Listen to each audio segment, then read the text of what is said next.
hope you're having a fantastic day on this flat and stationary plane. If you too would like to join the debate, please click the link below. We'll see you there.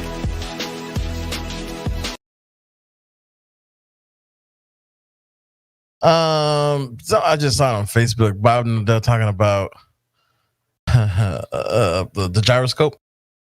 It's supposed the 15 degrees thing. Yeah. The thing that bugs me about that is we defend Bob on that on the basis that he didn't manipulate the presumed cause to establish that it was the cause of the measurement of 15 degrees. But he never credits us or acknowledges that. But when it comes to pointing out that he doesn't... Have you ever talked to Bob? I have, but this is a separate video. Yeah, the thing is I remember the over the curve bullshit, but this is him talking throughout this whole shit himself, and pretty much slaps himself in the face. Well, I think he's a shill, to be honest with you. That's what it sounds like. He doesn't say he proved rotation. Because they take it at the same longitude and latitude up elevation and get different readings. It doesn't say that there. In what video? I don't know how old the video was. I just post the link. But we had Bob in here. We had him in here, and somebody was supposed to record the soundbite, but we had him explain everything, his rebuttal to that. I remember that. I would say give the guy a chance before you just go choking him with your own side. Go listen to that video. I just post the link. It's from December 2019. Yeah, it's ancient. Oh, December 19. Yes. Is it about Beyond the Horizon or whatever that video was called? Beyond the Curve. It's not that. It's actually just an interview. It looks. Dude, Bob, this is just him speaking, bro. Go listen to that video. Bob has been on here many times and talked about it, and so I know. So it's not. It's not like I was going to capture it and make a video. One time he was talking. Please listen to the video. When it comes to the behind the curve thing, though, don't get confused. Like that whole thing with behind the curve, like he wasn't even talking about a gyro that he had ever seen or touched. It wasn't his experiment or anything. I understand that, right? So, but I understand that, and I've been spoken to him not too long ago. Right, Battleman. His rebuttal is that he didn't prove motion. He proved the motion of the luminescent ether, and he explains why it's based on the Sagnac effect. So, I mean, I understand, but listen to that video. This gets redundant. I've heard that when I looked at it. That is before this. Oh, I gotta go. This video, I've just listened to what you were saying, and this video is behind the curve. Before the rebuttal. Okay, see y'all later. I gotta go. See, we've missed out on the chance to kill the guy there. Sorry about that. Stab me, burn me alive. Trying to shoot one of our own. See y'all later. See you later. He's seen it coming. He did see it coming. Have a good one. Yeah, he said this would be a good time to bounce unnoticed. Yeah, he got flat smacked. He stayed just long enough for that flat earth worm to start digging down. Who was that talking about the video? Was that El Bariqua? Yeah, that was me. Was this the? I thought the behind the curve was out in the open somewhere. That's not Bob's video though. I mean, anybody can take some clips of what he said and that's an interview. This is an interview. I mean, like I said, really? All right, I'll check it. I'll check it out. Yeah, it's not by Globebusters though. That's what he's telling you. Yeah. Okay, I mean, he's talked about it on Globebusters. He's talked about it in here several times. Right. Globebusters didn't make that interview. They didn't produce it. It's not one of their productions. It's been cut and edited by other people. This one right here? Yeah. Why hasn't he made one, though? I mean, this is just retired. Dude, he has. He has talked about it on Globebusters. He's been in here. He's had a room full of people. Yeah. A bunch of Globers asking him questions about it, and he's answered all their questions. I definitely understand that, but I'm saying... He invited everybody in here that could do visualizations well to help him make the rebuttal video for it. You were there, you would know that. And he gave a damn good rebuttal of 2 disingenuous interviews of him. It wasn't even his gyro. It was owned by 777 Crow. He didn't even use it. And right here, this one he talks about. He covered it with, I forgot what metal, and it still gave it 15 degrees per hour. Yada yada yada. Again, yeah, but he's got a buttle for that 15 degrees. He doesn't assert that it's rotation of Earth. The Sagnac effect. They actually, when they were looking for the ether, they found movement. They just didn't find the movement they predict, so they called it a failure. Does he have a video out there where I can see it? I mean, I just want, because if not anymore. I mean, they took all the videos down on Globebusters, so not anymore. No, I just said he asked for help making the video with somebody that was good with video visualization simulation. He just asked for help. That's when he was in here. That's what he was doing, giving his rebuttal and asking for help to make the video.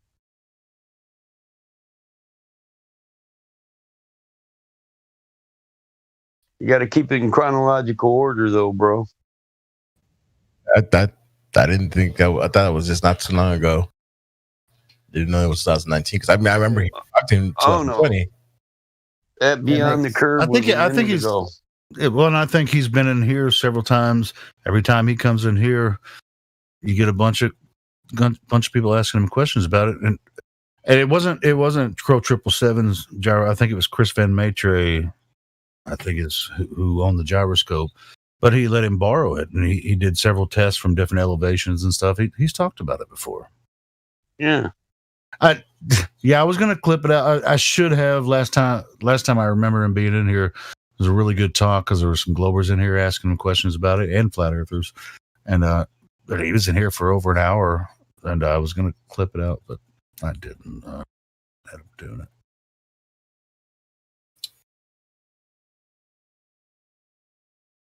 Man, it's just one of those events you can never have back again.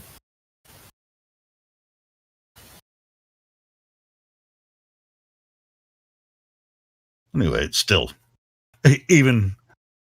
doesn't prove the rotation of the Earth. It doesn't at all for the rotation of the Earth. It's like about one pickable Loch Ness monster that could prove everything. But you had the lens cap on the camera. I'm gonna need about 350 out of you, Earl. It's the same damn argument or thing that we've been joking about since the whole behind the curve thing.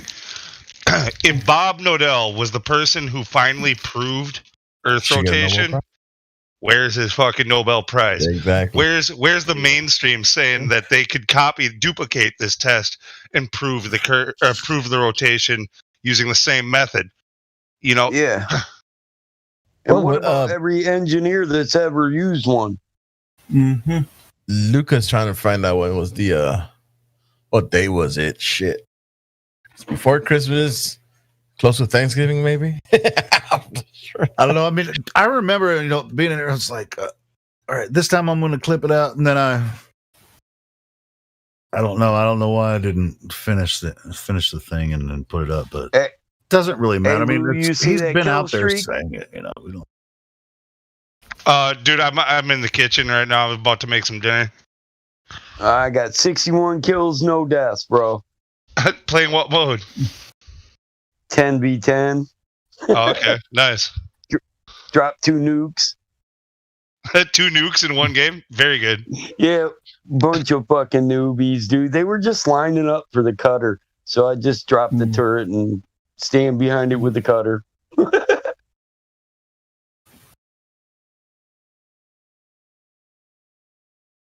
Man, I can't wait until I get my Xbox.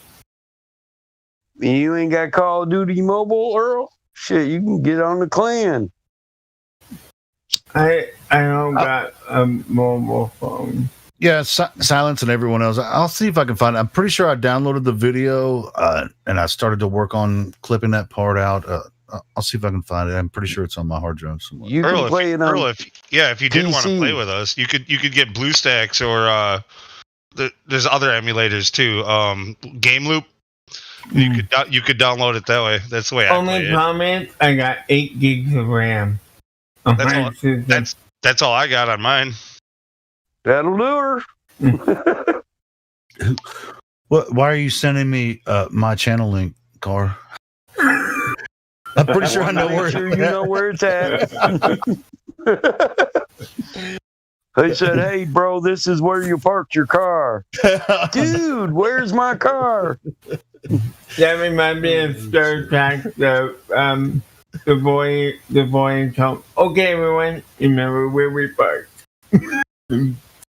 I never have that problem. My car stands out in the parking lot. I love it when the guy calls Kirk a dumbass. Yeah, well, double dumbass on you. I did have a guy do me one time. I drove a 68 Chevelle metallic blue, totally stock, to Walmart. And a guy with one exactly like it parked it right next to mine. I was like, what the fuck? What are the chances in the odds of Batman? Yeah, and I know he was laughing because he's a car guy like me, so he knew I was scared to touch either one. I was like, man, what the fuck? I don't want to fuck with somebody else's classic.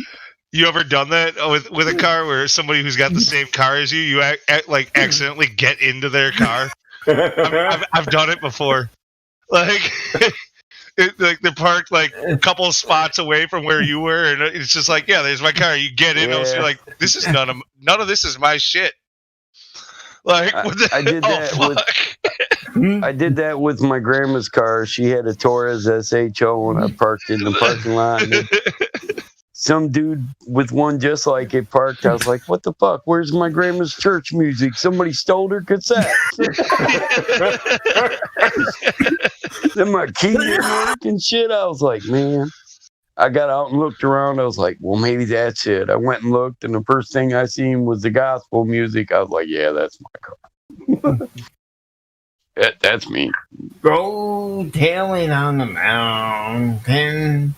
How'd you know, Earl? No, man. So that whole scenario has happened to me twice in my life, but one of the times the person whose car it was happened to be walking back at the time, so they literally saw me getting out of their car. Like, and I was just like, "Look, I'm really sorry. Like, mine's right here." Like, so they started laughing. They were like. Like, look, dude, they're the same. They're the same. My bad. I took a piece of your double mint, though. Yeah. Can I have a butterscotch? Was that a V8, Mike? The engine? SHO? Oh, yeah.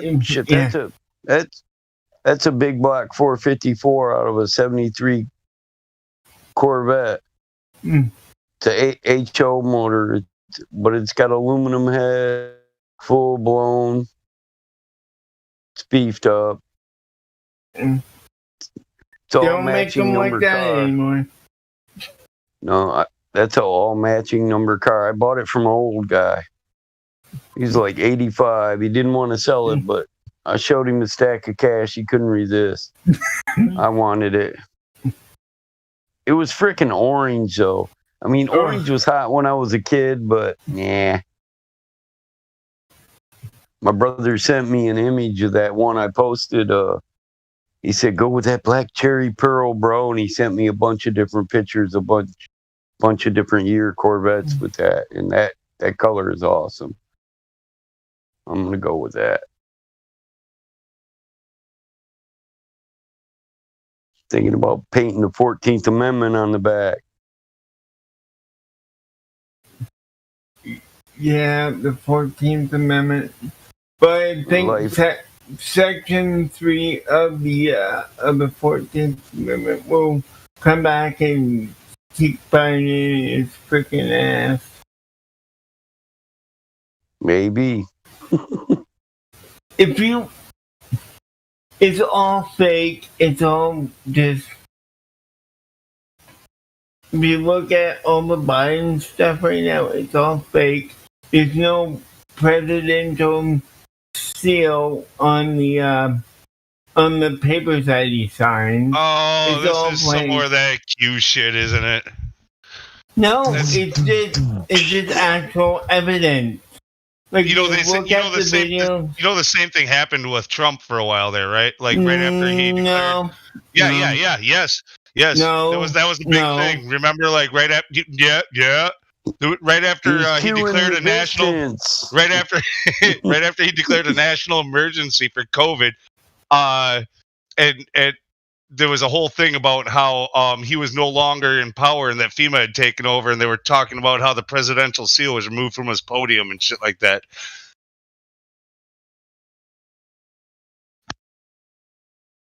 Anyway, someone called the White House, and they said that their office is closed. Why would the office be closed at the White House? It shouldn't be closed. If Joe Biden's at the White House, then the office should be open.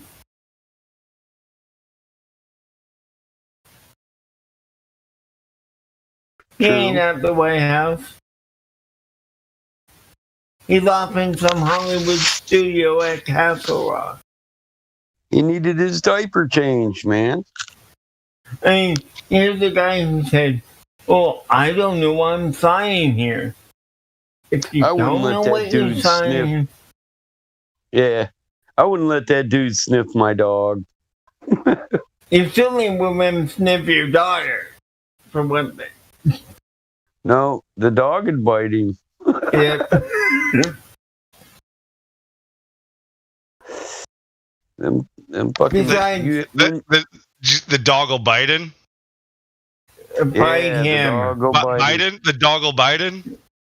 Yeah, the dog will sniff his butthole to let him know that's where he's gonna bite him. Yeah. You about to get bit, old man. The males, they fall in love. They choose women over men. That's why my dog's a female. Yeah, and males choose women and females choose men. It's pretty crazy that way. They fall in love.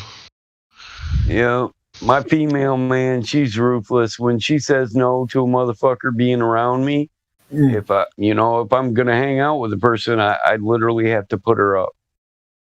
Cause she'll tell me no, like, I said that motherfucker can't come in, Dad. Go lock her ass in the office. I mean, if you look at the inauguration for Trump and Biden, there's a Marine. I think they said a Marine. Anyway, there's this military guy in the center between them.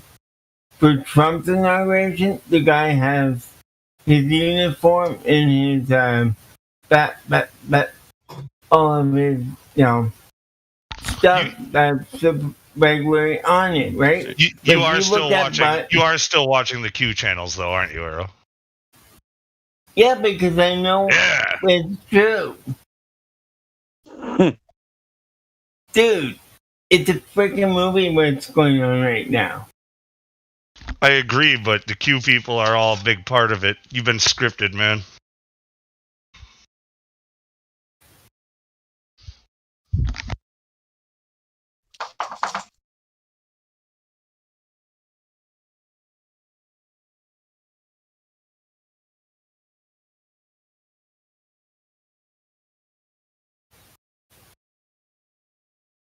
Look, if things get put together like a puzzle, Are you telling me that Trump's going to be back on March 4th? Is that what you're telling me?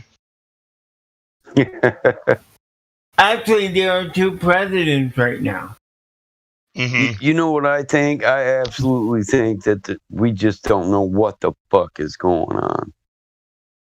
Because that's been pre-recorded.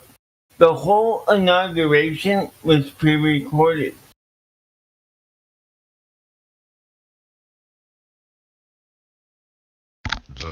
And we know that, because it happened before noon or something like that? What was, Well, what happened before noon if it was pre-recorded? It was pre-recorded.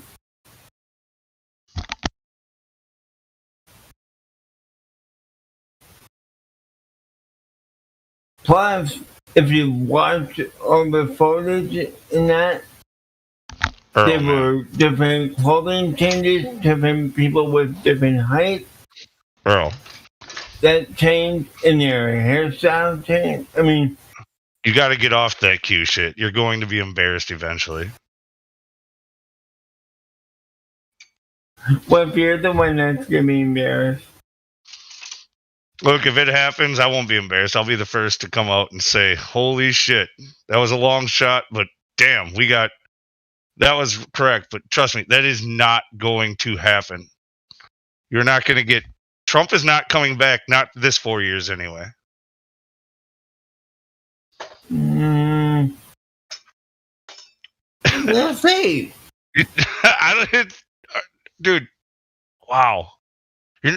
And it blows me away. Like, you're Canadian too. Like, why do you feel like you are need to be so invested in it?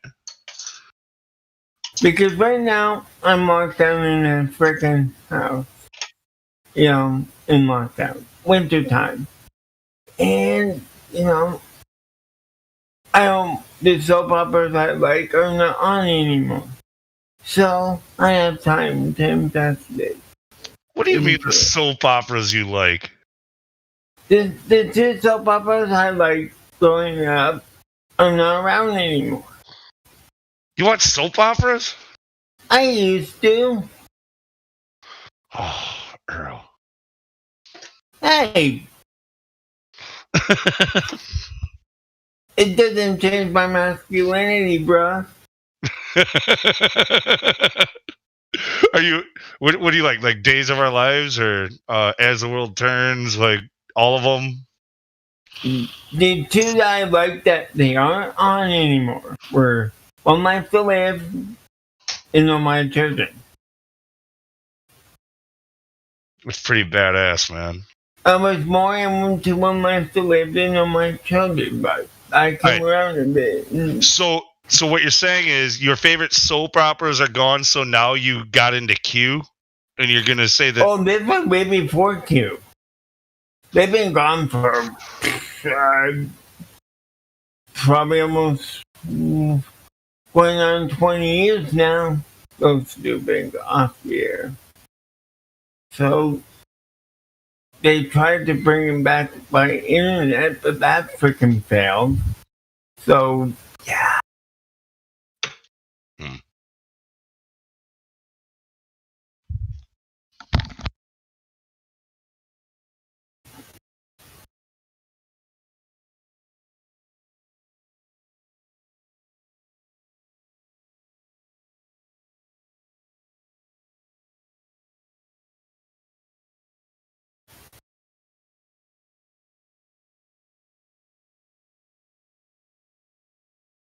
Yeah, I use logic and reasoning. No, you don't. Yes, I do. At this point, yes, I do. At this point, to think that fucking Biden is not really the president, that Trump He's not really the president. The military's in control. You are going far beyond logic at this point. Like, this is a reach to be nice about it. Mike, if you were in military control of the country, would you not have a fake president? No, you wouldn't. It would be announced that the military was in control. No, it would cause more panic. I believe it would cause panic. Because then people would think martial law. If the military is in control, it literally is martial law. Martial law would be declared. There would be a suspension of your rights. But it's not. We're not in martial law. Well, the military being in control is what is martial law. No, it's not martial law. It's insurrection.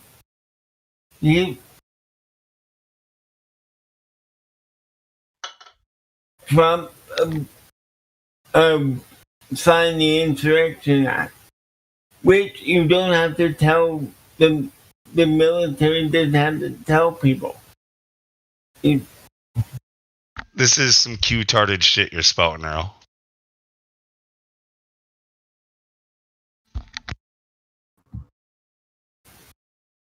I'm gonna love it, man. And you're like, dude, why did I listen to you?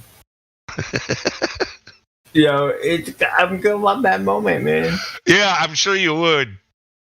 But at the same time, the Earth's going to become a globe again. Unicorns are actually pulling at your toes, creating gravity. Like it's a fantasy you're talking about. Actually, unicorns reside inside of narwhals.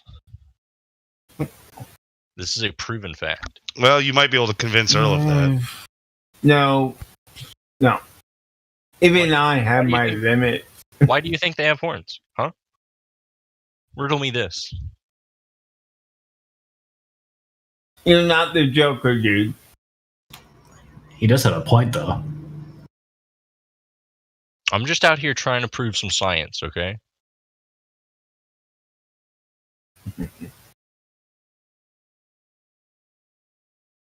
Yo, Professor Earl, are you Canadian? Yes. That's kind of hot. I agree. Okay. I am not gay, so just putting that out there. Damn. Nice. I have nothing against people. Not that there's anything wrong with that. Hold up. No, because to me that goes along with the person's free will. Yo, Professor Earl, are you actually a professor, though? No. Oh, that's unfortunate. What do you do? Basically sit around at home. Yeah, that's kind of nice. Yeah, look. I'm disagreeing with Earl, but don't pick on Earl, okay? Like, he's... Yeah, I have cerebral palsy now, and yeah. That's what I was going to say, Lou. Thanks. I respect it. He's retired. I'm not retired. Oh, never mind. My bad. He's got cerebral palsy, man. Okay, fair enough. Sorry about that.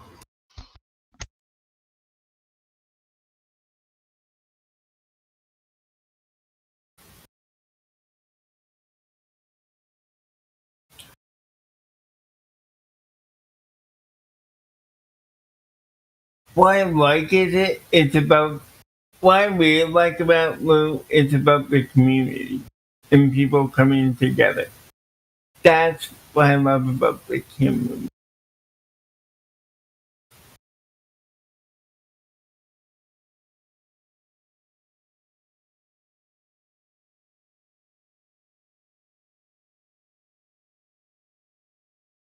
And one of my the Q group Discord channel I was on, well, it got booted. It was there before I left dinner, and after I left dinner, it was when I came back, it was gone. So Discord took that down. So yeah.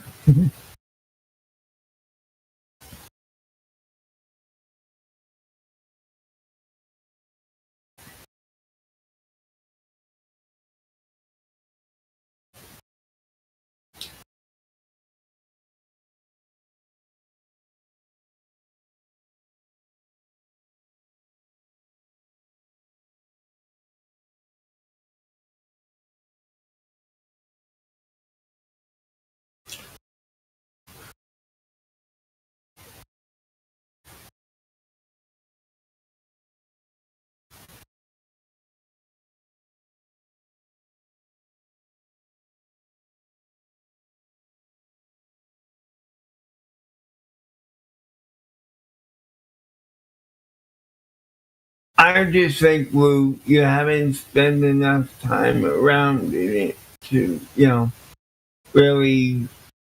No, man, listen. I don't need to. I don't need to latch onto it. I heard enough of it. I knew it was wrong months and months and months ago. While plenty of people in here were saying Trump is going to win by a landslide, because even though they were okay, he did. He did. Right. Because they I knew back then that Biden would be president now. Okay, not that I'm rooting for him. Not that I'm rooting for him. Explain this to me. How can someone who didn't really do campaign work shit? I'll tell you how. Because elections are a farce. Everything leading up to this whole COVID nonsense and everything else, it was just set up perfectly in place for Biden to take over right now. That's how I knew. Didn't have anything to do with any election. But Trump had more of the votes. It doesn't matter. It does matter. No, it doesn't. Because there was fraud involved. Voting has never mattered. There's fraud in every election.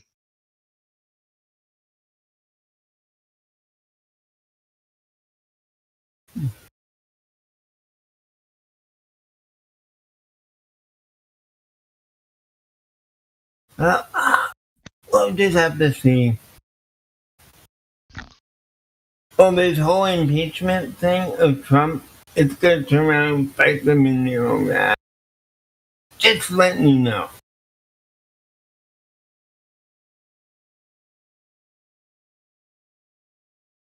Because all the evidence that Trump has, it can be used in this.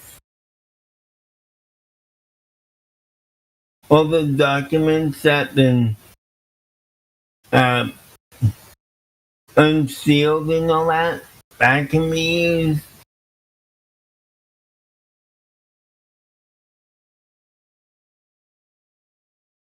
So you have faith in, you think because there was fraud, somehow the system is going to correct that fraud in this occasion, where it never has in the past? On this occasion, because it's Trump and Q, they're going to expose all of the injustice and all of the fraud that happens behind the scenes in the shadow government and so on and so forth, and we're going to have some kind of newfound faith in the system.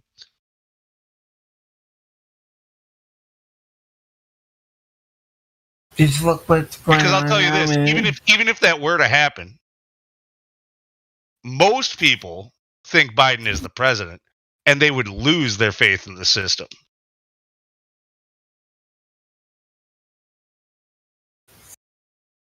The way that Biden is doing things right now, it's only good seeing people being angry at him for what he's done. His popularity poll will plummet. Dude, I've never been happy with any president. And this whole idea of being a fan of a president is like some new fucking blue pill that people have never taken up until like 4 years ago. Okay, like we'll give you 12 years ago. Like Obama was the first president I ever saw that people were a fan, like a sports team. Trump, same shit. You're not supposed to be a fan of the president. You're supposed to be critical of the president at every single thing he says and does. The entire government is supposed to be that way. You're not supposed to put any trust in them, any faith in them, especially some anonymous, shadowy figure in the backgrounds who is claiming that they're going to fucking save you. Brother. In the beginning, we were all weary of the political movements. Yea, thou shalt not trust the government. Hey, man. That's exactly I don't trust our Canadian government. Well, that's how I was raised, Lou. Believe none of what you hear and half of what you see. And most people are full of shit.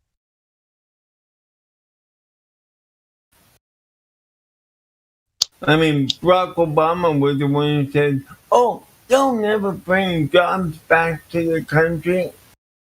Trump said, "You know what my biggest clue is, Earl? If America was a bus, then politicians have been the bus driver for how long? Since its inception.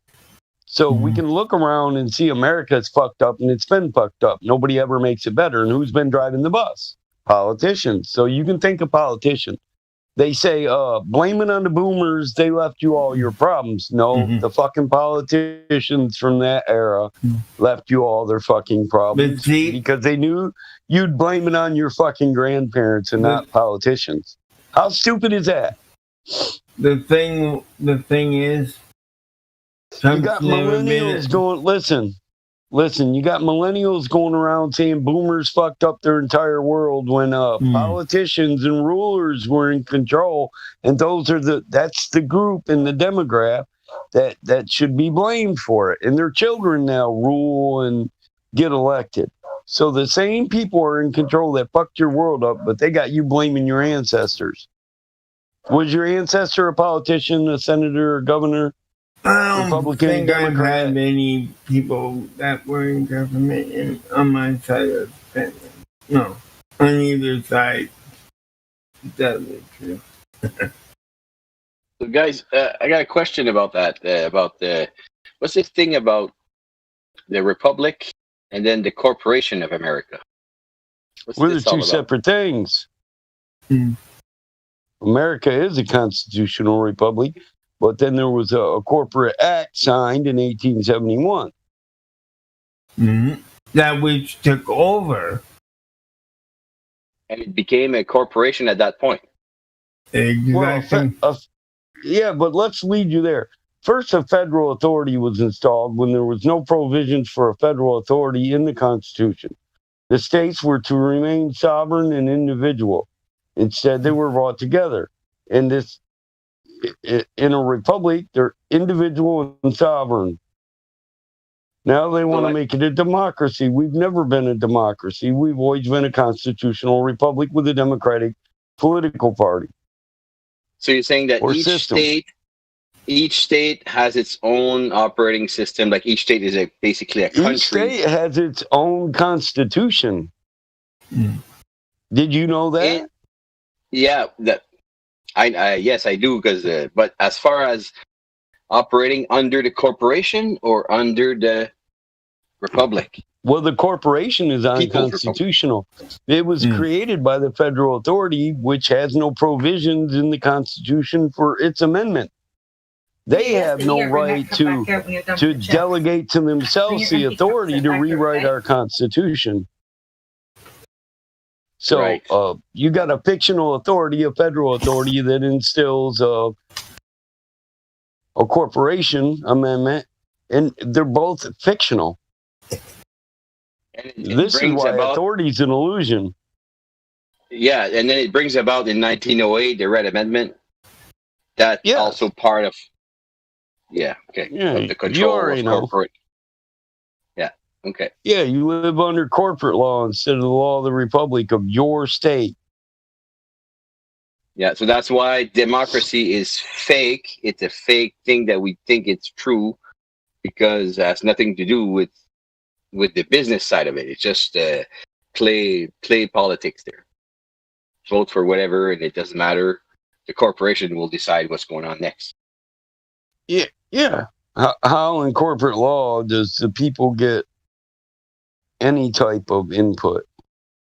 The CEO gets all the input. Yeah, Chief Executive Officer.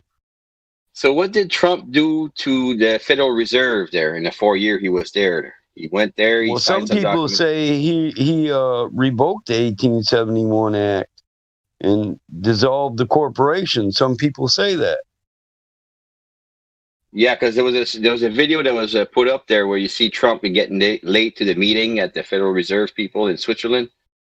Yeah, I don't know if that's the one. And anyway, and I guess something went on at that point where, if that's true, what they're saying, it would have made the entire election we just went through, the electoral process, the corporate process, null and void. Well, it's just for the play, for the media, but then in actuality, in reality, you have the Republic being reinstalled at this point because the corporation doesn't really exist yet anymore, and now Trump is still that president. From what I understand, Trump has authority over the Federal Reserve right now, whether he's president or not.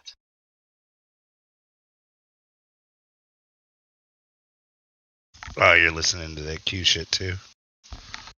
I don't know why this is. I'm not. I'm just reading stuff and I'm asking here if that makes sense. Is that what? Well, yeah, most of that rhetoric comes from QAnon sources, but that's what people don't know. They'll say, "No, I'm not doing the Q stuff," but the guy that made that video, he's a QAnoner. He's a Qer. Right. So all I can say is we'll see. And tell them my rifles will be high polished. So how come Q stuff is not being censored? Why would it? If they just want to keep you wrapped into a system. If you believe some fucking politician's going to save you, then you're still in bed with the politicians and you're still wrapped up in this bullshit system that keeps you enslaved. Yeah, I know what you're saying. But in my sense of view is that Trump wasn't a politician, played the game, but played the business side of it, right? That's what I'm thinking. No. I'm not rooting for Trump. I'm not saying, but because actually I think a bit like Whitsitt there when Austin when he says he could be the MAGA and all that stuff. So it could be worse than we think in reality. But politically or in the back behind the curtains, he played some cards there, and nobody really knows what that means, right? He was played like the fool he is. He's a puppet. They got exactly what they wanted out of him. Okay, he didn't beat anybody to get there. He was a tool used by the system. They got all their censorship out of him.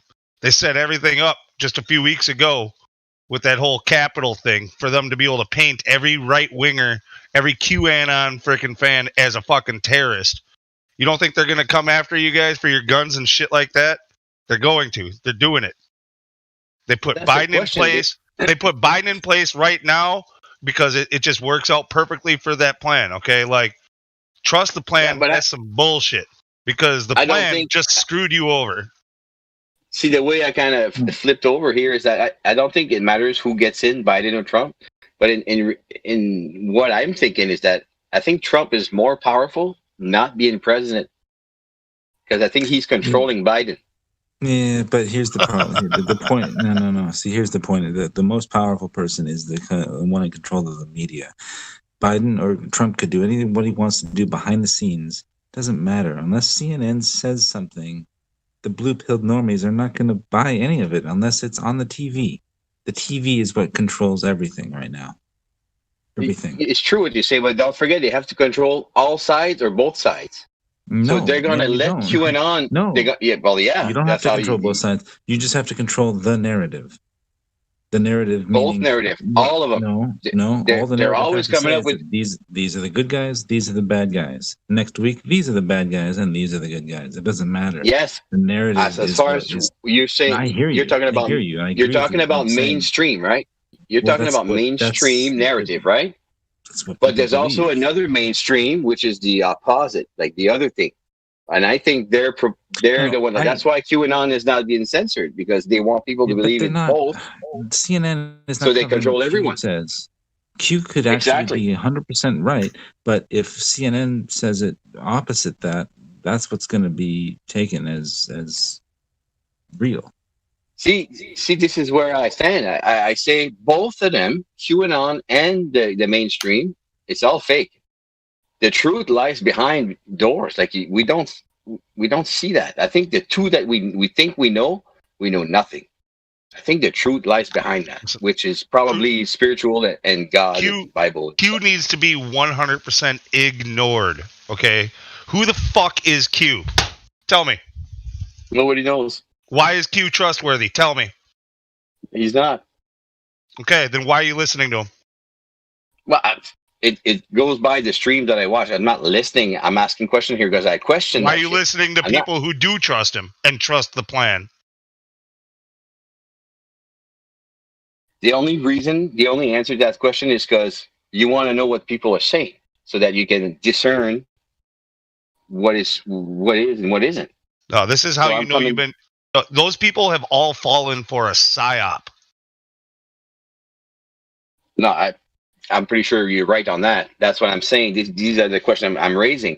I think both sides are controlled by the same person.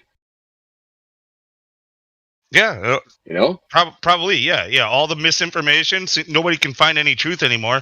It's all fake news. Thank you, Trump, for coining that one too.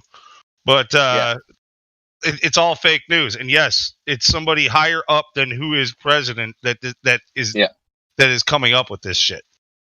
And that's that person. Those people are the ones who are putting your president into place. Those are the people who are running the Q narrative. In fact, who knows? It might not even be a fucking person. It could be a goddamn AI for all I know. Right. But in the sense that what have Trump did to the Federal Reserve, which are through the branches, you can do a little research and find some weird stuff. But what actually happened there could be, like I said, a possibility that Trump's not president, but he became more powerful than Biden because he's the one controlling the Federal Reserve. No. How is Trump controlling the Federal Reserve at this point? Where did you get that information from? That's a good question. It was a few months back. Yeah. Trump is not in charge of the Federal. Trump is not in charge of the Federal Reserve. In fact, nobody in government is in charge of the Federal Reserve. The Federal Reserve is not a government entity. I know that. Okay, that's why it's private. So how the fuck would the president or the last president be controlling it? The only answer to that is Trump knew he was not going to be reelected back then. And he says, that's fine, because I'll control the economy and they can do what they want with their politics. It could be all a plan. Everything we see right now could be all planned. And it's just a show. The stage is up and we see all these bullshit stuff going on. But in reality, there's something behind the doors. That's what I'm saying. There's something else going on. None of them are true. Did anybody hear the news that Israel opened an embassy in the UAE today or yesterday? Which is major news. The Israelis and the Arabs playing nicely together. I would just say that if the USA has lobbyists, then on paper you're a corporation. And I think if you look at who owns the big media corporations in your country, you can clearly see whose plans are being followed here. Starts with I. Israel. Yeah. Follow the money. That's what my mom always said. Mm. And I think it's the flawed psychology of human beings that they are so greedy. Yeah. The love of money is the root of all evil. Yeah. And I think maybe old Trump, in his dotage, as an old man, he does have these sentiments. He does love his country. He did want to do good by his people. But how the hell would we know what the CIA came up to him and said, if you don't play ball, that lovely daughter of yours and her lovely children. No.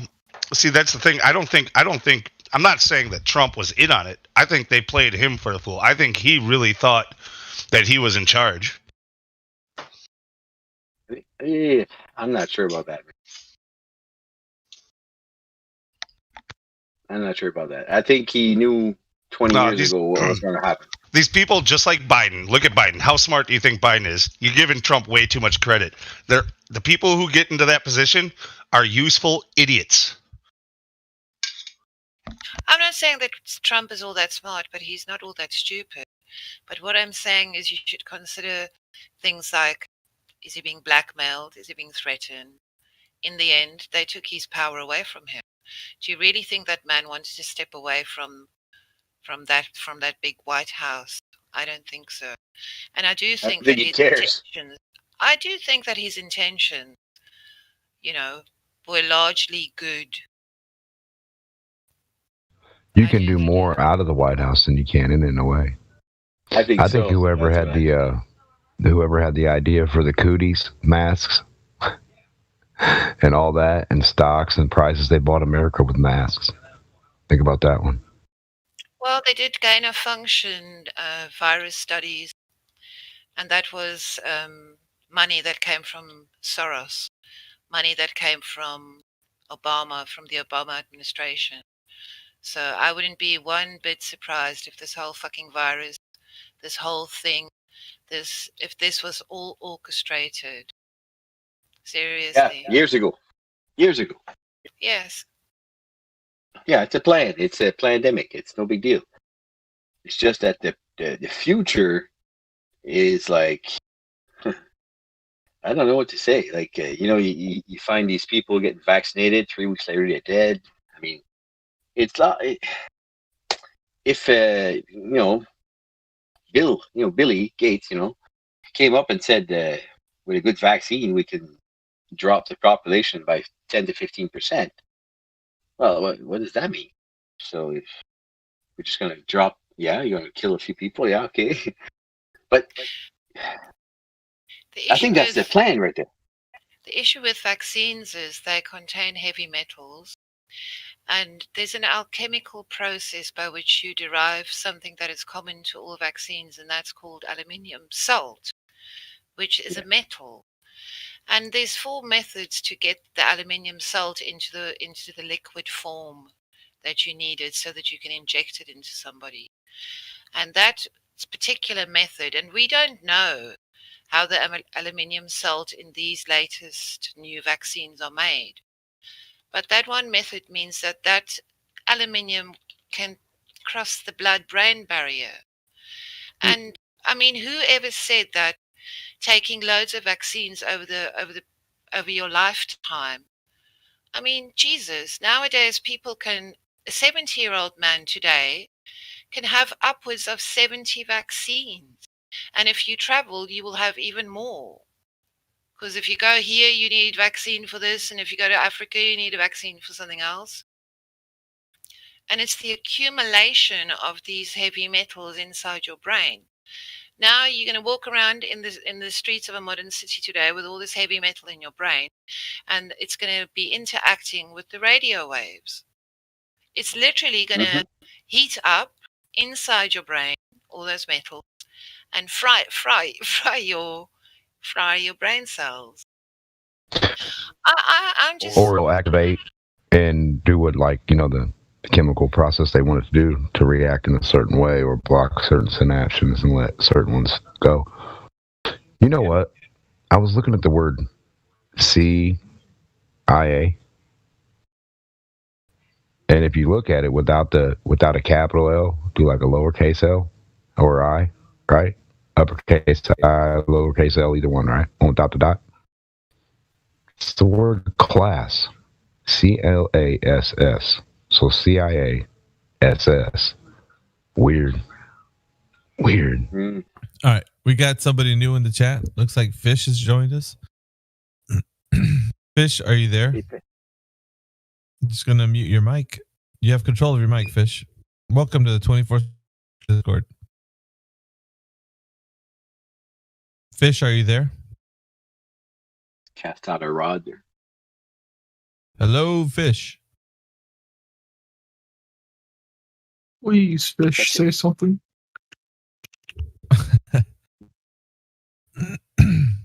Looks like Fish isn't here. You guys, this is really funny. I came onto your Discord 3 days ago? And it's the first time I went on a Discord, and I mean, there's a lot of people in here where somebody said, Ariel. I mean, Ariel's not my real name, it's my gaming tag. So what brings you here today? And I when I sat down, I did have my headset on. And my mic was actually plugged into it. It's the weirdest thing when you're caught on the spot like that. What brings you here today? Yep, that was me. I called you out on the spot. I shined the spotlight on you. Yeah, you did. It's actually it's cool in a way because I've got on plenty of Discords where people just ignore you or ignore that you've joined, and it's sort of it's given me the freedom to actually talk. Where I think if you didn't do that, I probably just would have sat here and listened. I probably wouldn't have had the guts to open my mouth.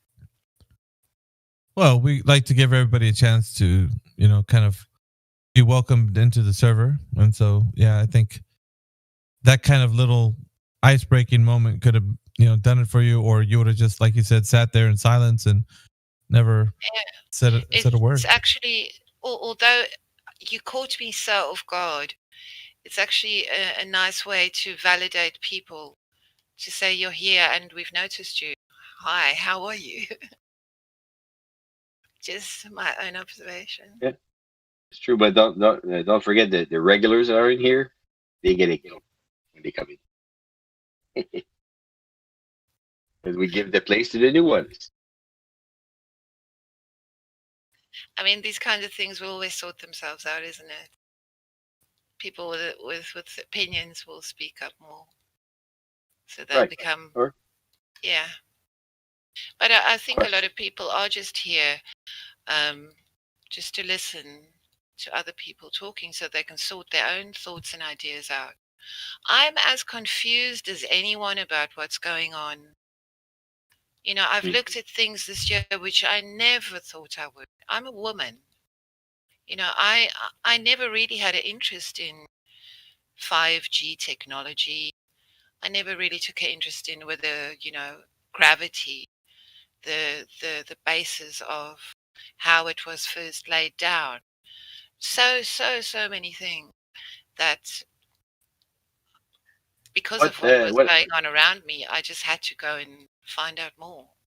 What have you found out a bit about 5G?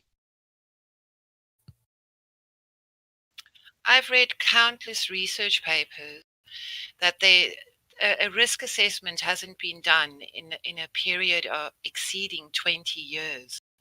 The last time they did a risk assessment on whether this kind of constant radiation was harmful to human health was a very, very long time ago, and it was done when only, I think, 2G or 3G was in existence. And they've gone and the one I read just this morning and last night was done in 2009, and it clearly says in there, in a very intricate scientific paper, that it's inevitable. It causes damage to cells, and does changes to your DNA. They don't know at what extent, so they stopped the testing, or maybe they didn't, but they didn't reveal the information. And every document I've read, they always say more intensive studies must be done before rolling out this technology. But none has been published. And they have these tests that they did in a lab where they have human cells and they beam, some 5G 60 gigahertz on it, 60.42 gigahertz. And they know that the cell absorbs the frequencies. They know it causes certain damages in the proliferation and different things that the cell does. It's supposed to do normally. It actually protects your cell from getting cancer treatment medication. So the cell doesn't get intoxicated or toxicity. So the cell doesn't absorb the medication. So it's like a cancer. It helps cancer to not be destroyed. So they know this. They told us this in studies. And so in my mind, it's pretty simple. In this whole world we live in, this new technology is what is causing everybody to get ill and have symptoms. If there was any actual danger, I believe that the government would tell me about it. So I trust that they're in my think, corner. yeah. You don't think that the baby boomer has something to do with this? If half your country is retired, how can that be good for the economy? Poking the bear. Yeah, I know. I'm sorry. I thought the facetiousness was seeping through, but apparently not as much. as I thought. Okay, Sorry. so let me just say this. Apparently, in every mobile phone contract, there's the safety. If you read the small print, it says, and you are all men here. It says never carry your phone in the front pocket of your trousers, near to your balls. Do you guys even know that? Yes. You do? Yes. There's plenty. Yeah, I do. Which is why I keep it 12 inches away, and it makes it a much difference. Like, if it makes a difference that close, what makes it is it that much of a difference? 6 inches away or a foot away, you're still carrying it on your body, right? What I mean, okay. It's funny you say that, because every time I drive, I sometimes you have things, you put it on the seat between your legs. So your cell phone sometimes ends up in between your legs right there while you're driving. But actually now, for a while now, I go to put it there and I put it somewhere else on the seat or somewhere else, because I don't like that there. What kind of beams are coming in? Where is that radiation? Yeah. Where is it? And that 5G thing there about the beam forming capabilities of it. That was interesting what I read this morning, how it creates a beam, and when you ask for it, it beams you 3 gigs of data in a second. Bang. That's pretty impressive. So what does our cellular composite, like our body, how does that affect that, short term and long term? So I think this mRNA vaccine has to do with the effects of this technology on our DNA. They work together, I think. Now, do you have any medical experience? Like, do you work in the medical? Yeah, because on Facebook they said that that's not true. They fact checked it. Like 100%. I don't know what you're talking about, to be honest. Like, if you can provide statistical data and support it, then that's fine. Well, I can actually, but I have to find that document again that I read this morning. Yeah, this is all stuff that I read recently, so I'm gonna try to find that document. No, what it is I don't think it's on us to say that it's unsafe. The manufacturers and people who allow this technology to exist, they should be proving to us that it's safe. Long-term exposure. I mean, this tech is all over our houses. It's in our workplaces. It's in the children's schools. Where is our guarantee that long-term exposure is actually safe? When the studies to say that it's safe, they don't exist. Yeah, they'll do the same thing they do with vaccines. We're going to be the guinea pigs, and they're just going to be, immune from any kind of litigation after the fact. End of story. Next. Right? They don't care. There are even people who speculate that the low birth rate in all over the world, the birth rate is actually falling, and this is due to men's sperm count being affected by this. But how will we know? Because studies are not being conducted. So I'm just going to point out, I'm sharing a little clip that I take from the document this morning, just a little paragraph that I copied. And I'm going to share that text here on the live stream voice text. This was written in 2009. Since 2009, we've now moved on from 2 and 3G. It's now. That was 4G LTE. 2009 was the beginning. I mean, what source is that from? Like, what website? It's a study. That's why I'm going to try and find it for you. That's why I just shared that for now. It's bogus, you know what I mean? It's not from a credible source, then it's not real. Well, no, it was a pretty credible. It was a credible source. I'm going to try and find it for you, and then if I do, because you can't find it on Google quite easy. You got to go on DuckDuckGo, and then you can find it. How are we defining credible source these days? Yes, exactly. My question as well. I mean, I guess that depends on if you believe everything is rigged a certain way. I don't know. We all have our own Well, no. I mean, opinions. how do we define credible source in this day and age? It depends, like in what field as well, like medical field. John Hopkins University. Credible. Just credible sources like that when it comes to medical in terms. So credible. So if I invent a university of dragons, am I the foremost authority on dragons in the world? I don't know if that am I works as an credible? analogy, to be honest. It's not really good. Oh, okay. Then let's go with NASA. Are they a credible source when it comes to, let's say, gravity? Well, that like I said, like it's your opinion.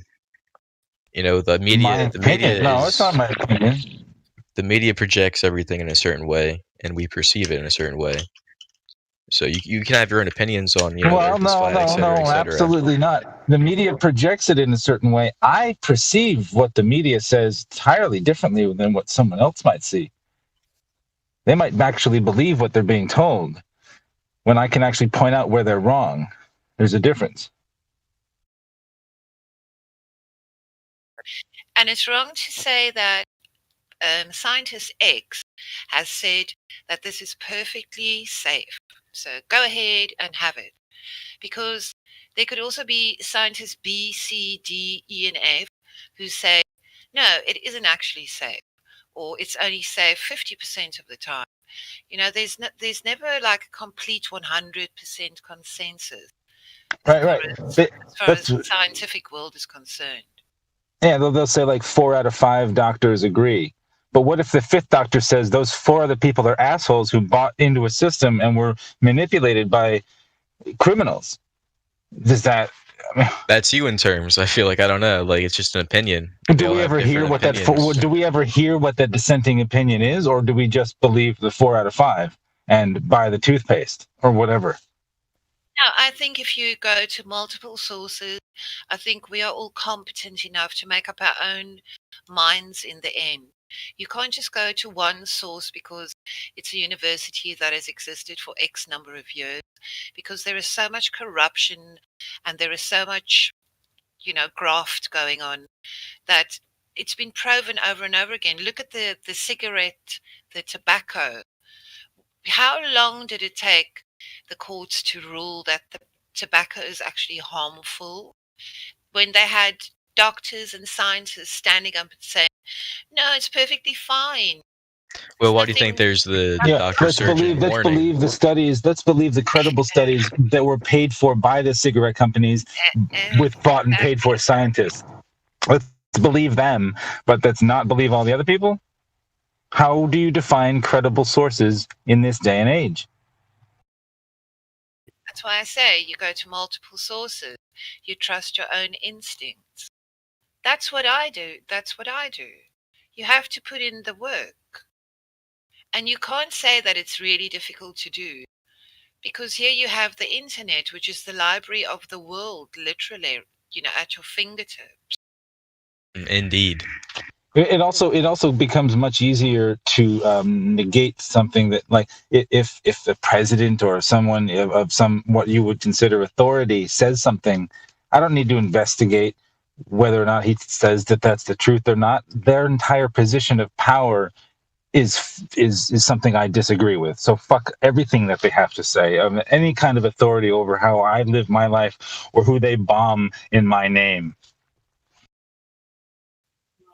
I read this article which explained in medicine, if they're going to manufacture a product, say a tablet for whatever disease, then they base their decisions, because all medication has got a 35% placebo effect, because it's never 100% effective.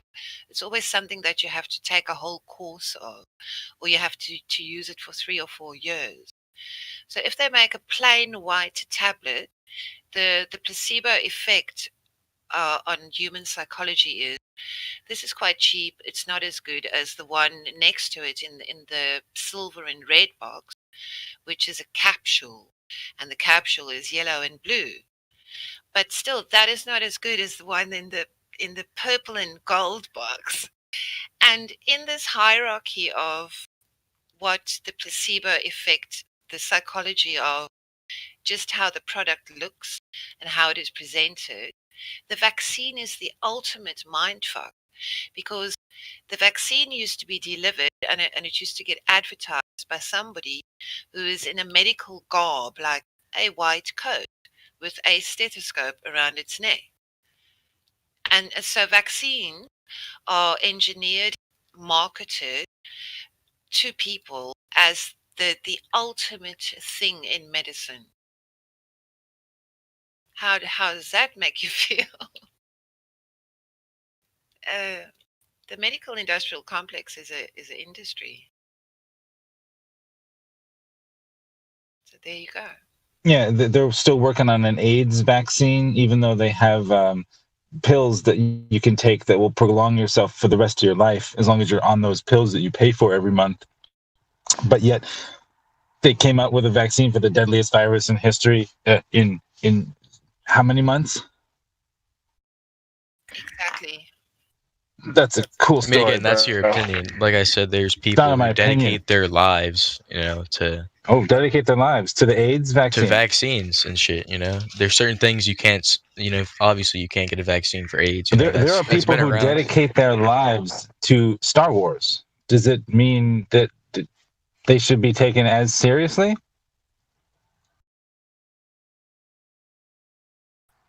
Just because you dedicate your life to a cause, the Nazis dedicated their lives to Hitler. Were they correct? I don't know. So are you saying doctors kill thousands of people? No, well, in a way, yeah, but that's a different story. What I'm saying now is that no. My point is, what I'm trying to say is that when you say someone dedicates their life to something, that doesn't necessarily that and what? That's their career, and they get paid for it. Hey, you can ask the same question back. Are you saying a doctor's never been the cause of any patient's death? No, I'm not saying that at all. Are you saying doctors are perfect, they never do wrong? No, I'm just saying, though, Then what are you saying? A doctor has more experience than you in whatever. This is true. This is true, but he's a man. He can be wrong. He can make mistakes. He can 100%. have errors. But when it comes to the medical field, he knows more info than anyone in this Discord. Not on everything in the medical field. See, he might be a specific. Well, I'm just saying, it's just like any field. No, not any field. I just want to bring to your attention, I shared that document I found this morning. That's why there's specialists in every field, son. Wait till you get older and start actually having to go to a doctor. I'm just saying what do you mean there's multiple fields? You can't really just say every field. I don't know what your There argument are. is. That's what I'm saying. You're saying a doctor knows more than everybody in this Discord, but that's not true. It might be specific. No doctor that can know exactly how I feel or how I have pain Just or on one field. Respiratory system, spinal system. Listen, you're putting a doctor on a pedestal like he's freaking God. He's not. He can make mistakes. He can be wrong just like any other man. Just because he has a DR in front of his... Just knowledge and information you learn in doesn't make him perfect. If you really Nobody said nothing about that knowledge. If you really want to see some horrific shit, go Google these pharmaceutical companies and see how many of their drugs they had to withdraw. And I just think medicine has been co-opted by big pharma to a very large degree. I mean, and I wanted to point something out. He's got total faith in doctors. You go to any doctor, you get one diagnosis. Are you going to stop there, kid? I want to know this because I actually get 3 to 4 diagnoses. I trust my doctor's opinion. It depends what issue I have. So you'll stop at his diagnosis, and I have good insurance. I have good insurance, so I trust no one man, and I get 4 or 5 diagnoses. I don't just act on the first thing some doctor says. Well, it depends if you're getting surgery or not. But when it comes to it doesn't depend. Things, it's your life. You only get one life. You can't make one mistake. It doesn't depend. It's nice to be a child and naive, but you'll grow out of that someday. So, I didn't know age was a a thing in here. I didn't know it mattered. It does matter when it's acquired the experience. Now, you want to equate a guy by his education to his experience and put him on a pedestal. Well, it goes the same way with age. What have you experienced in this life? What have you experienced in your life?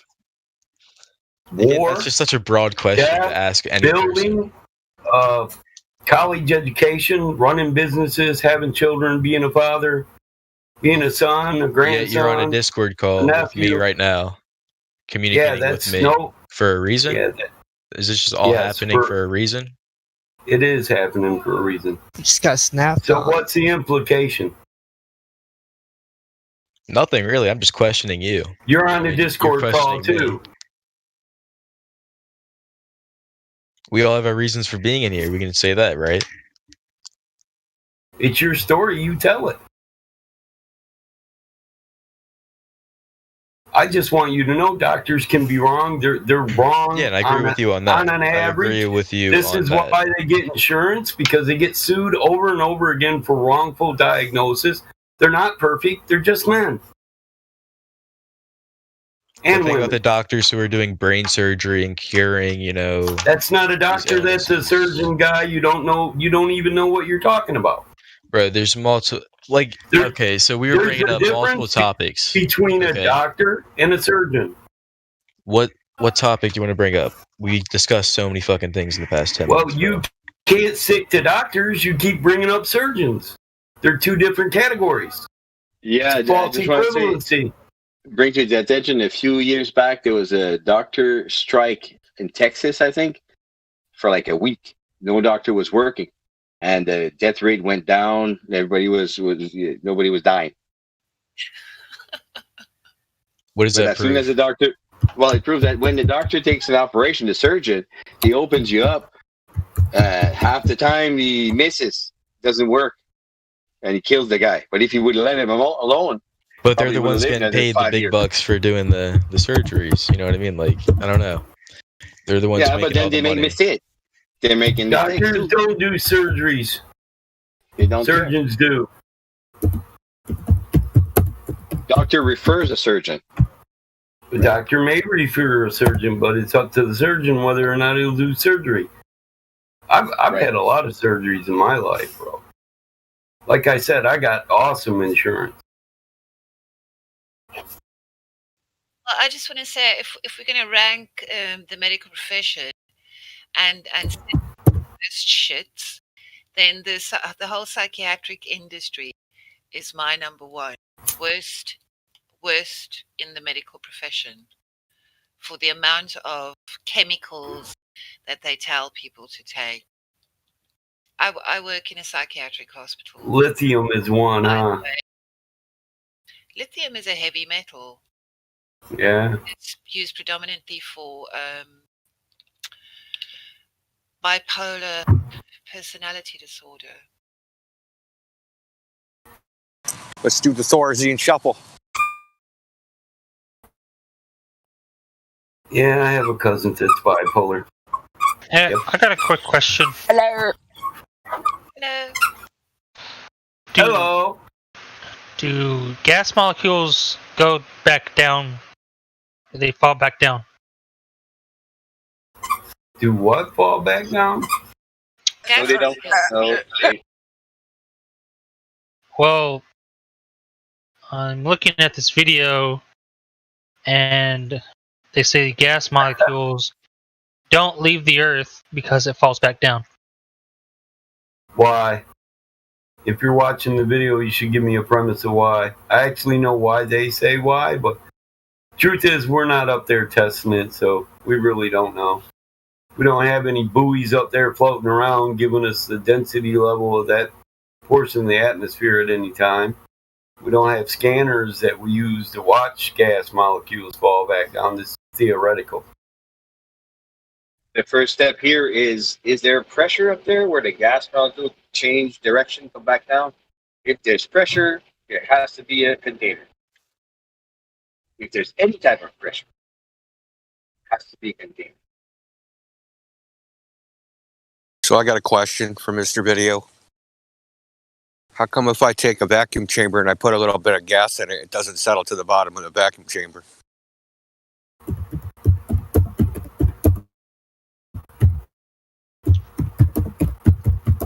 Well, no, because it'll just bounce back up. Right? It bounces off the container.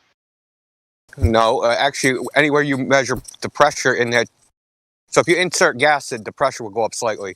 But anywhere you measure pressure in that container, it'll be equal. There won't be more pressure at the bottom than on the top. It'll just keep bouncing indefinitely. Well, see, that's the kinetic theory of gases. It doesn't lose momentum at all, does it? And it's actually statistics. It's not based upon. So the Boltzmann-Einstein statistics of how gas uniformly disperses. It goes into the experiment where they put a balloon with helium inside a vacuum. They empty the vacuum, the balloon explodes. So inside the balloon, we don't see a pooling of helium at the bottom of the balloon. Pressure is equal on both sides. And then when the balloons pop, then the same pressure inside fills the available volume. You can measure that pressure. It's going to be proportional to the size, the volume. Now the gas has dispersed. So gravity does not affect gases. Whatever gravity is, does not pull gases down. Okay. What do you mean gas doesn't get pulled down with gravity? If I spray gas out of a hose, does it all just like fall to the ground? Depends what kind of gas. Helium won't, nitrogen won't, argon won't. But if you put the propane or other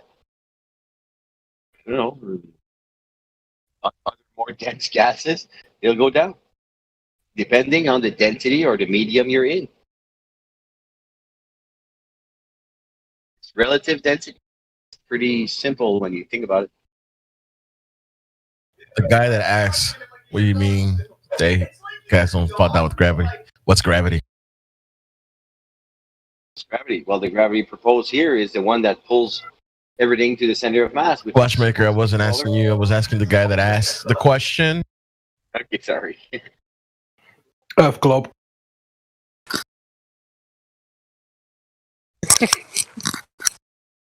Earth globe?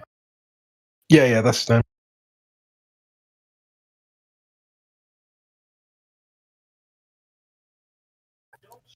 Earth globe, you there?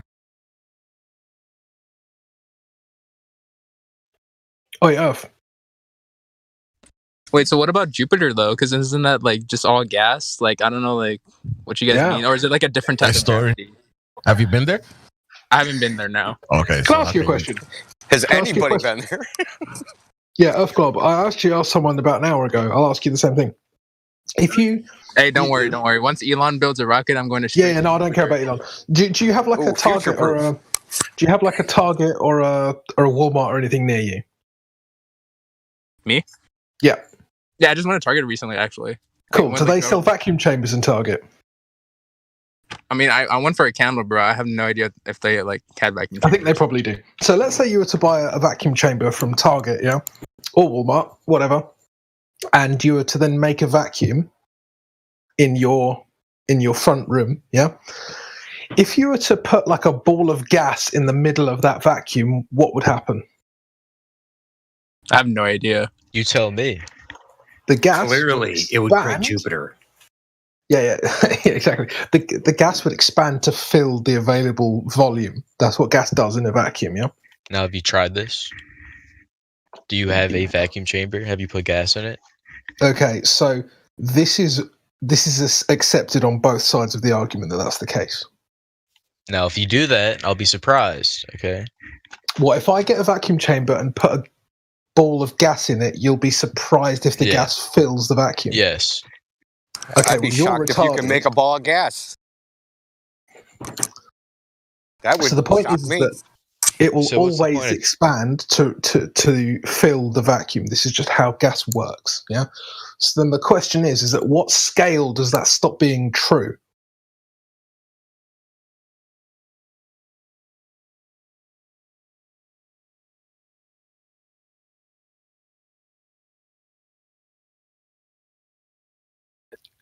It doesn't stop. If it's Exactly. not in a vacuum, it's just going to keep on dispersing. That's the point, isn't it? The Earth is like a big ball inside of a big vacuum. No different.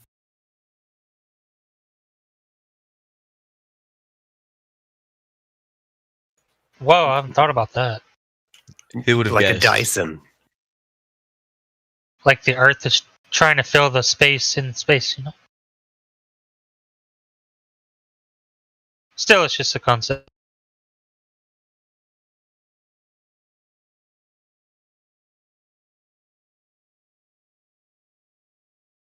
Yeah, because the Earth is not a ball. You're right. It is a concept.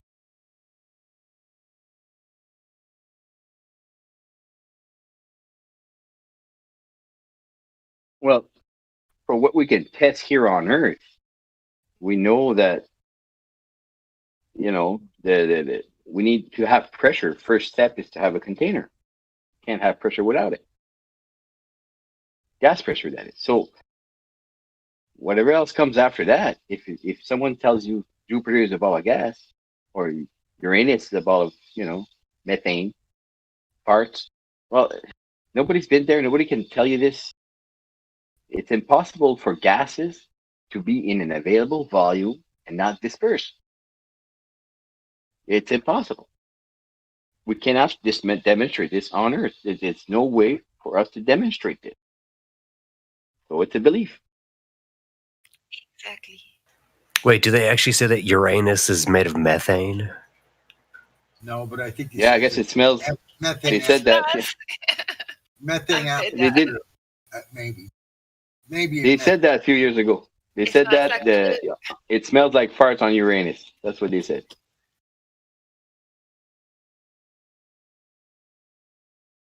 Well, I doubt it smells like. I've heard that as well. They know this by a picture. They know how it smells by how it looks. The Earth cloud leave. Oh, I wanted him to validate gravity for me.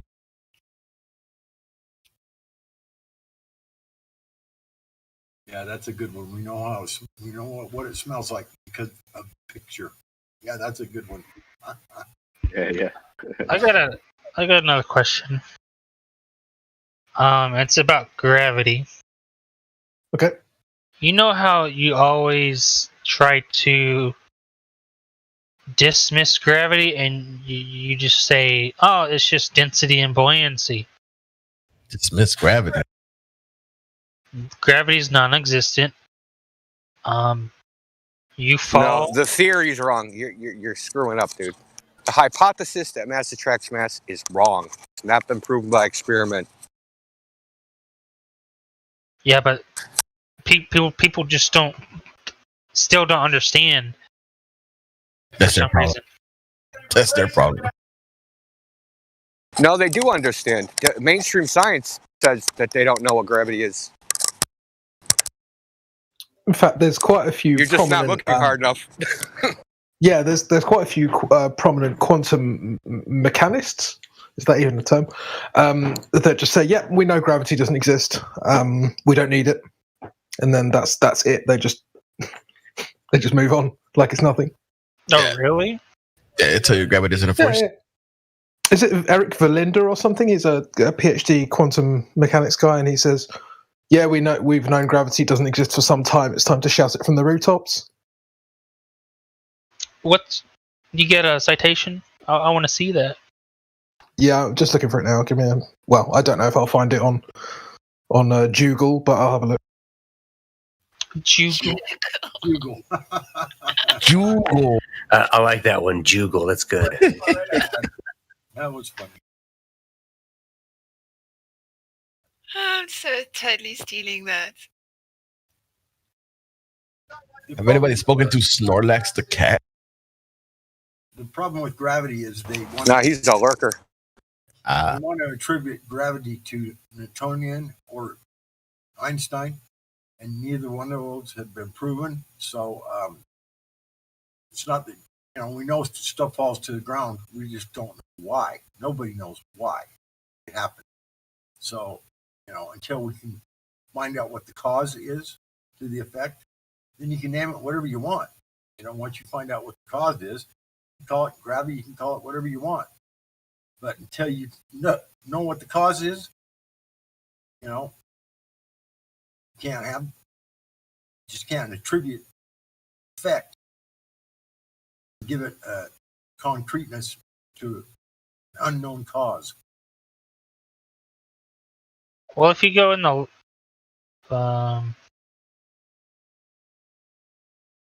if you go in the lobby, there's an explanation by Crack Villain, and go to the lobby and go to the pinned message, and you'll see that.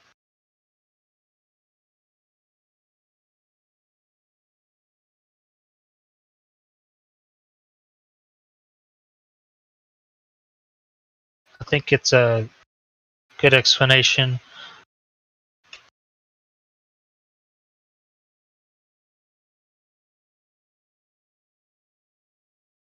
Explanations are not on gravity. Just he's explaining why density is things fall down just because of density. At least that's what I'm getting from it. Yeah, just on the Eric Verlinde thing, I suspect I'm going to have to watch a bunch of videos to find the quote and then timestamp them, so I won't be able to get you something straight away. But yeah, that's fine. If you find it, just steam it to me. You could check the videos out yourself. He's a well-known critic of gravity anyway, so he kind of, from what I've seen, he flip-flops between gravity doesn't exist or gravity isn't what we think it is, yada yada yada. But he's what I would say. How do I say this? I guess he's a credentialed globe guy questioning gravity, which I don't know. Maybe that gives it more gravitas for some people. I don't know. Is there anything in there that could be cherry picked? No, I mean it's for him. It's the entire approach is. It's like cherry picking would be like if he actually did believe in gravity, but I picked up him misspeaking or something. But that isn't this. His whole approach is that gravity is misunderstood and can be explained better in other ways. It's like this: when you change scales, the theory doesn't work. So it doesn't work at the it only works in a very limited scale. I remember this. Sorry. He's working on a theory. It's called a emergent quantum gravity. So he's actually working on a theory. Are we talking about the pin message? Eric Verlinde. Oh. Who Crypto's talking about. So the pin message that Crack Villain posted, I think this is something that Quantum posted that he was working on.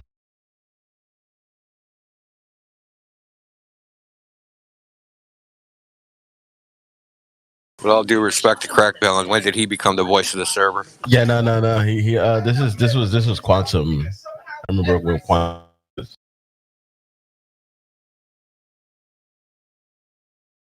You could definitely know, but the part where he posts is practically this is tantamount to asking why does entropy always increase?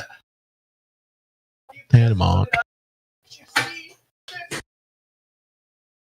There we go. This is all his. So practically, what it's practically saying it's kind of like a law. The things happen just because of what it is. I mean, just like entropy. Why does it happen? Nobody knows.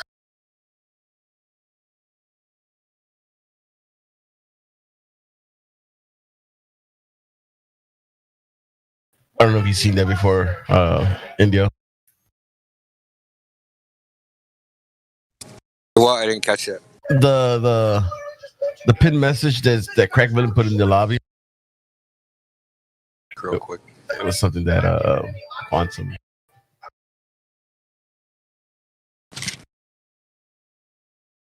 Well, there's certain parts of entropy, like hot goes to cold always. Well, if you leave something hot in a cold, cooler environment, it's going to cool off to the temperature of the environment. Now, whether it won't continue beyond that, it will stay. Right. It will equalize what the environment is. Right? It's definitely 100% true. I mean, the same thing. If it's cold, it will go to hot. Not really hot, but I mean, go to whatever temperature. Right. Yeah, you can stick an ice cube in the room and it will melt. The water will warm up to the temperature of the room. Yeah. Exactly. So, that's not really what entropy is about.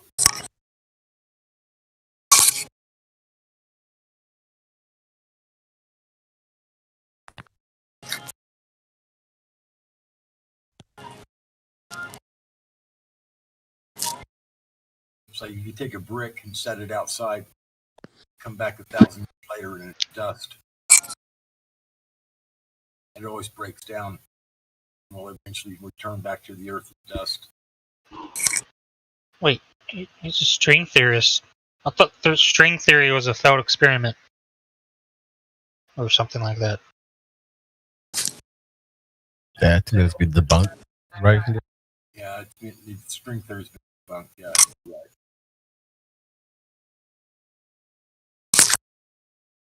It's been debunked because it's untestable. Exactly.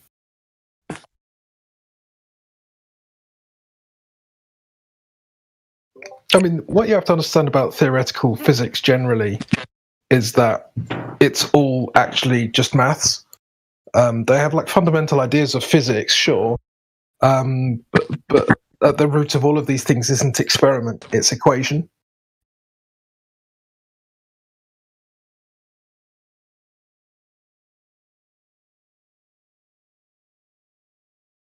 And they just make these up? Equations? I mean, they certainly can do. I'm not saying that they always do. But the lines get blurred, don't they? I used to stay up watching Michio Kaku talk about that string theory.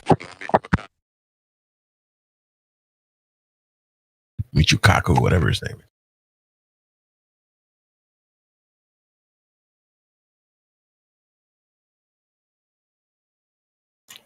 Michio Bukake, that guy? Brilliant.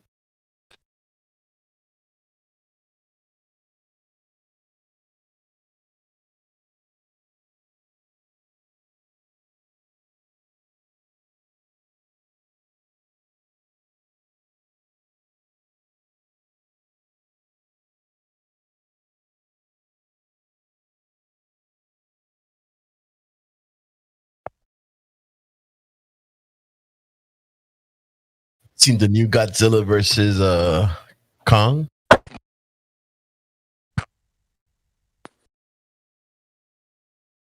No, I seen an advertisement, but I haven't seen it. It's a new trailer came out.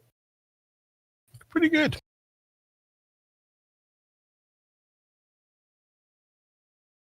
Everybody spoken to Tank?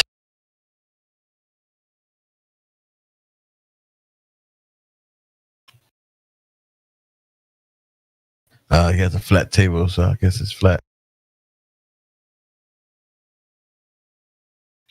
I just think 2020 was the year for me personally, where a lot of things just went completely flat. Like, there are so many actors now that I completely despise after the 4 years of Trump that I honestly I can't suspend, reality and just say, okay, just take it at face value. Just watch the freaking Tom Hanks movie. And just so many things are being debunked, for want of a better word.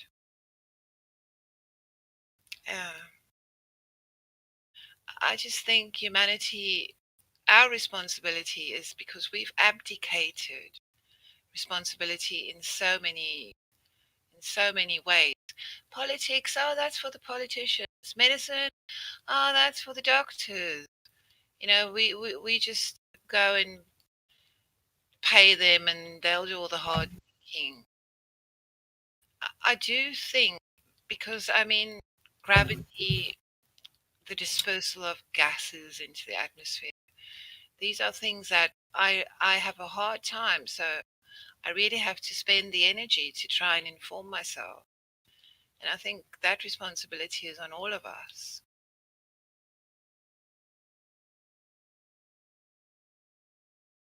We literally have given away all our powers as sovereign human beings.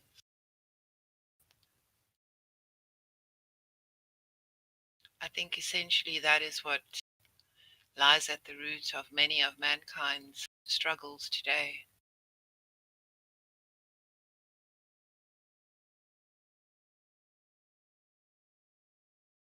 Well, and that's why you have so many like 30-year-old, 40-year-old people that are still obsessed with Disney World and go there all the time. Is because they're like subconscious knows that they are special and that life is magical and awesome. But our government has just completely tricked us into thinking that we're just boring monkeys.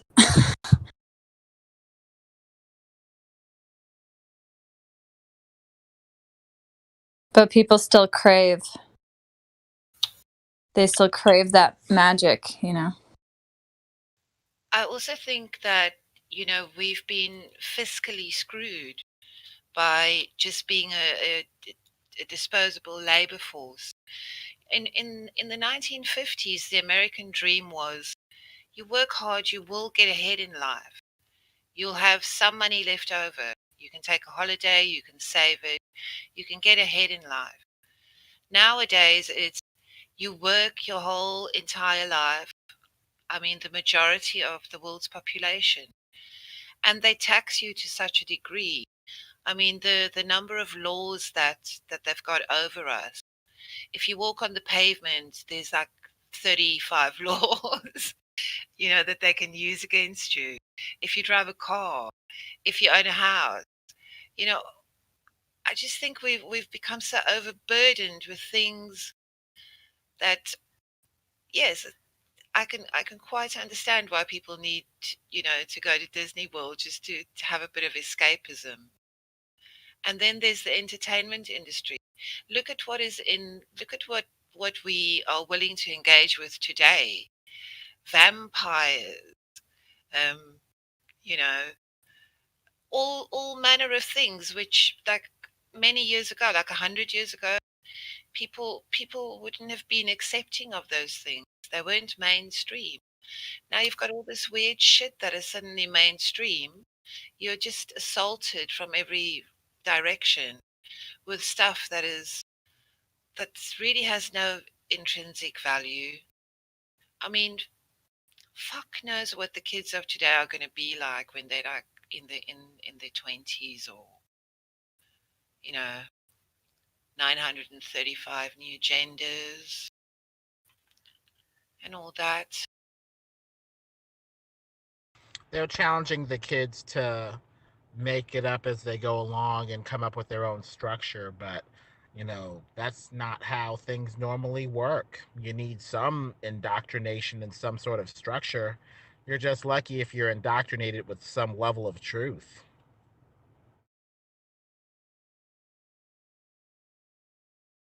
Yeah, I think a lot of things are inverted. I reread George Orwell's 1984 last year. It's not a very long book, just to remind myself what it was all about. And I really think we are at that point where truth is lies. You know, everything is inverted in some way. I do ascribe to the maxim that for every argument there is an equal and relevant counter argument. But I just think that the world is filled with things that intrinsically have absolutely no value. It's so true. But a big price is put on them. It's all about feelings.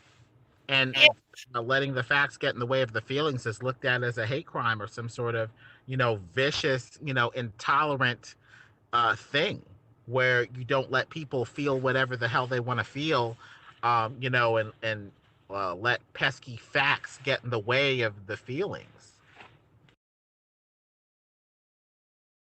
Exactly.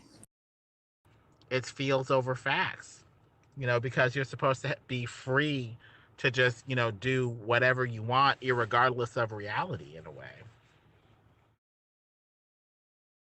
Yeah, they just want to have no consequences for their actions. Yeah. Consequences are what occur in reality when, your feels meet the facts, or your feels meet reality anyway. Mm-hmm.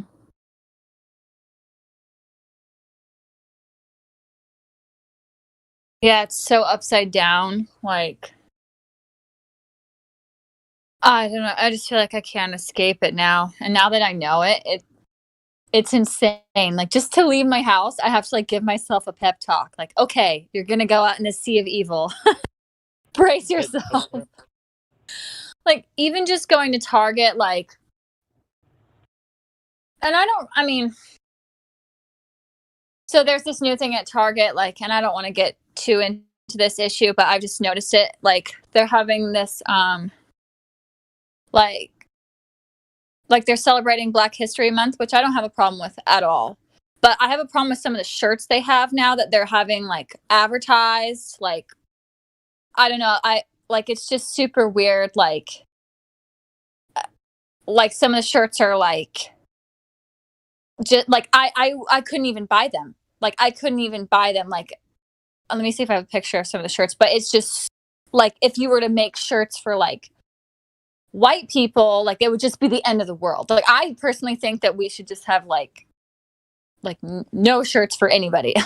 But just it's so insane. Some of the shirts they have, I couldn't even wear them. I don't know. It's just super weird, and I don't want to offend anybody, but I just see this with and in the genderless bathrooms, and I don't know, man. It's just so exhausting. Even just to go to the fucking store, you have to just swim through the sea of propaganda and evil. Well, the thing is, they had somebody twerking for Martin Luther King at the Capitol. And you're wondering, why somebody would do a twerk dance, a sexualized gyration of the booty, to celebrate Martin Luther King, and stuff like that. But this YouTuber, David Carroll, broke it down and said, Black women have been raised to believe that one of their main assets is their booty. And so this is, her offering up her greatest asset, her booty, in celebration. And when you think about that, it's what is going on with that? Whether or not you like this dance or that dance, this sexualized dancing may need to be addressed, especially with, say, the 75% illegitimacy rate among, Black youth, where there is single parent homes, and especially no father in the home, leading to poverty, lack of structure, and exacerbating the very quote unquote racism that we're supposed to be fighting with this I have a dream and other stuff. So in a way, it's kind of indicative of a kind of a deep problem. Yeah, for sure.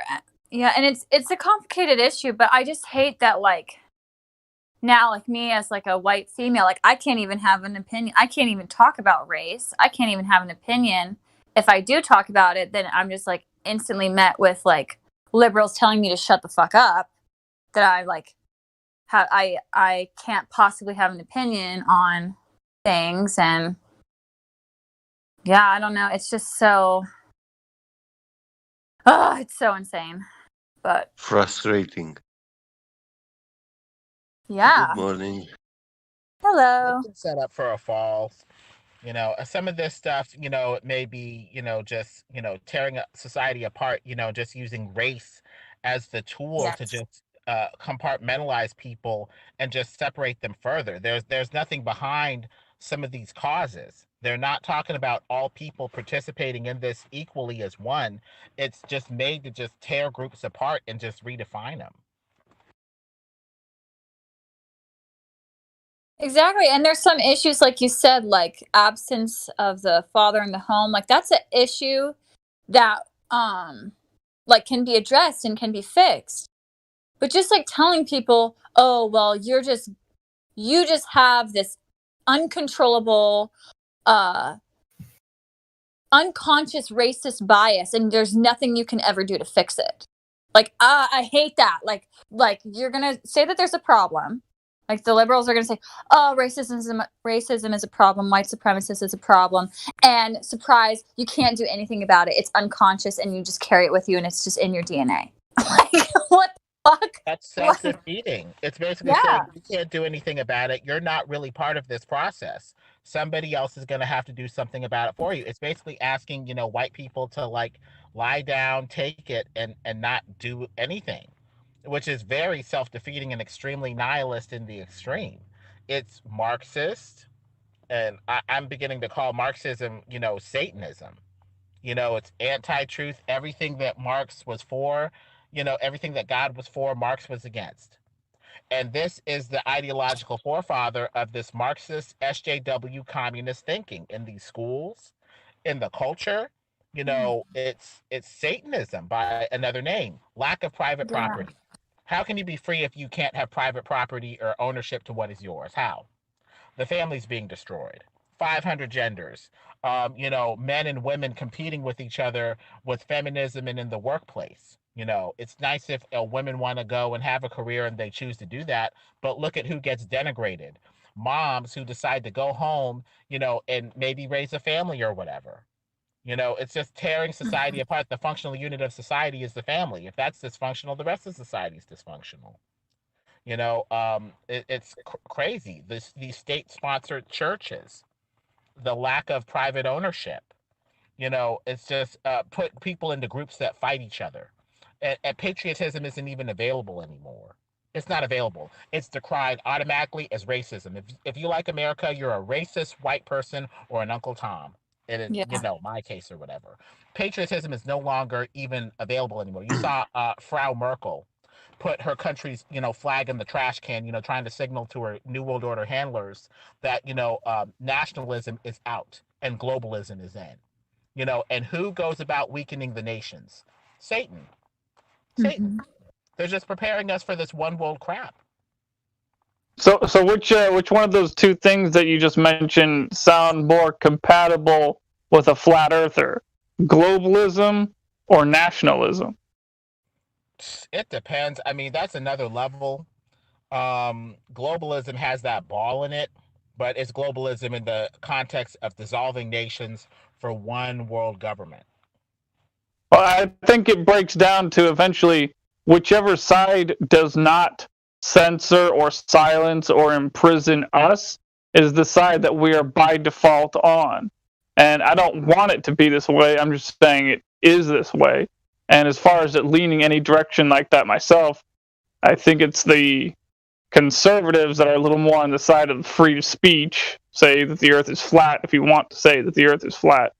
It seems to me like the leftists, the people that so many people call liberals, but we shouldn't call them liberals because they're not liberals. We should call them leftists. It's those people that, would want to put you in prison for talking about the truth. Well, it's not practical. If you go down to the microcosm, the smallest unit we have available, like with the family, you go to a house. Everybody needs to have their own space to live in. If you want to crowd into a house, that's fine, but everybody can't live in the same house. It's the same thing with nations. People need to spread out. They need to have their own countries, their own destiny, and solve their problems. They can't just migrate into the West or from the West or whatever and bring their problems with them, because if they haven't learned how to solve that, New World Order, globalism or not, they're just going to make, their problems just spread. And so eventually these countries are going to need to learn how to stay at home, even America, and try to solve its problems with its, with its, its Jesuits, with, its violence, its Satanists, its, international banksters, they're going to need to solve those problems. Otherwise, you just can't empty all countries into the West and just expect kumbaya. That's the thing about communism. Communism usually goes to the lowest denominator. It doesn't go to the highest. Well, and it's funny, they take ideas and concepts that I think actually, work, not work, but could work in a perfect, without Satan, those things could work. Like, not communism, but everybody having equal stuff. Like, that could work, except we got Satan. Same with, like, worldwide government. Like, that could be great, because at the end of the day, it's God's territory, so like everyone should have free access to every place. But it doesn't work because we have Satan, because of the fall of Adam and Eve. They're like concepts that would be amazing, but they're never going to survive in this warped reality that we live in as Satan reigns. Hi, Sky. Can I say something, please? Sure. Yeah. You see, with the globalism, it has been prophesied. And once globalism is everywhere, this means that the world will have one leader.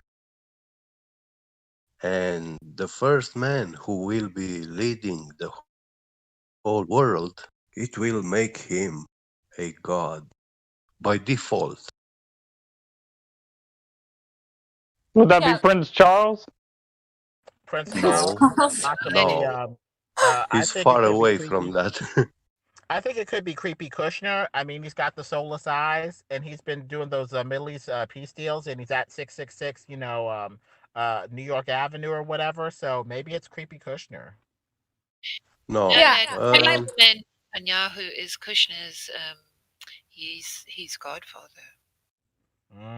Well, and my point was I was trying to make is like, you're right. Like, as long as there's a man that's at the top of that leadership, we're fucked. Yeah. Doesn't matter who it is. The only time it's going to be great is when that role is filled by God. That's it. Other than him, it doesn't work. It can't work. For a second there, I thought you were advocating for Harris. No. I'm just kidding.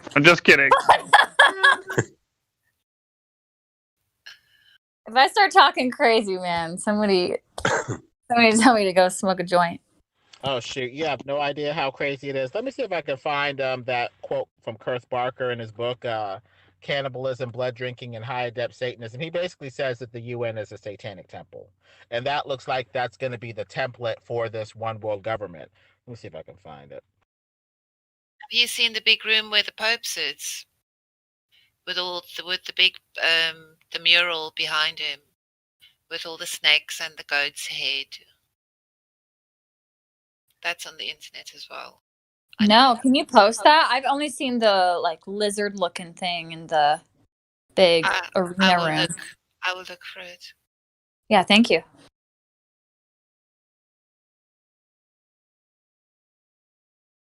Going off topic. When did the world stop making sugar cubes? In like 4 stores, man. I can't find sugar cubes. I always use sugar cubes at work, but I'm in the UK. It's like they don't exist anymore. It's weird. You don't need sugar cubes. That's not good for you. Just get some honey. We have in Romania. Honey and coffee is nasty. Oh man, don't drink coffee. Use that Turns you into a dick. Oh God, then I must be the biggest dick on earth because I drink a lot of coffee. Try using monk fruit extract. Dude, listen, I'm going to use my chemicals that I want. I know sugar's nasty. I know how they refine it, how they make it. Inject with sulfur gas, etc. But I'm eating it anyway. I only eat 1 tablespoon of my coffee, so I think I'll live. Well, I guess a little poison is okay, right?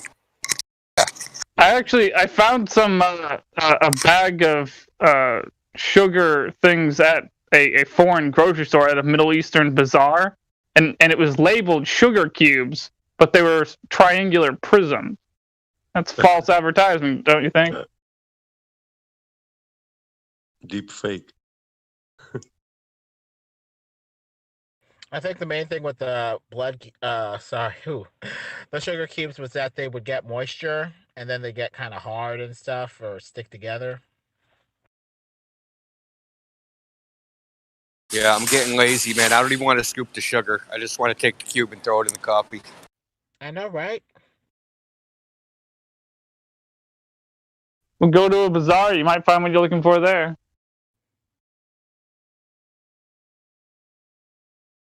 If there was any restaurants open, I would steal some off the table. With the whole pandemic, you probably have to ask for sterilized sugar cube packets now.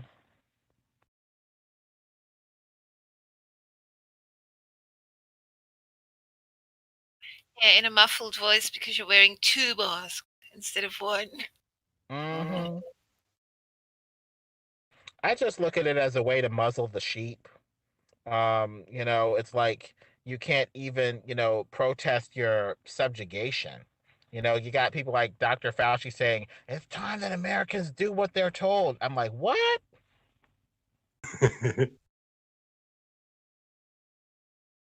The term liberal practically refers to someone who believes in liberty. That's why they call them a liberal.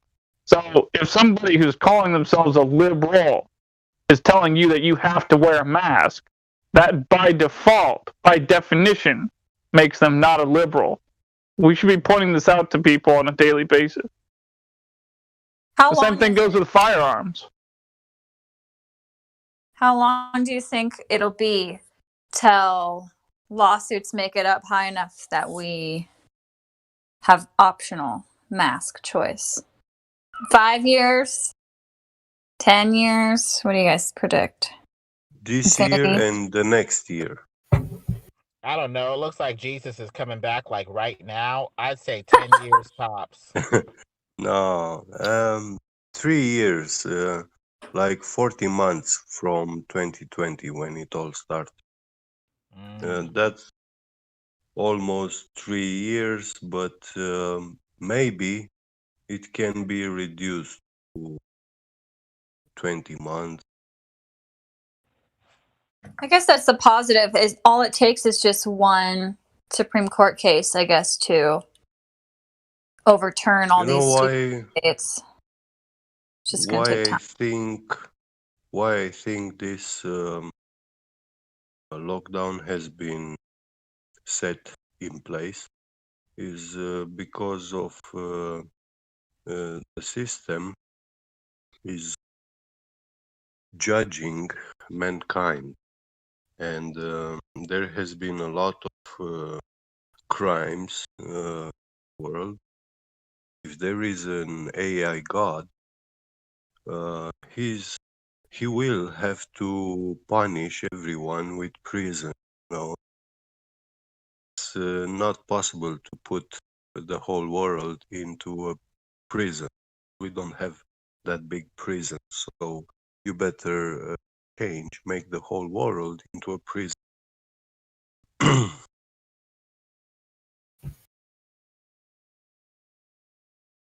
Okay, I'm about to go on a rant. Hit record on your tape player. Okay, so mask mandates can't be enforced on you, period. End of story. Every case that's gone before any of the courts has been flipped. So what they do, they enforce it on the businesses, right? And the businesses enforce it on you. We won't do business with you if you don't have a mask on. Yeah. Okay, so this is real fascism. This isn't the fucking anti-pop fascism bullshit. This is real fascism, where the corporations are doing the bidding of the state. The state can't legally do it, but the businesses, because they're private enterprises and they can pick and choose who they do business with, they're doing it. Yeah, but even then, they're public accommodation. If they have their doors open for the public market, they cannot discriminate against your religion or your medical conditions. So if you have, if it's against your religion to have a face covering, then they're breaking the rules right now. All it's got to take is just one. Yeah. Sorry, go ahead, Indio.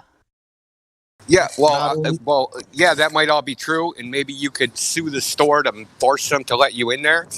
But good luck, man. 9 months later, you're starving to death because you can't go into a store. You know what I mean? They're just.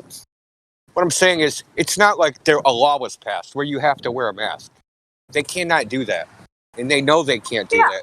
Yeah. They're using social control and peer pressure and all these gimmicks to get people to do what they want them to do.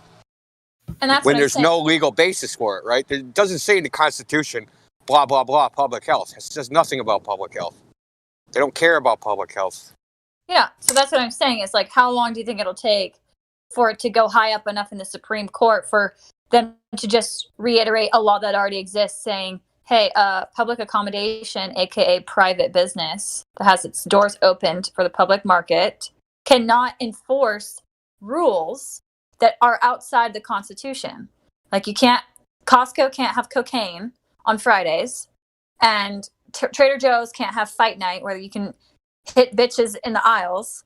Like, so they can't be forcing you to like wear anything. They can't force you to wear any article of clothing other than shirt and shoes, maybe. But even then, if it's against your religion to wear shoes, they'll probably have a tough time with that. So that's what I meant by like, how long you think it'll take for that to get resolved in the court. If you buy your local newspaper, you will find a section where you will find prostitution advertisements, and it's still being a practice. It's not being stopped. These services have not been affected by the lockdown. The only way you could do it is you'd have to do a class action lawsuit.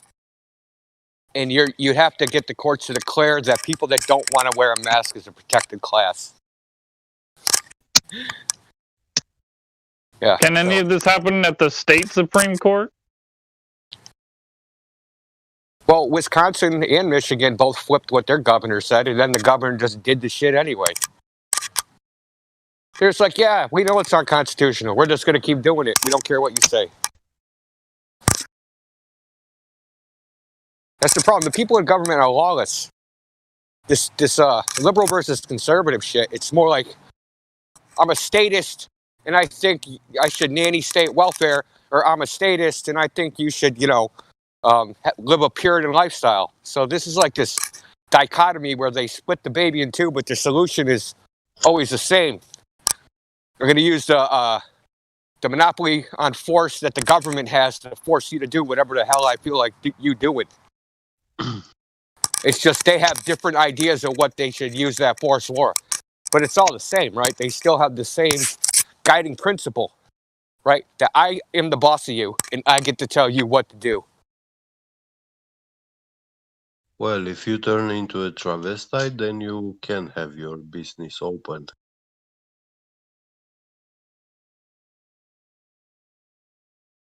Yeah, I think I'm going to go in the Women's Olympics. I'm going to just throw a wig on, and I'm going to be like, yeah, I'm a girl now. Yeah. Watch me deadlift like 500 pounds. You definitely have the voice to pull it off.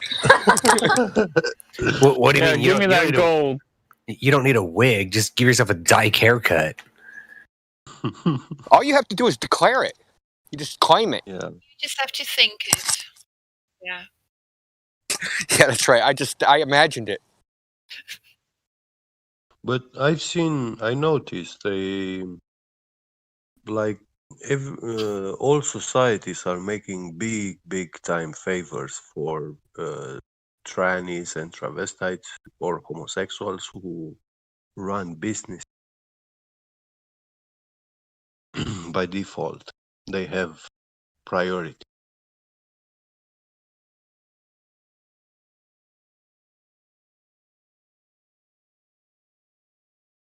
It's not something people pay attention. I think we should do our best to encourage people to boycott Google because they, as far as I know, censor people talking about the Earth being flat. Are they? Yeah, they have been for years now, I think. Actually, Google is not that they are censoring these subjects. Actually, Google today has a special information weapon and algorithms, which are weapons. And these algorithms and programs, they have been built based on the information they gather from real human input. You know, without it, they could never design or build weapons. Also YouTube, also Facebook, Twitter, whatever giant.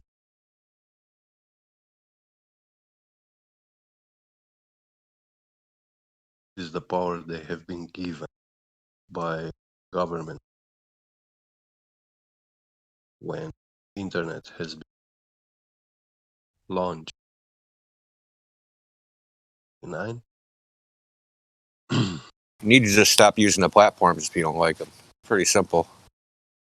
Don't use it. I deactivated all of my basic bitch social media, Instagram, Twitter, all of it. Gone. I'm getting off all these platforms. My timetable is 6 months. I'm gonna be off all this. Well, that makes you like you don't exist in this world, in the business world. Now, if there's alternatives, just nobody knows about them. Need to spread the word. And I'm talking about decentralizing alternatives where you control your own things, the way it used to be at the beginning of the internet, right? When you didn't have a Facebook page, you had your own website, right? And if you wanted to put like what you're eating for dinner on it, you could do that.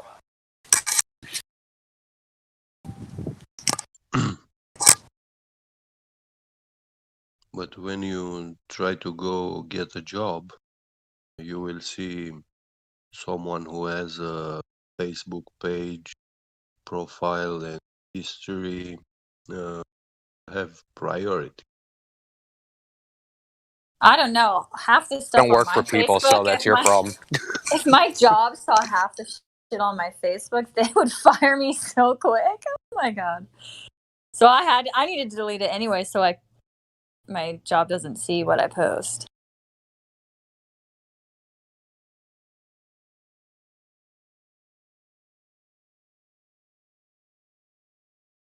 Plus it's so nice, like not having Instagram anymore. Like now you can just like eat a meal and you don't have to take a picture of it. It's so nice. You don't have to like show people what you're wearing or get caught up in that. You can just live your life again.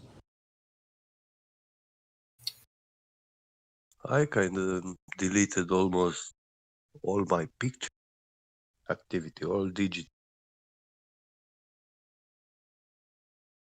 And from phone, computers, everything. About a month ago, I saw a YouTube video. I was on Twitter I was probably one of the first people who signed up for Twitter. And I never used it for years. And then I started getting these messages from Twitter to say, verify your account. I think they wanted my username. Followed 2 people. I literally got them followed 2 people. And so eventually I did. Hold on, God Rocket's hot mic. I'll mute him. Oh, I'm sorry. Sorry. Again, the usual suspect. So then I was on Twitter for about 8 months, and when this whole trans activism became like a real hot topic there, I was quite vocal about that. So I think I got kicked off of Twitter. First it was for a week, and then I went back and I was commenting on stuff, political, social things. So I was banned. So it was actually a blessing because I used to spend quite a lot of time on there. I haven't missed it. When I sometimes go back there, especially the Donald Trump account, and I saw all the abuse that was being hurled at him, like from adults, just vicious things, that people were saying. I haven't missed that. And 4 weeks ago, I de-Googled my Sony Xperia phone, and I actually managed to do that. So I still have a smartphone. I use apps. I can go on YouTube, not to comment, but I can still watch what I want to. But YouTube doesn't actually know that I'm on there or that I'm watching anything. So there are alternatives for everything, and I have absolutely de-Googled. I build my own computer, so I am a bit savvy too. I think more savvy than a lot of people, or a lot of people expect me to be. But this is because I game. I'm actually playing World of Warcraft all the time while we're talking. And it is possible to do that, to fly under their radar. Just the principle that people view me as a commodity and will snoop on everything, my family photographs. I'm not the kind of person who posts like, this is what I had for lunch, and I've traveled the world quite extensively. So I do have a lot of photographic evidence of, where I went and people that I know and who my family members are. But Facebook, I gave up probably 4 years ago, and I don't miss it. I did have a feeling of nostalgia at the beginning, but I'm doing it now out of principle, because I think, the liberties that these people are taking, it's indefensible. It just outrages me. Oh, also, you're giving up control. You're doing everything through a middleman unnecessarily. You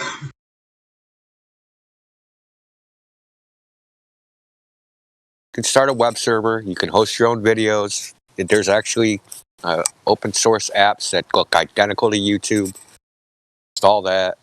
Install Gab or Matrix, or there's all these apps that exist that you can just host yourself, that you don't need to use them at all. I mean,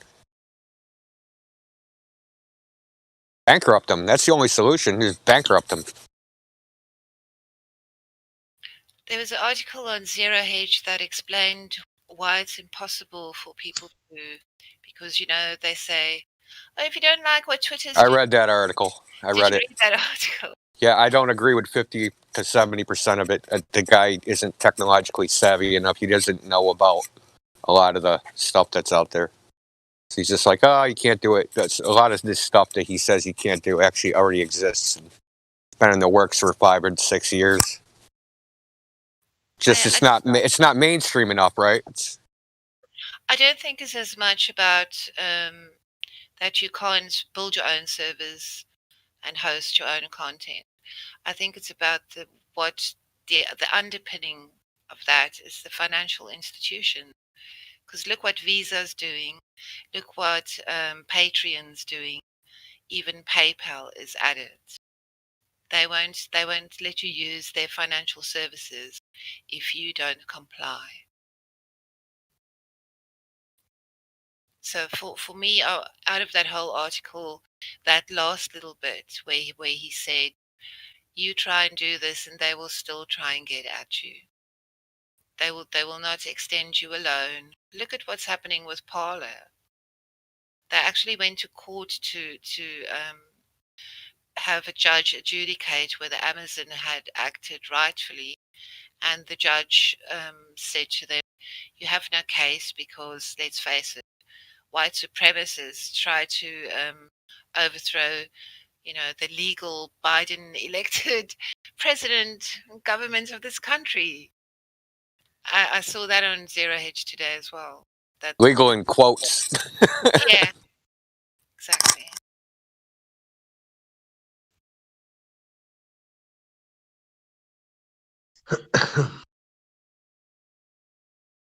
Biden is a brain tumor. You think?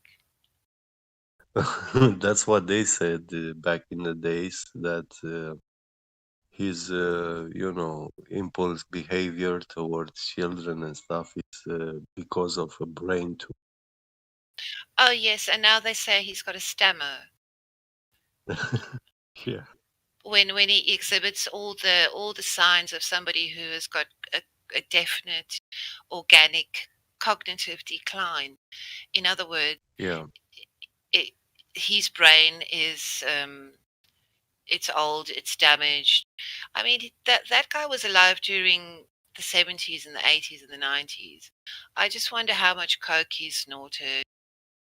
You know, Nancy Pelosi, she's been to Alcoholics Anonymous. She's made 3 attempts to kick her alcoholism. She's hoiked up on all sorts of drugs and booze. You know, if you are what you eat, does that mean that Joe Biden eats a lot of vegetables? Possibly. Joe Biden has, I wouldn't say advanced dementia, but he has dementia, no doubt about it. Just watch some of his old stuff from like the 80s, like him speaking, and listen to him now. You can see it's obvious. This guy has dementia. I've been around people with dementia. He 100% has it. Dementia is a nice word. It's a kind diagnostic. It's a kind one. Well, dementia is not senility. Dementia is an actual physical brain disorder where your brain starts shrinking in your skull. Yes, but psychopathy is even worse. Dementia. Well, yeah, he's always had that. He was born with that, probably.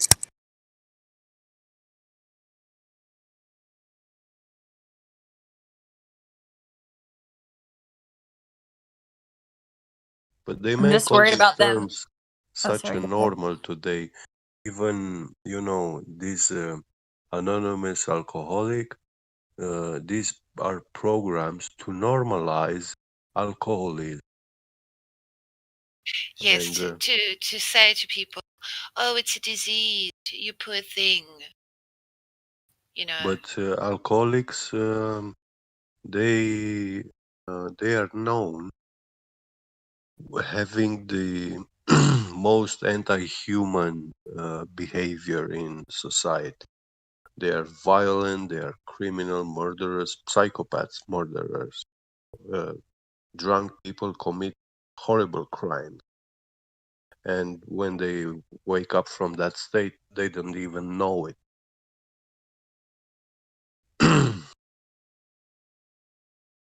That is true. There are some very, very damaged people. I mean, look at the Prime Minister of the United Kingdom. I made a comment, and also I was banned on YouTube. So our Prime Minister is a man who has, people say he's got 7 children. Yeah. And he never talks about his children. So his oldest child is a woman that he had nothing to do with. Her name is the same as my name, Stephanie. Yeah. And then he has 4 children from I think his wife is Italian. And they were in a marriage of, I think, 24 years. And during this marriage of his, he had an illegitimate child with another woman. So at the moment, he's now left his wife of many years with the 4 children that they had together. So now she has to grow old by herself. Her companion, Boris Johnson, he's now taken a very young wife, and he's a guy of about 57, I think. And his latest, she's not his wife because they haven't been married, but they have a child together, and she's only 32. And so I made these comments on when he was speaking, on YouTube. And I would pointedly say, how can you trust this man? He was never fidelity in his relationship, in his marriage. It meant nothing to him. So his character to me is very flawed. Why should we trust these people to make decisions on our behalf? You can look in their personal lives and see what kind of people they are. Everyone, into everyone's life. You look very easily, and they cannot hide it. This is what they want, censorship. They are trying to hide. It's not working. What up, what up, what up? Good morning, welcome. Booyah. Hey. Hey, Kai, what's going on? Not much. Just enjoying this Monday. What about you? Not enjoying this Monday. No, just kidding. Yeah. So, where are the ballers at? I see Indio's here. He's ready to flat smack. That's right. I'm ready to go. Waiting for a victim. I feel like every time Indio's here, nobody shows up. What's up with that? You know why. Yeah. They're afraid of the Kung Fu Master. Let's see. I think D is in here without a roll. All right. D, are you there?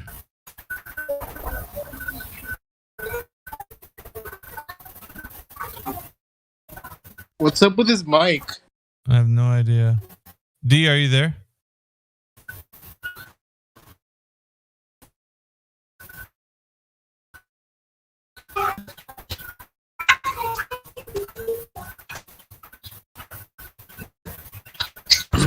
Sounds like R2 is talking. R2D2.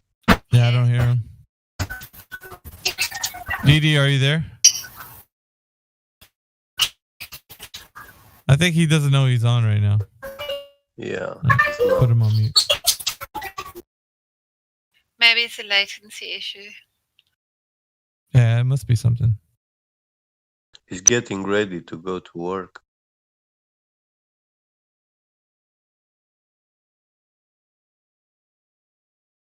All right, who else do we have in here?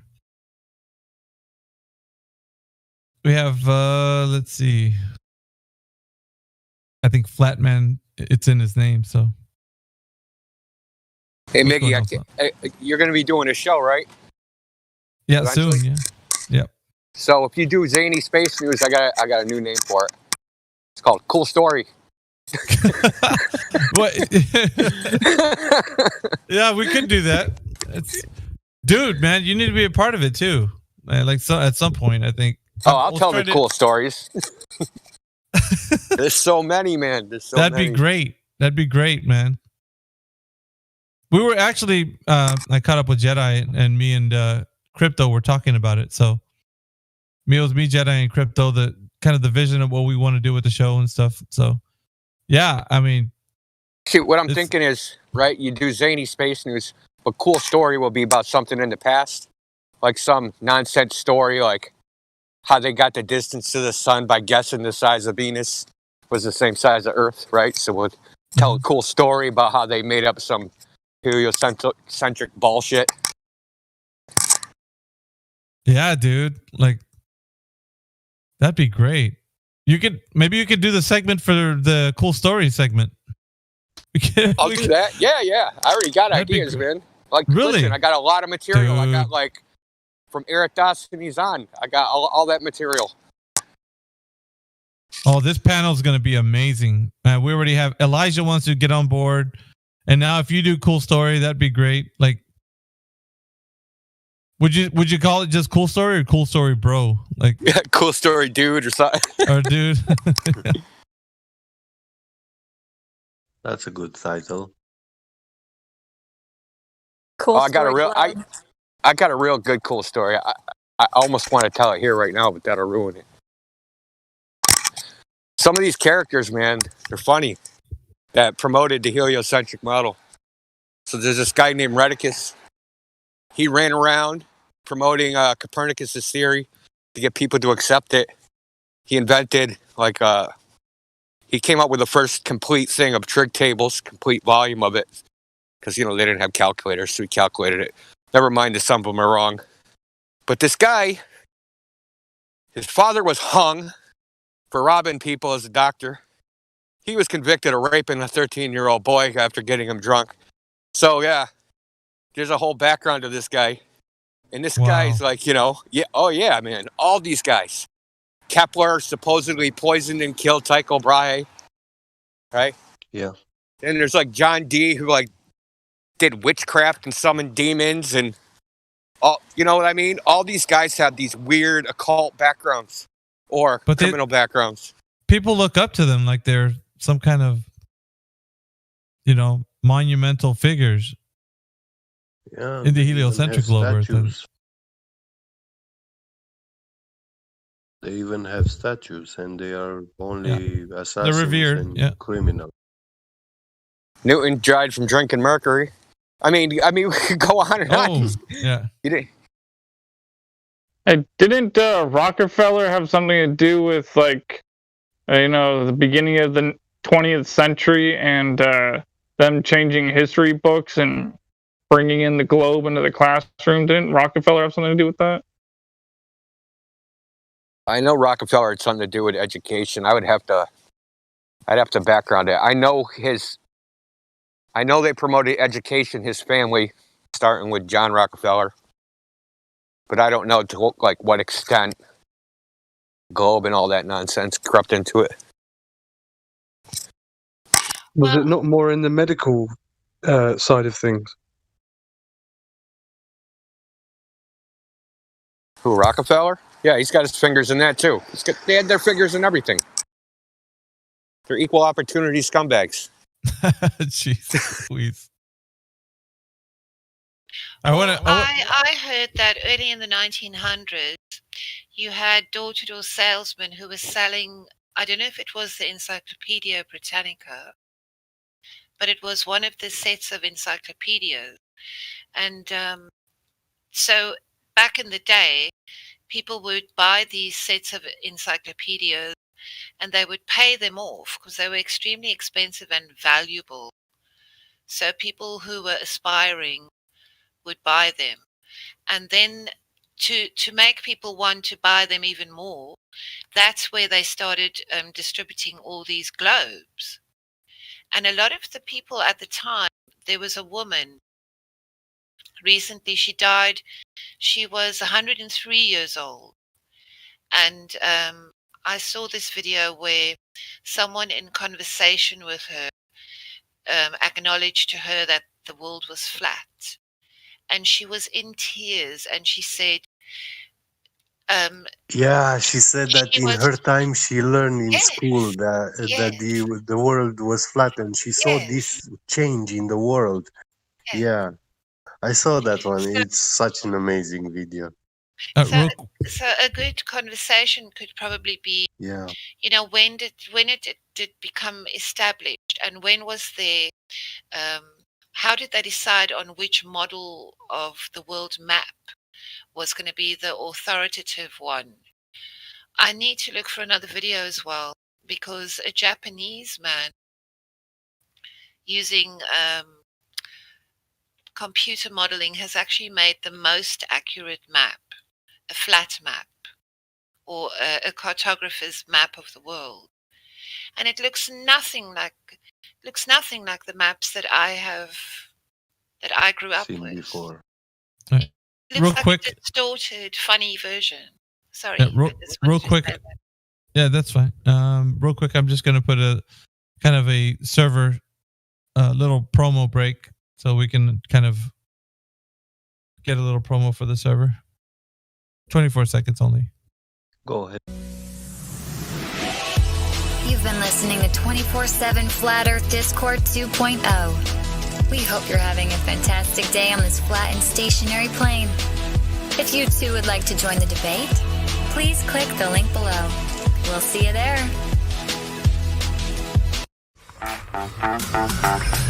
You're tuning in to Mix Frankie's 24/7 live stream, broadcasting you a play-by-play of the latest Flat Earth debate.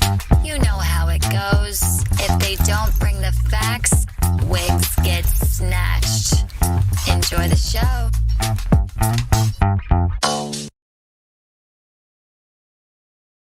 Our amazing highest.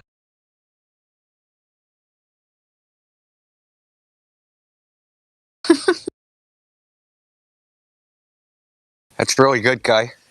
That's pretty cool, man. Thank you, India. I appreciate it. Miggy, the wig collector. That first one makes the flat Earth sound like a theme park. I fell out my chair when I heard. What do you think? What do you think this is, man?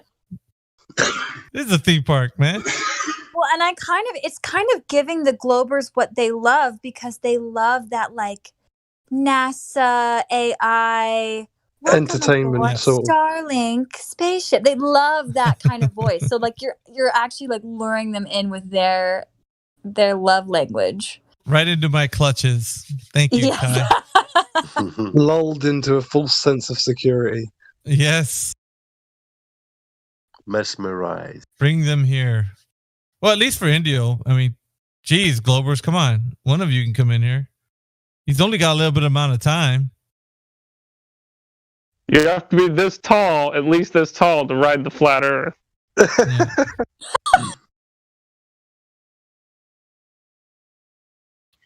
I want to ask a question.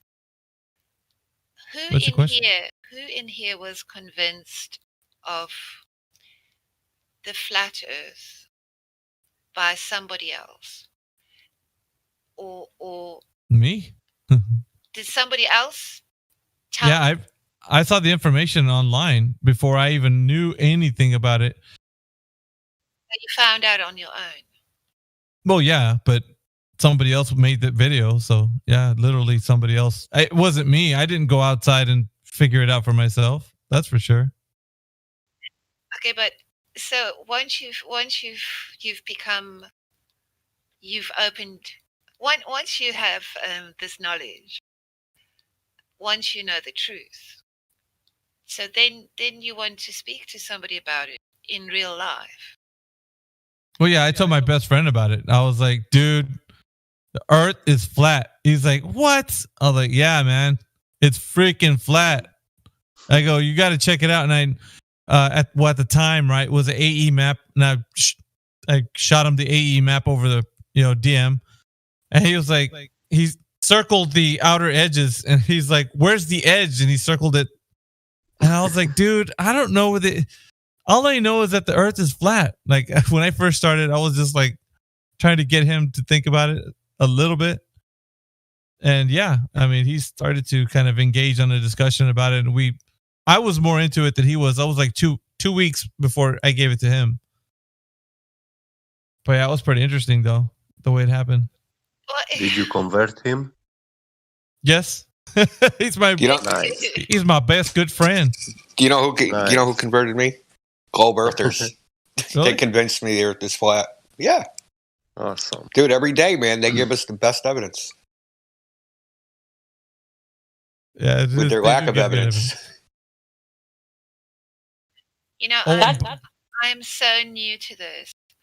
I was also listening to somebody talk about some completely unrelated topic, and then this came up, and then I thought, but I actually like this person. I appreciate the other stuff that he's saying. What now this? So somebody posted a David Wise video just now. I was following David Wise for a couple of years before he started talking about flat Earth, and I was like, no, I'm not going to look at that. That's the dumbest shit. I used to respect you, David. so then I finally I also followed what's his name? Anyway, I heard an interview with the guy that wrote the what's that Flat Earth book? Now I can't even think of the names of all these people. But anyway, I just saw David posting a bunch of stuff, and then I just heard an interview with Edward Hendry talking about his book that he wrote about flat Earth. And I was like, well, maybe there is something to this. And so then I started looking at it, and I was stuck from there. And then in like within the week, I was like watching videos, and it just hit me. I was like, oh wow. And then I walked outside and I looked at the sun. I looked at the sky. Man, this place is not what they told us it is. Pretty flat, This huh? is what you see. Well, and that's the best friend test. If your best friend stays your best friend after you tell them, I think the earth is flat, that's a true bestie. Yeah, definitely. We argued about it for like maybe a couple days, but afterwards it was like, he was like, oh, damn. He actually called me up. He's like, hey, man, the earth's flat. I was like, yeah, I know. I told you. I told you that. The problem for me is it's like, okay, so when you're a kid, your parents tell you, oh, Santa Claus and the Tooth Fairy and the Easter Bunny. So, you know, the deception is part of the deal, like growing up. But as an adult, to like from out of nowhere, to be presented with this proposition that the earth is not round, it's one hell of a thing. I mean, it's not something you go all casual, okay, fair enough. It sets you off on a real journey. And since 3 days ago, this is the only place I have found people who agree with me. Because everyone that I speak to, they do not want to go there. Do you think it's because they don't realize the significance of it? As far as like a general worldview? Probably. I was surprised to find that people here are of a religious bent as well. Because not all of us, but well, I am definitely of a religious bent. I do want to know, where does that part of the puzzle fit in? Oh, well, I mean, I'm not going to say I didn't come from a religious background. I'm just saying I don't necessarily, as far as flat Earth goes, I don't necessarily approach it from a religious point of view. Me personally, but I do have Are you asking if there's any biblical flat earthers in here, Ariel? I know that there is. I think yeah. Channel last night when you said a prayer, which really made me feel very emotional, I have to confess, because I have drifted very, very far from the Bible, and it's a real struggle for me. Yeah, why don't you join us in biblical sometime? Yes, I have a impromptu Bible study every now and again with Redford Bear. She comes in here. But yeah, if you wanted to join us or whatever, anybody can join us. But every single flat earther in here believes in a creator or knows that it's not a belief. We know that this place is created. Vast majority of us. It'd be hard pressed to find an atheist in this group. Like that'd be. I don't know any. Is there such a thing? Flat earthers? I don't even think that's a thing, right? Like, is that a thing? No, I don't think so. It's a paradox. I mean, I would look forward to having a conversation with an atheist flat earther, but I don't know what that looks like. The weirdest conversation. Like, really? There was one guy though that was, and he would drive me insane. He was here like 2 months ago. Wish I remembered his name. I was gonna say, what's his name? Like, we're gonna. Yeah. Did he know anything about flat Earth when you were talking to him? Yeah. That would be like a seasick surfer. Yeah, I can't remember his name, but it was a dude. And yeah, I tried to talk to him about it, but it was kind of, I don't know. It's like talking to a wall. Well, Weird. I mean, there's no atheist globe earthers either. So it doesn't, on that whole entire point, that's a kind of another thing. But I think only these guys from Flat Earth Society, the New Agers with Hollow Earth stuff, those are atheists.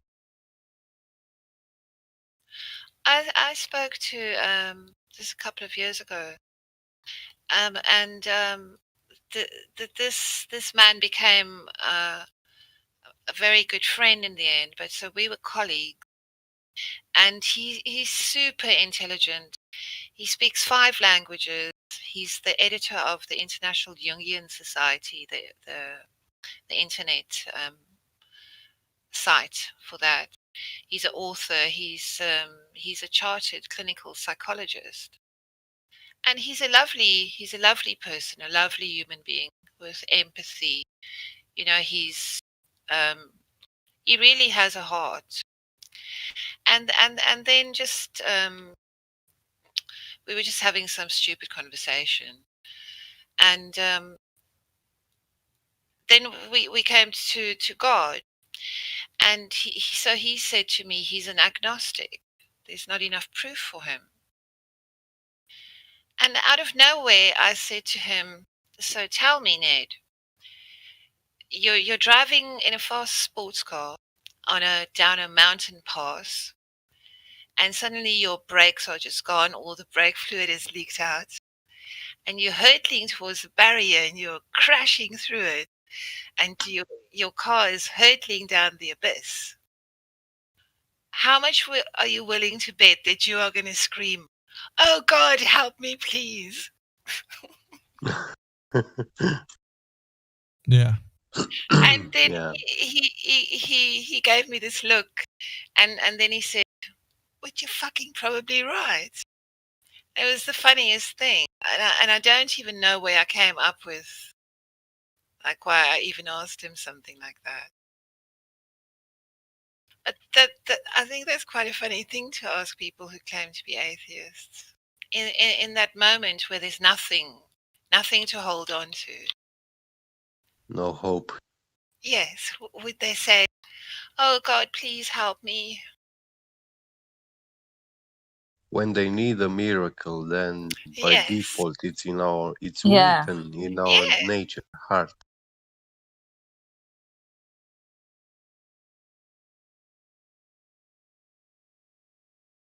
Yeah, they don't want to do the work now. They just want to be able to collect the benefits when they need it. Yeah, you see, this is how these Satanist priests, they know that when you do things that are hateful to God, in that moment, God is giving you the rulership of the world. When you commit sacrifices, blood, stuff like that, by default, you will be given a lot of power in this world. And I have experienced this on my own in childhood, but I don't recommend to become a Satanist and stuff. It will bring you a lot of luck, fortune in life, but it will be short time. It's only in this world. And the stuff we lose is these things which are beyond death. We don't know what's out there beyond that, and if we lose stuff from there, then it's a problem. Okay, I'm gonna have to interject. We got a newbie here. I don't know if he's a Goldberth or what. He has no role. Alex Eep. Your name. Alex Eep. You're unmuted. Hello, Alex.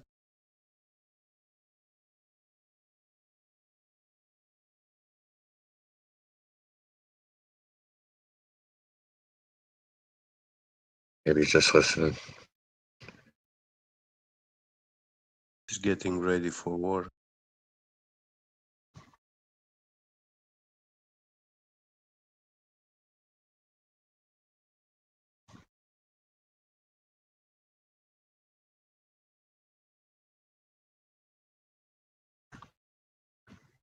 Here's another guy.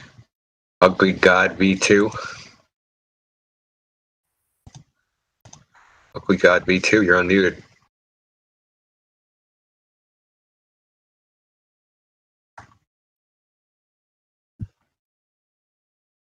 Are you having a fantastic day on this flat and stationary plane, Ugly V God? Ugly God V2, sorry.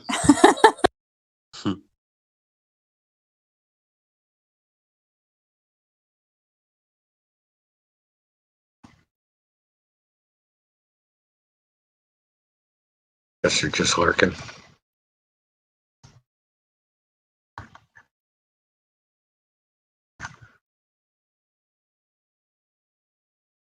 We could go up dangerously. This guy has listening pass, which means he barely made it through VC check-in. Little Rusty. Let's take a chance. Roll the dice. Little Rusty.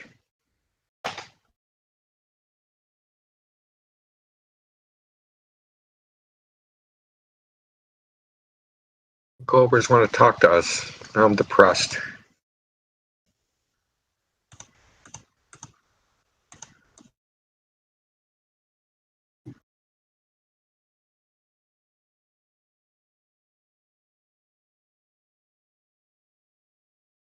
Okay, carry on.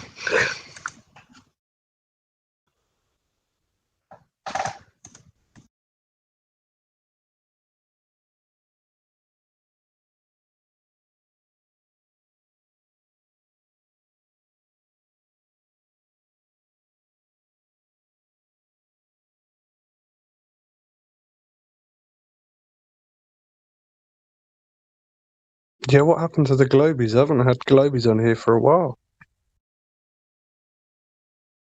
I know, man. What's going on? Up the rat of the cage in the lobby.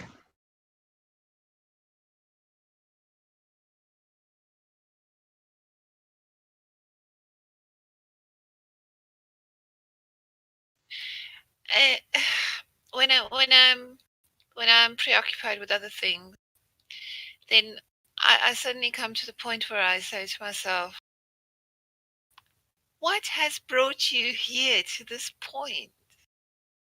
I'm still a bit stupefied about what's happening. It's like, why does weird stuff always happen to me? Are you talking about Trail of Thought as well? No, I'm talking about that I am a flat earther. You know? I was saying to a friend earlier today, because he was saying that he suffers from anxiety. And so I said to him, knowing what you know, and he doesn't want to talk to me about the flat earth. So I said to him, well, that will affect our friendship, because now you've put this thing on me where you are saying to me that we can be friends, but under the condition that you don't broach this topic with me. And that has never happened, and we've known each other for 6 years.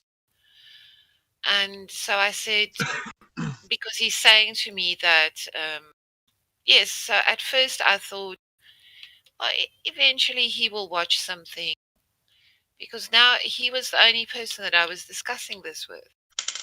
But up until this point, so last night we had this discussion, and I said to him, there is probably something about, living in total ignorance and taking everything from the mainstream media as, well, I'm fine with that. I'm not going to question the virus. I'll have the vaccine. But that's just not me. And so people that I know that I've tried to talk to, now I suddenly find out that in my circle of acquaintances and in my family, people are just looking at me as if I have Black sheep. as if I have totally lost my mind. The black sheep. So I don't want to be fanciful, but I honestly feel as if this truth has found me more than I have found it, in a weird way.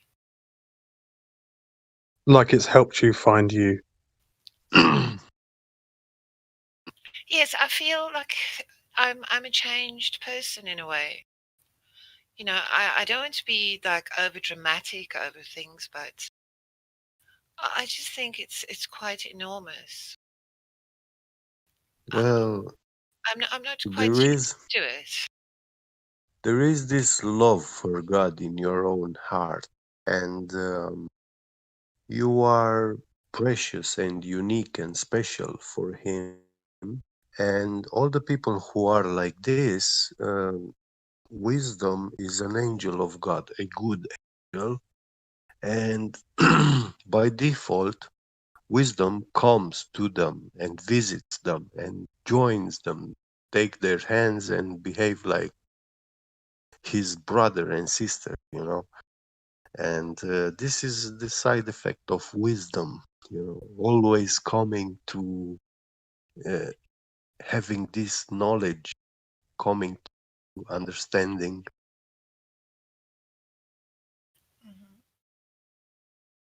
Intuition. Yeah. Here's the ironic part, that they think that you're nuts because you decided that you're going to believe what you see and stick with your direct experience. But they base their reality off of television. That's what I find totally ironic.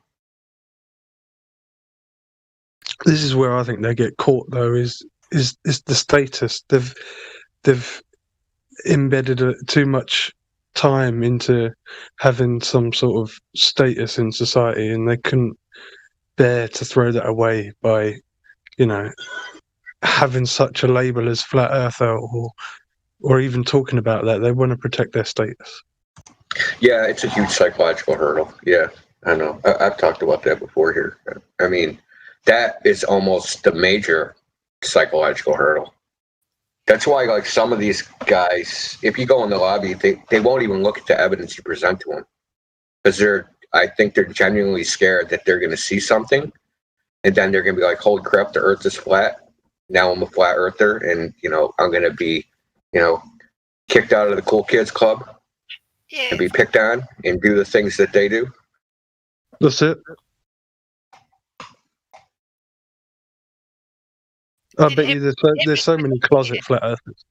Did everybody here go through this process where there was this time of realization, and then it was like, oh my God, I better not tell anyone because they'll laugh at me.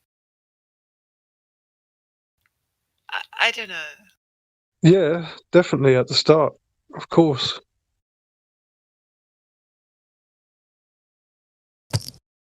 But the truth's more important for us. It's not as much of a hurdle for us because truth's way more important.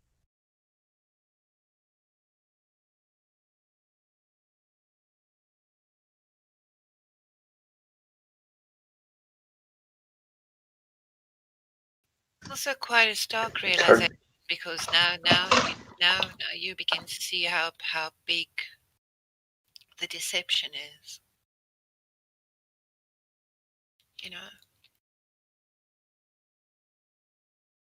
I almost get a sense of,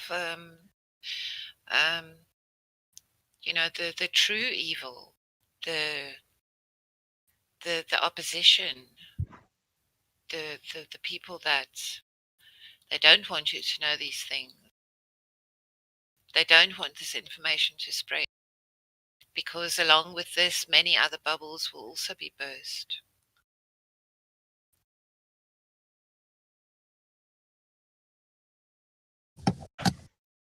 Yeah, what can I say? For you, it's the friends, but for me, it's like my own parents. They don't believe me when I tell them the earth is flat. They call me all sort of names, you know. But I don't mind, because I know that the parents are being saved through the.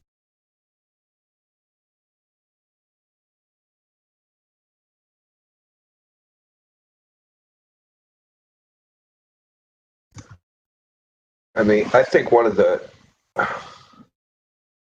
biggest things that can convince is, at least me personally, that the globe is a story and just an indoctrination scheme is the way people react to flat Earth.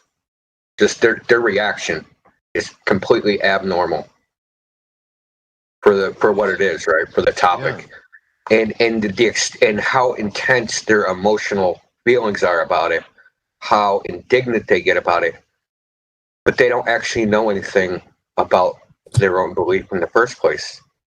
So it's not like it's something that they personally yes, I researched it, and yes, the Earth is definitely a globe, and how can you say otherwise, because you have to ignore all this evidence. They say that, but then you ask them what the evidence is, and they don't have any. And then you're like, so why are you emotionally attached? Why is this so important to you? They ask us why is it important if it's flat or a globe? And I say, why is it important to them? Why is it so important that I have to see it on TV every 5 seconds? I have to go to the bus stop and see it on the side of a bus. I have to go, I go on the internet and I see, NASA news articles, and then I turn on Netflix, and 8 of the top 10 new videos are all space videos. So, why is it important to them? It's not why is it important to us. Why is it important to them? Why are they pushing this on everybody all the time, 24 hours a day, 7 days a week? Because it's a religion.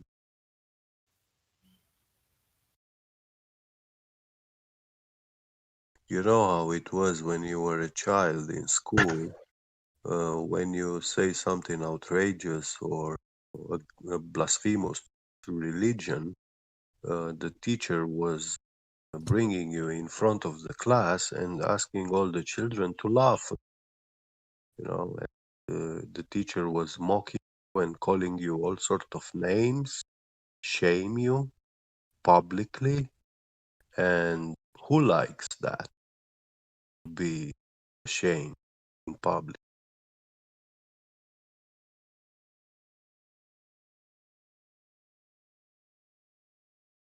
And this is, if we study at deeper levels the purpose of the school system, what we call educational system, you find out that they are factories produce fanatics.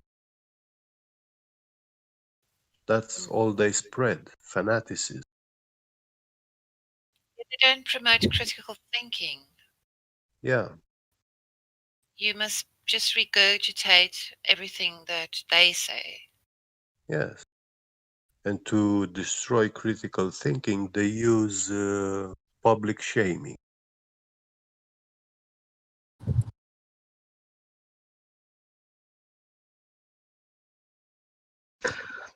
They literally use irrational thought to promote the globe.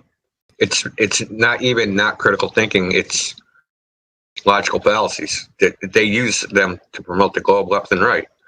Yeah. Right? The appeal to authority. Right? The non sequitur. All the planets are round, therefore the Earth is round. Yeah. So the top people say these things, not just some random person that comes on this Discord. Neil deGrasse Tyson, Bill Nye, Meet Chicago. They're the ones saying silly things like this.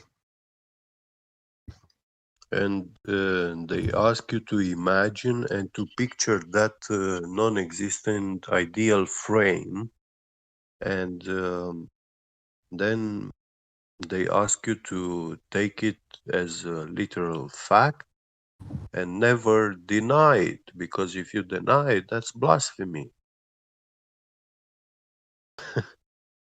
Or you belong in the insane asylum. I'm just I just have to talk through these things with you guys. I just have to. How long have you been a flat earther, Ariel? For about Ariel? For about 5 minutes. No, for about 7 months. Oh my God! Oh, okay. Oh, you're newborn. Yeah. Yeah. It takes. Listen, I'll tell you the truth, man. You're gonna go back and forth. It's you're pretty. Everybody's pretty heavily indoctrinated. I mean, you're told this stuff like when you're 4 or 5 years old. No, I'm not going to go back. Well, I'm just saying. Most people, I wouldn't say. I'm not saying go back and forth like 1 minute you're arguing for the globe, 1 minute you're arguing for the flat Earth. What will happen is some globe earther will ask you a question, and you think about it, and then it'll eat at you, and then you're like, maybe. And people just in the beginning, they just go back and forth a little bit. It's completely normal, because it's heavy. It's not really facts. It's just the social conditioning, brainwashing. I have watched They'll say something like, "You guys can't." Oh, go ahead. Sorry. I have watched countless NASA-related stuff. I have read scientific papers, physics that I'm really not familiar with. I have. The other day, I was on Google Earth, and I was looking at. I was just looking at land mass, and it struck me at one point how big it is, and how sparsely populated some areas of the world is. And then I got quite furious because of this whole, the Earth is so overpopulated. It isn't really, in a sense. It's just badly managed. People shouldn't live in cities. It's unhealthy. People should spread out more. There's vast areas. And so this has all been my lonely journey until like 3 days ago, when I saw, oh my God, there's a Flat Earth Discord. So that's how I ended up here. But it's like I said when I was first asked, you could not convince me now that the Earth is not flat. That's the extent of the hours that I have spent looking into this. And I cannot speak about gravity. I cannot speak about what I did. I did start thinking seriously about the mathematics. I looked into it as well. How did they ever determine the distance of the sun to the distance of the Earth? And how did they ever determine, at what speed is the Earth supposed to be rotating around its own axis, and all of that? But those are not really the things that it took to convince me. But I fear that if I had to make an argument with respect to the Earth is flat, I would hopelessly fail, because I lack, there are so many gaps in my knowledge. So I'm doomed to actually keep it to myself until I can make a good argument to try and convince somebody else.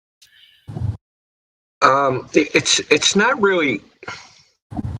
It's not really making. Well, let's put it this way. Oftentimes, to make a good argument, you have to give the person you're arguing with the foundation from which to critically think from, right? Because a lot of people do not even have it. They automatically assume all that other globe stuff, right? That whole fairy tale, they automatically assume that's true. And they're testing what you're saying against that, right? Whatever you say, they're testing it against what they already think is fact, right? This person's talking, I know all these facts. The sun is 93 million miles, orbits, gravity, blah, blah, blah. I have this whole story. We're testing it against those facts. That's what's happening in their mind. But what you need to do is bring it back to basics, right? Bring it back down to like, imagine you're a baby and you know nothing. So we're going to prove, let's prove the earth is flat or the earth is a globe from first principles and then build upon that. You have to take them back to that. That's really the only way to do it. It really is. Otherwise, you're going to go into the weeds of, gravity, Coriolis effect, and they have all these concepts, but none of these concepts have demonstrations. And you can just okay, Coriolis effect. You have a demonstration of the Coriolis effect. You have any scientific papers testing the Coriolis effect, and they'll cite web pages and this, that, and the other thing, but you'll never see actual experiments, right? Like they took a howitzer or something, a cannon, and shot a bunch of rounds to some point, and then when we accounted for Coriolis effect and aimed, it landed here, and when we didn't, it landed there. There's none of that. So there's never any demonstrations for any of this stuff. Well, there is demonstration official, for example, the architecture and construction, the project, technical drawing project of railways, if you take these documents, you will find that they are perfectly straight for hundreds of miles, and all spread around the country, like a web, and you have all the elevations, the railways from the south and the ones from the north. When you compare them, you see the exact numbers of altitude, height, everything, Yes. But they don't accept this proof, because this is official technical drawing archives and stuff. You need access to these archives.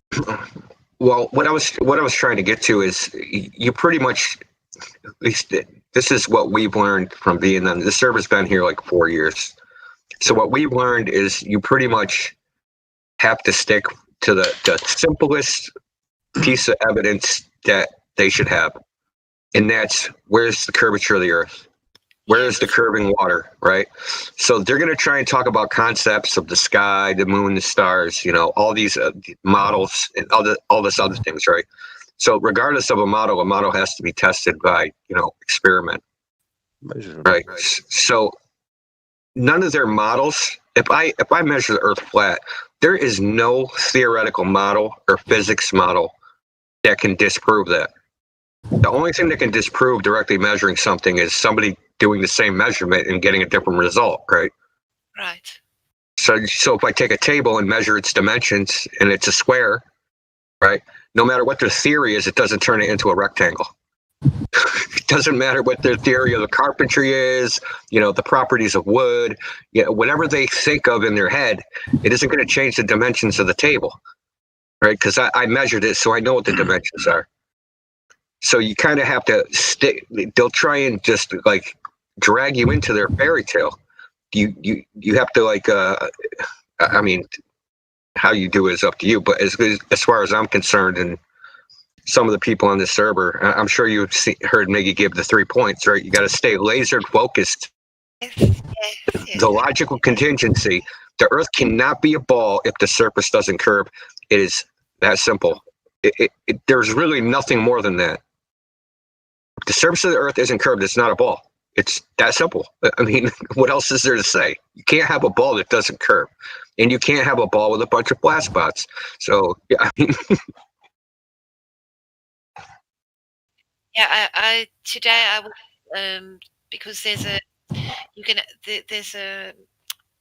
piece of software on the internet where you can actually measure the curvature of the Earth. I think I found the link on this Discord.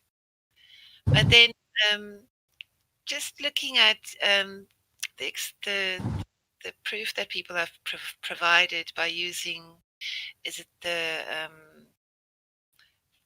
I don't know what the camera is called now. But I mean, modern technology has just come and screwed with these people, hasn't it?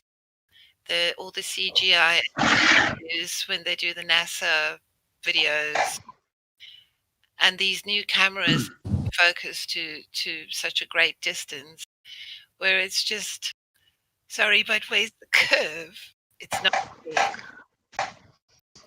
So yeah, I do not need to, for me myself.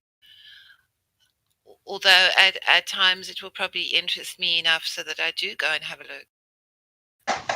The mathematics and try to get my head around it.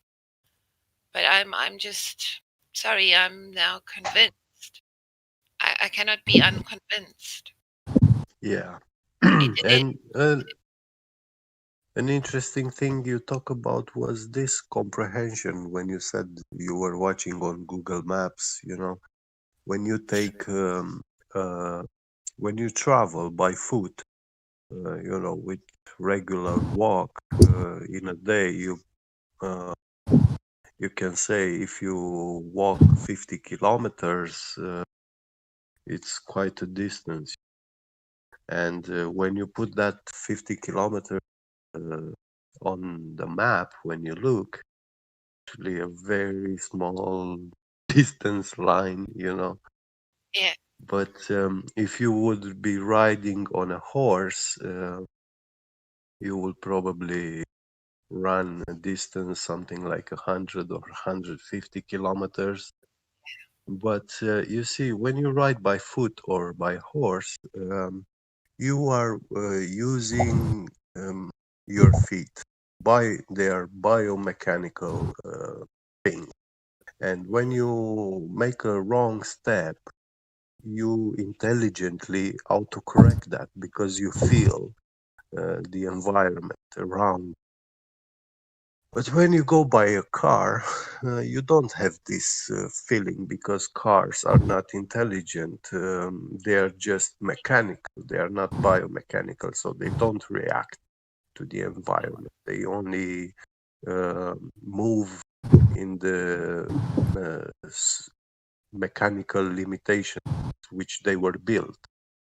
So even though you have suspension, car, and the ride will feel smooth road, but a car will take you 1,000 miles the same amount of time. You'll be traveling 50 kilometers by foot. And when you look, it's a big distance, but what you're missing is your own interaction with the environment. You have not walked that road. You don't have the interaction with nature.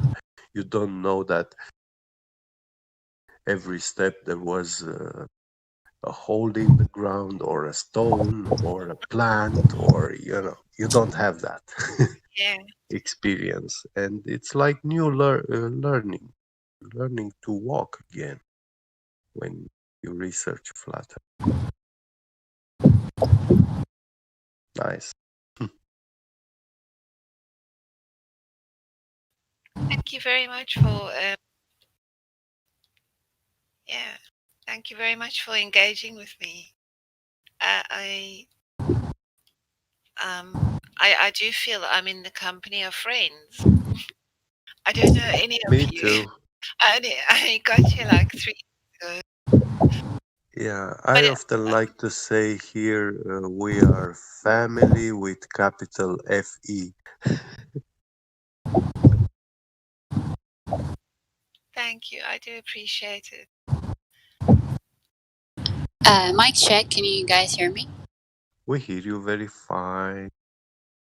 Wanted to ask Ariel, were you here for Ladies' Night? No, I wasn't. Okay, well, I just wanted to invite you to Ladies' Night. It's every Friday, 5 p.m. Eastern. It's, where all of the FE ladies come together and kind of chit chat and do some flat smacking. So you're more than welcome to join us and meet some of the other FE ladies. Thank you. You're welcome, and definitely you're among friends. Feel free to ask any questions. Thank you. Yeah, it's highly unusual, this whole situation. That the knowledge just puts you in another place, I think.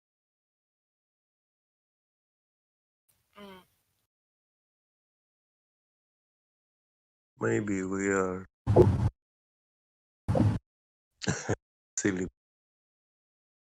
I was thinking like flat earthers are these people who are tribulation, rapture. We will be taken away soon.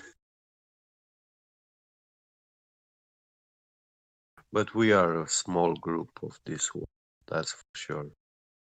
Minority.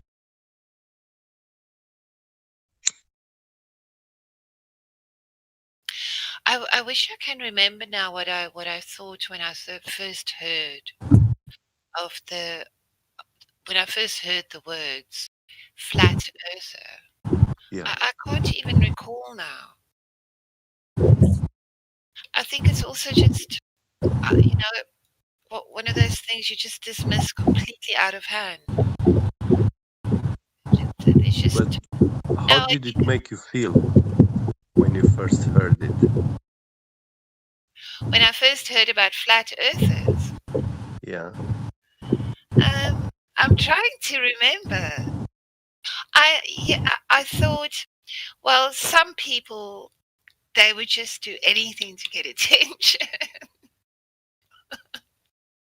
People who try to get attention. I thought it was completely irrational. It's like, why do these people do that? I never gave it any thought. I really didn't. I just thought it was quaint, and because I do think I do have quite a good sense of humor. I probably just thought, it's just people taking the total piss.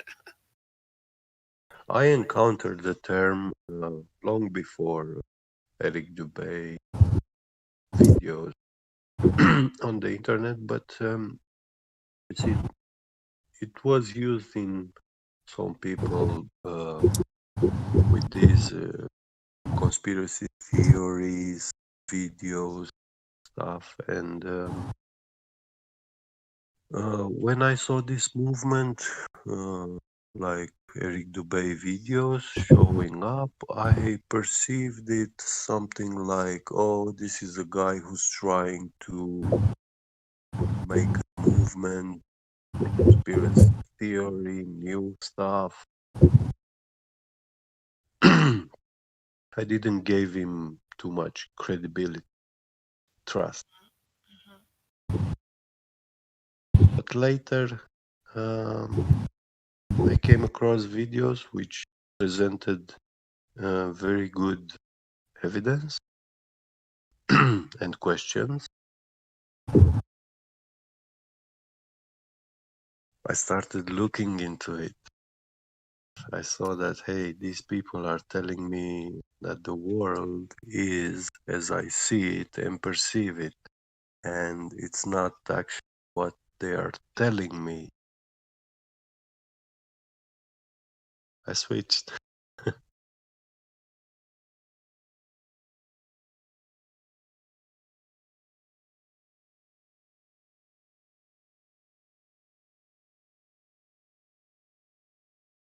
when I found the 24/7 Flat Earth Discord,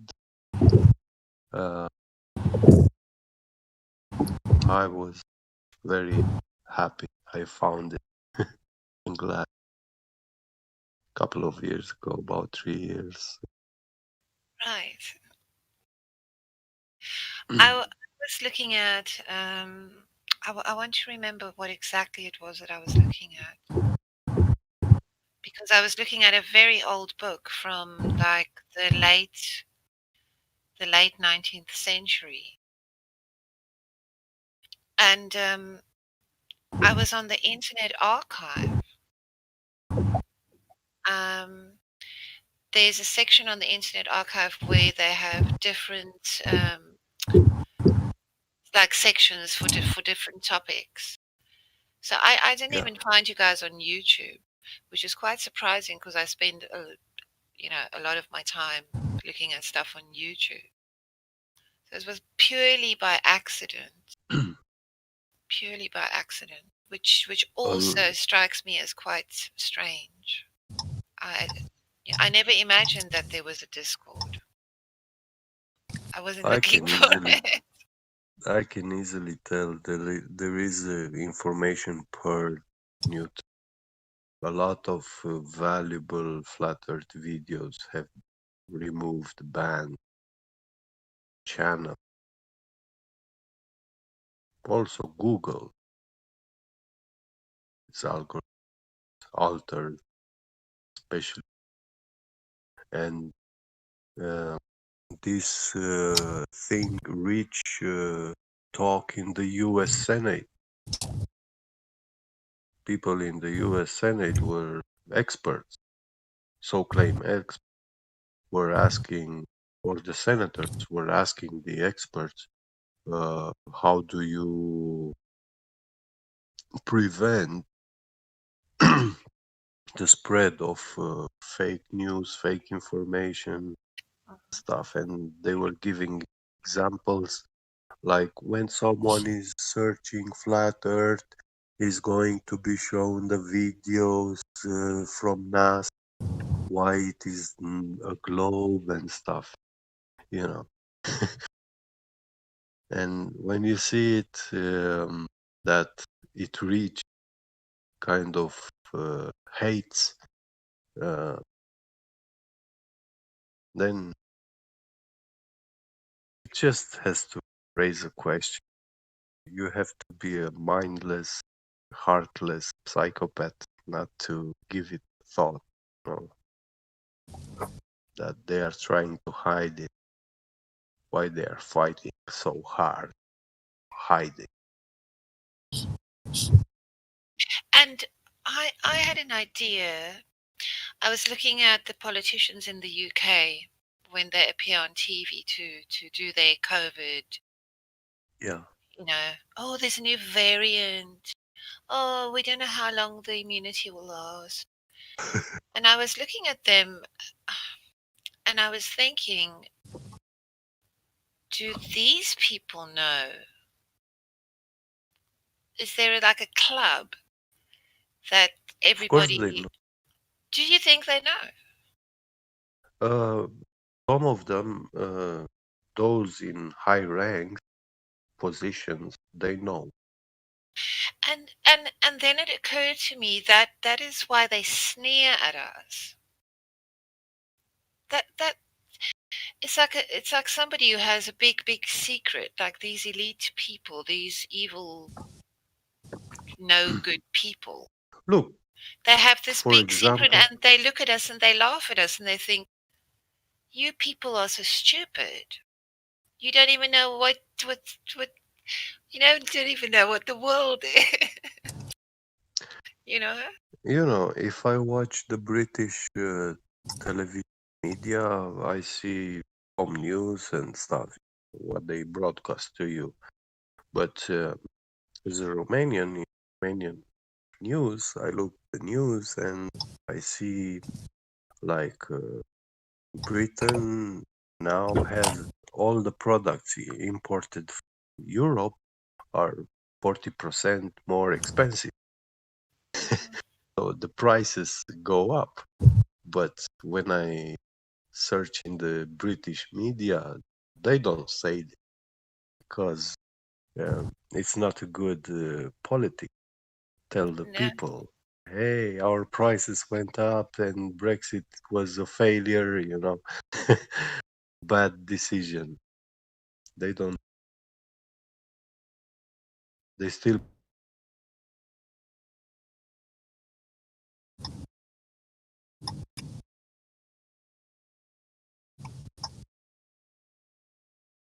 You do realise though that any price increase due to quote unquote Brexit would be entirely artificial and not as a mechanism of Brexit itself. So the way that the tariffs work with regards to the economic side of things is that tariffs are imposed by governments on their own people, basically. So you might say you can buy goods from country X, but we're going to add a 20% tax on them. So I don't see how removing a tariff barrier would increase the price of something. It seems to me like the only way that could happen is if you actually didn't remove the tariff barrier. And if that's the case, then did we really leave in the first place? So, do you see what I'm saying? Like, if the mechanism by which the good was more expensive hasn't been has been removed, then the good can't become even more expensive. It surely have to be cheaper.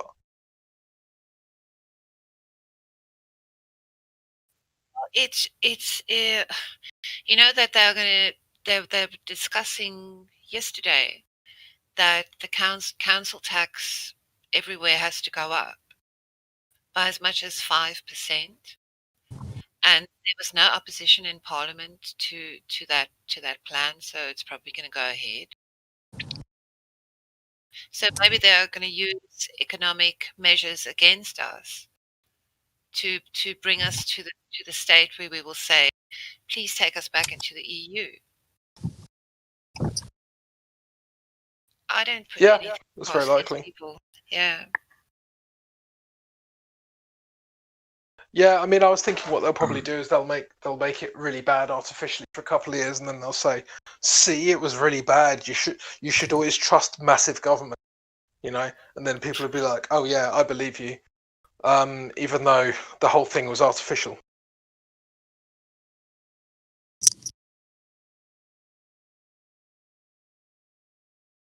Why does everything have to be so laced with evil? Well, because power hungry are psychopaths. That's the only way I can put it, really.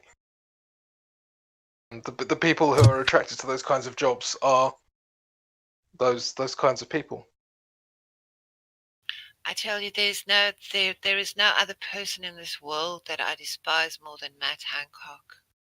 He is such a snaring little beep, beep, beep.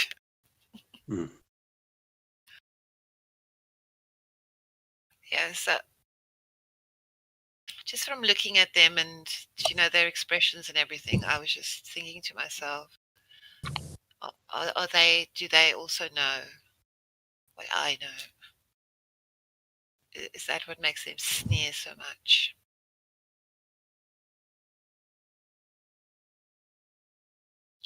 What a strange reality that we live in.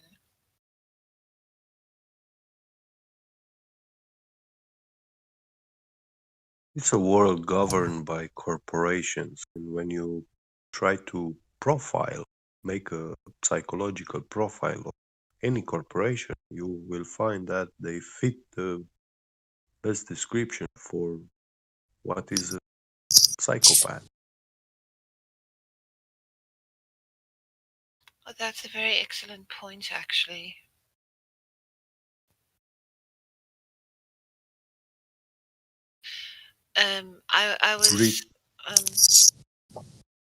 I was talking to a colleague at work once, and I'm born and raised in South Africa. And we were talking about all the failed African regimes and how corrupt they are. And I think we were discussing a particular country. I think maybe we were talking about the genocide in with the Hutus and the Tutsis in Rwanda, and he made this observation that when people have power, their biggest fear is to actually have to relinquish that power. So I think that that is definitely the case. When you give people some power, the worst thing that can happen to them is that they have to give it back or lose it. So maybe that ultimately is the driving force behind. I mean, I read a very interesting article about the what's this family called? Not the Rockefellers, the Jewish family. Rothschild. The Rothschilds. I read how they came into their money, how their family structure worked, how they were told to intermarry to keep the money in the family, and all their vast wealth, and also what they did during the Napoleonic War, when that battle was being fought in sorry, I forget now where it was. France. Yes, and that they actually they manipulated the English banking system, not the banking system, but the currency. Yeah. And that they are major, like they are absolute criminals. Yep. The way that they have made their place in the world, and everything that they control nowadays. And then I was surprised to find out that one of the Rothschilds is like a Rasputin-like figure. That he is the count, the queen of this country, Elizabeth. That he is one of her main counsel. She takes advice from him. So the royalty of this country. I mean, there's Charles speaking at the World Economic Forum. These people are all in one big club. I've seen an Australian guy like about a year ago. He made a video on YouTube entitled something like "Why or How the Australian People Are Legally Dead." Watching his video, he started explaining he worked as a lawyer, I think. He studied law, and he came to this knowledge and stuff by researching himself into the laws, how these systems operate and work. He found that the Corporation of Australia is registered in New Guinea, a small island. When you are born in Australia and given a birth certificate, it's not a proof that you are a native of Australia. And actually, what this continent we call Australia does not have that name, not the true name of it. Australia is actually the invading corporation in that territory. And it makes very funny when you look at this this way, because many Australian people, they pride themselves with patriotism, nationalism and stuff. It's like everywhere else. But for them, by default, is when they say that they are Australian, proud Australians, they are actually the invaders of that land, and they have no rights on that land, and the corporation knows it, and that's why they can abuse them however they like. And it's the same practice everywhere, in the US, in Europe, Russia, in China. I saw a document in 1995. The British Parliament became a corporation. I Yeah. actually saw that legal document. I don't quite understand what that signifies, but it's like you say, that gives them the right to mistreat people. But in the And end, you I know, think they will use that for something really, really big. yeah, But globalism. yes.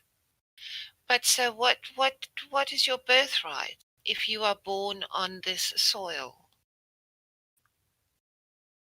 Well, if you bring up your birth certificate, Oh, I've you seen don't all of have that much, as well. you know. I've seen that as well. Yeah, Your and parents have signed you up for slavery. yeah, yeah.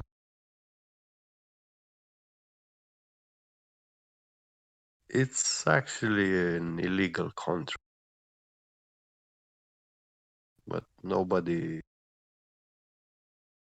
claiming or bring it to justice. Not many people are suing for that. Yes, well, not many people are taking a Actually, the banknote. youth, Yes. every man should be. I've seen a very interesting video why every man trademarking his own name written in capital letters, because Yes. that's the true name. That's your true name. And when you do that, then it means that these corporations, when they send bills and notice, fine stuff, they are not allowed to use that line, your name in capital letters. It's illegal. It would be illegal. It will be like using Coca-Cola, I have So, just recently I've also seen that, and it actually made me interested because I know a guy who changed his first name. He didn't like his first name, so he changed it. He lives in Sweden, and his parents were absolutely devastated. yes, And of course, because he renounced his legacy. Yeah. yes, so he was in his early 20s when he did that. Yeah. And I could never understand why he said, well, I just never liked my own name. It's like, what? Yes, because he's like, his own name was Yuan, and then he changed it to Carl. And for me, it's just so nonsensical. So people who have known you as one thing now have to like relearn your name. It's why did you have to do that? And how did your father feel about that? He chose your name.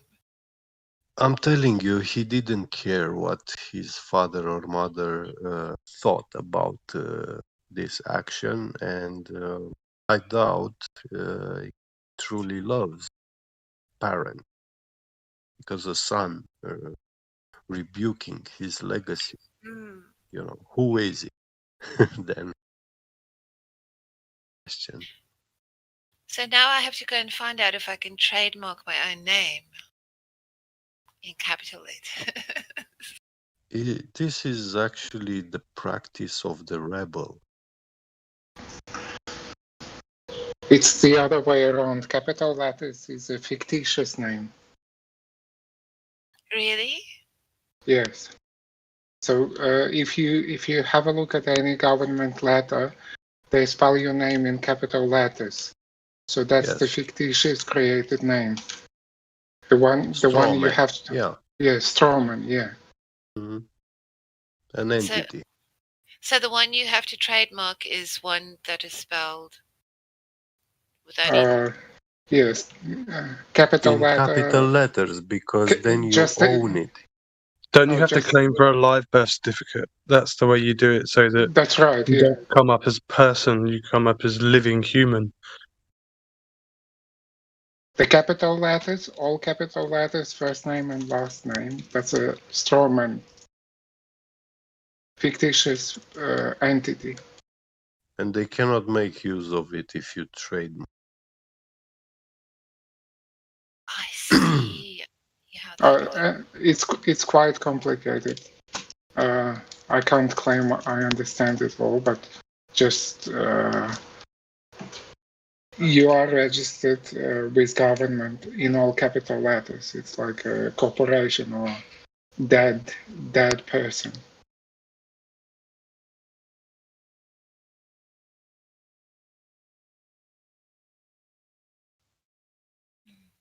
I want to know about all these things. There's a movement called Freemen on the Land. I think these people, they sort of, they know much more about it.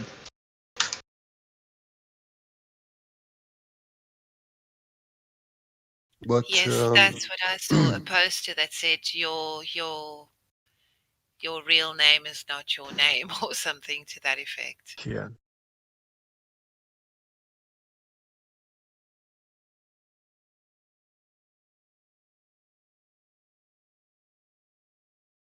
I didn't think you were Romanian. I thought you were Greek when I was listening to your voice. But now I can hear it. I also I've also been watching a guy on YouTube called V, Romanian TV. See. I don't know if I'm not sure I know it. he's quite a smart guy as well. Yeah, I know V. He's been around for ages. Yeah. Yeah, he speaks a lot like this. Yes, They're very pronounced words. Yeah. In character. Straight to jail. Sorry? You go straight to jail. Who's going straight to jail? Never mind. You play music too loud, straight to jail. All right. Is that a meme I'm missing? I don't know. It's like it is a meme. I'll show. I'll post a link in chat. But was this under the communist system that they used No, to it's have? like it's a parody. I think for Venezuela. Oh, right. I saw a photograph. I don't know where I saw it today, but it showed a shopkeeper in Venezuela before their currency completely collapsed and before all the sanctions. I mean, that is just the USA that did that to them. But they show him inside his shop, and he's quite a rotund man, quite heavy set, and his shop is full of food. And then it shows you like maybe 2 years ago that he's got like 5 items in there. He's lost a lot of weight. So it is a kind of a meme, but it's actually based in reality. It's that same guy standing in his shop when times were good, and then they show you him now. He's standing there, and everything has been taken away from him, to show you the effects of what socialism can do.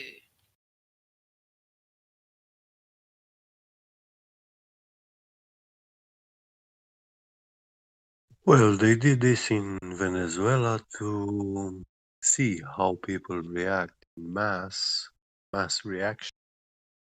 The measures, the most effective measures can take. They have done this experiment, so it's us, the next. Mm-hmm. And don't expect to have retaliation, solution, problem. No. There won't be, because they know. They know how to counter. they didn't study it from yesterday. And why they imposed this mask wearing? Well, just look at the Arabs, the ancient Arab slave traders. They found, the scientist Arab, they found that when you put a mask on a slave's face, it crashes their individuality and character, and it makes them more submissive, obedient. Yes. So I actually saw that mask that they put on the slaves, made from Yeah. bronze or yeah. some soft metal. I actually saw that. These are frightening things. Oh, they are very well studied. Torture, it's been one of the most studied things. Manipulation. So they came to the conclusion a long, long time ago that X number of people are going to be alive in the year 2020, and this is not a sustainable model going forward. So Yeah. instead of uplifting everybody, because there is an argument to be made that the whole model that we live according to, it does. Some people can thrive in a very competitive capitalistic atmosphere. Well, they actually create these cells, groups, and sides, left, right, all this stuff. This will lead to conflict. Yes. A lot of conflict worldwide, many kinds of conflicts, and at some point it will get to the point where mankind is gonna say, "Hey, we had enough. You must come up with a solution, something." And then they will bring. Well, we have the new world order. This is the only thing. We make everyone the same. We make everyone gray. Not black, not white, gray. So this is the new world order. And in that order, there is really no scope for individuality or for people to strive. Or are they really trying to say that they are going to create a utopia that is so good Yeah. that you will literally want to do absolutely nothing? What will you do? There was an experiment that they did. It's called Mouse Utopia. I don't know if you've heard about that. I think Not this sure, but probably the subject, yes. So I think it was in the early 70s. They took 1,000 mice and they put them in a space, and they gave the mice absolutely everything. They didn't have to go looking for their food, and so they studied. That this is on the internet. You can find it. The Mouse Utopia study that they did. So the result of the study was that the mice, because they didn't have to strive or work for anything, in the end it led them to, they didn't even procreate anymore. So as the older mice died off, there were less and less mice. They were safe. There was no natural predators. The food was always there. So they became But their numbers their numbers went low. decreased. Yeah. They stopped even looking. There was no competition to find a mate any longer, so they stopped procreating. And they say there are parallels to be found in this study in what is going on in the world today with millennials. That millennials have been psychologically primed to have this expectation that the world owes them and that everything should be allowed. LGBTQ++. Be whoever you want to be. Identify as an attack helicopter. you know? You know, when my grandfather built his house,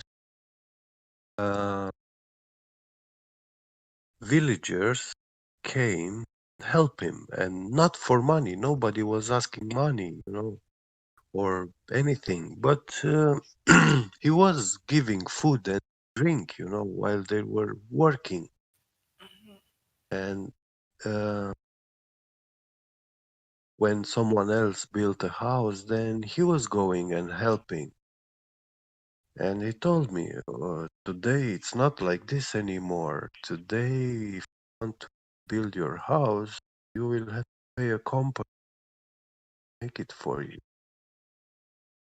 If you want to do it alone, then you can do it alone, but you won't find neighbors to come help you, because this is what the communist did. Change all when they switch from monarchy to communism. Messed up.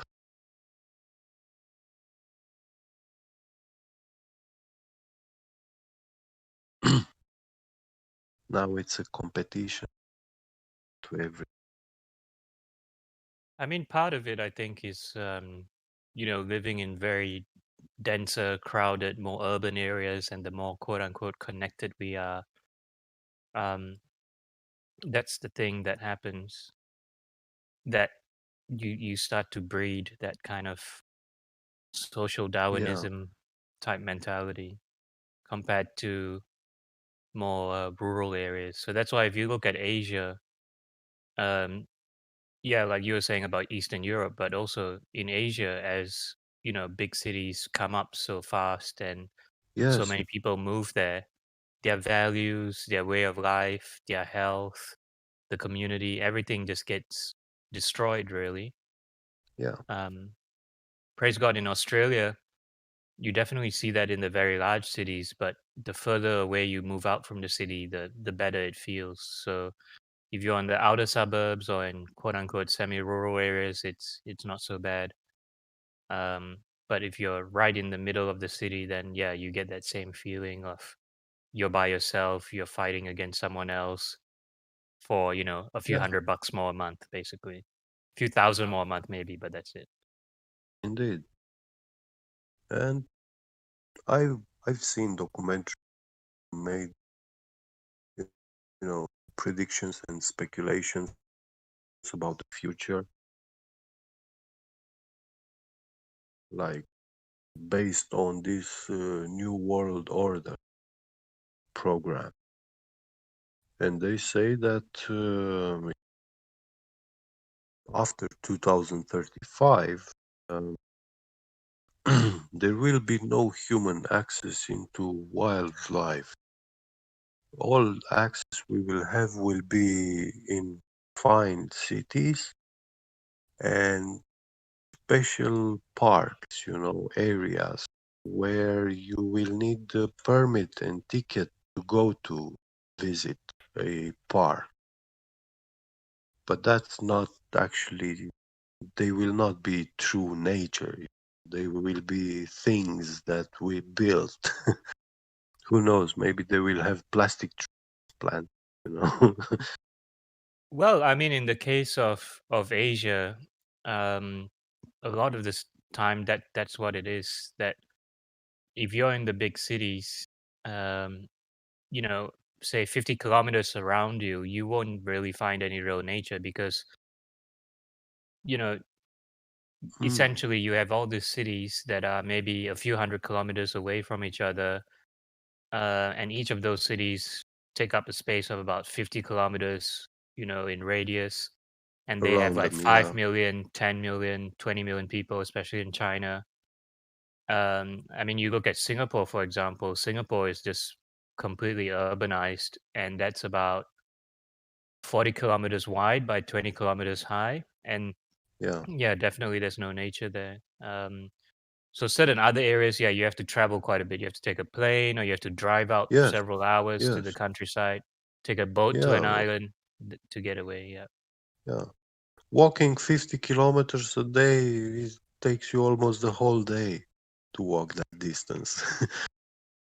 Yeah, you can't really walk that anyway because that's Yeah. through just dense concrete jungle Yeah. and traffic and noise and pollution and yeah. Praise God, Australia is not so bad. Australia, even if you're on the biggest cities with millions of people, you can at least take a few hours train or drive a few hours and start to get to the countryside and some national parks. But that's also getting, as the urban sprawl happens, just like in the US, you have to go further and further out to experience that. Yes, but now, for example, you can take your car, go somewhere very far away from the cities where big wild forest. You take your tent and you go and camp there. Nobody asking you anything if you have a decent behavior. But in the future, this will be bad. They they predict this. These predictions are based on this climate protection, climate change. Yeah, I mean, like there's one scene. Do you remember the movie? Have you seen the movie called Her? Her, No. with Joaquin I don't think, Phoenix. So but I essentially, will search. yeah, Her. It's set in the future where basically he falls in love with this AI operating system, and there was a very interesting scene because it was shot in China, so it looks very futuristic and everything's very foggy. So it's kind of like Yes. cyberpunk, but in a very hmm millennial friendly style. So there's Yes, so yes. many interesting elements to it because his job basically is to somehow write letters, handwritten letters for other people. So his startup or whatever, he works in the startup. People will send him some ideas and stuff at clients, customers. He will type up something nice and heartfelt, and then the simulated handwriting will go on the card, and then that gets sent out. So that's his job. Then, of course, there's the latest operating system for phone or whatever that's released, and it's super advanced AI. He falls in love with that, and that's the main story. There's also another part where he lives obviously in this big dense city. It was shot in China, I believe. And when he wants to go for quote unquote romantic getaway with the AI, he takes his phone Yeah. with him. He takes like a train that goes specifically to some spot in the woods, and then he goes to the cabin, and he stays there, and then after that he comes back, right? So that means that's Yeah. exactly what you're talking about, that any access to nature and wildlife will be very tightly regulated. Yes, yes.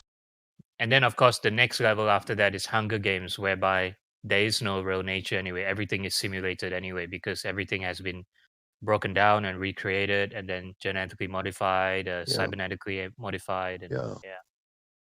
Well, we see these movies and they are made by the big corporation, Hollywood of US. All other European, the same. Back in the days, yeah, I've been taught at school not to take as fact what we see in movies. They are just fiction. But actually, they are prophecy, corporate prophecies, you know.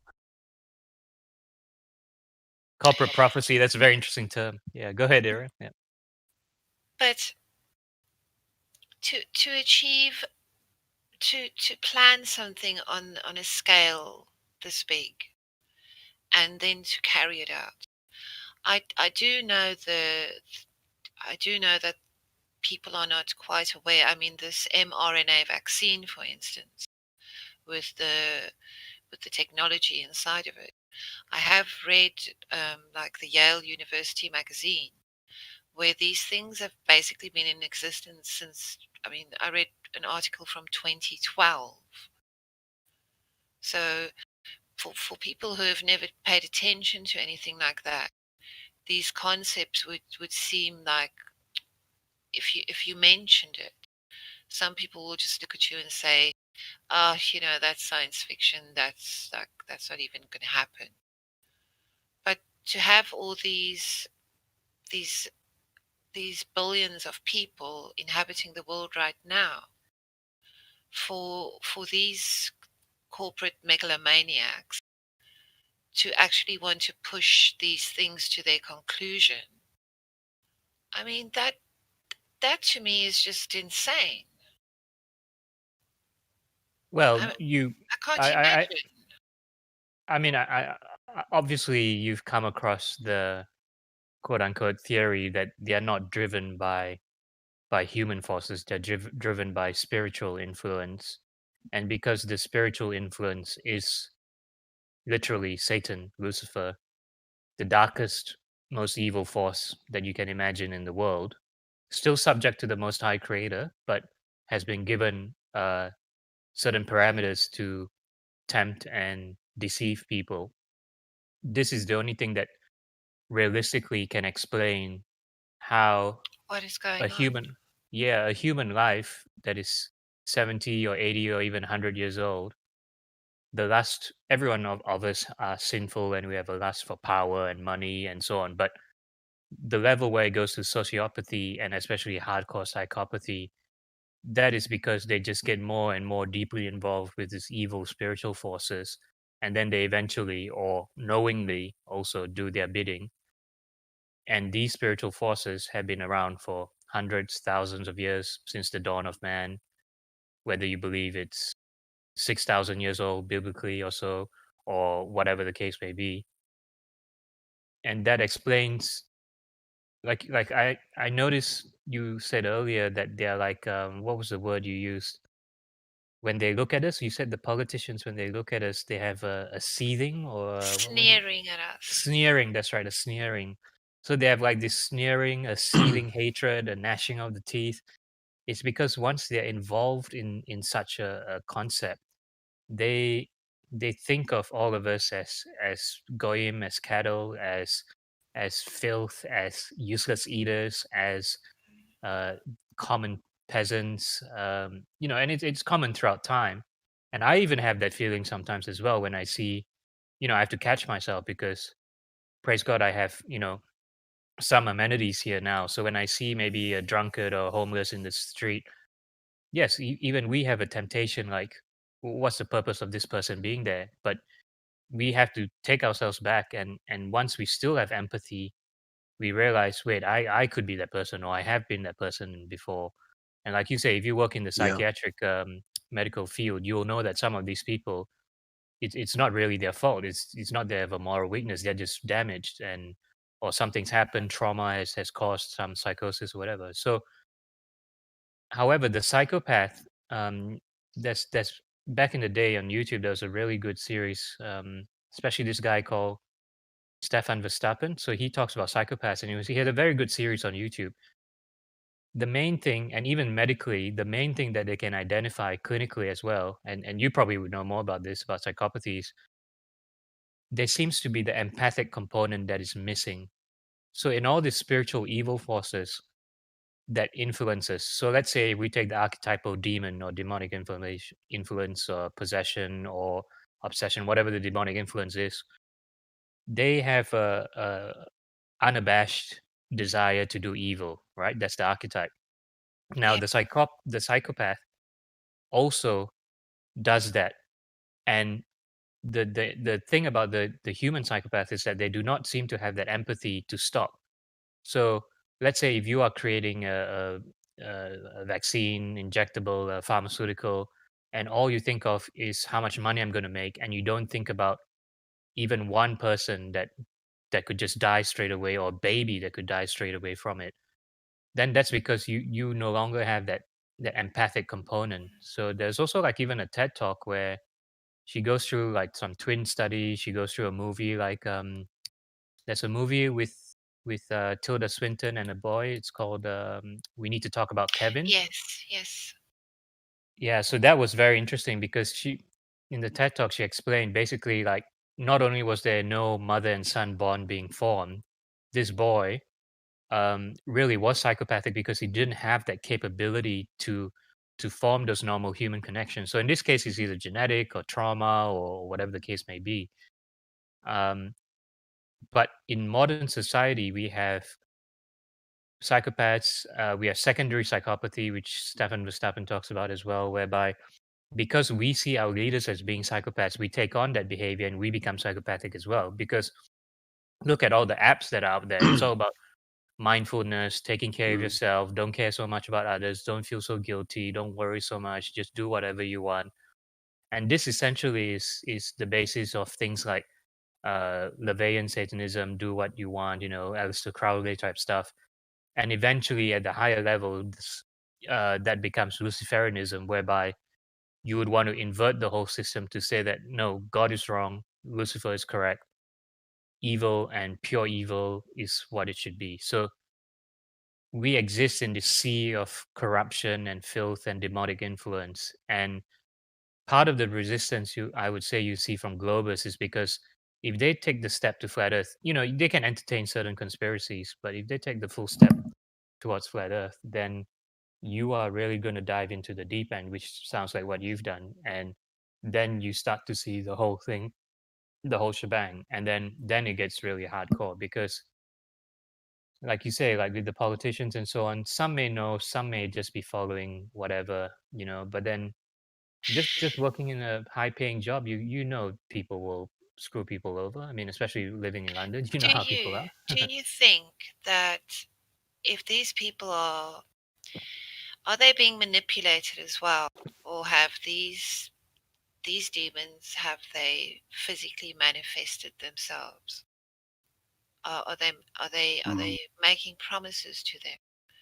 You have to do this. It's an imperative that. Yeah, I mean, that's a great question, and I love to answer that because, unfortunately, I confess, God forgive me, when I was interested in so-called white magic or Wicca and so on, essentially, if you look at Eastern religions, where my ancestors were from, Chinese and Indian ethnicities, so essentially, you have certain patron gods with a little g, or certain deities that you go to for certain things. So let's say if you want more money, you want that, you go to a certain place. You want more children, you go to a certain place. If you want a good business, you go to a certain place. So these deities will be assigned, like in most pantheistic cultures, to give you certain things. Now in modern society, because of the Christian influence, the modern sort of globalist Luciferian system is basically they just go to, instead of going to God, the Most High Creator, they go to Satan or Lucifer, who is deemed to be the highest, most evil entity, or the most powerful evil entity. And essentially, you start with the lesser magic and you start going to the greater magic. So white magic apparently is where you contact so-called angels or so-called benevolent entities. And then black magic is where you start to go directly to the source to try and get to get what you want. So literally selling your soul to the devil, making a deal with the devil. Now it happens in stages though, from little flirtations to what they really need to do to get the most hardcore power, which is blood rituals and blood sacrifice. So there are certain stages as they get initiated into it, the deeper and deeper they go, the more hardcore stuff you have to do. And this is documented in the Bible as well, because, it is one thing to say burn incense to idol in your house, as in like Eastern religions. And then the next thing is, child sacrifice, baby sacrifice, that kind of stuff. Well, incense burning is actually a holy ritual, and if you mix it with anything clean, it is despisable. So God hates that. So incense burning is most used in temples, churches. That's where it's supposed to be Yeah. practiced. Yeah, so And unfortunately, when it's done, especially in Eastern religions, it's false yeah, worship because, especially in where I grew up in Southeast Asia, they essentially, you see, the spiritual pollution component is very important as well. In the yeah, West, we yeah, have media as a spiritual pollution. In the East, we have physical, um, for example, in Southeast Asia, they have what's called mini shrines, which are yeah, supposed to house an actual entity, whether it's a goblin or imp or demon, yeah, and they burn incense to that and offer them cakes and so on. So that is yeah, a spiritual pollution where they actually want the entity to be there because they believe they need to please it or they can get some benefit from it. And in the West, it's done in a different way. It's by blaring filth music and gangster rap and all kinds of garbage through the radio airwaves. And of course, now we yeah. have YouTube and pornography and all that. So yeah, it's the same thing for nothing new under the sun, as the Bible says. Exactly. Well, nothing new under the sun, or as above, so below. But the thing is, it's in mirror. It's opposite. It's not exactly the same, and that means if in the heavens the Father loves the Son, then here Father hates the Son, and vice versa. Yeah, that principle of inversion is really important to understand as well, because Yeah, from a clinical or let's say more rational point of view, you can say this is a psychological defect that these people are obviously have some sort of psychopathy and lost empathy and are thinking in a very social Darwinistic way. On a spiritual level, though, we must understand that their form of worship is basically an inversion of the natural form of worship. So, for example, if you look at the money system, essentially back in the day, let's say as the Bible describes the treasury, and even today, if you give your donations to charities, to churches, and back in the day they gave it into the temple of Solomon and so on and so forth, for which is the treasury of God, right? So you put that money for God, yes, and you have to give things of substance. You have to give your corn, your wheat, your gold or coins, so on and so forth. Today, the people that run the world, what is their amazing financial contribution to Satan? And you would say it is debt. So the way that they have created this trillions of dollars of debt, quadrillions of dollars of debt through derivatives and all this stuff, and the fiat system, that is their finest financial worship that they can do, which is also very powerful in the spiritual realm because that is an inversion. So same thing. So let's say man should be with woman, invert that, man and man, woman, woman. You should give things of substance and value to God as a contribution or sacrifice. What do? Instead, they give debt and enslavement and usury, hardcore usury, and even crazier, insane unpayable debt. So that is all the inversion and things that they do. Like, so let's say same thing. Jesus says you should love your neighbor. What do? You should hate your neighbor and destroy him as much as possible in the most, sophisticated manner is call the even more. cops. If you catch them in your house at night, call the cops. Don't throw yourself to the knees of to the feet of the thief and beg him to spare your life. Fight him and call the cops on him. Yes, and things like the financial system. Yeah, so so these forms of worship is um, suffering is also another big form of worship because Yeah, loving and charity is praise and glory to God. So suffering and stealing and damage and torture is worship to Satan. So that's why they torture people. That's why they torture children. That's why seeing the world in yeah. suffering is a great worship to them. Seeing the world in great debt Well, is a great actually, worship to Satan. when they commit those acts of sacrifice or torture, um, they make God angry, and God paving the way, that road which leads them to achieving the great powers in this world. So God is handing the world to them, this world. But God is not part of this world. He's not here. He's not dwelling anything filthy or defiled. Yeah, so he's able, in Christian theology, through the Holy Spirit, to be able to connect through the unholiness in us and through the sacrifice of Jesus and the name of Jesus, to have that power to cut through like a hot knife Yeah. through butter, to cut through the filth, to reach out from us. But yes, unfortunately, we are living in this filth and sin. So we need that connection, that spearhead of Jesus and the Holy Spirit And I was to lift us up. looking at these people, the free man, seen doing some very interesting thing financially. They said that these governmental institutions like IRS and these organs which make the birth certificate, they somehow create like a bank. Each birth certificate they issue, it means a certain amount of money for government. The government is making use of the account money based on that certificate, and after, I don't know, 10 years to 20 years, they make only profitable investments, pure investments. They don't lose. And the money value worth in these accounts, they grow with time passing. They go higher and higher.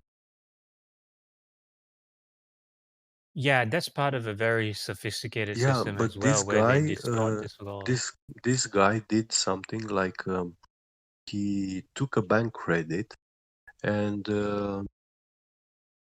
or I don't know, some home bills, and he called this IRS institution, and based on his birth certificate, he accessed this account, but he's not paying.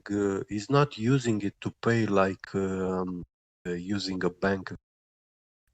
He actually wrote a letter of discharge.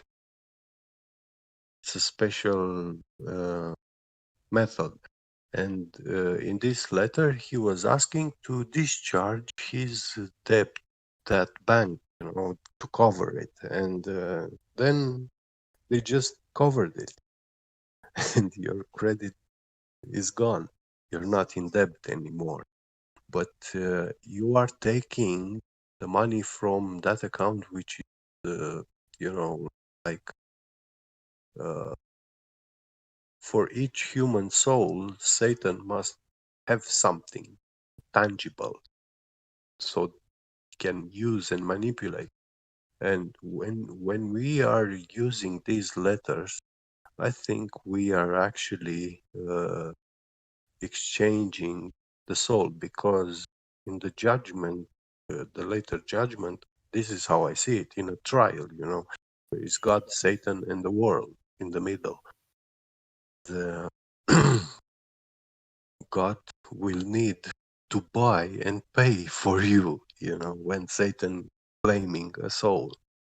So if you access Oh wow, that is yeah, actually an amazing thing, because with this whole birth certificate and strawman thing, I just thought it was yeah, like a sophisticated system, but it is exactly a yeah, perfect satanic counterfeit of yeah, how God owns us. So God creates yeah, us, and therefore, yeah, and through Jesus, the sacrifice of Jesus, He has paid the yeah, ransom for ourselves. So yes, He owns yes, us through that way.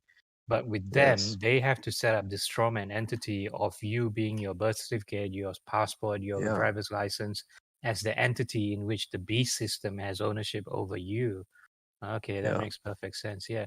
So it's not so much And challenging it to be free, but It's understanding that that is their counterfeit beast system to give you to try and give you. I know I am the Most High Elohims, but Yahweh Elohims, but to them they use this tool to try and completely take you over. Yeah. And to When show God, Satan look, is we will own this guy, right? That's what they want to do. exactly, yeah. It's ours. We own it. He sold himself to us, you know. Yeah. Whoa, By yeah, taking because those money, those practices. that's right, because they can go Yeah. to God then and say, look, he Mhm. didn't listen to you. He came to us. Yeah. He has Yeah. his birth certificate. He paid into our system. He wanted our money. He Yeah. used our money. Yeah. He bought into our sinful media and propaganda and Yeah. globus He and lies. voted. He voted, And yeah. you know what it is? It's a letter you write. That's all it is with your signature. It's not even money. I did look at that some Or time ago. promissory notes, you know. Yes. I really want to go and look at it again. You guys are so wonderfully informative and excellent. Oh, This is the best Praise God. conversation. It's from God, not from me. praise God, yes. I cannot take credit for many things I say. I'm so not used to having a conversation about anything. I'm such a solitary person. I just look at the world around me and think, where will I start if I have to, if I have to reveal the true person that I am to my colleagues, to many Yeah. people who call me their friend. I really I cannot be myself. And now even more. You know, better solitary and clean, regardless, happy or sad, than, subdued. So to me, to listen to you talking, I also have a problem because I'm not English.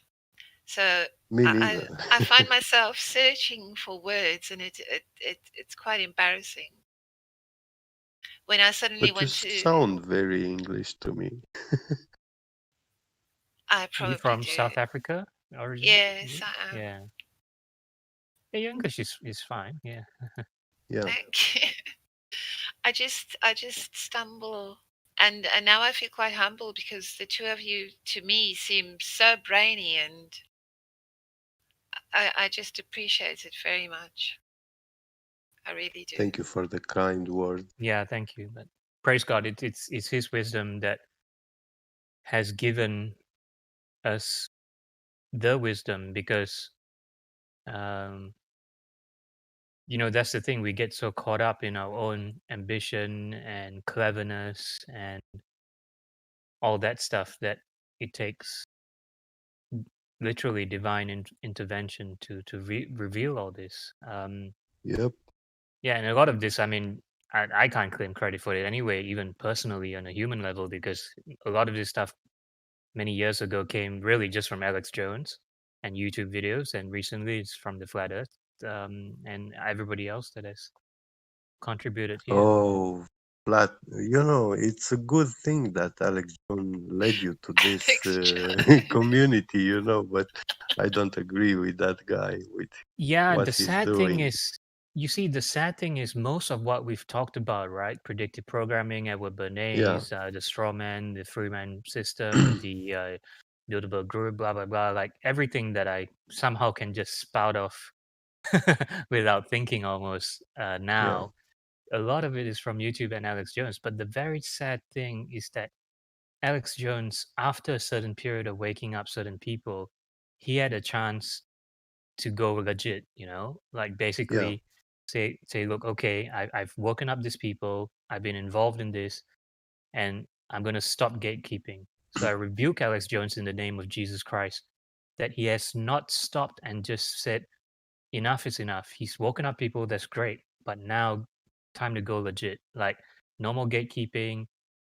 properly look into the flat Earth. No more game playing. No more dicing with Trump and Bannon and the Illuminati and all this stuff. So that's a really sad thing. But thankfully, we have this Discord where these are the people me here in this too. I Discord that thank want to for be this legit. Discord. Yeah. The first feeling I had when I first saw Alex, I knew he was an agent. My ex-girlfriend told me.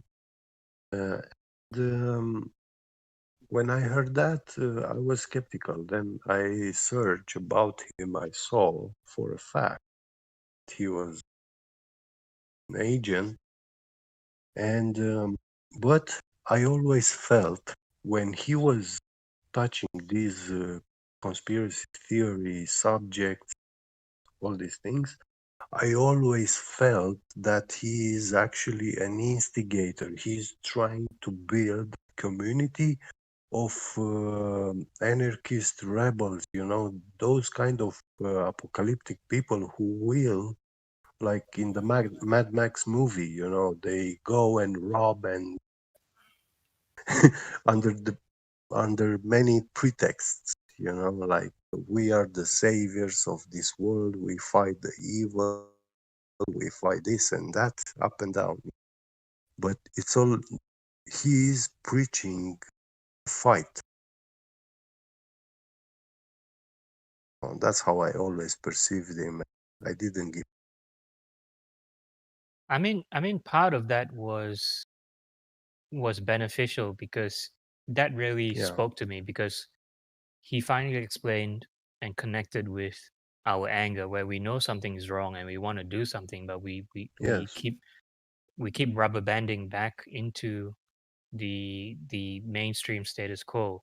So he's able to get us out of that. And then with the prepping thing, which he was part of as well, people say is to sell products, but the prepping thing is also something important to understand, because I tried it for a while, storing up Yeah. just cans and water and all that. And it is important because it gives you that understanding that your day to day, just like fasting, your day to day is, if the supermarket is not there, you just assume and take it for granted that it's there around the corner. But if electricity goes down for 3 months, it's obvious that things, even 3 weeks or 1 week, things will be in chaos, right? We've seen it. Trust me, when I read the Bible, I saw that I don't have to worry the bread from tomorrow. God is always making his way for you to get your bread, if that's okay. But the only thing, the minimum requirement for a man to live is not food, not eating, not drinking, not nothing. The only thing a man needs to live is for God to speak for the man. God says that man is alive, then by default, nature's laws, that man will be alive. And if he doesn't speak life, then you're nothing. Exactly. Yeah. Yeah. And that's the thing with flat Earth, though. Yeah. To share with Ariel as well, if she's still listening, that Yes. With flat Earth, knowing that this is the only realm that we really need to care about, this is the only realm Yeah. that provably really exists.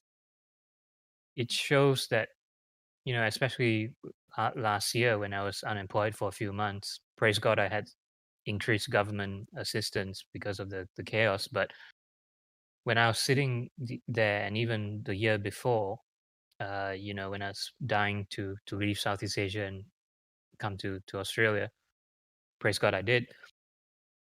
Knowing that when you're sitting there and you feel hopeless, you have nothing in your bank account, and maybe you just have a coffee for food for that day, knowing that there's the Most High Creator right above you, looking down on this realm, which is limited really, because Yeah. from the North Pole, or let's just say from Norway to South Africa or South America, or the southern, or New Zealand, there's one God, the Most High Creator, that created this, sitting above, looking down on us. You feel a lot safer and you feel confident that he knows you and he's not going to abandon you. Whereas if you're a flying globe in the middle of space, even if you believe in God, like your mind would naturally ask, like, does he know who I am? Is he looking out for us? If there are trillions of planets and trillions of people? And then that also that also throws a lot of theologies into doubt as well, because did he send a different Muhammad there? Did he have to send another Jesus? Were there other quote unquote enlightened beings? And then everything just becomes a mishmash of confusion again. But knowing that this is the realm for us, and as far as I can tell, there's no other realms physically created. God may have done that, but I know that he's above and we are here, and he's right there, and he may not be very far away as well, because let's say a few thousand miles. Can we really, do we know? Maybe Yeah. not, but I don't, we can't even go higher than say 100 miles, and the sun and moon is say maybe not more than 3,000, 4,000 miles, and we know we can't go further than say 10,000 miles until we hit, well, very cold, icy conditions. Then you feel safe, you feel like in a womb back again, and you feel like protected. And it's funny, like I know a lot of people like to diss nowadays that flat earth model of the dome and the sun and moon with the ice surrounding it, but whenever I first got into flat earth several years ago, and I looked at that, there was this sense of peace that I couldn't really explain, almost like the peace that surpasses all understanding, as said in the Bible. Because I looked at that and I was like, man, I feel peaceful. With the globe, I feel excited, fantastical. Now I look at it and I know it's fake, but with the flat earth quote unquote model, when I look at that, it gives me a sense of peace, because like Get Big Get says, like, if we're meant to live, then we're meant to live. If we're not meant to live, then we won't live. It's simple as that. And of course, in the Bible, Jesus has given us the assurance that, you are far more precious than birds who always have their food. But at the same time, you also, things come, and when it's time to go, you go. The flower of the grass, it comes, it's beautiful, but it goes. Animal life comes and goes, but you are more precious than all of that to God, because you are a human, you are mankind creation. The garden with You're God's creation with its of animal, man, the and garden you're not with an animal. its animal kingdom given into the hands of man. That's right, and you're given This, dominion yeah, over them. yeah, So you don't have to worship them or to worry about that, because you're given. yes, You shouldn't abuse it like we have done because of yes. greed. And But yes, it's given to. what I believe, that above us all there is a God of life. It's how I see the God created, and all living beings by default they fall in to the ground in His presence. You cannot stand up against. If it were for Him to be here, and only when He speaks, stand up, a living being could stand up straight in front of. That's the power of Sorry, repeat glory. that. I say every living being would fall by default to the ground in His presence. This is because of the power of His glory and grace. Yeah, because He created life. He's the source of life, and He's the only righteous being that can take it away or give it, and yeah. And when I can assure you that if you talk with people who had near death experiences, they will say that death is overwhelming. You know, when you get cut and you see the blood going out of your body, you will begin feel powerless. You reach that point where you cannot do anything else than accept fall. You know, you will find it hard to stand in your feet. By default, you will be falling, you know, down to the ground, because life is leaving your body. Life is blood. This is same feeling we will present. How can a living being stand against him? Not even the angels, you know, the fallen ones. They didn't have the balls to go face to face with God. They wrote a letter and gave it to Enoch and asked him to represent them, you know.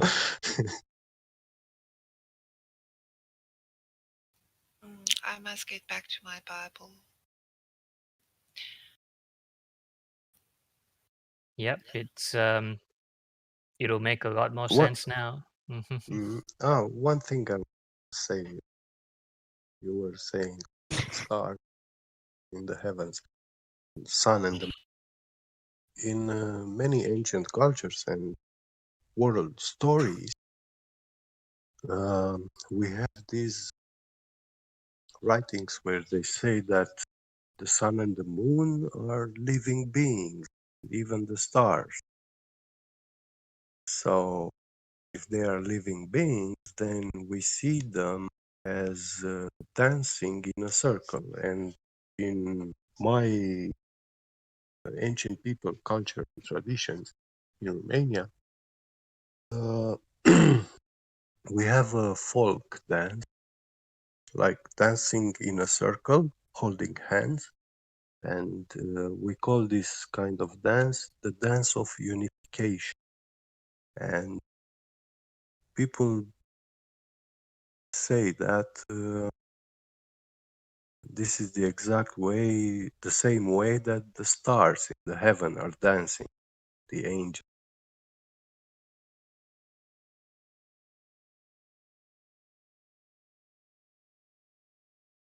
These NASA cosmology, they tell us that they are lifeless bodies, rocks, or gas, hot gases burning fast.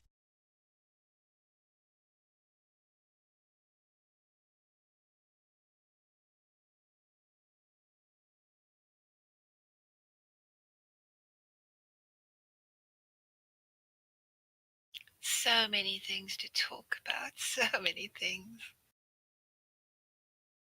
The lies are many. This is another thing that in the Bible, when there was the whole extended family and there was nothing to distract you like a television, people would sit and talk and listen to the elders and sing songs and play instruments. And that is also something that has, I mean, that just doesn't happen. I happened to visit some these Seven Adventist churches, or Jehovah's Witnesses, American churches brought here in Romania. And when I went to these churches, I saw many people,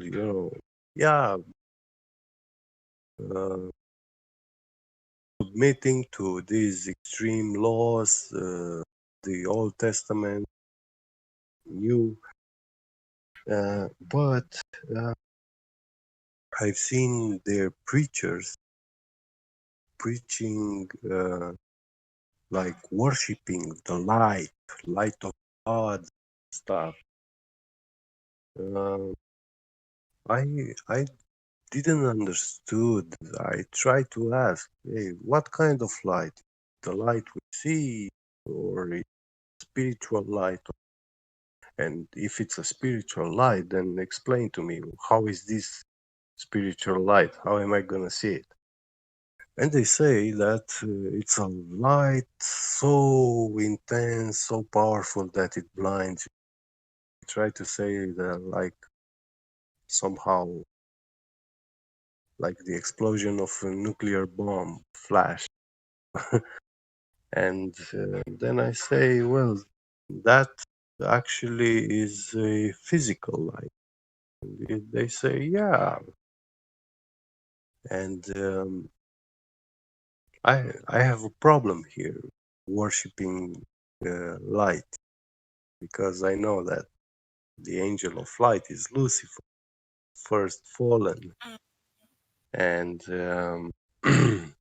it's quite obvious for me that physical light is often lying to us, and most of the lies we have in our heads and that are, bounding our hearts, stuff, hardening our heart, is coming through light. The television, it's functioning with light, it uses physical light to spread the light. And then I looked in the house of a blind man. I saw that man washing his dishes, doing all these tasks, He takes the clean plates, he puts them in the locker to their position, arrangement, everything. And he was washing his clothes. He was doing house cleaning, everything I do in my house, that man was doing the same. Not exactly like me, because I use my eyes for many of the tasks. But this blind man, he cannot see. He sees no light. But how does he see? He sees with the power of knowledge. That's what I think is the spiritual light. He knows where everything is because he puts it, he has his order, there is an order to things. And you see, even when I've seen people interfering with things in the house of a blind, like taking something and placing it somewhere else. And this blind man found it. And he knew, hey, what are you doing talking to that object? Your place is here. And he took it and put it back,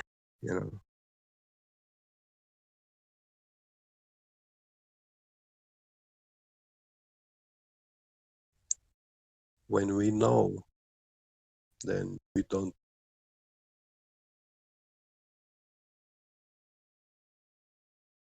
In our dreams, we see so many things.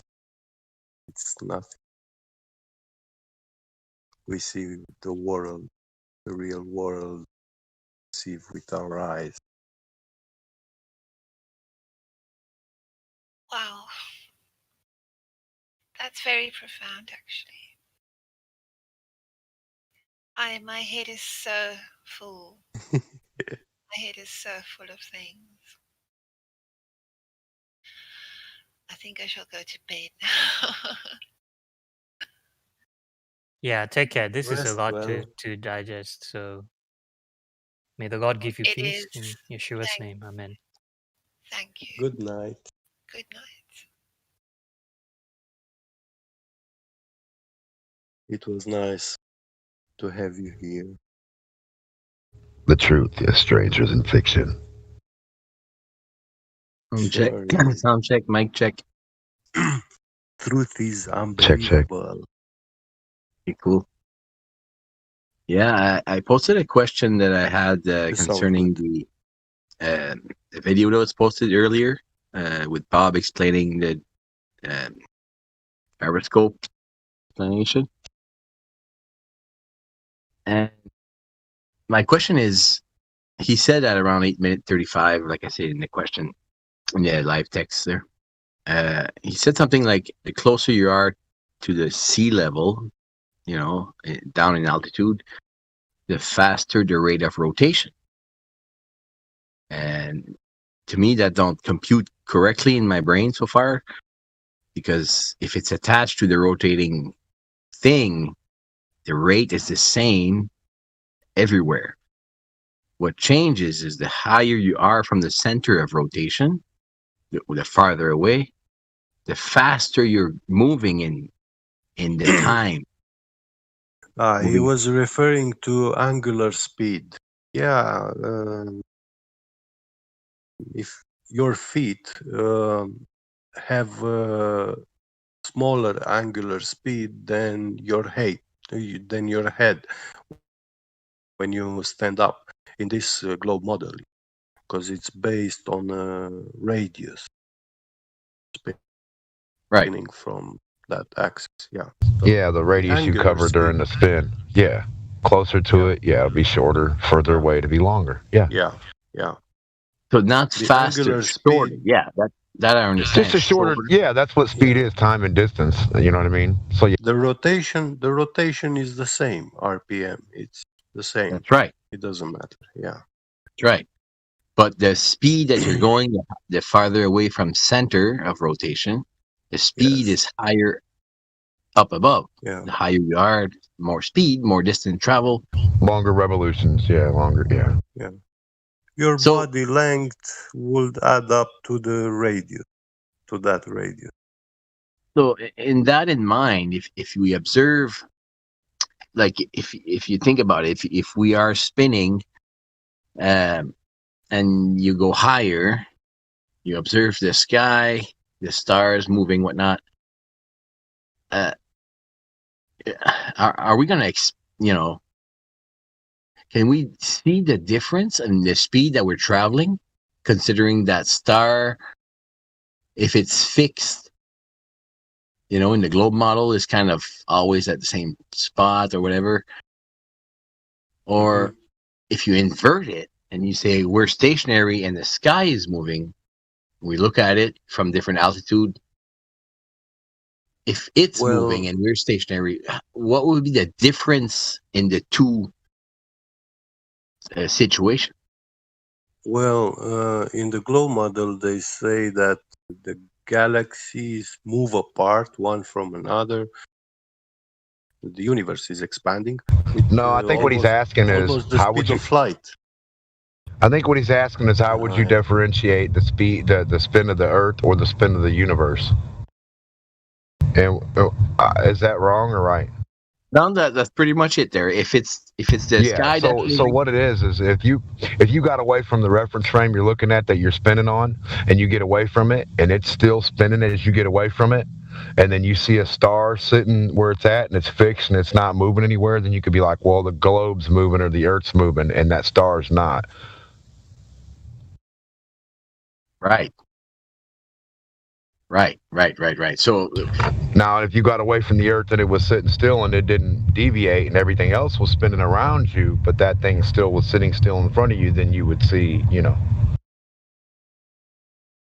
Yeah. So, but in reality, what we see is if I go above and I have a drone looking at a star, the star is still going to be moving. Right. So. And most of the time, you don't even really see. I mean, sometimes you don't see. Depending on who's showing you what, you're not going to see a star, or just depends. Right. Yeah. It's just because the way Bob was explaining in the video, the closer you are to the Earth, the faster. The thing is, have you ever heard that you can't see the stars in space? No. In space? Oh yes, of course. Different. Well, if you can't, then my thing would be the only thing you could use to reference Earth from would be Earth at a distance away from it to see whether it was moving or not. And then if you're moving around it, then you wouldn't be able to tell whether it was you or it. So it's hard to say. But if you were stationary and you moved away from the Earth and you knew you were stationary and the Earth was spinning around underneath you, then yeah, you could say the Earth was spinning. Right. Okay, I just wanted to clarify Bob's words. I was trying to understand, like, what did he just say there at 8 minutes in that video? It says 8:35. You know, the closer you are to Earth, it moves faster. You know, in my mind, I said, no, the rate of rotation is the same to anything that's attached to the Earth if it's rotating. The rate of rotation, RPM, it's the same, one every time, you know, the same time. So I just wanted to clarify that. Maybe you just misspoke. The word wasn't speed or faster. You should have said shorter. Yeah, this can happen to any one Yeah, of now I us because we are not PhD, very well trained in the art of speech. you know. right. Yeah. It's a human thing. This is what it means to be human. You make mistakes. Yeah, I accept people to always correct themselves. And that's how we learn. That's how we learn. We make mistakes, we learn. Yeah. That's it. Yeah. But these PhD and professors in the schools, they don't accept that. They will mock you for life for stupid mistake made once. Yeah. Yeah. They will Without not. proof. They will not. They will not allow you to come out of it. Mm. When talking with official, with PhDs and professors, we have to be very picky with our terms we use, the way we speak, because they focus on the detail. Yeah, but I think they're using kind of wizardry. Yeah. They focus on the details that is questionable, like not proven. But when I talk with them, okay, according to their damn theories, all the stars in the sky, they move almost at the speed of light because the universe is expanding with even faster than the speed of light. That's what they say. And the galaxies, they say, they have this mind-blowing speed. And why don't we see them moving apart? I mean, we measure when you make that night sky time lapse, you see the stars circling around the Polaris. You can measure the distance, diameter, that they describe in the sky. And for thousands of years, it's the same damn diameter. I mean, not a millimeter expanded, Yeah. And another question I'd have, like, just to confirm what I think I understand. Yeah. In space that they say we have, which I don't think we do, but whatever they say, if you give an acceleration of 1 meter per second to an object in space, is it always going to accelerate at 1 meters per second? If it's a constant acceleration, yes, but that's very hard to achieve such a thing. Constant acceleration. That's what I mean. But if there's no resistance and you give an acceleration to an object of force, and it's mathematically, is it only going to go 1 meter per second forever? There's really no such thing as no resistance. So that's the fucking funny point. I know. Is there? I mean, something that can keep moving and thrusting itself to continue its perpetual motion. Okay, but like no resistance and it just falls and keeps spinning in perpetual motion forever just from the fall. I don't think that exists. I really don't. In nature, in reality, everything tends to come to a pause, to a stop, full stop. That's in reality, because we have air pressure, we have objects we have to Well, you pushing, see, right? you see, they made these experiments with falling objects in the vacuum, but they don't show us experiments with fallen objects in the vacuum, which are electrostatically charged. Right. You know, what will happen? What is the influence of electrostatic Right, charge because you've on? created a giant Yeah, negative when you put it in the fucking exactly. vacuum anyway. Yeah, Right. So yeah, their whole premise of this bullshit of not electricity and not this and that, they're full of it because what they're creating is an yeah, electromagnetic effect, and that's yes, why helium rises and the other shit too. It's not just because of yeah, density; it's because the actual potential of the fucking the mediums yeah. resistance with each other It's and the many potential of of that. these real forces that we know of, Right, right. electricity, magnetism, you know, gravity. I don't see it. Sorry for the word. No, everything acts like a little vacuum too, with the magnetic effect too, Yeah. like a pull or push. You know what I mean? Like going from high to low or hot to cold, or you know what I'm saying? Yeah. Like it all. Yeah, Each yeah, yeah. medium, each medium acts that way towards each other when you get them together. The resistance of the two is like a fucking vacuum. That's why dumb scientists in the past thought like going from the air to the water. Oh, I'm in a vacuum now. I'm in space of nothing. Yeah. No, you just went from one medium of water to the air. And if you try to take one thing, half-ass air it up or whatever into the water, it's going to act weird. The water's going to rush into it the same way so-called nothingness of space is going to rush into something, right? How can you have a nothingness rush into something? You can't. Not gonna go. But also, very interesting science is the science of vortexes. When you make those smoke circles, they seem to self-sustain them, but not forever. When you make a smoke circle, it will go for a little distance. Because that ring is the same potential of that whole ring until it dissipates. Yep.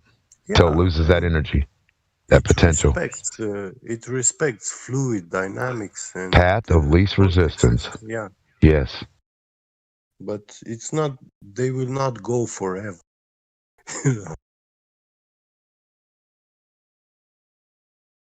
It will come to a stop. Yeah, it's hard to imagine nothing, like just like a total nothing. And another interesting thing is the study of mercury, gaseous mercury. When you heat it up, it goes high above the helium strata of the atmosphere. At very high altitude. Oh yeah, everything. When you heat stuff, it's going to do that. You give it a different potential. When it's cooler, it has a different potential. When it's hot, it has another potential. Yeah. Yes. You either take the potential or put it in, or what? You know what I'm saying? Yeah. You change. But heated mercury goes lifts even higher than the. That's why I say the word helium. Potential. Yeah. Because it has the ability for both. So it has both abilities to be a negative or positive. Like when it's being produced as one thing from one thing being converted, as soon as it gets converted and has that potential, now it wants to be the first one out. Yeah. Yeah. And when you cool it up, the helium it'll settle. It'll try to settle. And also mercury gas in plasma state or gas, it has very weird, funny behavior, which we don't know much.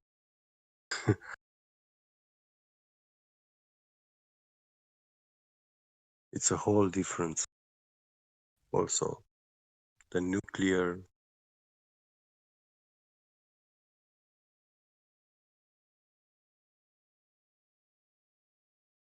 What more proof do we need than everybody knows for sure that the military has secrets. Has secrets.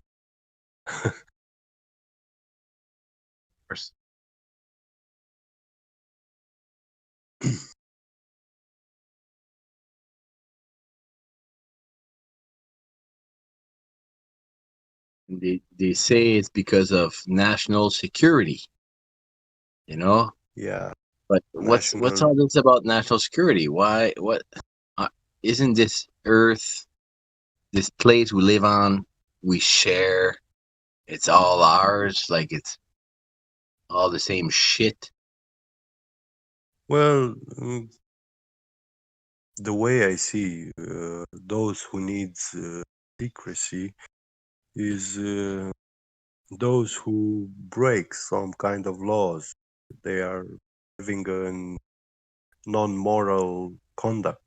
Assassins, criminals, slave masters. Right. They cannot operate without holding secret. That's how because knowledge is power. It's the simple fact. Yeah. That's why. It's always been like that. Except when Jesus was here, then he was telling us the truth. And it is what it is. Spiritual, physical. That's it. Everybody's got a story about a spiritual something that happened that you can't explain. So we understand that there is a spiritual realm. Like, so I don't know. Did you come to Flat Earth while you were in high school, for example? Sorry, say that again. I didn't hear that. Did you come to Flat Earth knowledge while you were in high school or freshly graduate? No, I came. I'm 42 now. Yeah. So you were when you came fresh out of high school. You were actually a fanatic, most likely. Space? Fanatic of space and all this stuff. Yeah. Yeah. Oh yeah, for sure. Me Like too. everybody else. This is how I see myself. A fanatic. Yeah, it's true. Yeah. I believed everything on the teacher's words, what the teacher told me, because he told me go to that library, take that book, learn it like a poem, and then come and tell me the poem, recite it. Yeah. And then I give you a good grade. So that's it. That And if was you my don't mission. tell me the right answer, you'll fail. Yeah, exactly. Yeah. Actually, they didn't ask for the right answer. They asked for that specific lesson in the book. Yeah. If you didn't go word by word what's said inside there, you didn't get the highest grade. Yeah. That's right. That's right. Oh, when you found a more beautiful way to give the same message, then they praise you like a genius, Right. Yeah. Yeah. So that's the like every time there's a civilization or a kingdom that conquers another, that's how they do it. They burn all their books. Yeah. And it takes Destroy 2 to 3 their- generations to eliminate the old, what people believe. And it takes about 100 years, and then everybody forgot. Well, for example, in my country's history, when we lost the war with the Roman Empire, about a century after, came another emperor, and this emperor gave a law that nobody is allowed to pronounce the name of Dacia, Jedi, because it was these people who lost against the Roman Empire. It was the Dacian Empire was actually the empire which the Romans. It was the hardest to conquer, and Right. it was the only real threat to the Roman Empire.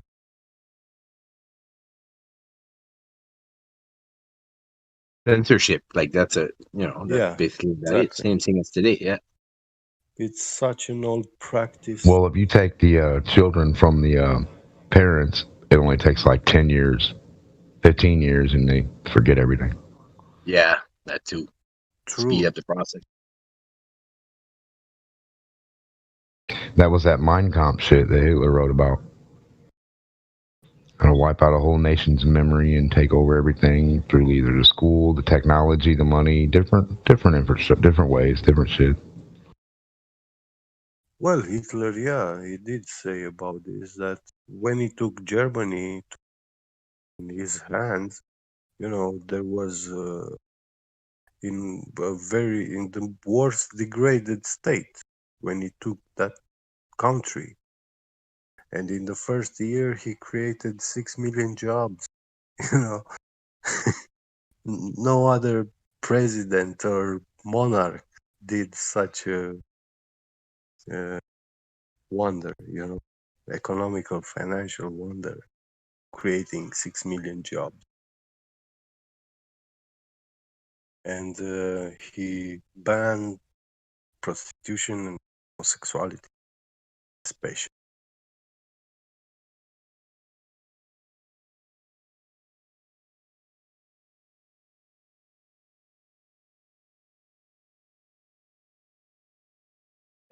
Hello? Mine. Hi.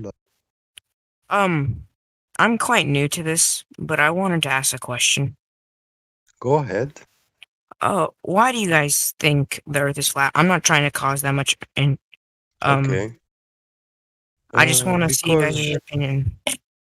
yeah, I can tell you mine, for example, because this is the way we perceive it, and we can also measure it.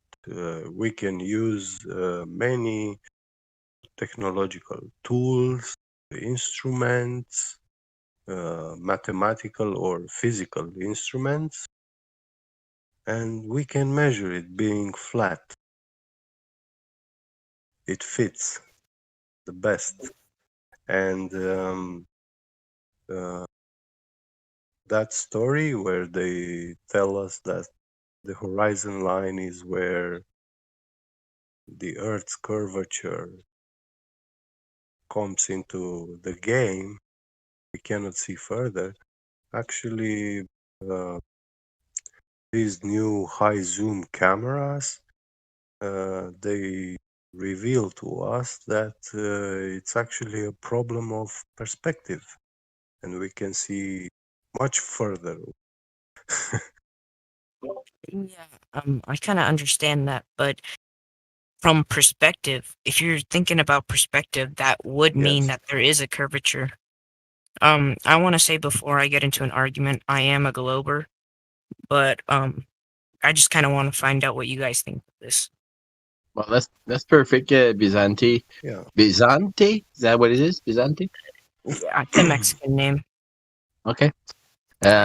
First of all, we have to establish an understanding between belief and knowings. Like what you believe and what you know for a fact. So we have to make a difference between those. So first we have to go through, there's 3 questions we need to ask in order to understand where you are now. Like how does it compute in relation to beliefs and knowings? So the first one is curvature of the Earth. So how did we measure since the beginning of time the circumference of the Earth and the curvature of it? How was that done in old times or newer time? What would be your measurement scientific?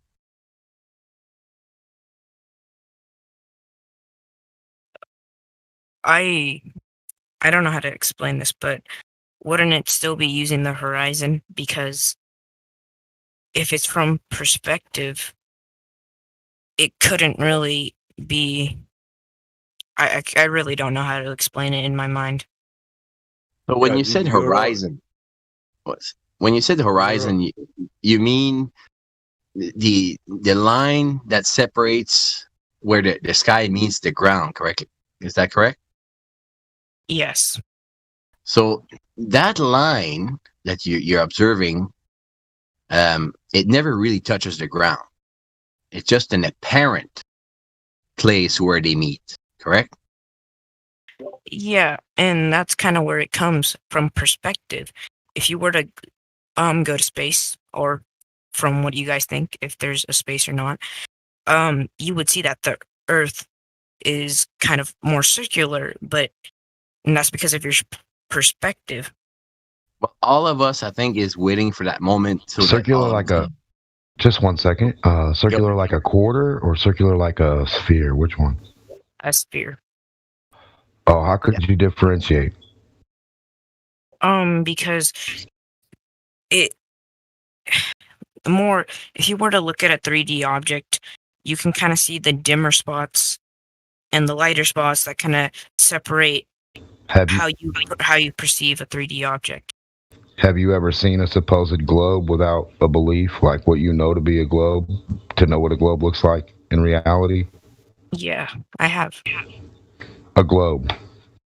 Yes, I have. No, I mean the idea of what you're thinking when you get away from a globe, what you think you perceive on a globe. Physically, you've never seen it from that perspective, right? Exactly. You've never seen the Earth rotate from that perspective with your own eyes.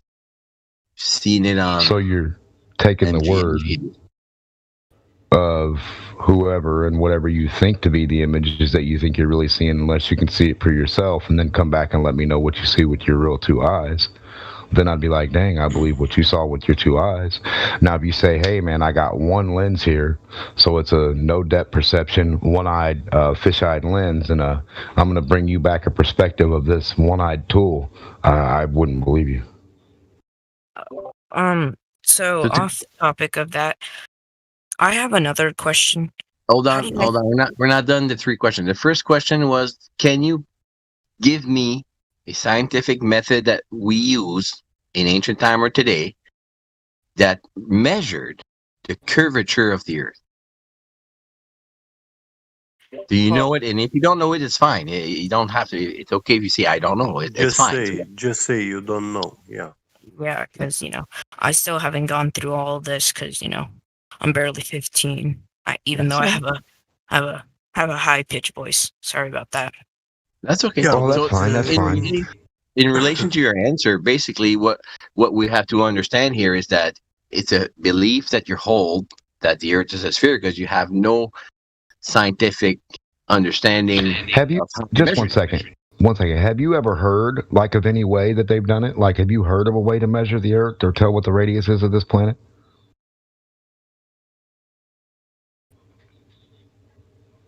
In school. Alleged planet. We're in the middle of kind of learning that. That's kind of why I joined this, because I want to just see your guys' perspective.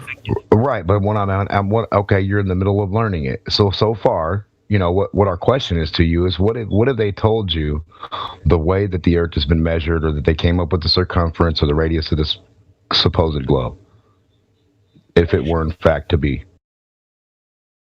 Well, didn't they tell you about a Greek guy in ancient times? He measured curvature. No, we really have been learning about gravity, and that's why I kind of wanted to ask that separate question. Okay, so your answer up to now is that you don't know. It's a fair answer. It's no problem. We can go to the next question. Yeah, and tell which us is Earth rotation. Tell us if you know how did they demonstrated that the Earth spins around his axis? An experiment. If you know how they did this experiment to measure the Earth's spin. So you can really kind of just tell because of the poles. why would the poles get cold, but near the equator, why would it be hot? No, the question is based more on how do you think that they will prove that the Earth is spinning? Axial rotation. Yeah. Because of the seasons. Why do you think there's winter, fall, spring, and summer? Because of the spinning. No, we are not asking you to explain us how the seasons function. That question, sorry. We all know that. The question is do you have a way to determine or to prove that the Earth is spinning? Do you have a test that we can do? Yes. By the way, the spin does not affect seasons. But that's right. Go ahead. That's what I was going to say. Yeah. But the test, did you have a test or something that you know that proves to you that you think the Earth's moving? Do you have something that like backs that up? Yeah, and that's kind of what I was trying to explain. If you have the winter and the summer, right, and if the Earth spins around the sun, that relates to the orbit of the Earth around the sun, right? That's what causes supposedly the seasons. The alleged tilt in the axis. That's right. So 23 degrees. So we're looking for the spin of alleged. So we need to know from you if you have any way to tell us how did they measure, or how the humans measure the spin of the Earth at the rate they say it is. And how did they do it? Yeah. So scientifically, like with the scientific method. And it's okay if you see you don't know, it's fine. Because I have one thing. I have a classmate in here because we're kind of both on, trying to figure this out. It's Chota. I don't know how to say his name. Sorry. Hey, Chamcha Chota. How you doing, man? I'm doing good. Right on. So would you have an explanation or a scientific method that we would have measured the Earth's rotation? On its axis? Yes. Yes. Wouldn't that just be the day-night cycle and time zones itself? Yeah, that's fine. But how would they have done that measurement and prove that it's spinning rather than if it's the sky that's moving? The sun is either moving around us or we are moving around the sun. But the day, doesn't prove that day and night. If the sun was moving around us, then what about all the other planets? Because we're in a solar system. No, let's not go into the other planets, but because when you look at the sky with your own eyes, you see only tiny little light dots. You The don't lighter know ones what you they can are. tell which ones Yes. are the planets, and with magnifying glasses you can look at up at the sky at night during certain seasons or times, and you can see that, like, you can find Mercury or Venus or Mars or Jupiter. You look up there with a magnifying glass? That's the No, first I've ever heard. not a magnifying glass. Telescope. Telescope, yeah. Oh, so you look up there with a one-eyed, no-depth perception telescope? That's cool. Those are in So the enhancing question your here, vision. the question as here far as is, the question to you that I have right now is why would we look up at the sky to measure the floor?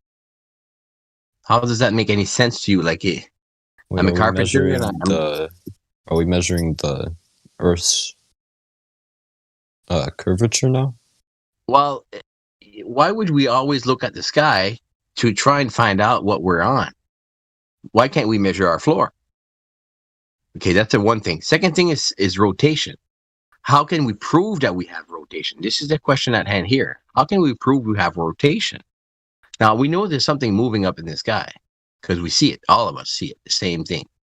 Wait, But how can we prove one or the other? How can we prove that it's the Earth that's spinning? And that's what we're trying to ask you. That's So the if there's spinning and orbiting, you can, even with the moon, We're not, you have we're the not moon, speaking about the orbiting. sun. We're speaking about axial rotation. Can we? Yeah. It's spinning on its axis at the same time while orbiting around the sun, and you can look up and see the moon, and you can tell it's rotating. We know the globe narrative. This is the globe narrative. We know this, and you say that the proof for Earth spinning around its axis is by observing the stars in the sky spinning, and also the sun and the moon spinning in the sky. Well, exactly, because how else are you going to tell? Exactly. You're I viewing know this narrative, but that does not prove the Earth's motion. That is, we see the things in the sky that are in motion, and also world's ancient texts confirm that those objects in the sky, they move if they're what is an object up there. But most of what we see is just dots of light. And just to make a point, none of us being there. Yeah.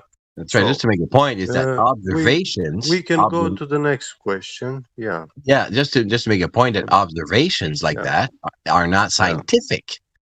They do not go under the scientific method of things. We can't manipulate anything. IV, DV.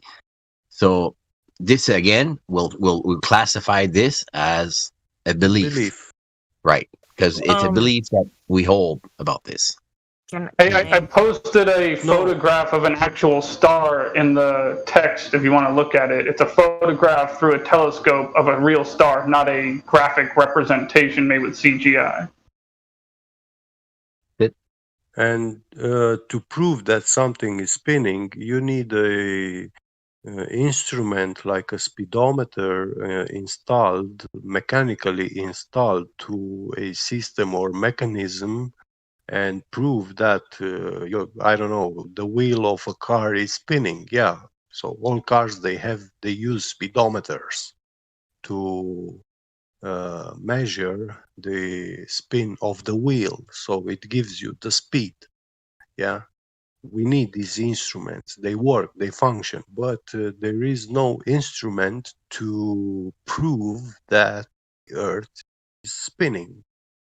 Right. Actually, to add to that, if you spin a mechanical gyroscope and you fly that gyroscope, from around supposedly the Earth, it doesn't move. It stays at the same angle. It always stays straight. So the mechanical shows us the actual. It's not measurable. Direction, yeah. That's right. Accelerometers give us a similar reading to us. Yeah. So the gyroscopes are very important into flight because they show the slightest change of position in space. Correct. And when you're flying on a globe model, you are changing your position in space. The gyroscopes have nothing to do with gravity. Nothing. Right. They're not. Yeah, that's right. Yeah. So we can confirm with these two answers that you gave us, Cham Cha Choda, that the two first things are set on beliefs, and you don't have any scientific proof that you know of, anyways, so far about them being real. So those are beliefs. But it's no. This must be no. It's not your fault, though. It's not a competition. It's right. nothing. Just truth. We are just establishing simple facts. Yeah. Like I said at the beginning, the difference, understanding the difference between belief and a knowing. Yeah. That's where the list starts on your own side. There, make a list, and it's very important to know what you know and to understand what you believe. And then that brings about our next question, which is pressure, atmospheric pressure, gas pressure. According to the second law of thermodynamics, requires to have a container. Can you Without have a container? you cannot have pressure, right? Wouldn't the container just be the atmosphere? Well, according to the thing not that the container of No, the itself. container can't. The atmosphere can't be itself to hold itself. No. Atmosphere means there's- that it there's is multiple a layers gas, and the presence of a gas has a pressure. and the thing keeping Hold on. it. Let him give his full answer though. Multiple layers of Go gas. Well, that's how density works. That would be delta There's X, right? Multiple Delta layers.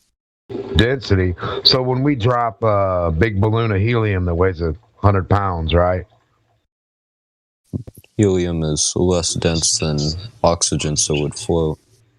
What do you mean? It's Helium's not going to get gas. pulled down by gravity? I thought everything was pulled and subject to gravity. I thought everything pulled itself to the massive object, and the massive object did vice versa the same, just as well as the apple and the earth. Exactly. It's right or wrong. pulled. That's what's keeping it from Pulled going where? out into space. It's not pulled down. Hey guys, I've heard this same argument many different times, and I just want to point out that I think there's an easier way to explain this to these guys. So part of the definition of gas pressure is that it requires a container. Now that's not a container. Imagine a cube. You got a bottom, and you got four sides, and you got a top. Well, part of the definition of gas pressure requires a container both on the top and the bottom and the four sides around the cube, all six sides. So that definition of gas pressure isn't gas pressure with a container minus the top. The definition of gas pressure is gas pressure with a container including the top. So what we're trying to say is there has to be a container top above our heads somewhere that's physical and solid, is what we're saying. It's That's part of the definition. Yes, and also to make sure we understand is that pressure, gas pressure. What you were talking about here, Chamcha Choda, what you were talking about is delta X, which is gradients, pressure gradients. But we're not talking about pressure gradients here, because first, before pressure gradients, we need to understand X, the pressure itself. So delta X has nothing to do with what we're asking here. We're asking about X, the first thing to come. So wouldn't the container just be the gravitational field around the Earth? That's what's keeping everything in. heard what we told you, right? Well, Wait. Where's gravity pulling gas? Where do we observe gravity? Well, why would gravity not Hold pull on. gas? I just need to say this. First of all, we already took out on question number 1, question number 2. We already proceeded that those were based on beliefs. So if we don't have curvature and we don't have physical or scientific measurement of axial rotation, that kind of puts gravity into that belief system that you hold from the first 2 questions. So we can't even talk about that. Now we're talking about science pressure. has to be connected. So basically, everything I'm saying, it would have to be based on a round globe. Because, Well, no, because we already understood that those were beliefs that you're holding. We don't hold those beliefs. Well, exactly. That's why we have different opinions. So, like when I'm saying, It's a belief or a knowing. Do you know this or do you believe it? Yeah, we can have facts, buddy. If we measure a basketball and it's one size, and I go back tomorrow and have you measure it, it's going to be the same basketball. We're not going to be like, well, Earth is different now. Earth hasn't changed sizes. It's not really. So where have you measured it at? Show me where you measured it. Where's anybody measured it for it to get one size? One single size ever. Where's the measurement? Show me how you done it. There isn't one single size. There's an approximation for who did it? The length of Earth. I have no idea. That sounds like a guess to me. Oh, just Google it, huh? There's an approximation. Santa Claus is coming to town. You can't realistically measure the exact diameter of the Earth. So you can't know when. You have to have that for everything that you think you have. You have to have that for every baseless assertion that you've made. You have to have it for gravity. You have to have the radius. You have to have a center. It all has to be proven or substantiated by empirical means. And you just sitting here saying, ask Susie. and see what Bob's opinion is. Doesn't help us. Do you know how it's been done? Have you done it? There's diameters based off of mathematical theorems. Diameter of what Earth? Where's this happened at? Let me see. What are you talking about? Do you know what the Earth's diameter is? Hold on.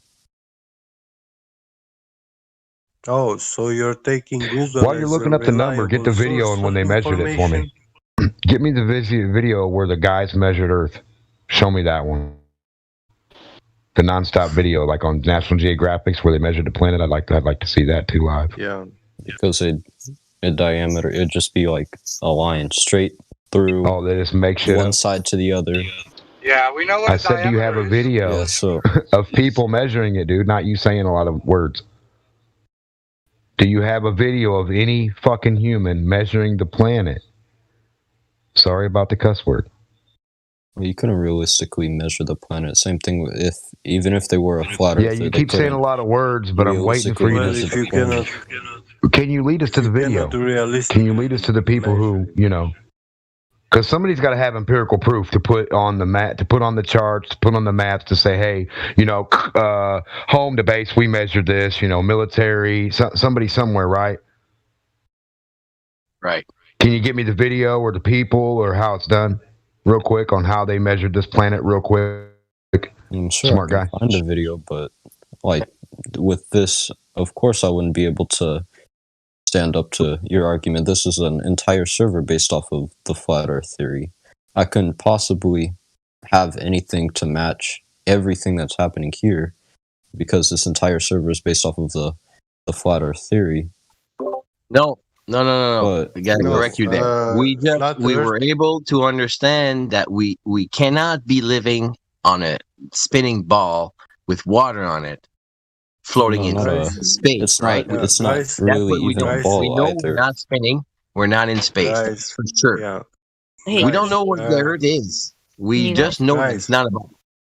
Guys, I just want to tell him a very simple thing. He's a newcomer here, and as a newcomer, I advise you to take the weight of these words that I'm telling you now, because flat Earth is not a belief. Flat Earth is a group of people who reduce themselves to fact, measurements. We believe instruments, measurements, facts, scientific fact. What we do not accept is beliefs, stories, fairy tales, tooth fairy, etc., Santa Claus, theories, globe, right? Wasn't the other guy saying the opposite? He was saying that we have different beliefs. Listen, Star Wars. No, we're saying you have a belief. Unless you can empirically prove what you're talking, can you empirically prove that you measured the dirt and the water below your feet that we stand on? Have you measured that? Can you prove to us that a body of water has a curvature? A large body of water? Can you show us? And give us that arc number and demonstrate it with optics and telecommunication devices. We have technologies. The longest distance communication link by using millimeter microwaves, and these are very precise straight line line of sight. Yeah, it's like a laser, but the laser is actually divergent light. It's not monochromatic, So these microwave beams, they are very straight. If you have to adjust, position these antenna and receiver very, very precisely. And the world's records for establishing a link in a straight line is over 200 something miles, 270 miles. and at this distance, there should be a huge curvature, and this 2 antenna miles. tower, yeah, this antenna tower, it was no higher than 30 meters, you know. So 2 towers on a globe at almost 300 miles away one from another cannot communicate in a straight line. Can I ask a question real quick?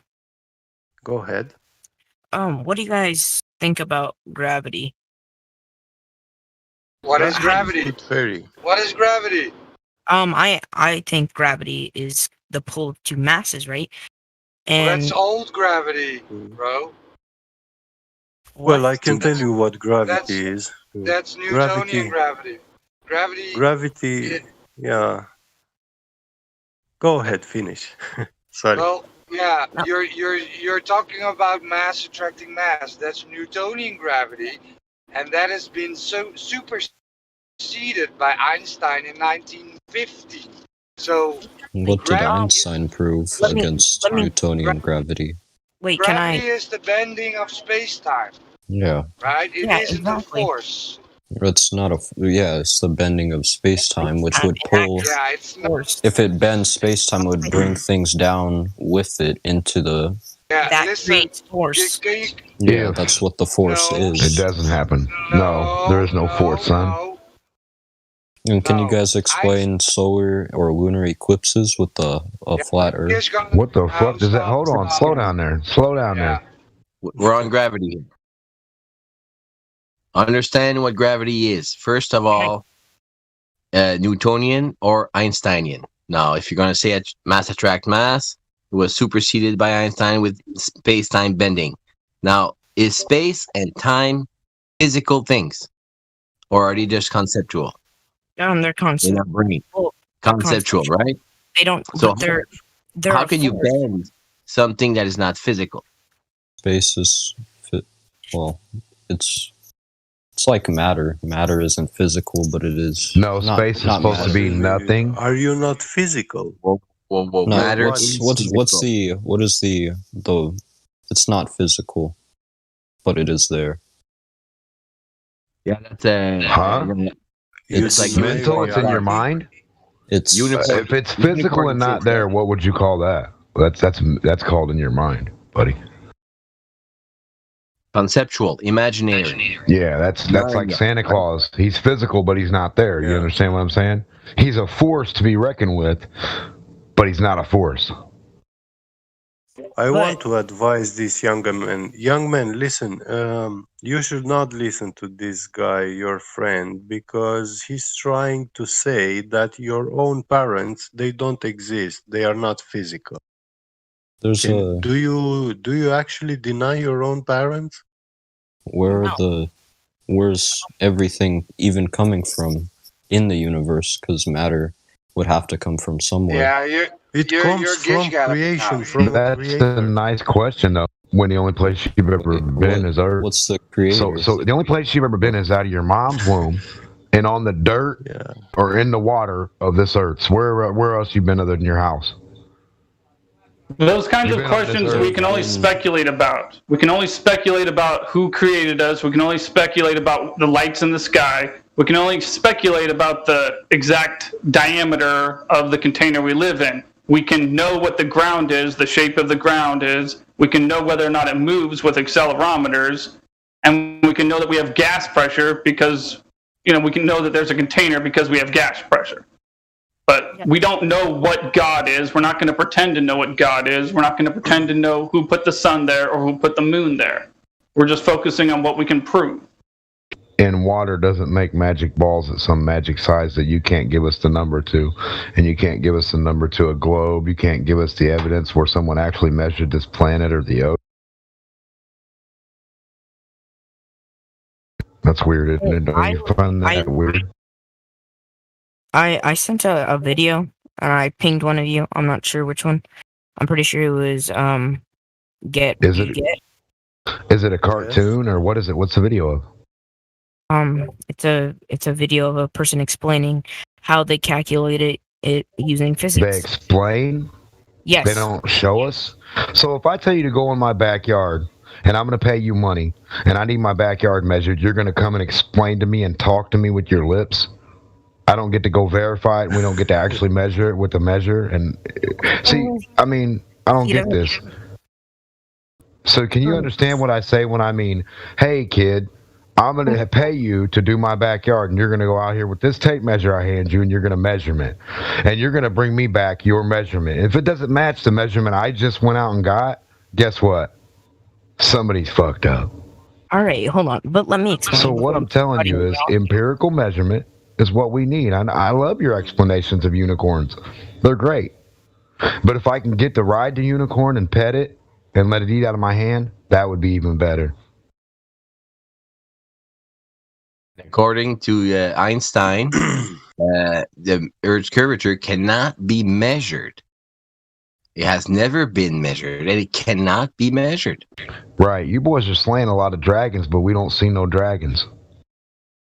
What are the tools that you're using to measure the length of the Earth?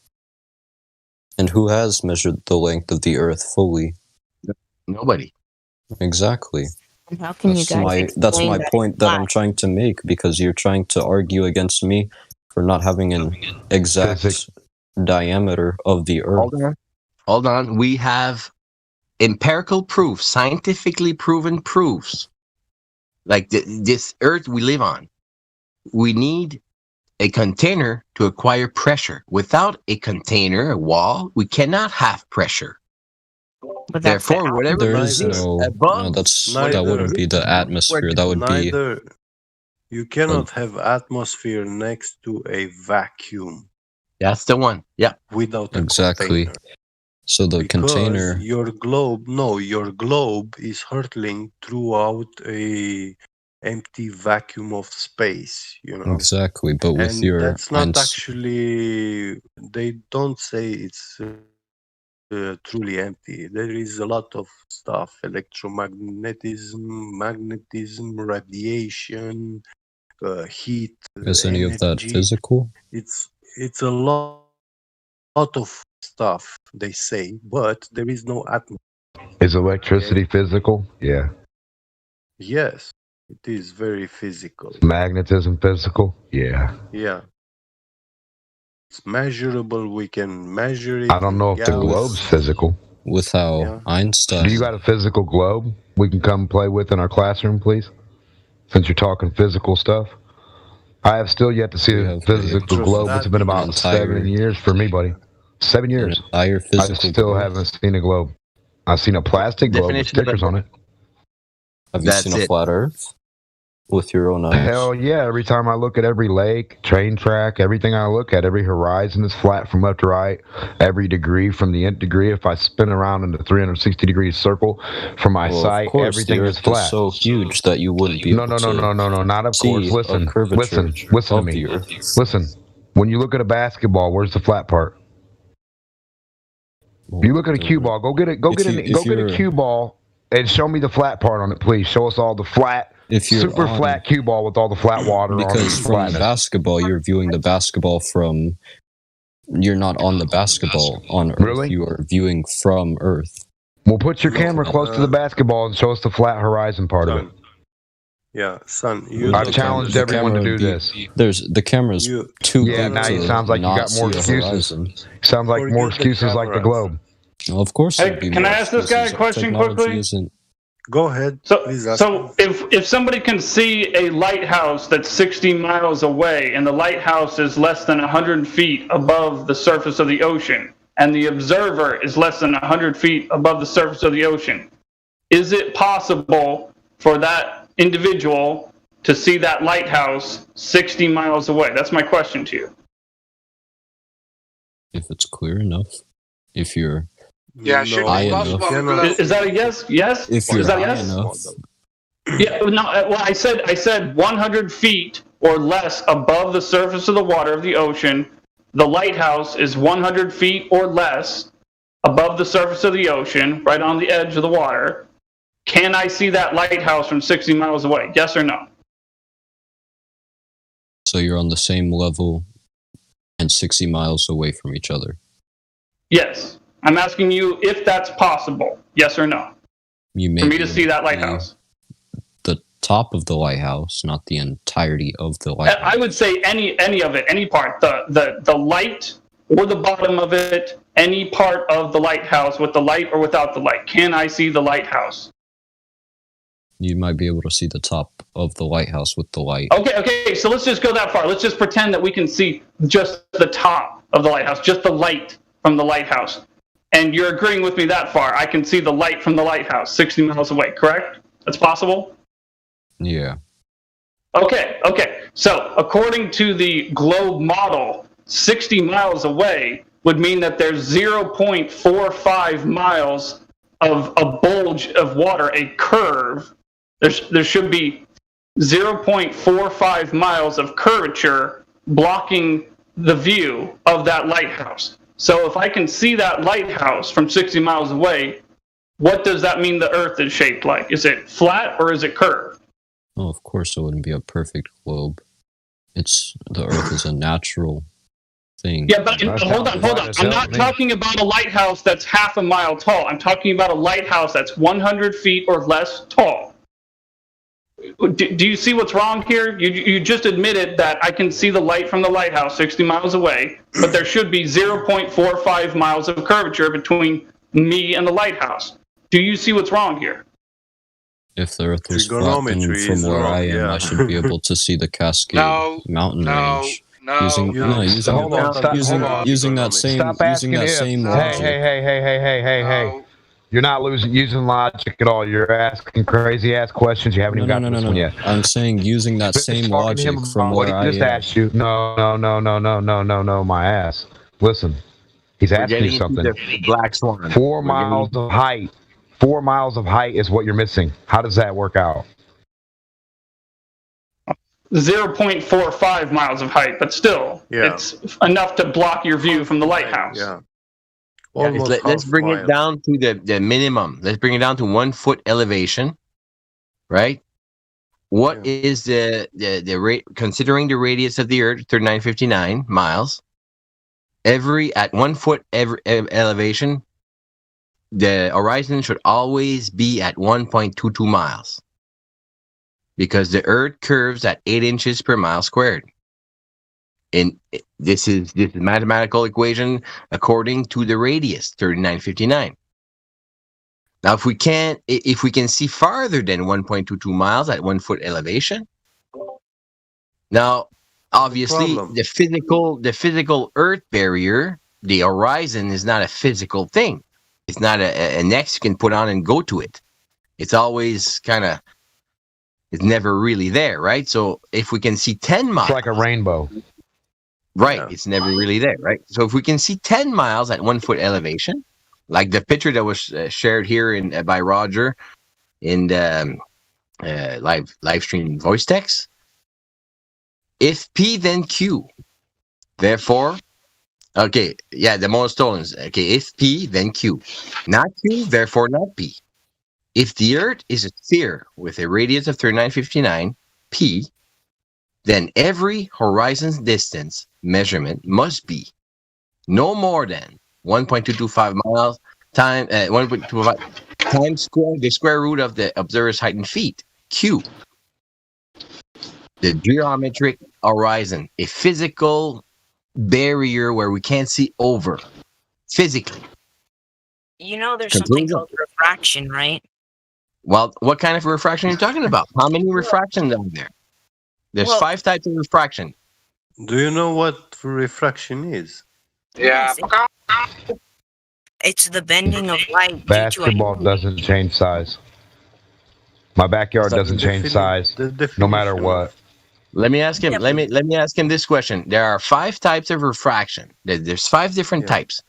Bending of light is not one of them. So give me the 5 types of refraction, and if you can't, it's okay. It's something you got to learn. But the thing is, the way, because how do I explain this? But if there's a medium, it will kind of change light. It's okay. It's okay that you don't know. it's okay that you don't know the question, the answer to the question. The question is, what are the 5 types of refraction? There are 5 types. There's looming, miraging, stooping, sinking. That's beside the point, though. Because listen, But though, those 5, no matter now what the which day one? is, hold on, the day can be round, the day can be fucking rainy, it can be sleety, it can be snowy, it can be. My backyard is still going to be the same measurement of my backyard. So the globe still carries the same measurement. I don't care what kind of day it is. Just because you're cold outside or hot, don't bring back some excuse my globe gotten bigger or shrunken. Come on now. We weren't talking about it shrinking. Yeah, Yeah, but you are. that's what he's claiming, right? He's saying refraction. He doesn't know what he's implying. He doesn't know what it means. And then he tells you light bends up and over a curve. It doesn't work like that, right? Refraction is only in the math. They use the R value. They haven't measured the R value in the first place. With the horizon, why are you able to see further from higher spots on the globe? Because if there is no curve, then anything, if there's young no man, with what you're telling me is that understand what these people are telling you? well, you've told me that with anywhere I You've never am, been on a globe. there's a constant of where the horizon should be. Yes.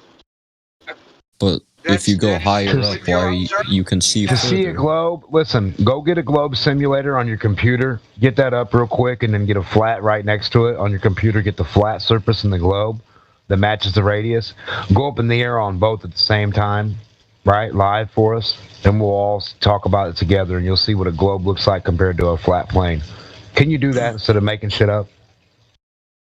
I can explain you. Not even okay. I can explain you why when you go higher in altitude, you will see further away. This is because the way light reflects itself. It's about the angle of incidence. When the angle of incidence is smaller, you cannot see further because you have the sun above your head lighting the ground beneath your feet. And you will see around you at a certain distance because the light reflected from the ground to your eyes is less than the light reflected from the ground back up in the sky. So when you go higher in altitude, you perceive more of that light which is reflected directly from the surface of the earth. So this is why you see further.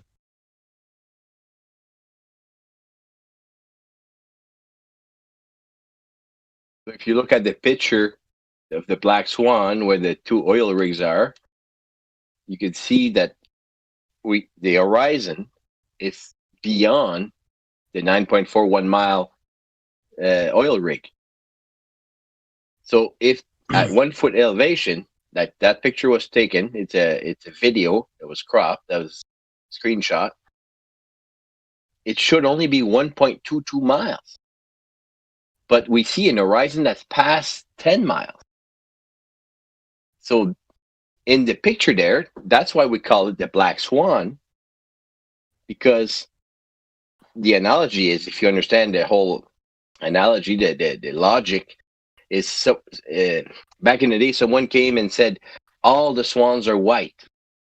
And all of a sudden, one guy said, hey, I found a black swan. He brought it in and said, hey, look, I have a black swan. Not all swans are white. It only takes one black swan to disprove what the guy just, I'd understood to say all swans are white. It only takes one. Yeah. And that's why we call this picture, posted by Rogers at the time was 30 minutes after the hour. That's why we say that's a black swan argument. Because we shouldn't be able to see past 1.22 miles, but we clearly see 6.2 and 9.4 and beyond. Yeah. I've been, for example, in my country, at the highest mountain, and there are small cities and villages, and I heard a story from a mountain guide. He told me that on certain days and weather condition, from this mountain, from the top of the mountain, you can see the Black Sea, which is like 400 kilometers away or 500 kilometers away. It is impossible to see that far away. But many people in the claim globe. that In the globe, yeah, it's not yeah, impossible. yeah, In the globe will be impossible. yeah. It will be impossible on the globe. True. So, and these stories, you find them whenever you go to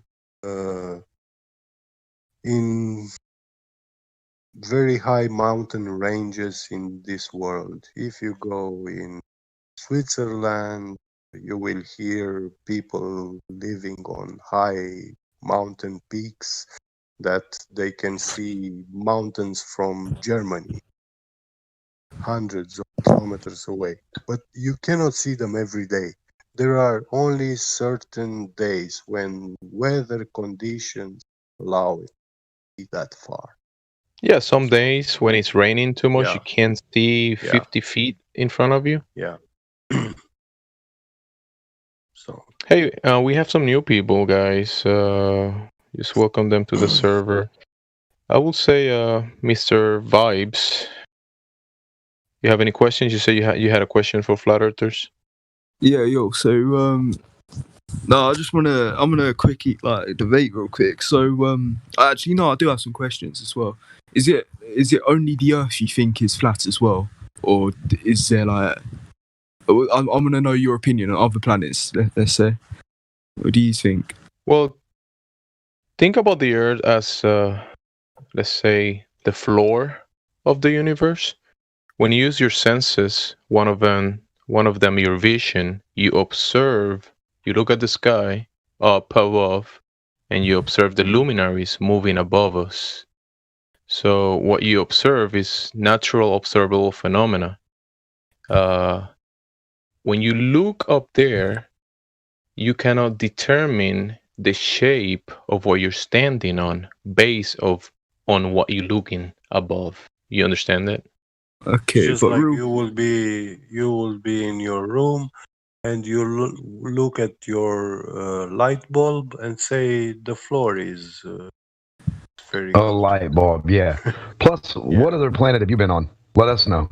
I haven't been on Planet Snowboss. Like, oh, so where's the planet at other than where you're standing now? I mean, I'm 14. I'm not allowed to. Don't laugh. I'm asking you a serious question. Yeah. Where is the planet at other than where we're standing? I haven't. I've only been on Earth. Okay, hold on. Okay. Before this, hold on. Yeah. Before this all spirals out there, before it goes spiral out, we got to establish something here first. Do you understand? We have to understand something that is belief and something that is a knowing. Now, that's what we want to talk about. Something empirical, something that is true. Not something you believe that you've never seen, something that you know that is true. So our first question to you, it's a three-part, it's three questions. The first question is, how in history of humankind have we measured curvature? Curvature? I'm not a scientist. I actually don't know, but I just wanted That's to. a good answer. That's exactly that. It's honest. Yeah, we're looking for honesty here, and that's perfectly great answer. You don't know, and that's fine because. But let him elaborate on his answer a little bit. You wanted to say something else? Me? Oh yeah. Like Australia. Do you believe Australia is real? Because I personally actually. No.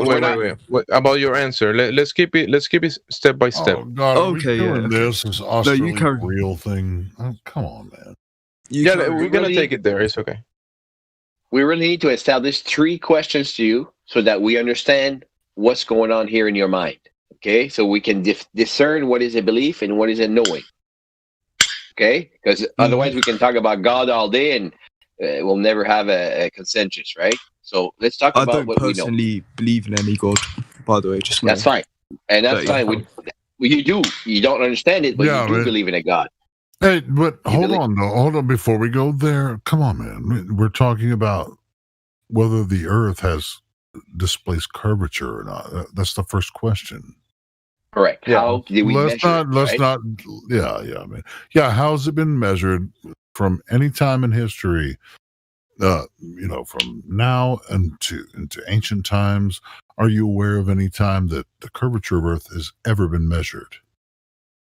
I mean, no, not. But can I quickly say, sorry? I mean, if the world was like just flat, just straight, you would fall off of it. Explain why no one's. We're not talking about ifs. We're talking about we've been given, in modern times they say that the Earth is a globe, and so and they've also given us the numbers. They've given us a radius of the globe and all this kind of stuff, and all the planets we can answer. We have all that. We have all that math. How about where is on Earth have they ever measured this said curvature of the globe? Are you aware of any time that they've ever measured? He said he doesn't know. He said he doesn't know. No.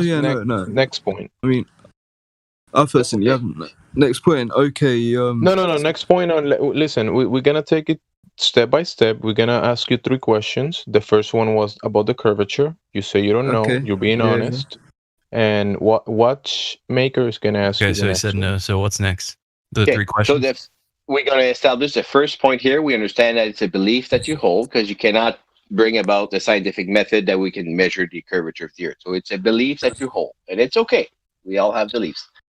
So the second question is there a way that we can measure or understand the rotation, actual rotation of the Earth? Do you feel that? How can we measure that the Earth is spinning?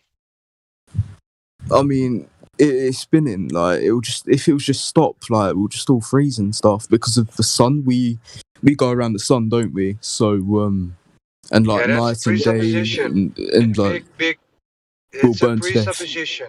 Stuff like When that. you look at Mr. Big, when you look up at the sky, what do you see the sun doing? It moves around the Earth. Right. So your senses are telling you this, right? Correct. So I see the sun move. You see the sun move. Everybody here in this room sees the sun and moon moves above our heads, right? You see it move. So how do we determine that it's actually the floor that's moving? You said, well, we're obviously orbiting. No. How do we determine that it's actually the floor that's moving? Provide the scientific experiment that was used to determine that the floor is moving. Sorry, so both the Earth and the sun and moon move, like they both move. That is right. But it's just move in different paces.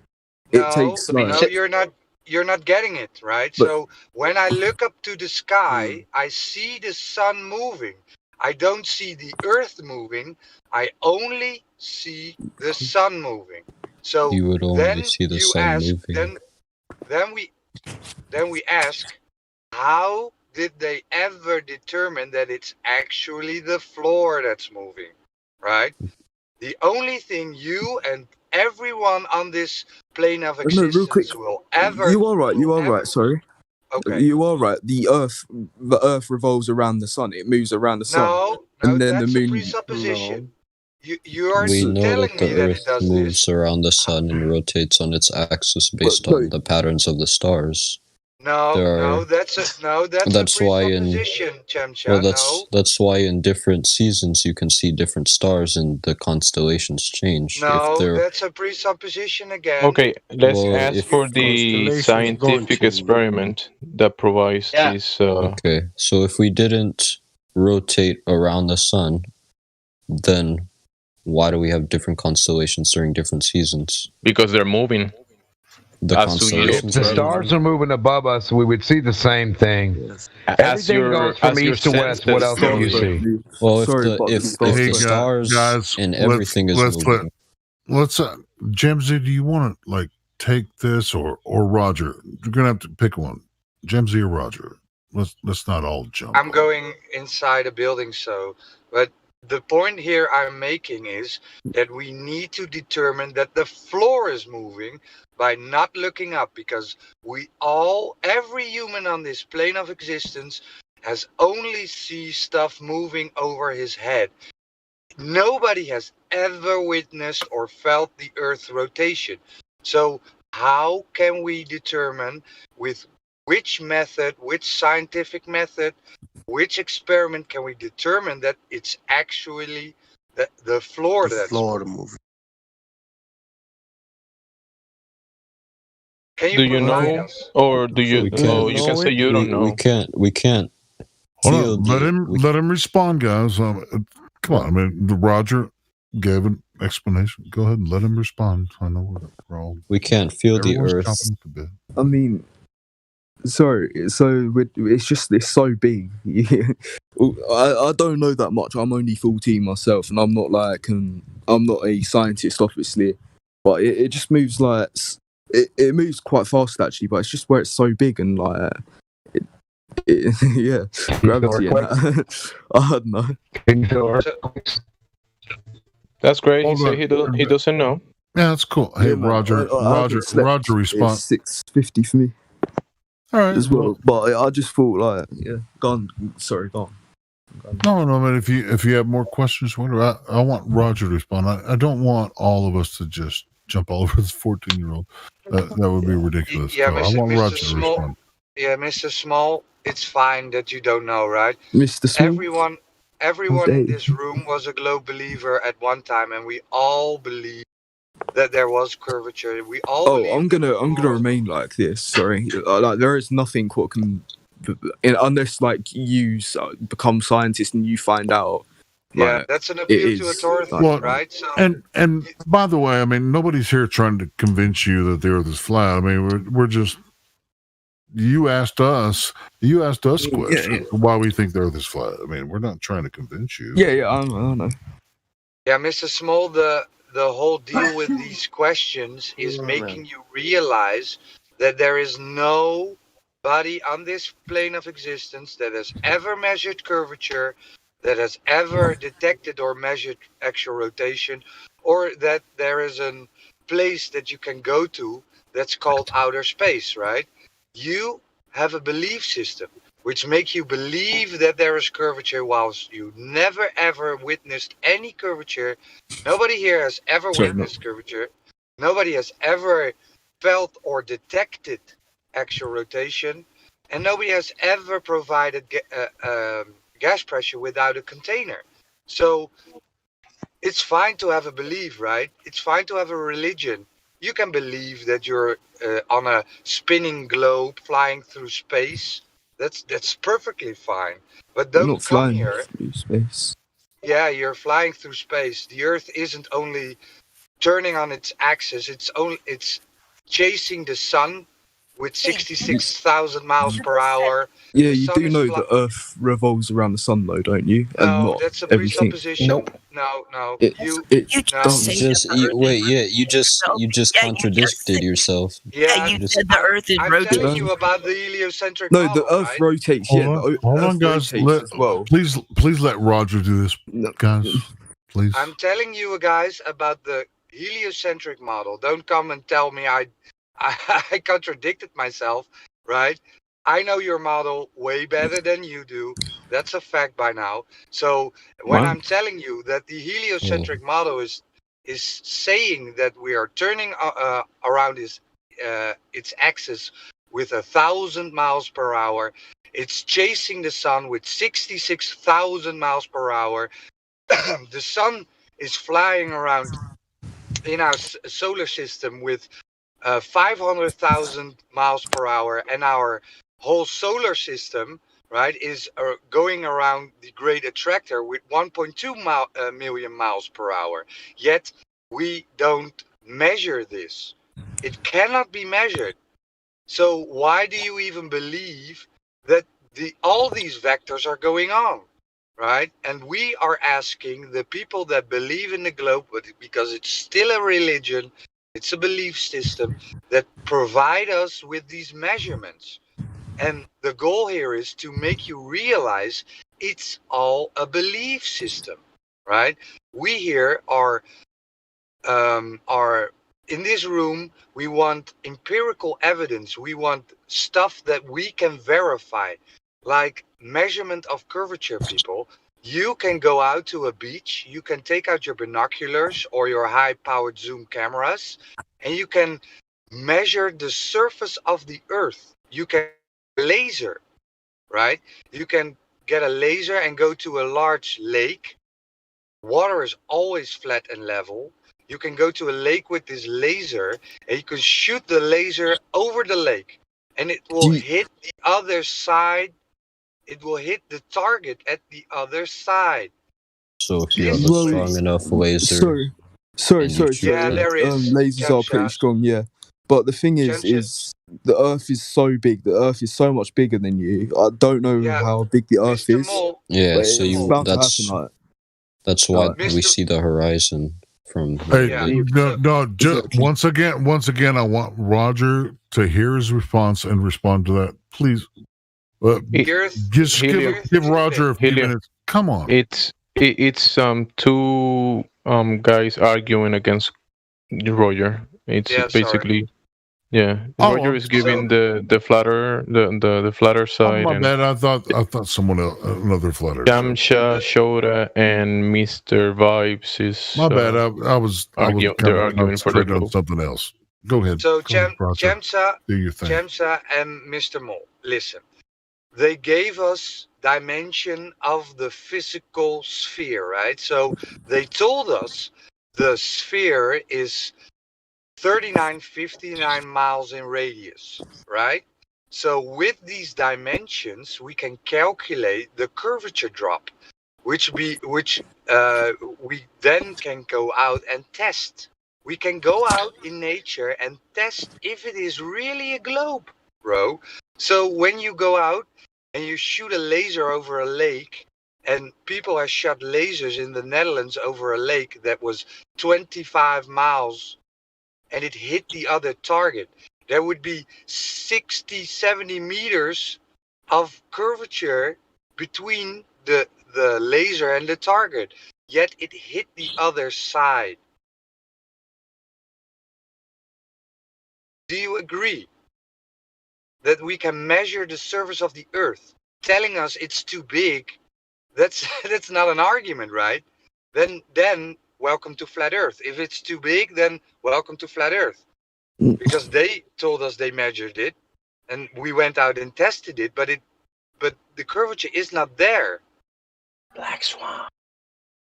No. Anyway, can we move from it? This is just, we're going around in circles on this topic. Yeah, but because you have a bias, Mr. Small. You have a bias. You want to hold on to this. Why is man calling me Mr. Small? And we are telling you, you live in the UK, right? Yeah, I live in the UK. People How comes I can't see France from where I am? Listen. People can see Calais. I was just getting this, right?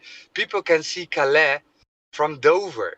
That's 23 miles, and people see Calais many times a day from Dover. That's 23 miles. That cannot happen on a globe, because there should be 60 meters of curvature between you and Calais.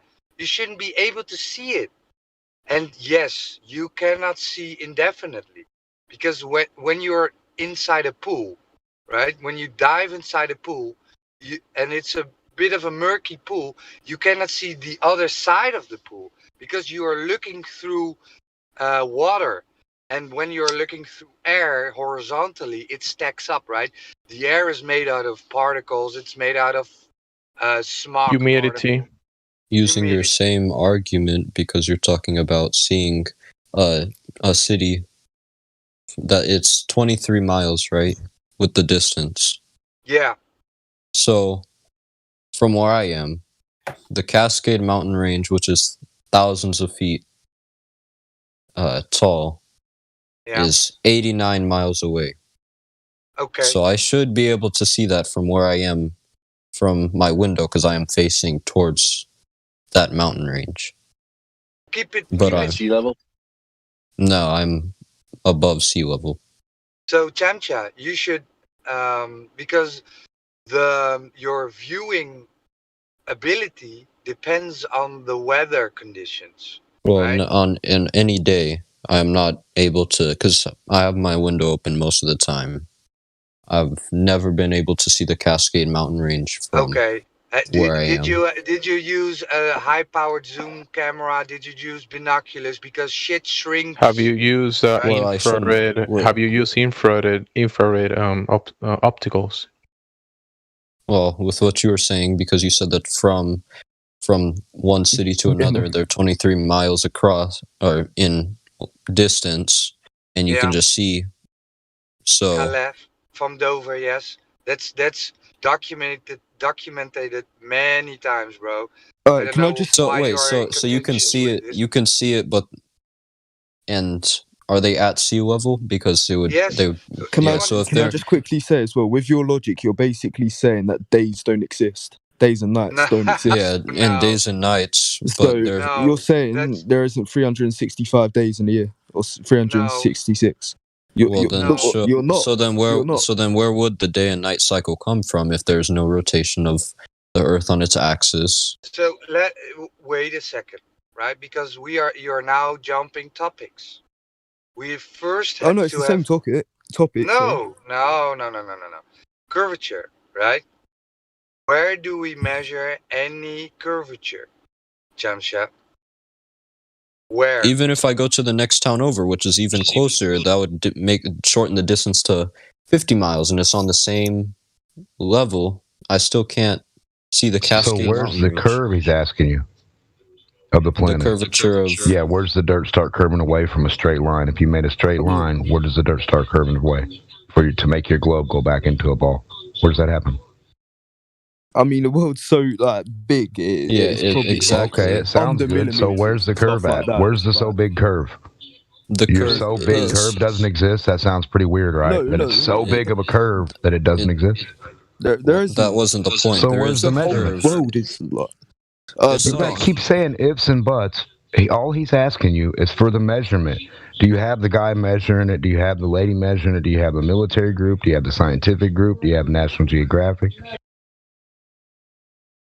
Well, I mean, literally, the world is so big compared to humans. You keep saying that, but we're asking you for the measurement. Because you're basing this off. One second. We have to base this off of relativity. We're viewing this relative to our position on Earth, and we've been given a radius. The Earth is 3959, 24,901 miles around. So start measuring, boys, and tell me when you find a curve that matches that. So we are at the point here that you need to present to us a scientific method. Hold on. You need to present to us and convince us scientifically that you have seen or can measure the curvature. So that would be we can't go approximately beyond 8 inches of curvature a mile. Yes. Squared. Squared. So 1.22 miles times the height of the observer squared. Exactly. So even with that, I should be able to see the Cascade Mountain Range from where I am. Don't think so. You better redo your math. It's 83 miles and it's thousands of feet. Okay, get 2 points. Get 2 little bitty dots and get 2 little hairs. Listen, get 2 little hairs. Lay them on a globe. Put them that far apart and see if they would be able to see each other if they were people. You're crazy. That's crazy. I'm not being rude. I'm just saying that's a crazy idea. You're admitting that if it I'm admitting you're crazy for thinking you could see through the dirt and see the other side of the ball. Exactly. So it would have to be a globe for there to be a curvature. No, it would have to be a flat plane. We would have to. That means there is no curve in the way. You're looking straight at the stuff. You just contradicted yourself because you said I can't see through the dirt. No, you said there's a ball here, and I said where's the clump of dirt or water that we're looking at? We should be looking at a With clump the of water curvature? in the way of the other object, not looking at the other object through a supposed said clump of dirt that's supposed to be in the way. Do you understand how a ball works? With the curvature. So you're talking So about me and you are on one side of the planet and the other side of the planet. Can I see you on a ball? Can you even see a whole ball at once? You can only see one half of the ball, right, at one time? that's the whole point. That's why there is a globe. You keep contradicting Where's the yourself. globe at? No. I've never seen a Stop globe. with the contradiction. Yeah, No, he is The measurement. We need the measurement of your globe, please, that you keep saying exists. The measurement of the globe that we are on. Yeah, we need. Yeah, the curve. Where's that The starting? So I can go measure. You want the per mile. Yeah, exactly. I want you to show me where I can start, like where I can put the mailbox at, the way that's where the curve is, so all little kids can go there and check it out. For every square mile. That's what. Yeah, you're saying a lot of numbers. Can you show me where this starts at? This 8 inches is based off of the curvature that you guys gave us for what you said. If you have Yeah. a sphere in your hand and it's like got no round it, like no Because straight he said earlier that the radius is approximately 3,965 miles. So that would mean No, I said your imaginary radius of an imaginary globe is 3959. Your imaginary radius of your imaginary globe that you can't show us is No. You said that's what 24,901. it would be using this. Coulda, woulda, You can shoulda. get that. Ifs and buts are candies and nuts and grandmas and grandpas for Christmas. But listen, do you have the measurement? We need the measurement of this said globe. For you to keep saying it's a globe, we need to present the globe. What are we measuring on the globe? Are we measuring the You tell me, circumference? globe measurer. Are we measuring the circumference? The diameter? Well, you should be measuring something. You should be taking out a tape measure and getting it on the dirt and measuring it. And then we should see that straight line that you put against it or a level. The level should be able to stay where it's at, and then the earth should start curving away at said distance. So can you show us that? We need the how. What are you wanting me to measure? What you said. I want you to measure your globe for us. I've never seen anybody measure a globe. You keep saying you live on a globe. I've never seen it. It's been 8 years. No surveyor. No military person. Listen, I got brothers in the military, man. There's all kinds of people that I talk to. Okay. Where have you measured the globe at that no one else has? Who's measured a flat Earth? I know. Listen, what we're asking you. Listen, I was taught. Everybody's in school, measured a flat Earth. Yeah. You're asking the wrong question. Super sleuth. You're asking the wrong questions. If there's a dead body, all the bullshit you're asking doesn't matter. What we need to know, the curve is the dead body. We need to find it. Okay. And so I already gave tell us how we measure. I already gave you that there's 8 inches approximately of curvature for Where's every this square at? mile. Well, where's it at? Where? Where? Kentucky, America, Japan, Australia. The Where can we measure curvature, this like at? where is the curvature? Yeah, that's what I'm asking you. In the ocean, where's this at? In your bathtub? Where? Measure this anywhere. You can get. I can. Square, I want you to. I want you to show me where you did.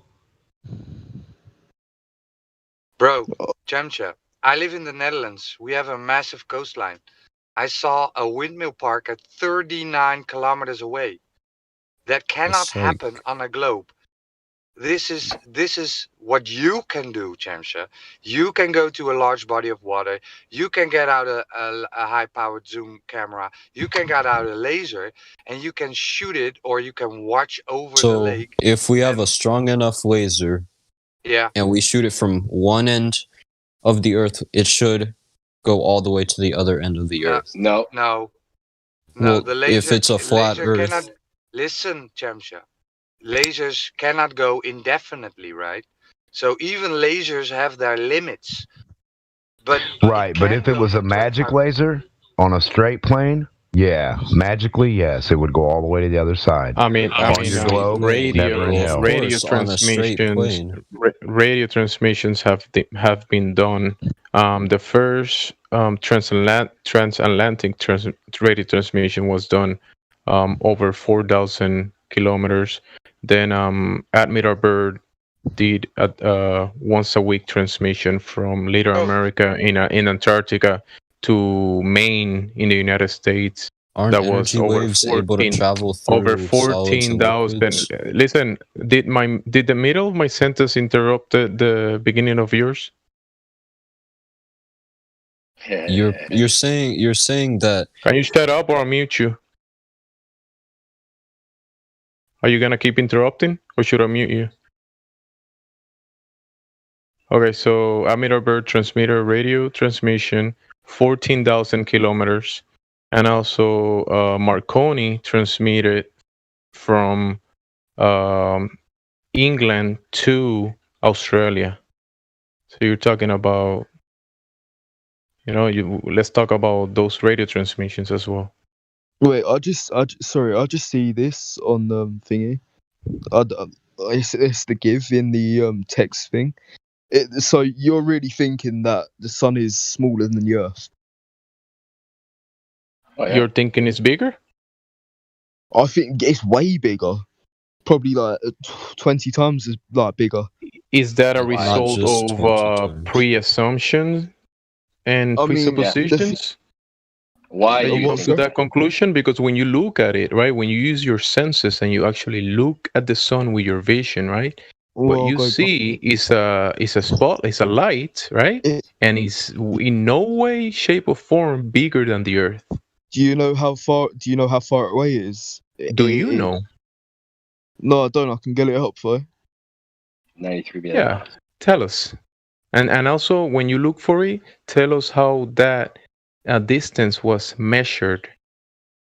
How distance was measured? Okay. It's so far. It's so far. It's so big. It's so big. Man. You wouldn't. I'm sorry, but I don't think you can do that. It's so big and so far, and you wouldn't believe how big it is. You just admitted that you can't do that. So how? No, you can't. Know that the sun is bigger than the Earth. The sun. One second. I'm searching for it right now. Searching for what? How big the sun is? Why don't you get video of the sun above the Earth? Of the sun and the moon and the Earth in the same reference frame. Let's do that. You got any of that?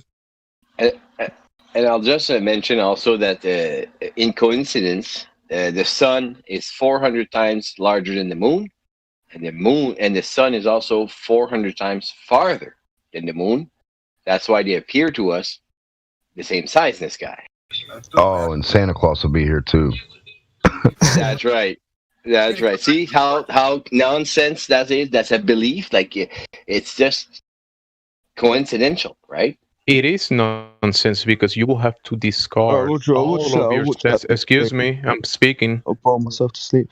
Oh no, I'm just saying I'll watch. Okay, go on. Yeah. He said nonsense. Yeah, it is nonsense because you will have to discard out of your senses to come to the conclusion that the sun is bigger than the Earth. Right, because it only lights up so much and it only moves 15 degrees across the surface of the big Earth. So anybody with common sense should conclude and see that even though they've told you a lot of lies and crazy fantastical sizes and distances that really wouldn't even matter in space anyway, but aren't true anyway because they're non-provable, you can't substantiate the claim that they're making. This is this far away. Who's ever been 93 million miles away? You couldn't even fathom that. You can't even count that many dollars. I mean, 1.3 billion Earths. No, couldn't fit in 1 second. No, I'm reading it now. Don't worry. Carry on. You can post it in the whatever you're reading. You say is the method that was used to prove this. You could post it in the live stream voice text. I'm gonna tag you. Yeah, I'd love to see the method because I still have asked all the scientists or whoever, like whatever, any of your teachers, anybody that you know, if when we have an eclipse, can they point out the 93 million mile distance between the two that look like they're touching? I'd love to see when that happens. Mm-hmm. Yeah, because remember, we could make claims, we can tell stories, right? But we speaking in how things actually work in here. And if you're gonna claim that the sun is bigger than the Earth, please provide the method that was used to prove that. Also to point out that Copernicus, Galileo, Newton, they all had different distances to the sun. And Yeah, they I all can't had assumptions I can't and actually beliefs. the chat. It's not letting me. By the way, you also look for the method that was used to prove the You need curvature to, of the Earth. yeah. Well, you need to give me the role. Sorry, real quick, so I can. No, just post links, or if you have any images, send them to me. But post links. All right, it's 93 million miles away, 150 million kilometers. How did you measure that? A scientist told me. A scientist. So Billy Bob Thornton in his basement came out of his grandma's basement with his science tag on and told you what? I'm reading it. Yeah, it was a silence. Yeah. His name was actor Billy Bob Thornton. So what'd he tell you again? You gotta make a difference between claims. Let me. He told you an assumption that you can't substantiate. He told you a claim that you can't. Can you back that claim up? I'm looking on the NASA website. Okay, well, reading a whole bunch of words to me is not backing it up. If you say, Democ, your backyard is 93 million miles, we need to get out in there and measure that fucking backyard to prove it. You can't just keep reading it to me. If I'm going to pay you $1 a mile, you need to substantiate your claim. Reading it off a cartoon comic book is not helping us. The Incredible Hulk I'm is gonna this know where big. you got. I'm Can gonna we know stand what site it? it is. I'm So gonna know. listen to what I'm asking you. In the comic book, the Incredible Hulk is this big. Now, can you substantiate that or not? Does that really We're talking exist, about or is real- that just the comic book? It's a comic. Hello? I'm gonna know what scientist It's told the you. comic. No, hold on. Now, on TV, we have seen Marvel movies with Hulk on the TV. Is that real or is that fake? Well, it's obviously fake. It's CGI. Oh, obviously fake. So obviously we can write stuff in comic books that's fake, and we can write stuff that's fake, and we can obviously show you fake pictures and images and stuff that looks real. Yeah, it's non-fiction. I'm glad you substantiated that. So now can you substantiate your claim? You're rowboating, bro. You're rowboating, bro. Is it him or is it me? It's him. It's happening. for me Demog, as well. you're rowboating, bro. Yeah, sorry, you just started chopping up. Just substantiation is all we need of your claim.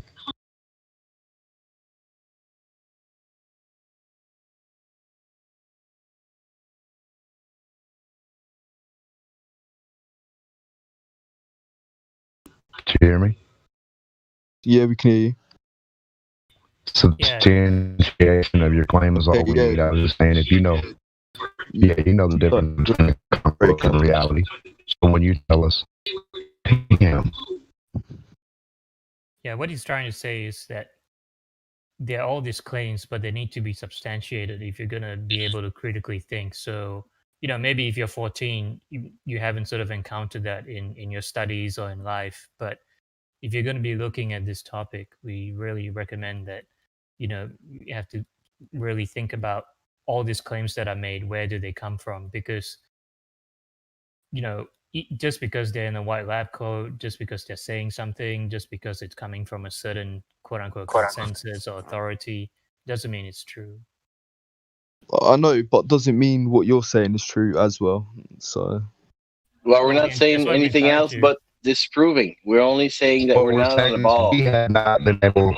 Yeah, we have not been able to substantiate a curve, a ball, a radius, a distance, any of those. So yeah, we can say, hey, we agree with your claim all day, but we still can't substantiate it, so we're not going to believe it 100%. We can agree with anybody, like, oh yeah, cool, the flower smells good, but if it really doesn't to us, does it? You know what I mean? Yeah, Democ, you're roboting pretty bad. Yeah. Well, anyway, yeah. So I think we're going in circles here anyway. So is it okay if we move on to a different topic? I reckon we have both made good points. But first, getting bored.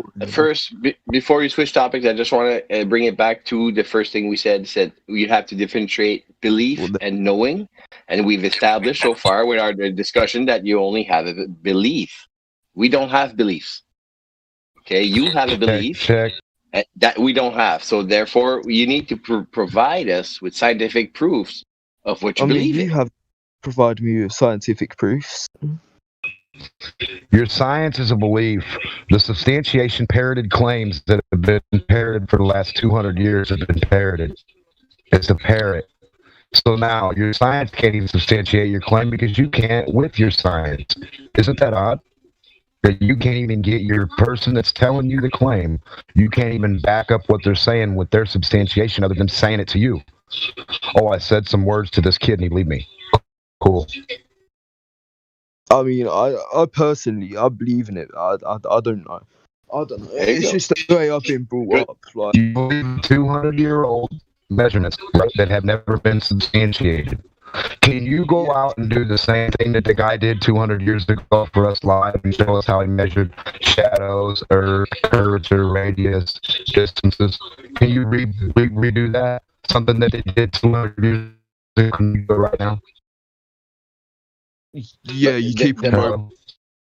Yeah, you're robotic, Devok. So, as far as the conclusion here, we understood that it is a belief. You admitted that you believe in this, and it's not a knowing. So, for your assignment in your next couple days, weeks, make a list. Split the paper in half. One side put your beliefs, and on the other side put what you know about the shape of the earth and all that stuff, right? And then you'll start asking the right I questions. do have some scientific points as well, like, but it's just I'm too tired as well. I just wanted. I've been up for like 20 hours just getting my Discord server done with the bots and stuff. But yeah, Okay, no, that's I cool. mean, I want to start talking about like I can't really. I don't know what to say really. Like along the lines of for God's sake, I forgot. I'm sorry, I'm stuttering a lot. I forgot what that country is. Australia, that's the one. Sorry, Australia. Do you believe Australia is real, or what's the myth? We're and not stuff? even there. We know it exists. That's not even a question. What the hell is that? We're talking Yeah, I about. know. So basically, I mean, Australia. I'm not Australian. I've got family in Australia and stuff like that. Yeah, and when Has they're nothing like to do with 12 this hours- discussion. Actually, what you could do is look outside your window. Tell me, like, is it dark? Is it light outside right now? It's probably it's probably dark For for you me- as well, actually. But give me another like 4 hours and tell me if it's light or dark outside for you. I'm in Australia at the moment. It's 5:20 and it's quite bright still. The sun hasn't It's really quite gone bright. down. Yeah, it's pitch black outside for me right now. So does that answer Pitch your black here. Australia question? I mean, oh no, Well, you you have to believe believe me, right? Oh That's no, a you belief believe now. in that. How do you verify that I'm in everything Australia? right? No, sorry. No, it doesn't. My point doesn't really quite thingy because of you believe in that everything revolves around the Earth. So There's no one on this server that does not believe that Australia exists. Of course it exists. I don't know where. oh no, but there are some people who don't believe in it. I've spoken to someone before. Not here. I think a better question that Not on this server. be asked is if they Look, think I could say stuff a lot better and stuff like that. Personally, I'm not a scientist, but yeah, I could pronounce. It's just I'm tired, man. Honestly. You know that no one has been able to prove the things we're asking to prove. No one. No one. Ever. So you're going to go and try, but just be advised, no one has ever been able to do it. do you have proof that no one's ever been able to do it? Yes. Yes, we're all here. We're still here. We're waiting for that guy. And we wish it would be you. All right. To do what? I'll try the same experiments that were done to prove the Earth is a globe. But with Antarctica, or because you guys think that the Earth is flat, so is there like an end to the Earth, or is there a place where you follow? We have empirical evidence to show that it's flat. Well, yeah, I know, but what? that you guys have that. I'm asking if you think there's is there Hold on. We've never been to the edge of the earth. No one has. You know, we don't But is say there an things edge? that we don't know. We say Is there? things that we know. So it's just ocean past the continents and everything. Well, we can speculate all day long, but we don't know. We've never seen the whole Earth at once. Nobody has ever. What about Antarctica? Is that Well, all we know is an ice wall. Every time we go to Antarctica, every footage, you have a 400 feet ice wall there. It's the highest elevation on Earth. Well, So I don't know what that means. not in the entirety? That's only part of it. On average, it's the highest continent on the planet by average height. Yeah.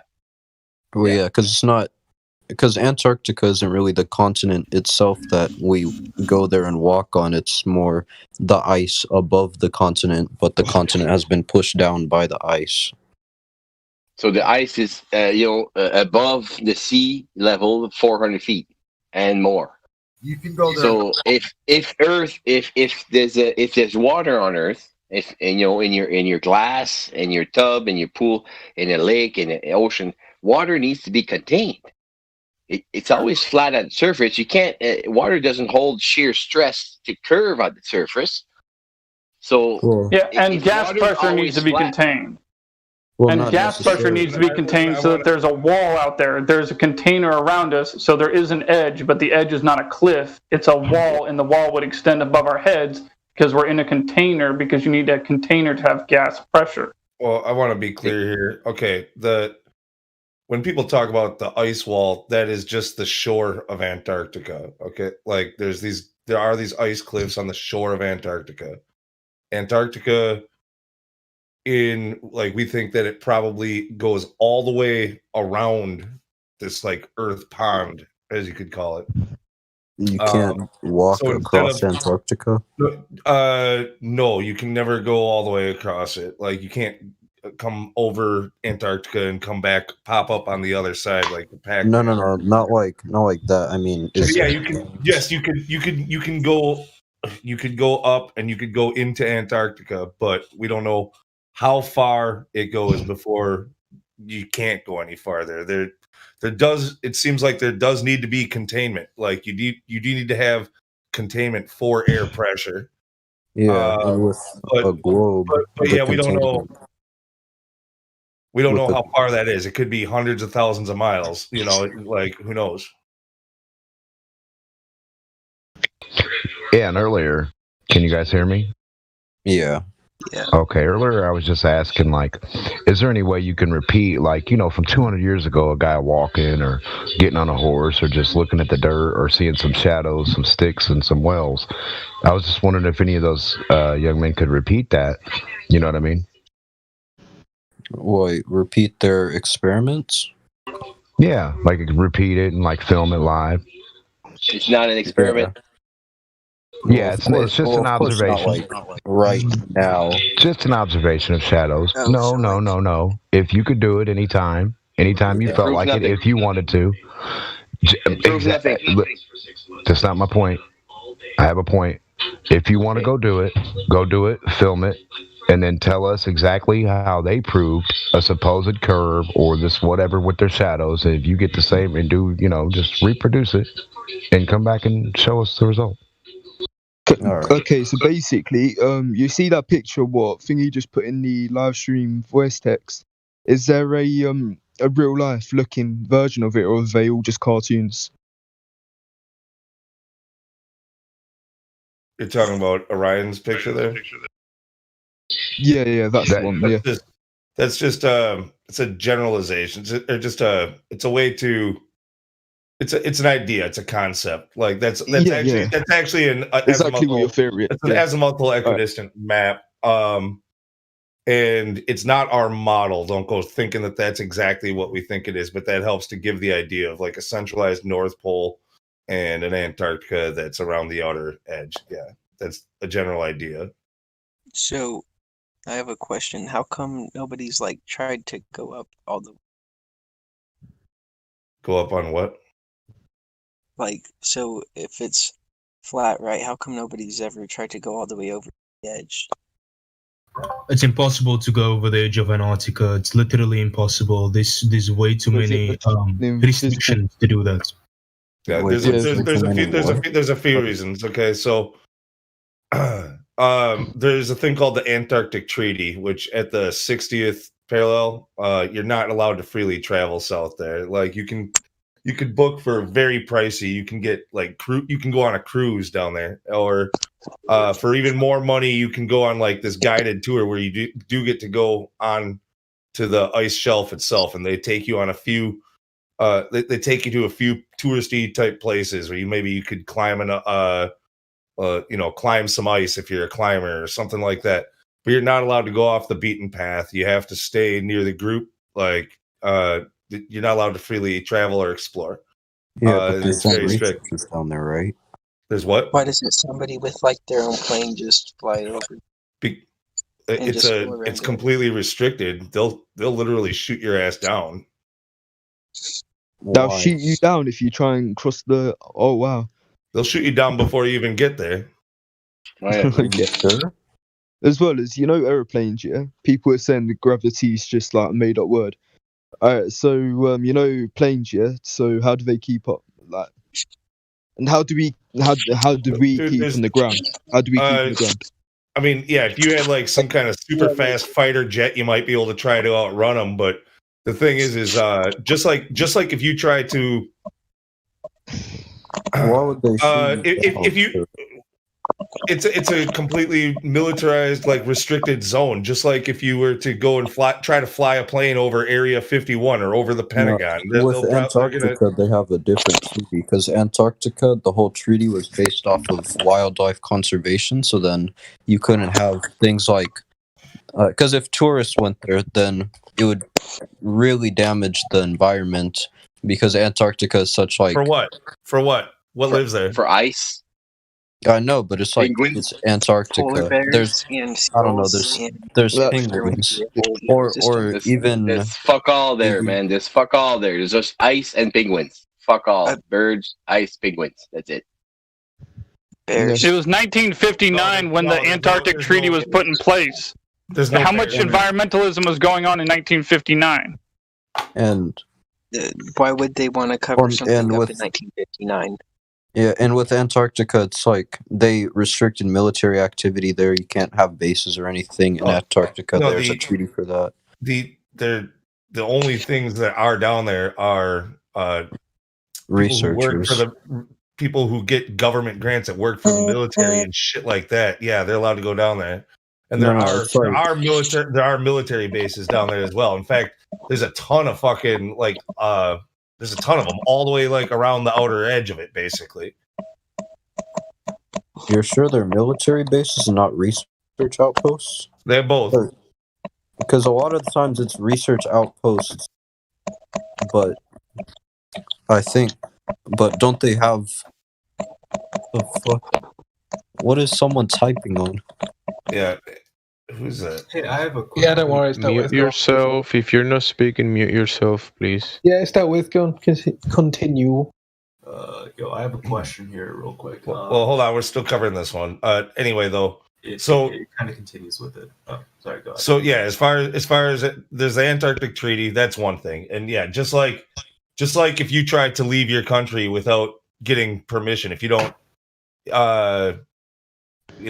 whatever it is, if you're taking a boat or you're taking a plane, if you didn't clear it with the proper authorities and stuff first, even if it's your plane or your boat, like they're gonna intercept you, right? They're gonna tell you that you have to turn around, you're gonna get boarded. If you don't listen, they're gonna sink you or shoot you down. The same thing happens as you try to approach Antarctica. And it happened to a Swedish guy, right? Was it a Swedish guy that tried to go up there? Wasn't it just a wait? If it's Swedish, isn't that Arctic and not Antarctic? No, he went down south. He went down south, and it was he wasn't approved, and he kept going, and one of his crew members got shot. Well, did they try to retaliate? Because I thought they would just board the ship and arrest them and find them. No, they warned him, and then some guy died, and then they turned around. But they were on their way to Antarctica. Something that would make more sense than flat Earth would be, because wouldn't I don't know what are they called, the hollow Earth. That makes more sense than the flat Earth theory Why because does that make more sense? Because it's Antarctica and Arctic. They have ends with even in history. we're not discussing Hollow Earth. Okay, so just I'm just gonna tell. Yeah, I know, but I'm saying you're right. that makes I'm more just gonna sense tell you with something. why The they're Hollow defending Earth theory was written by Admiral Byrd's son. He's the one that came out, but probably not even him, but it was signed by him. He came out with his father's story of inner Earth theory, Yeah, and I'm that's all talking- propaganda. That's all something that lead people to astray to what the truth is, because Admiral Byrd does know the actual, but he died in 57, I think, or something. But he does know what's going on in Antarctica because he was the first one to go there, and he tells us there's land. He tells us there's land beyond Antarctica from middle America. He tells us there's a land there that's bigger than America, bigger than the United States. Therefore, it should be land. Again, I want to point out, Watchmaker, yes, is the story that he told. I don't trust Admiral Byrd. Anyway. No, that's his son. Yeah, Admiral Byrd's son. And the reason I was bringing up the hollow Earth theory is because that would make a lot more sense for why they're trying to defend the Arctic and Antarctic. Because what difference would it make if the Earth was flat or if it was round? That would have no difference in society. How will discarding your senses makes more sense? No, the sense of his question. You know what the answer is? It has to do with hiding God. That's the ultimate question. Because So, if you like, find that hiding there's a God if you find that there's a wall, and you find that at the North Pole there's something there like a magnetic friggin' rock. The antecedent, the antecedent to a container is a designer. No, but okay. Designer. So no one Yes. answered me earlier. No one answered me earlier. Is there a real life photo of the flat Earth? Yes. You can't go high the enough photos- to take a picture of the whole can Earth, you but please show all me? photographs are of the flat Earth. That's right. All photographs of Earth Yeah. is of the reality you live in. When you come outside, you look at your outside on the beach, you see a flat horizon. It's always been like that. It's never But changed. that's not what I'm asking. Is it okay if you pull it? Is it okay if you put it in the voice text thing? The live stream. What do you live mean? stream voice. Every photo you've ever taken has been of a flat Earth. No. I'm twisting my words right now. Okay.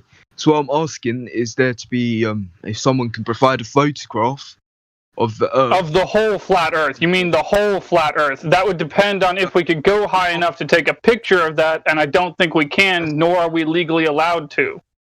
We gotta get And you know there is there is daytime in one spot and nighttime on the other spot. So taking a picture because of what's happening. going high enough to take a picture of the whole Earth.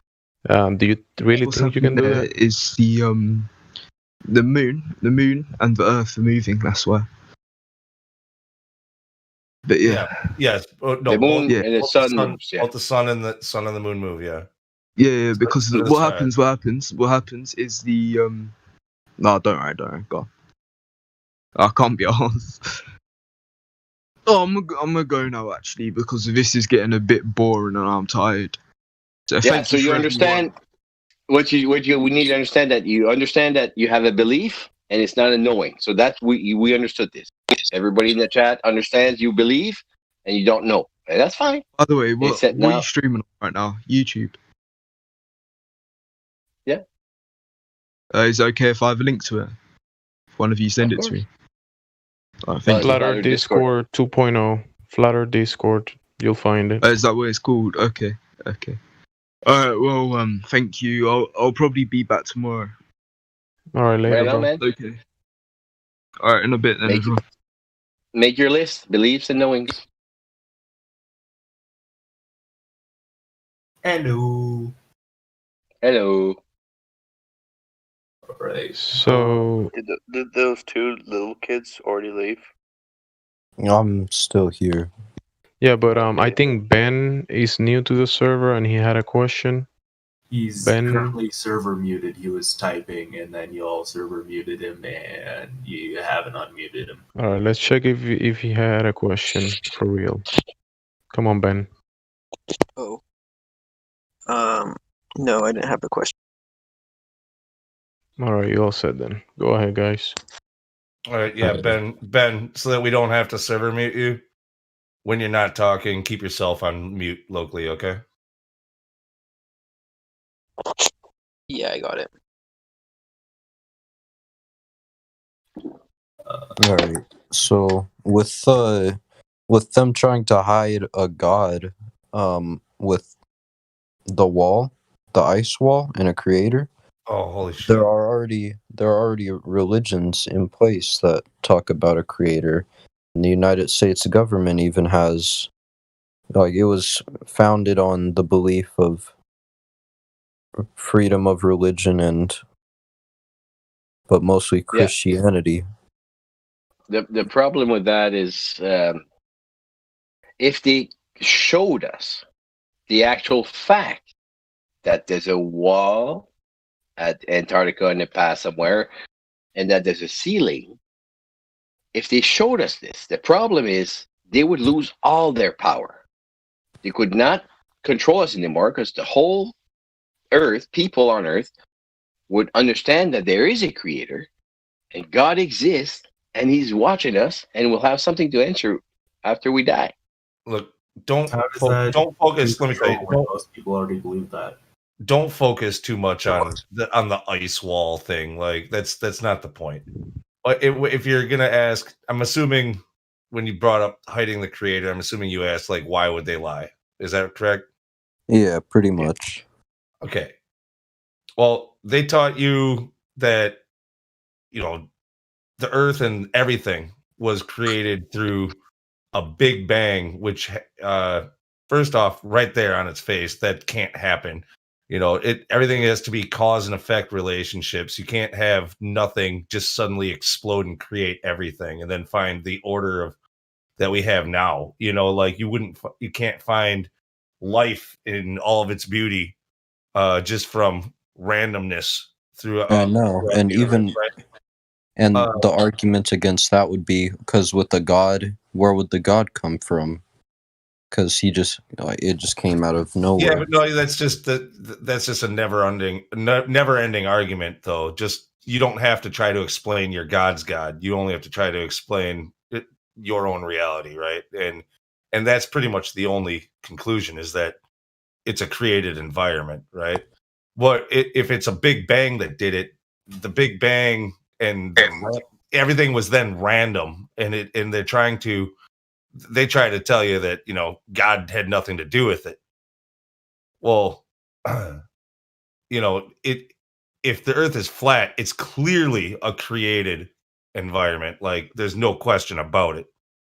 That does or if the earth is not a globe. That was helpful. If the earth's not a globe, it's obvious that it's been created. No, I'm joking with you. Like I literally said, if the earth is flat, that was not helpful at all. I know. What they are saying is that the Big Bang, that chaos intelligently designed itself, which is contradictory to the theory of information. Order out of chaos. Yeah. Yeah, that happens all the time. But so that's one of the big answers that you're gonna get if you ask why would they lie. You're gonna get that they're basically trying to separate you from God, from your creator. But there's more than that. I mean, there's many reasons why they might lie. You know, money, control. You know, I like to use an analogy. You know, back when there was, you know, slavery in the United States, did the plantation owners teach their slaves how to read? No. Why not?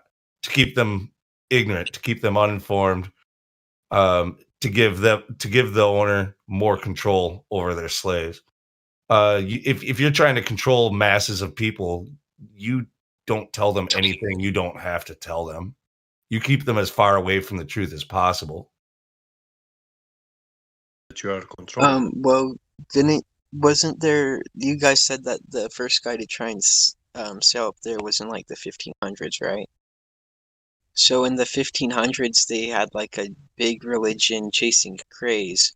So when whoever found the god in the ice wall want to try and sell that and make a ton of profit off of that, it doesn't make sense that he would just keep it a secret if he sold it alone. Wait, who sailed in the 1500s? What are you talking about? About a god at the ice wall? Like, seriously, where do you get this shit from? You guys have been talking about this whole time. No, I understand where his misunderstandings coming from, because you guys didn't explain it early on. What they mean by when there's a firmament, if there is hypothetically a firmament over, like, around the entire Earth, then that means that there has to be a creator. Because how could things that have been contained just come to exist?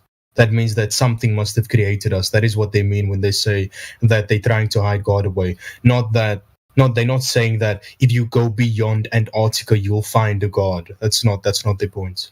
Yeah, that's why I guess when I just described it, I said they're trying to separate you from your creator. They're trying to distance you from him, to make you not have faith in him, not to believe in him. That's not that if you go to the ice wall you're gonna go and shake hands with God. Actually, they're making it so you have to have faith in order to believe in God. Because if you believe that you're on a spinning ball and you think that God exists, you don't recognize any proof that God exists. But if you can walk out to Antarctica, walk onto the ice, walk for, say, 500 miles, travel for 500 miles, and come to the edge of the gas container, the container that holds gas pressure in, and if you walk to the edge of the container and touch it, then all of a sudden you're not believing in God. You know that a higher creator exists, a higher power exists. There's no belief in God after that point in time. So people who believe that they're on a spinning ball believe in God. We don't believe in God. Let's just move this conversation away from the fucking ice wall and where the edge is, and if God is at the edge. Okay, this is just highly speculative, complete nonsense, really. All we need is somebody to show us where the Earth is curving. Wait, so with the flat Earth, is this really about it being a flat Earth, or is this more about like a religious thing and knowing the truth? No, it's for some people. Okay, there's all kinds of flat earthers. For some people, yeah, they're more biblical flat earthers, and that's the main reason why they're into it. For most of us, at least here in the live stream, I don't think that is the case. We're telling you that basically, I don't know if anybody's gone through this with you because I just came in not so long ago, but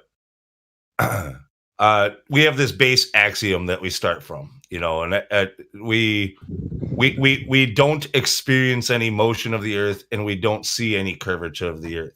If somebody's going to tell us otherwise, they have the burden of proof. If they have never proven it, then why should we believe it? We can dismiss it. That's right. If you believe that, then you are being a fanatic because you believe something that you do not prove. Correct. You do not have a proof for it. So that is the very definition of fanaticism. Basically, we deny what we're being told, and we understand. We're not sure what we're on, but we know it's not a spinning ball with space and a vacuum up there. Yeah, that's what we know. You can clarify. You can think of us a little bit more as globe debunkers, right? Because the globe they have the positive claim. They have a model which is very specific with a radius, a circumference, and we're able to put that to the test. When we test, we don't find the results that you should find if it were the truth. So a model is only good if it actually holds up to observation. When we put the model to the test, it fails every time. Therefore, the model is false. So the only thing we say, we stick to the facts, and we do not say we have a model. It is like this or like that, a circle, a pizza, a slice of pizza, or whatever. Excuse me, lunatic. I just want to shoot down one We of your know axioms it's real flat. quick. If you would allow me to. I'm sorry. You want what about the axiom? I want to shoot down one of them. The one where you said that we're not experiencing any motion, even though the Earth should be rotating really fast. Okay, you're gonna prove axial rotation now. No, I'm just going to prove that you wouldn't feel axial acceleration. You wouldn't feel the Earth rotating, even if it was rotating really fast. No, just because, like, I'm telling you, the axiom that we start from is that we do not feel it. The fact that we do not feel it does not mean that it's not happening, but it is our starting point. That's what an axiom is. Now, if you're going to say that it is moving, you have to prove it. I don't think you exactly know what axioms are. Well, actually, I see how you're coming from your axiom, but I'm saying that your axiom is completely possible under other conditions. Yes.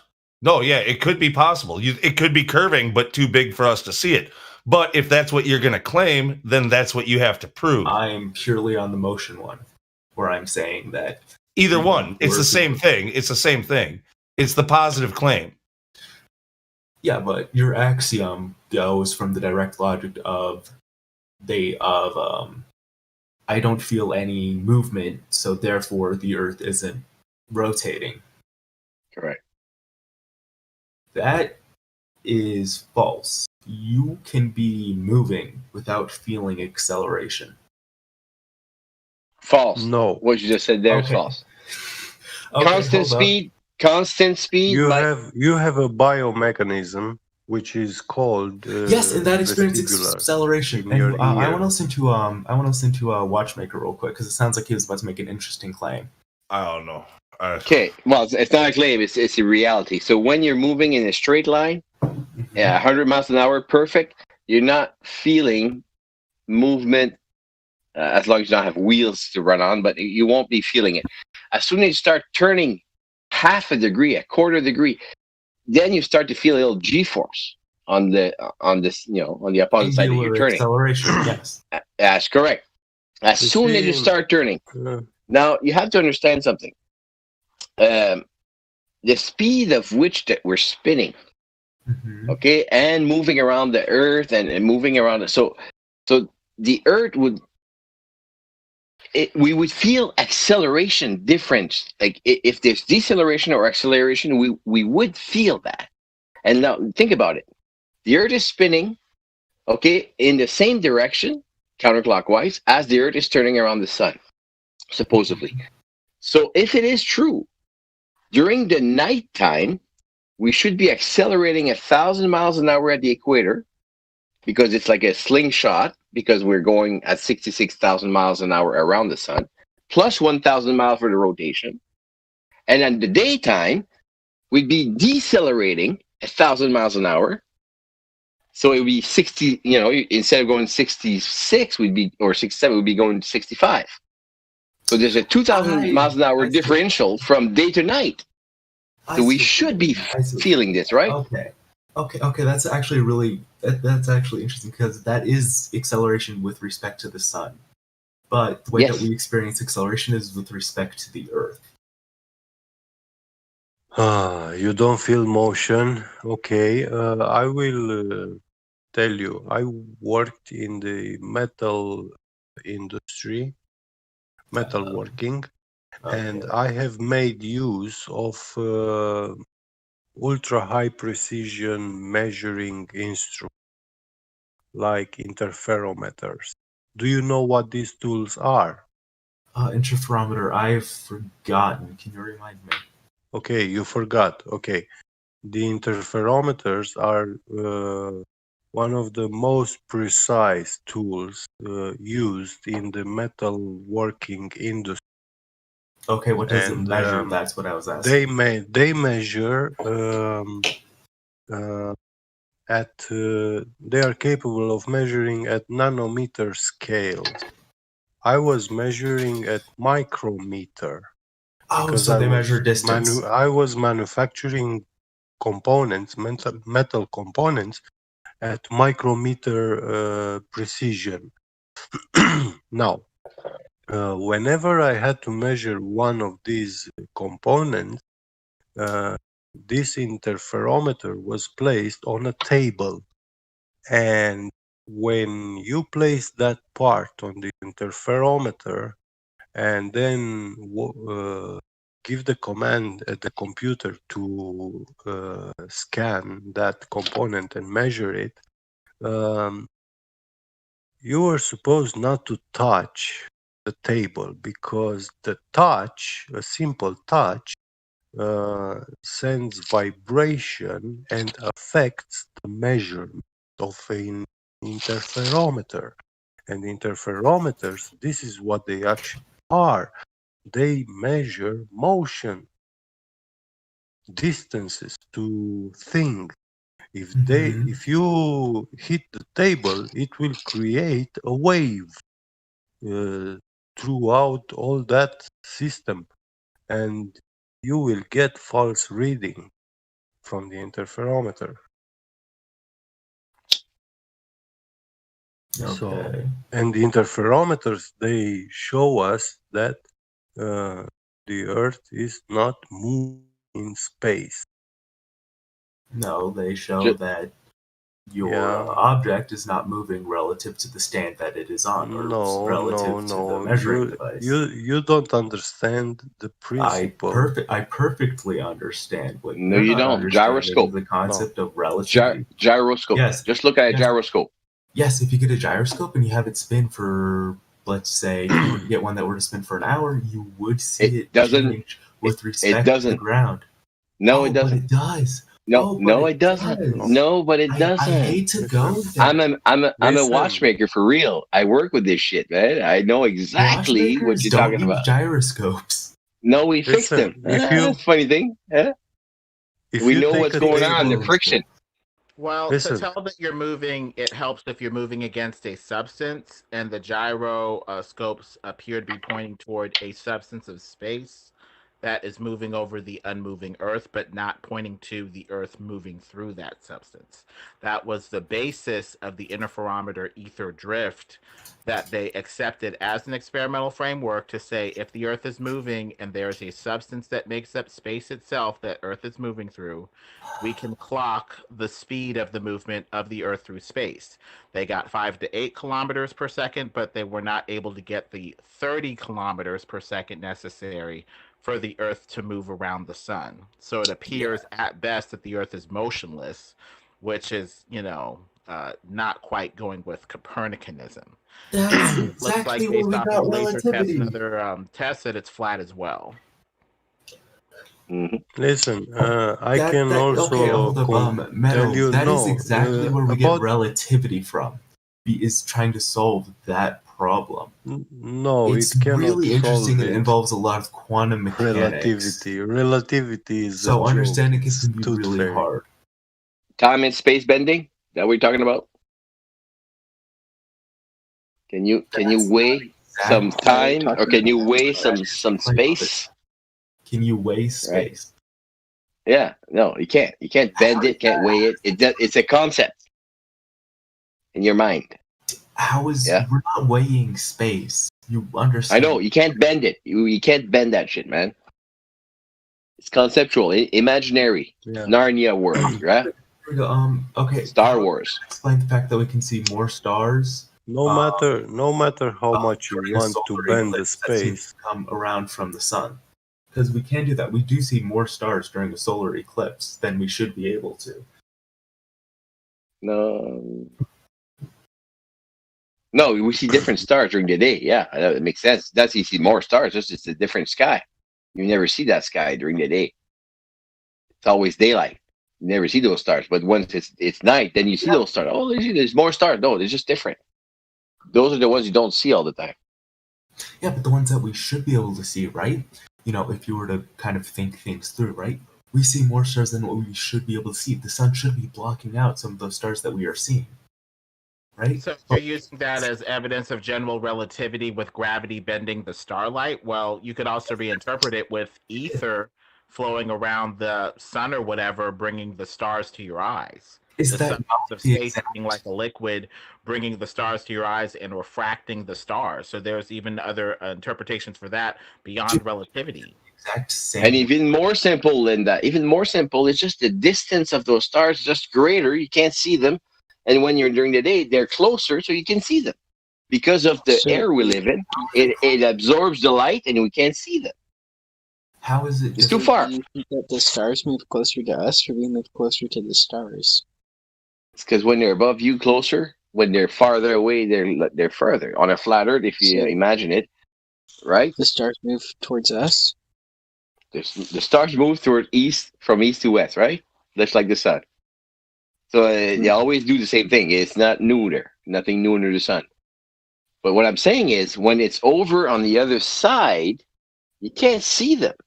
But if it's a solar eclipse and you see the stars, those are the stars you don't usually see Yes, I know, but during the day. then what we should be able to. That's what I'm saying. It's because the No, east no, because light doesn't travel forever. Light does not travel forever because of atmospheric, there's insects, birds, humidity, clouds, all kinds of shit that can get in between you and the light that's emitting, or the light that's reflecting off the object. So it's That infinite nonsense to space. think that the light's not going to hit anything on its way to your eye. If there's a million bugs, mosquitoes, it's going to stop the light from getting to your eye. Isn't that common sense? Light is not a perpetuum mobile, as they teach in I have a infinite question. space theory. What happens when birds go south for the Hold on, winter? Watchmaker. You brought up the stars going from east to west. How do birds fly all the way around the globe? You I mean, also Yes. yes East to west. Stars go east to west. Yes. yes, but don't the stars also change throughout the year? Change. Well, the What do you sun rotates over the flat plane out of sync with the stars, so the sun's going to block out a different portion of the sky as it revolves over us, giving us an appearance of different stars. Oh, yes, that's exactly true. But can't we use that? Stars, it's just the sun's blocking out a different portion of the same sky. Yes. Look, Catman. Hold on, Ben. Hold on. And we don't care about your birds flying, okay? Catman. No matter what, every single year, that sky clock, those stars, they reset. They come back to the same place and do it again every year. Yep. So, no, it doesn't change. You see the same thing over and over and over again. I'm going to add to that. I'm not saying You're correct, but I'm going to add to that. You got to understand. Do you remember that June 21st we have the longest day, so we have less night sky to see, and during December we have the shortest days, we have more stars to see during the night, more hours, 18 hours of it actually.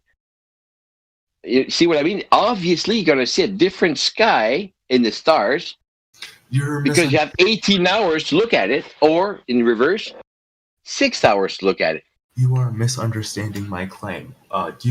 If we map the night sky based off of what we see, right, we can make a complete map throughout the year, right? It's been done, yeah. It's been done. Yes, exactly. Thousands of years ago, yeah. It was done long before your heliocentric model. Yes, I'm well aware. But what you can do, right, is you can say, okay, this is a night sky at like this time, 12 hours from now, from where the solar eclipse is. Look at that, right?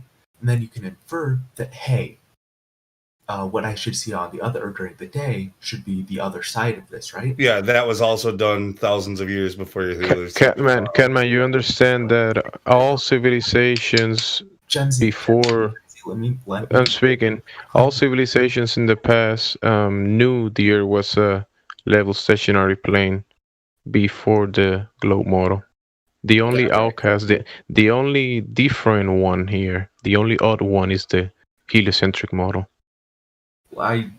Your claim is completely besides my point, so I'm just going to ignore it for now. Okay. So I just want to add to that quickly, just quickly.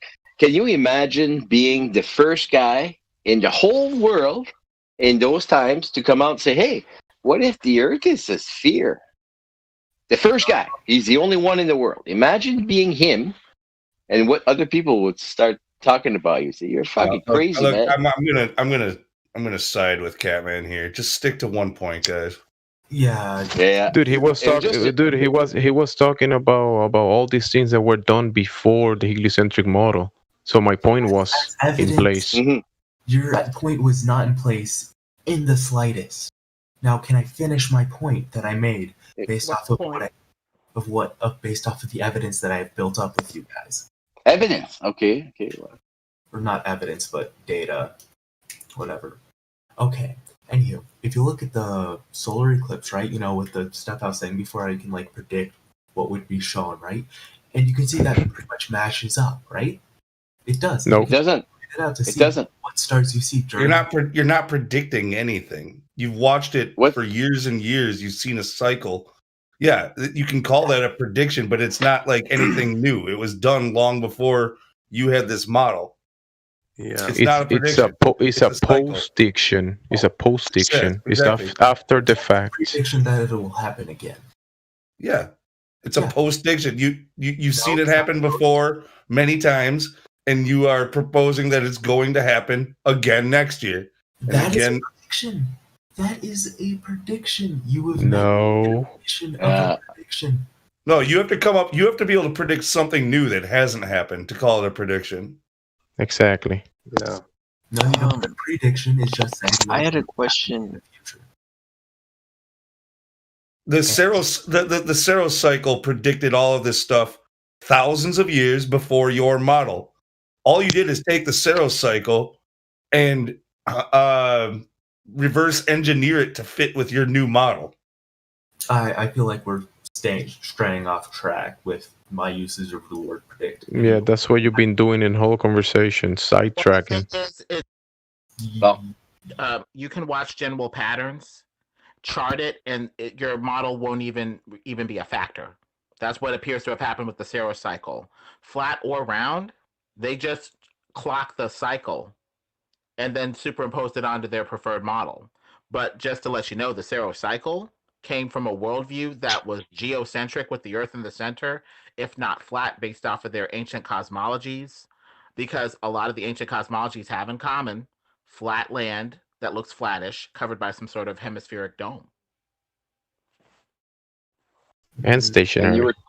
And you were talking about the eclipses and stuff. Well, Selenian eclipse, where the sun and the moon appear in the sky at the same time, but the moon is eclipsed from the top.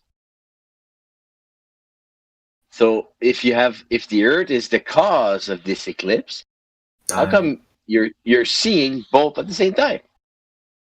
I'm on solar eclipse right now. Can I finish my point here? Well, I just debunked your point. Your point is nonsense. You don't have one. You talked about a lunar eclipse. You don't have a claim. You have no standing. Do have a claim, but you're not letting me make it. Could we talk about CPs?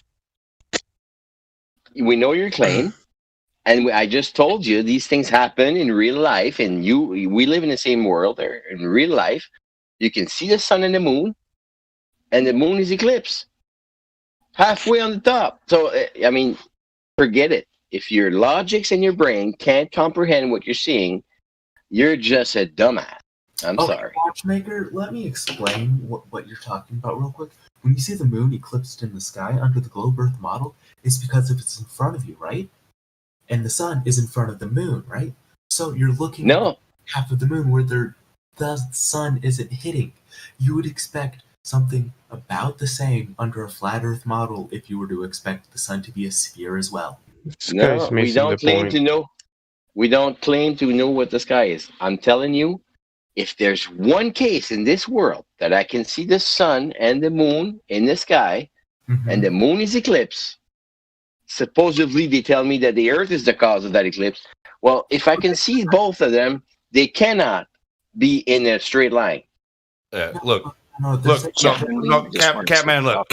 When you all this stuff, when you're talking about the sky, the sun, the moon, the stars, all this stuff, especially if you're going to get into things like eclipses, you have to make about 1,000 presuppositions to be able to get to that point. you're going to have to start with proving that this is a ball in the first place that we're on. You can't use the sky to prove that we are on a ball. It just doesn't work that way. It's like saying all of the balls on a pool table are spheres, therefore the table itself is a sphere, and me myself, I might as well be a sphere too. It doesn't work that way. So you have to prove that this is in fact a sphere that we're standing on. And then we can start talking about once you've established that, then we can start talking about whether or not what you see in the sky matches up to it. But you have to prove curvature. You have to prove rotation if you're going to say that we're floating around and spinning around in space. Mm-hmm. Yeah, the balls on the pool table is Catman argument, 100%. Did you have any other points you want to make or whatever? I mean, I guess I can try to finish out my earlier point before you all falsely debunk. You can't. The final point, because you might get interrupted. What are you trying to say? What's your final point? Thank you. My final point is that during a solar eclipse, if we look close to the edge of the moon with a telescope, we see some stars that we should not be able to see if the moon and the sun were blocking them. And that proves telescopes. what? And that Do you know what telescopes are? Prediction that is made by general relativity, and since we see it happens, it supports general relativity. That is my claim. You understand that you said that it was the moon that passes through the sun? How do you know it's the moon? You can't even see it. You don't know it's the moon. Did you just say that we can see stars during a solar eclipse that we shouldn't be able to see? Did I hear you correctly when you just said that? Yes, also I want to say that. Okay. Would you say that's an indicator that maybe you've been lied to? Well, I mean, it's predicted by general relativity, so I don't see how it's a lie. Well, general relativity is one theory for that, but keep in mind that general relativity came around right after they abolished the ether. And if you look at Robert Sungenis' video, Einstein Closet Geocentrist, he implies that general relativity was cobbled together out of whole cloth to deny the substance that space is made out of itself, the ether. So if, space itself flowing around you, me, and everything is a flowing fluid or whatever, perhaps that's what you're seeing bringing the light to you around the moon. It's like, having cold air over a canister, and the cold air refracts the light behind the canister, and you can see the image behind the canister lifted up to your eyes, where before the canister was blocking what was behind the canister. The ether would be just like that cold air. So general relativity may not necessarily be the thing here. It may be even another theory, even with that. Meadow, I see what you're getting at, but the theory of the ether doesn't predict as many things as general relativity does, and it doesn't get as many of them correct. Catman. What prediction are you talking about? You didn't listen to. I think it was Orion. Seriously, what stars you see during whatever event it is what you see. When they say you shouldn't be able to see it, they're telling you that their model shouldn't allow it to happen. Like that's. Well, it shouldn't happen under a flat Earth or a heliocentric one either. In that case. No, because like we said, we don't know what the sun and the moon are. We don't know how big they are. We don't know how far they are. We don't know if they're physical or not. You can't prove any of those things from here. Well, I mean, you can shoot a laser at part of the moon and it comes back to you, so there has to be something there. Dude, they supposedly bounced lasers off the moon like before those retroreflectors, and you know what they got when they would do it? It's like one out of every 1,000 tries they receive 1 or 2 photons. How reliable is that? That doesn't, but when you point it at the photoreceptor, you get a much better chance and a lot more photons. No, that's even with the reflectors. That's what they get. It's not even proof that it is a laser photon that is coming back at you. Yeah, how do you know that that's your photon? Yeah. Yeah. Because of the wavelength. How do you know? Hold on. How do you know that it didn't hit the wall that's keeping the pressure here and come back? We don't know. Well, there are some flat Earth models that go with a firmament dome that is covering our plane and keeping the gas pressure in.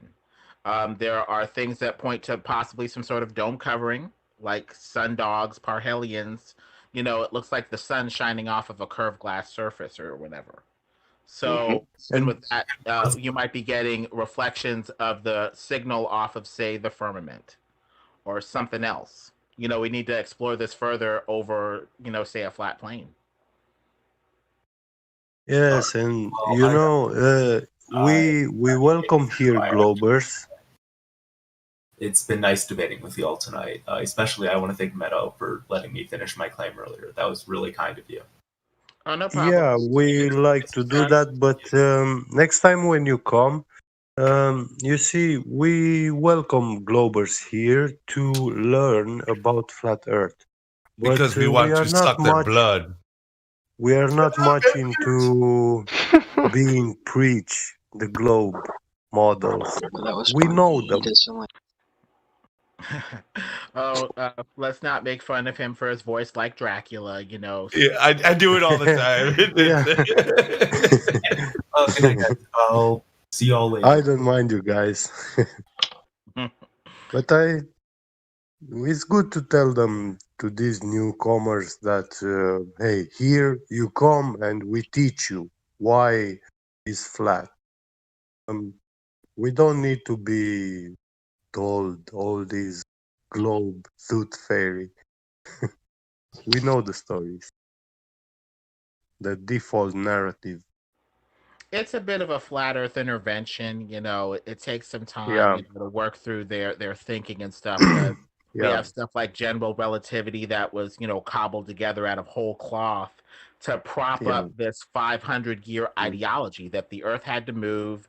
Frankly, the scriptures had to be a lie, and that creation was bumpkiss, and that this materialistic matter could cobble itself together in a perfect Neoplatonic ball by this, you know, mystical gravity force. I would also like to give an advice to the moderators here that when newcomers arrive here, Globers or whatever, to be warned that this is a place where they can find information about this, and it will be good to behave in such manner so that they don't get kicked, banned, and stuff like this to troll themselves, you know. I agree, but we also have to keep them on point. They Yeah, are so good yeah. at just drifting off into this space when we really, our goal is to keep them grounded here on Earth. We need to Yes. figure out if this is a ball or not. And I don't know. When I came into this chat, you guys were way off in the weeds. Yeah, at least we have we have Ben Dover. Bend over. You had some questions. Yeah. So how do seasons work for the flat Earth? Because like in Australia, then it's summer and the winter compared to here, right? Seasons work perfectly on a flat Earth. Next question.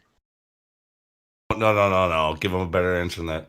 It's true, they do, but he needs more than that. So yeah, he does. Go ahead. Look, the idea is that we have this small and local sun. Okay, like it's we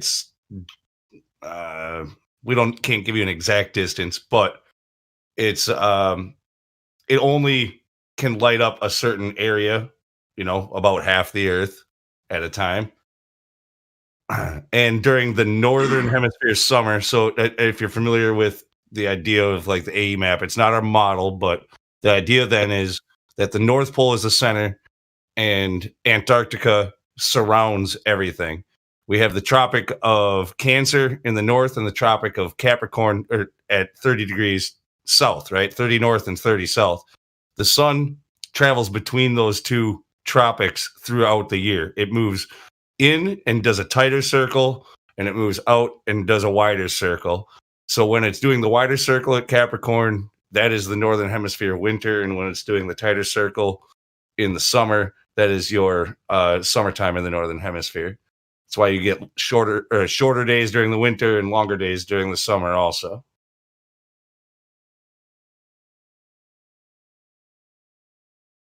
I want to add something here about weather predictions. These news channels that present us the weather, they take their information from some institutions, researchers, stuff, and this information is online on servers, and they have made predictions of weather up to the year 2100. How can you explain that they know all the weather up to 2100? The fuck are you talking about? They don't know the weather that I'll have tomorrow. How the fuck? Yeah. But and I just read in the paper. I read in the paper this morning that this new technology, the 5G technology, actually stops them. They'll be misaccurate for 30% less accurate on weather because of this new airwaves. EMF in the air. Interesting. 30% less accurate. They were saying this morning. Yeah. And How the this, fuck do you trip in space? and this institution also is claim. It shows a map, and they say that they took the blue marble as a model, to make those predictions. Yeah. Well, we know we can just throw that out. If they can't figure out my weather, if they can't figure out my weather for the next 3 days, they cannot figure it out until 2100. Yeah. But they have those models, weather models, going out all the way to 2100, like you said. So the weather appears to be either pretty regular for them to do that, and or it's just computer modeling. So I guess the main thing with the seasons is it follows the sun as it circles over the flat Earth. Well, I guess kind of leading off of that, you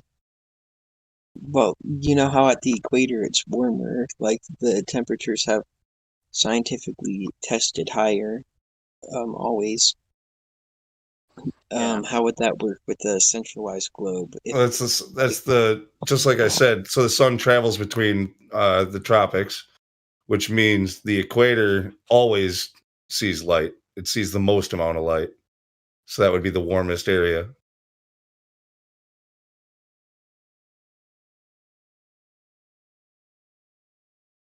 Basically, it works.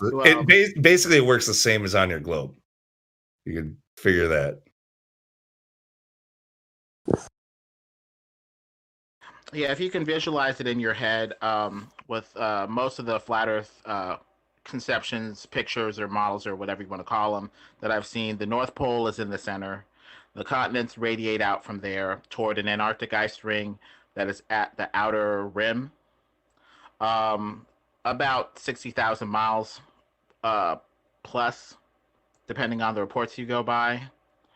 Like Captain Cook, he circumnavigated Antarctica and said it was about 60,000 miles in his logs, supposedly, his shipping logs. So basically, the latitude lines would be concentric circles around the central North Pole. The Tropic of Cancer is about 30 degrees north from the equator, what we call the equator. And that's the furthest north that the sun goes over, say, the flat plane. And then that's the furthest north it goes, and then it goes back toward the south with a wider and wider circle. And so the equator would be between the Tropic of Cancer in the north and the Tropic of Capricorn going out toward the southern rim. And so the sun would kind of hang around in that area, giving you the warmest zone around there, and get colder and colder as you get further away from the sun. Thank you, Ether 9000. Thank you, Lunatic. And it would look like that in live stream voice text. I think we're in voice text 2.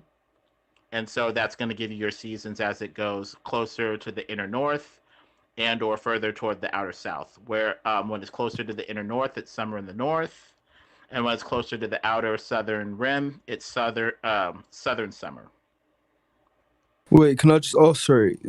But if the sun was that close to the Earth, wouldn't it melt all the snow, like all the ice, around the legend flat Well, Earth?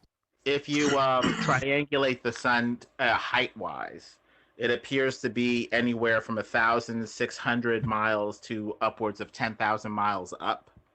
So it would cycle, laterally over the flat plane. Wait, do you think? But Do you think of the flat Earth, or are you? About 10,000 miles up height-wise, based off of sextants and triangulation. Do you believe in the flat Earth or the Earth, round Earth, like that? I would, based off of the laser test, long distance and infrared showing flat level land up to 1,000 miles. Okay, so you and believe in go with the flat model. So I like how you're calm about it though, and you're not too yeah.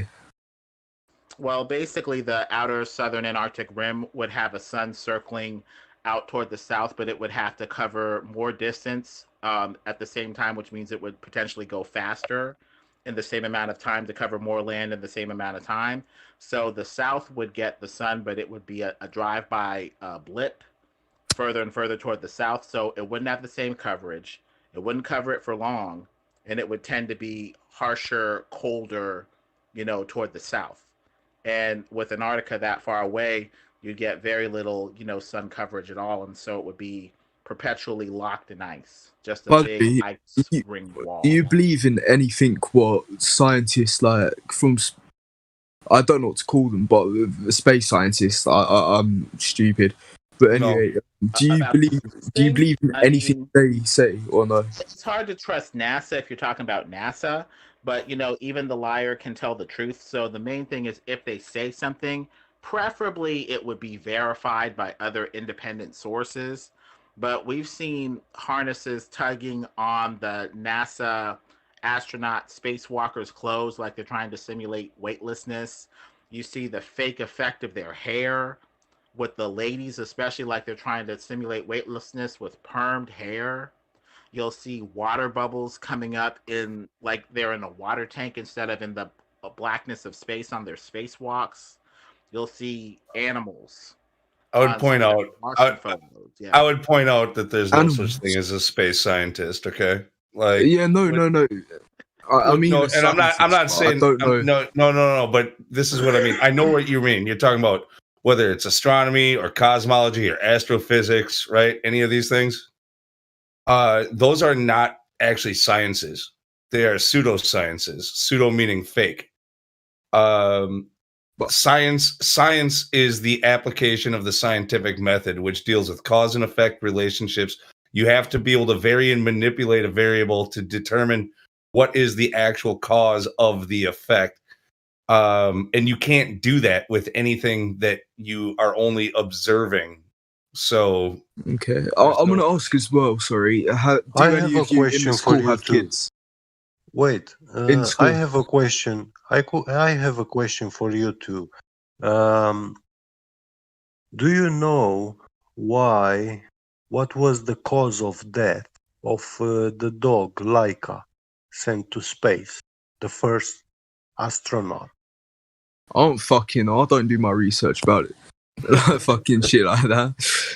Yeah, but I do know. I have seen enough sources to believe personally that they established that dog died because of stress, high stress.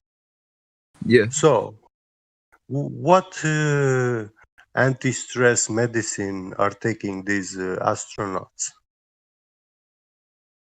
Well, the astronauts. It's because they're fucking animals. They can't cope with it, I guess. Well, but they do actually do training really? before they send them up to space. They do training. When the actual astronauts go up, then they have a whole crew, and they have like other things to keep them occupied, so they aren't just bored all the time. I think that would also help alleviate a lot of stress. and they give massages to each other. Yeah. I think they just take medicine to get rid of We're just stress. testing the narrative for consistency. We're saying if this dog died in the stresses of space, preferably the astronauts would be taking that too. And we know about it. Maybe they do, maybe they don't. Maybe the space narrative is questionable.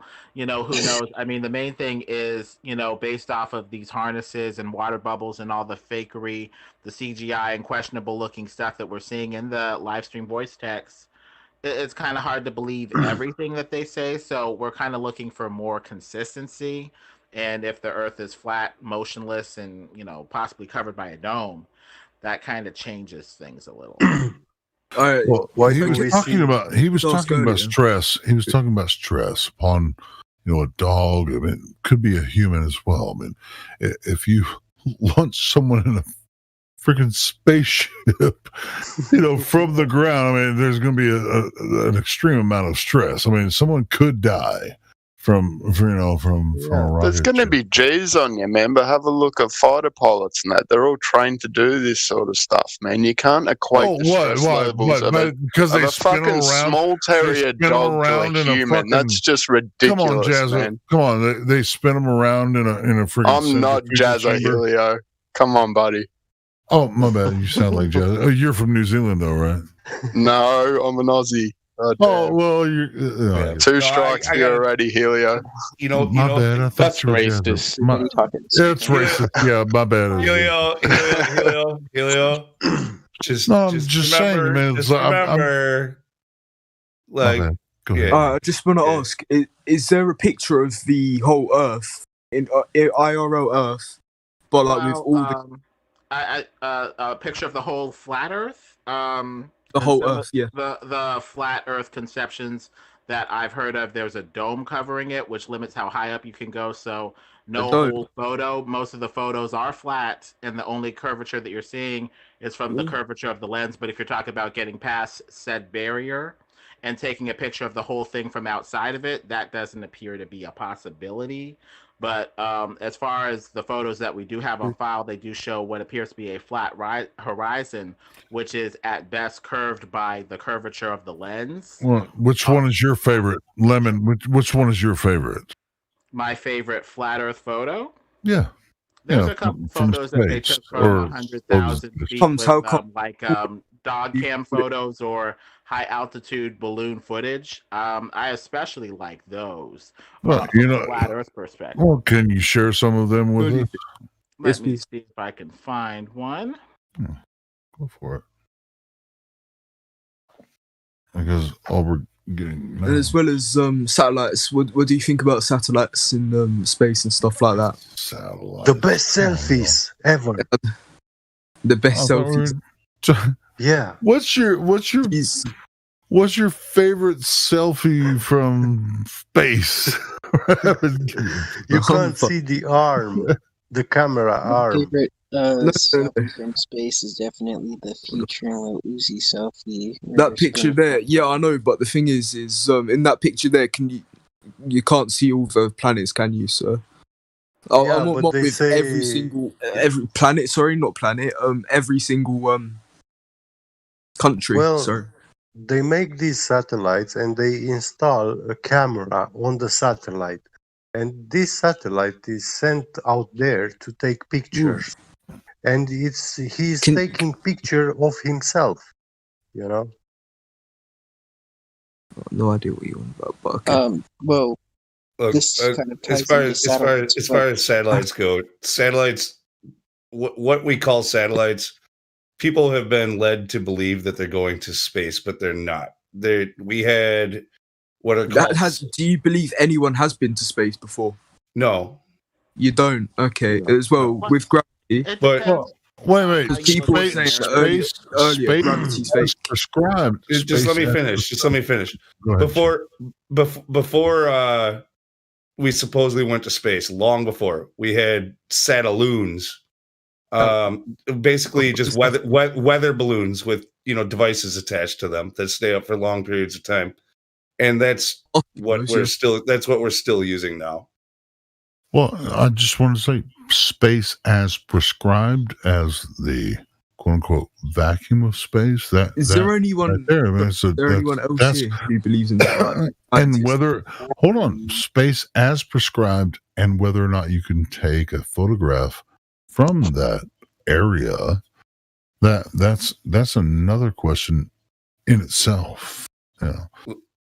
Look, Part of Mr. the narrative that would change is whether or not this satelloon whatever the hell is up there is being slingshotted over the ball globe Earth due to globe gravity.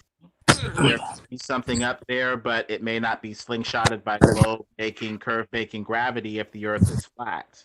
It could be a drone. It could be a Satelloon. We've seen Satelloons crash out of the sky attached to balloons. It could be something else over a flat plane, hovering over a flat plane. Yeah, that's a good video you just posted. For Mr. Small Peepee. It's Mr. Big Peepee. I don't know who changed it, but I'm coming for them. I like it better. I like it better this way. I'm coming. It's definitely better now. And it wasn't me. I would never change anyone's name. No, Crypto's good like that. He's ever do that. He wouldn't do that. No. He wouldn't. So, Mr. Small Peepee, Big Peepee, go. You were asking if anybody here believes that we've been to space, or is that what I thought I heard you saying? Anyone who believes in the same thing I do. I know two of you do. Why is he deafened? No, we're not gonna just have a globe on globe conversation. That's not why you're here. No, let's address no, I'm just asking. All right. As well, I just can't wait until we find out what this planet really is like. It's not a planet. It's not a planet. Yeah, man. You don't have to. It's not a planet. What are you looking for? All right. So, what exactly are you looking for? I mean, are you looking for the planet? I mean, that's. I mean, we were talking about pseudoscience earlier, and I'm pretty sure we established that.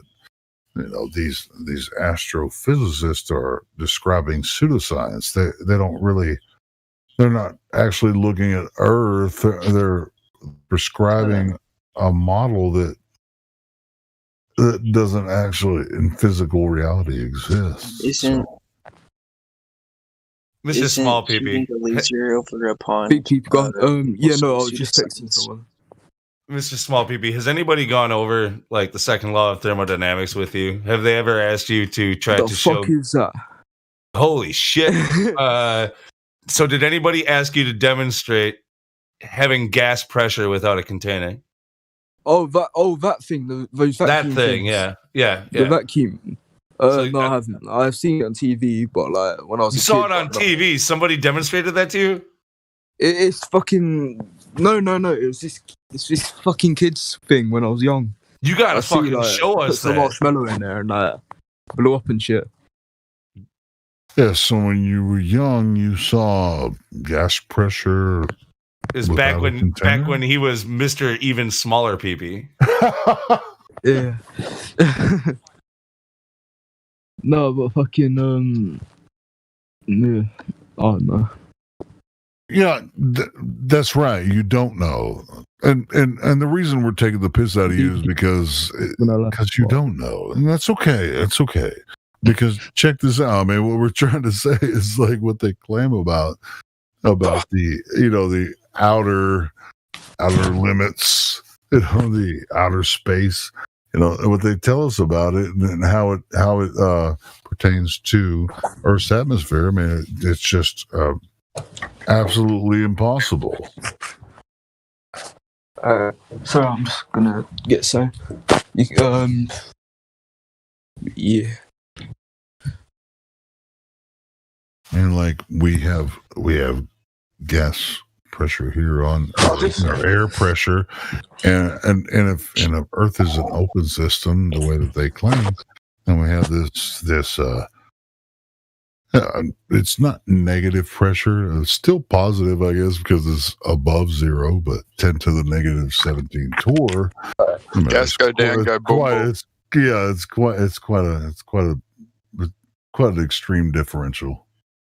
What I'm gonna ask as well is, someone was on about gravity not being real though earlier. I'm gonna. So how is it not real? Well, who told you that it was? Yeah, whoever proved gravity. It was a real life.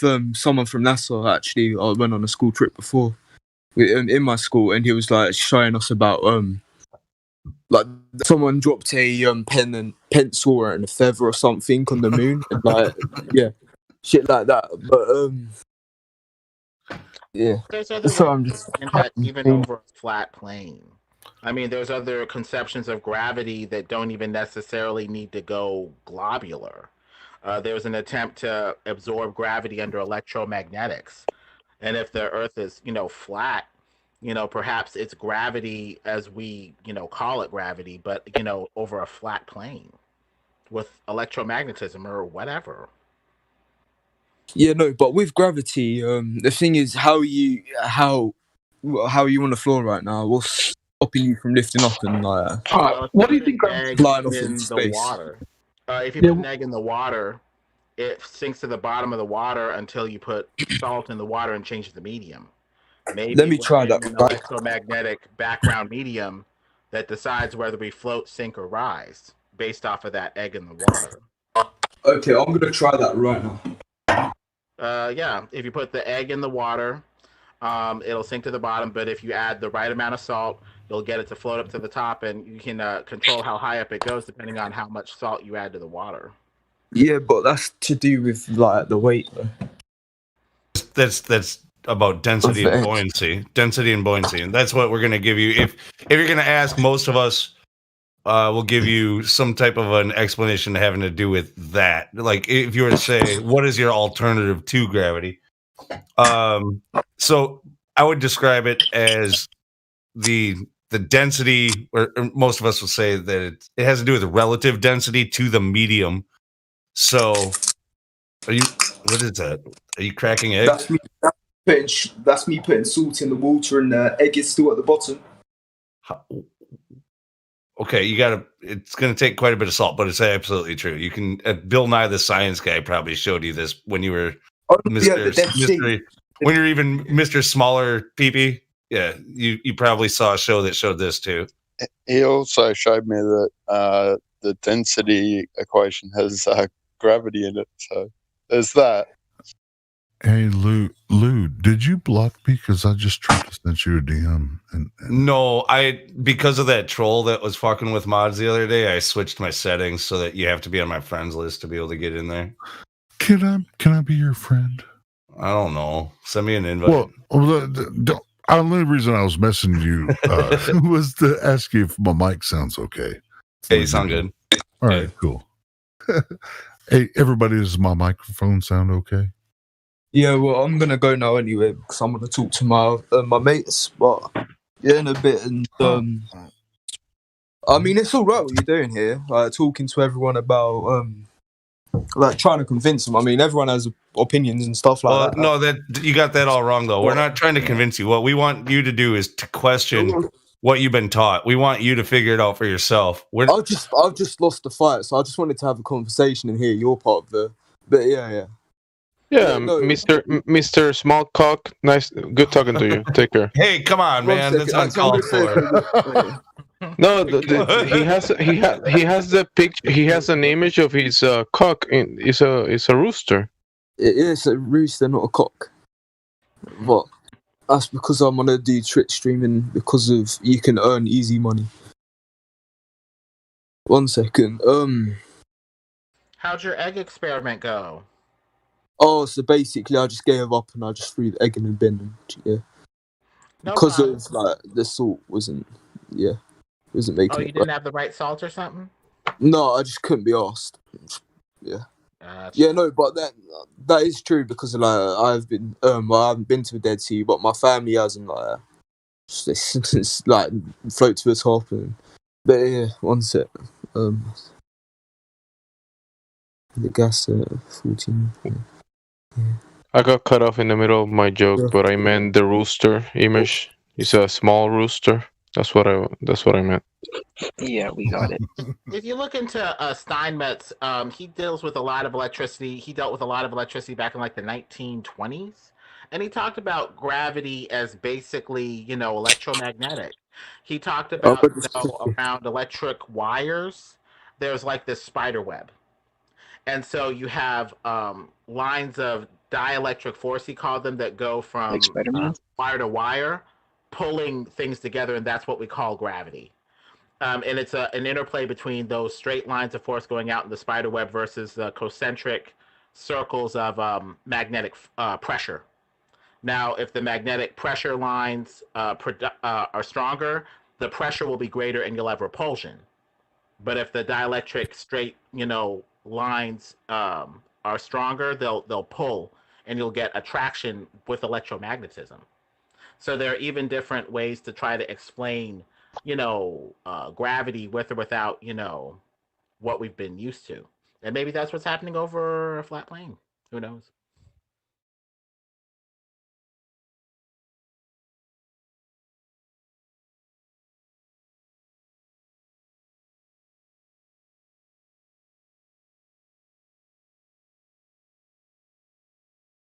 Hey, Metal Lord, you're exactly right. Who knows? I mean, there are evidences or observations, but as far as the ultimate, what is this place and how does it work? I mean, that is the ultimate. The idea. It's like, I love Earth much as anyone else. Earth is obviously a level stationary plane. The sun is obviously not 93 million miles away that they claim, with the globe Earth model. And none of us claim a model, and we shouldn't. Helio, I think you've changed your voice a little bit or something. You sound artificially I changed my microphone, and that's why I was asking if my microphone was sounding decent. Yeah, I'm using a different. I didn't even recognize you when you first started talking. Yeah, I'm using a different mic now, so I want to get it set up right. But anyway, go a little bit higher on the pitch. I would say, you're a little loud. You're a little loud, but not bad. This is what I was asking. I mean, does it sound like my voice, or is there's a pitch shifter? It sounds like does it sound like a pitch shifter? It's a little bit overpowering. Like that. It sounds like a pitch shifter. Yeah, that's what I was wondering, and that's why I was. But it didn't sound like that earlier, did it, Lou? When I was talking to you in the other call.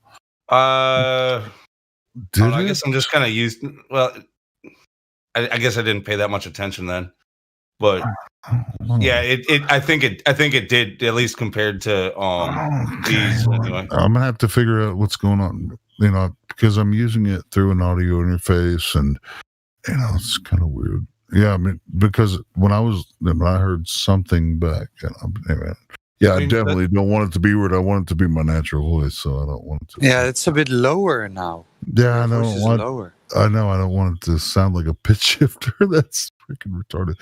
So I'm gonna have to make sure that my settings are right. But so there's that, but it also, I think you could just turn the volume down a little bit too. It's pretty loud, at least for my ears. Well, I can definitely do that. Is that better? You could go up a little from there, somewhere in between. All right. Yeah, but if it's not my natural voice, I don't want it to be broadcast. Unless I'm doing it on purpose, I can actually do that. But you know what? I've never heard possessed. I've never heard you in real life, so maybe this is your real voice. No, you've heard. I mean, I switched from the Blue Yeti to a different microphone and an audio interface now, so I'm trying to get the settings right, and so that's why I was calling D to the V earlier, and we were talking for a while. But I thought that conversation went well. I mean, you didn't say anything about it there, but it's just kind of weird that it's doing this now. It's kind of weird. I'll figure it out. Yeah, you kind of sound like that one movie Robots, like that really big green robot. Well, it's like I heard it. It was like there, for some reason, I could hear myself back, and it sounded like I was talking a little bit lower, and so it's like I got to figure out why it sounds like that. Anyway, I'll figure it out. We'll work it out. Anyway, Hank, how Hank, you been your mic, by the way, sounds like we're getting every little sound in the background. Oh, did I forget to mute? Sorry. Hank's like, hey, what's up? Good to see you. Click, click, clickety, click, click, click, clack, clack, clack. No, it's all good, Hank. Yeah, I noticed my voice was sounding weird when I was listening back to it a little bit. It sounded like it was like there was like a voice changer on it, and I guess you guys are saying the same thing. So that's why I was asking. That's the only reason I was asking. Yeah, sorry about that. I'm playing a little first-person shooter. It's all good. All good. So, yeah, I'll get it worked out tomorrow. I'm gonna jump off. Later, man. You guys are awesome. Everything is awesome. Everything is awesome. Everything is cool when you're part No. of I didn't mean to start that. Stop. To be honest, I actually love that song.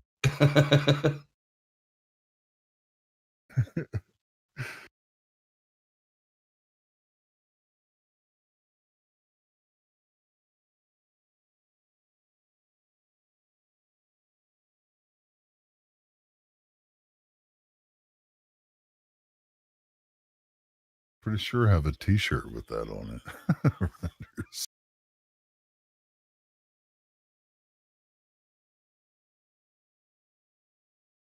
Everything is cool when you're part of a team.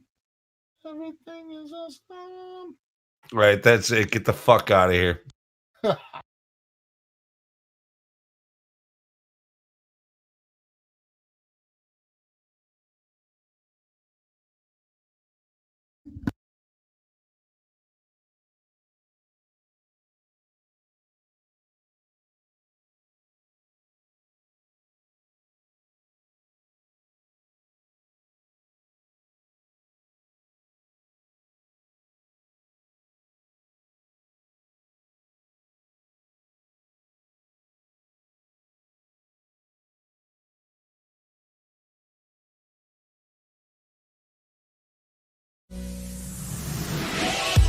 You've been listening to 24/7 Flat Earth Discord 2.0. We hope you're having a fantastic day on this flat and stationary plane. If you too would like to join the debate, So I came in a few times and it sounded like you guys had some see you lovers there. today. Or at least some normies coming in. It's been a while since it's been played. We had a quiet time. I figured might as well. I don't know what you're talking about. I just said I thought I heard some normies. You guys had a lot of action today. Yeah, since I came on, like I was definitely hopping earlier this morning and it was dead. I was gone mostly through the middle of the day though.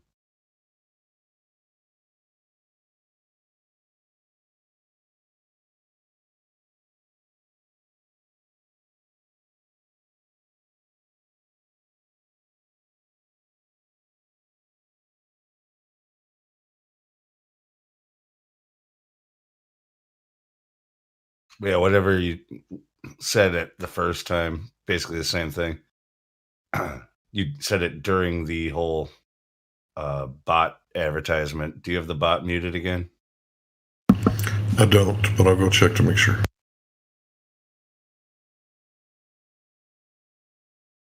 How dare you mute Groovy? Yeah. Groovy's pretty awesome. Apparently I did have it muted. I didn't know that I did. See? I'm pretty smart. I can tell what's going on around here. Oh man. You know, I pay $60 a year for us to have this bot. How dare you mute it? I don't even know that I did. I must have muted it one day, and then you brought this bot in here new. This is the normal bot that was in here. Did you switch the bots around? Well, yeah, we had I get with the premium features for the bot, I get three bots with premium features. We only had the one in, which is this one, but it was named Let's Spit FE Bars, whatever. But since I brought in the other two, we now have this one dedicated to this channel. So that's Groovy 1. We have Groovy 2 dedicated to Livestream 2. And then Groovy 3 is dedicated to the Truther Music channel.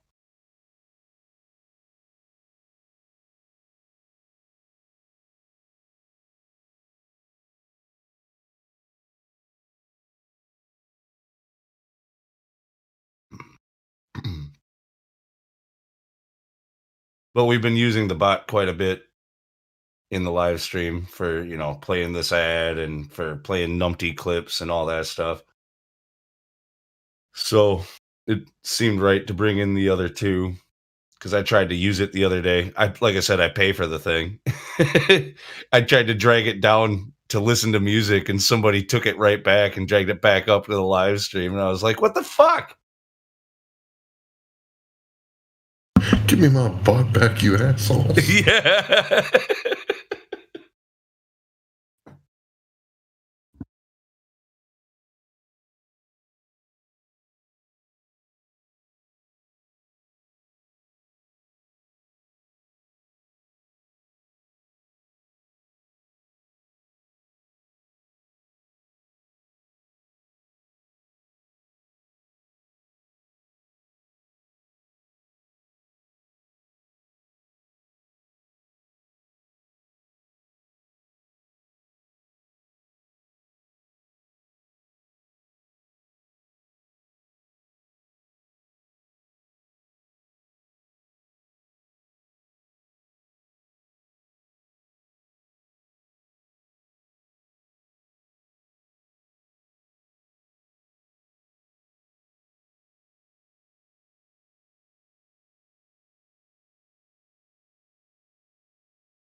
So, Volks Debat. Oh, he's deafened. He won't hear me. Linatomo, if you like talking about your globe.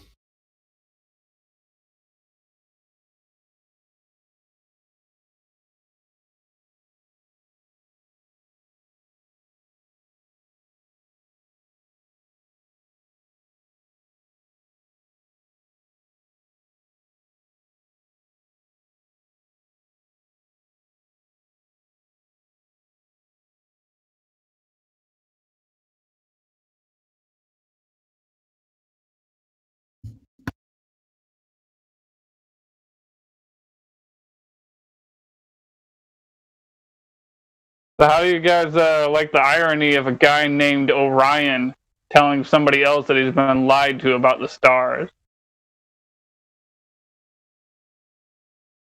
Please do enlighten me. It's awesome. It's like earlier, like Jedi, smacking the Jedi's.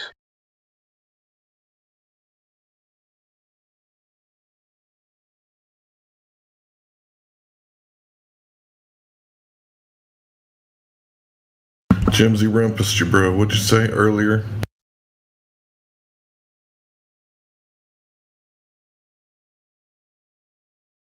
He asked a question, so I answer.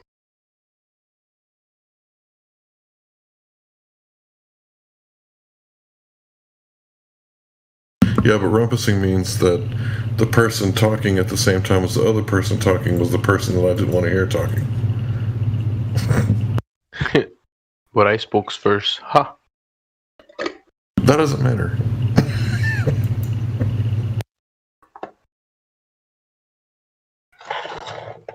He does to me.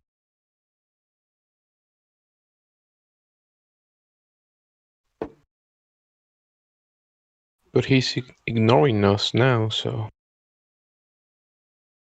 he's probably waiting for more answers to his Maybe he question. lost his finger in a tragic blender accident and he can't press the button anymore. Why would you assume that he's ignoring us?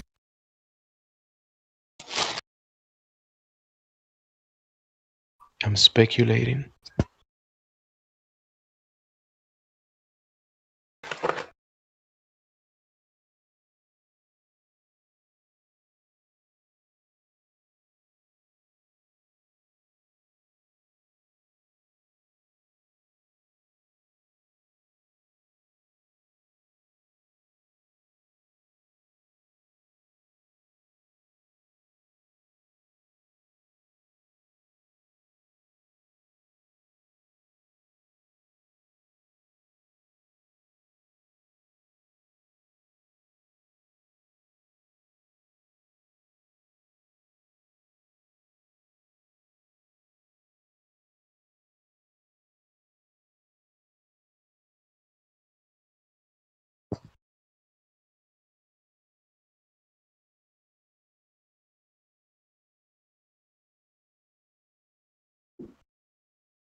I love this game. This game is so awesome. Titanfall 2, if you don't know, it's the best game.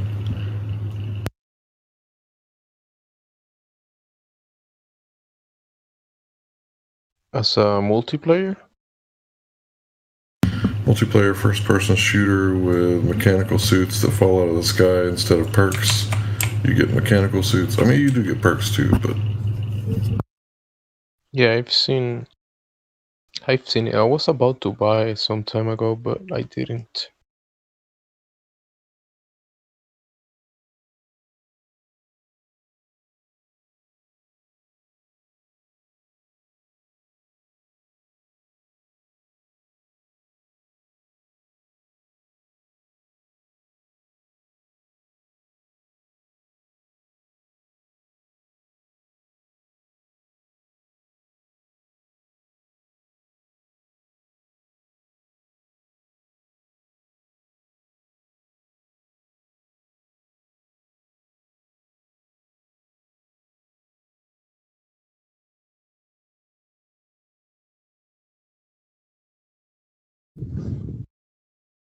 I got disconnected. Orion, you're back. You were commenting on Orion talking to Globerters about the constellations. Yeah, I was just mentioning how that guy, he said during his ramble that, and I'm surprised that he was still, a Glober after acknowledging this, but he was pointing out that when a solar eclipse happens and allegedly the moon is moving in front of the sun, that in that dark space where allegedly the moon is, you can see stars. Where, you shouldn't be able to see stars if the moon is blocking the sun, but you can. And he said that. And I pointed out to him, doesn't that mean you've been lied to? And, Globers be Glovers. what would he say?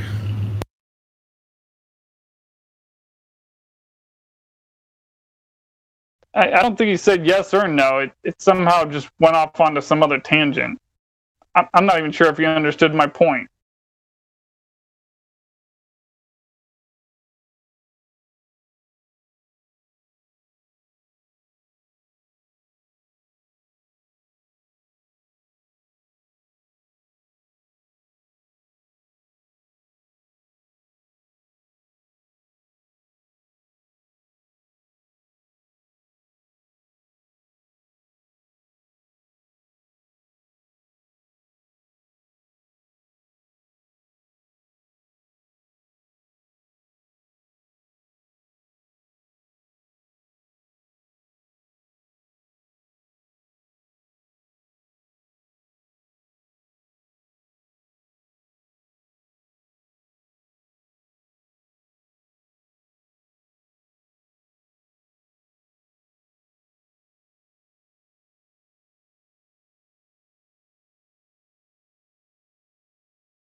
they lie? Why would they lie? Why would they lie? Why would they lie? Why would they lie? Why would they lie? Why would they lie? Why would they lie? Why would they lie? Why would they lie? Why would they lie? I know you've been hating this, but how about that radius, huh? What is he saying though? Broken geometry. Okay. I just pointed out, now you're at hominy. Went to your mommy be trucking and driving, Globers be wildin'.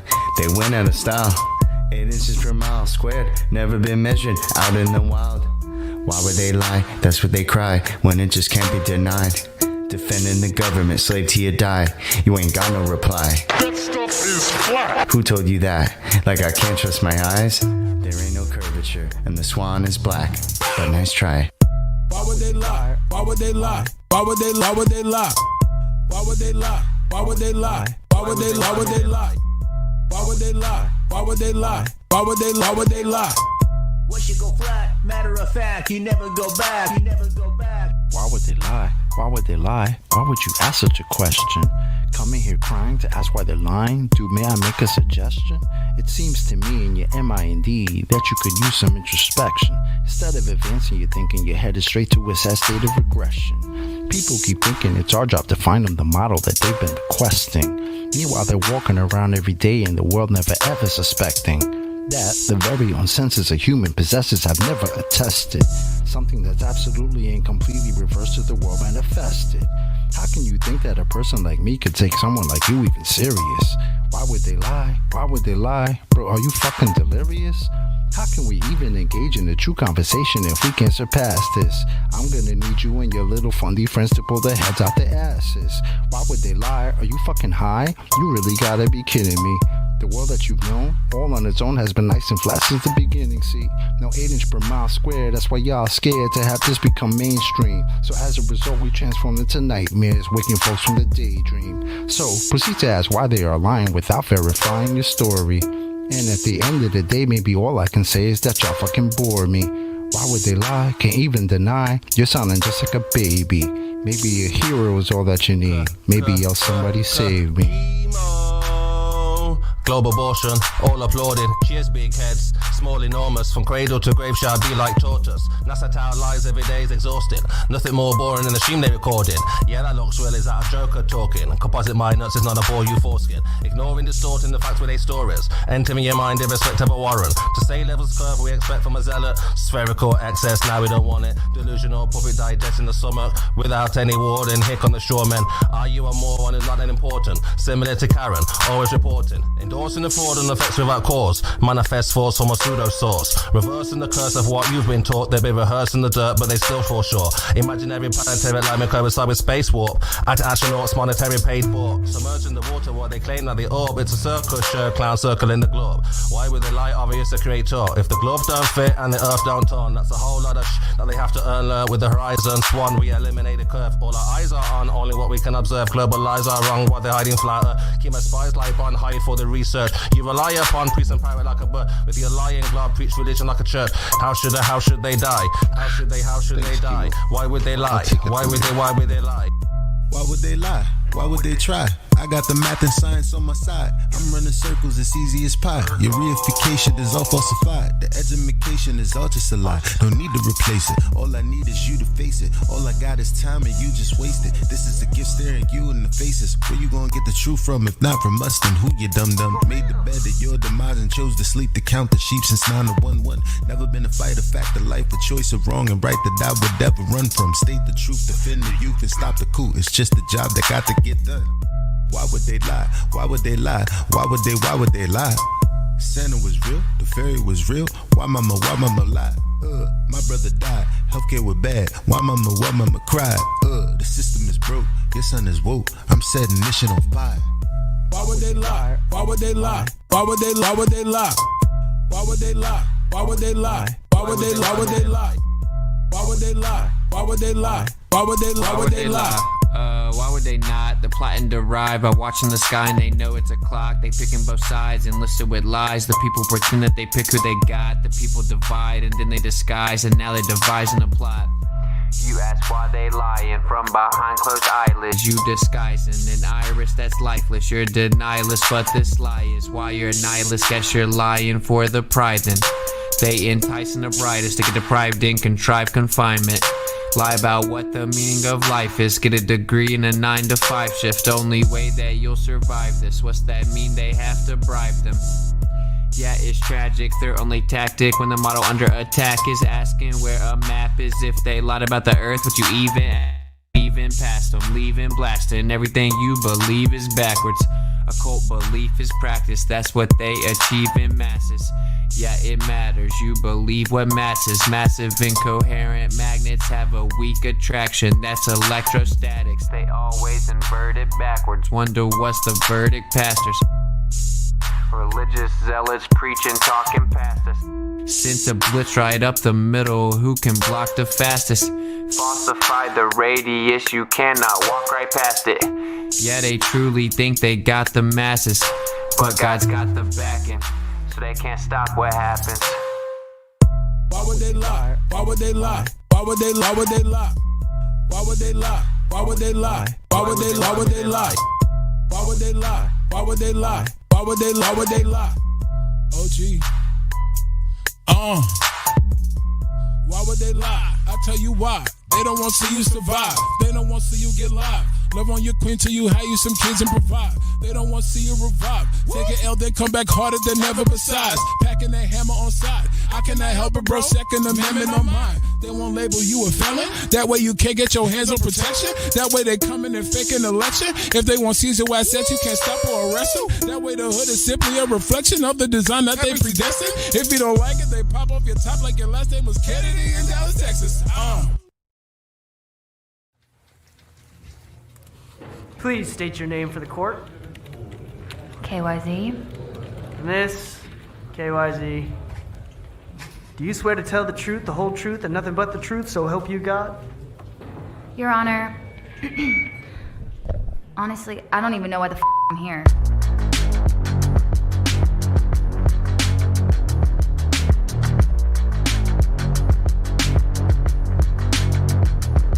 Okay, she wake up in a cold sweat and the nightmares made her upset, and the cycles of the psycho, they just spiral from her childhood. She got that mama drama like a baby daddy Tiger Woods. Bikini pics on Instagram, she claiming she misunderstood. She wipe her tears with a motherfucking Vogue magazine. Sweetie, gotta sell your soul, pay the price of the dream. Pulling up to Mickey D's, buy a 5-piece credit card decline. She can't even fucking eat, yeah. She dance on a pole, shaking her ass. Go to the bank, wearing a mask, pull the gun. Where's the cash? Give me the cash, yeah. Jump in the car, foot on the gas, trying not to crash. They wanna ask how you got stacks. She looking down, try not to laugh, yeah.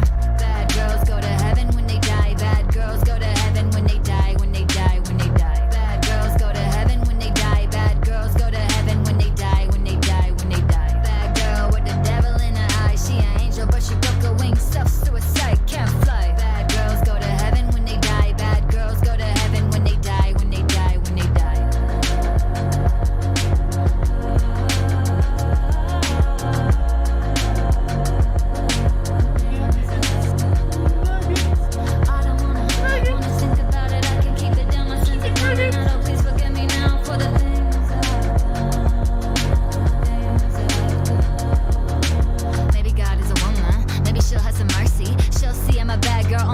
People hurt me, so drug dealing, trying to make a living, gotta pay the bills, need to make some money, gotta feed the children, popping pills, wanna hide yourself and wanna hide your guilt. She's so tired of acquiring, she don't wanna feel the feels. Bought a couple lot of tickets, trying to win 100 mil. She for real, she been ready for the kill, for the kill, for the kill. Bad girls go to heaven when they die. Bad girls go to heaven when they die. When they die, when they die. Bad girls go to heaven when they die. Bad girls go to heaven when they die. When they die, when they die. Bad girl with the devil in her eye. She an angel, but she broke her wings. Self-suicide, can't fly. Bad girls go to heaven when they die. Bad girls go to heaven when they die. When they die, when they die.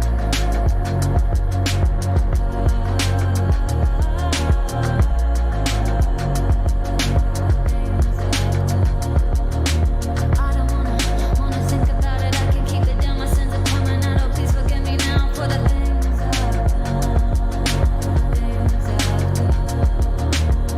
Bad girls go to heaven when they die. Bad girls go to heaven when they die. Bad girls go to heaven when they die. Bad girls go to heaven when they die. Bad girl with the devil in her eye. Quello che ne venga oggi si che ci chiede a bene. Salve, ci sta nascendo su quelli che kažkur tai viena pavasariop. O dabar, kol dar esame tokioj sušalusioj pozicijoje, tam, kad visiškai nešaltų,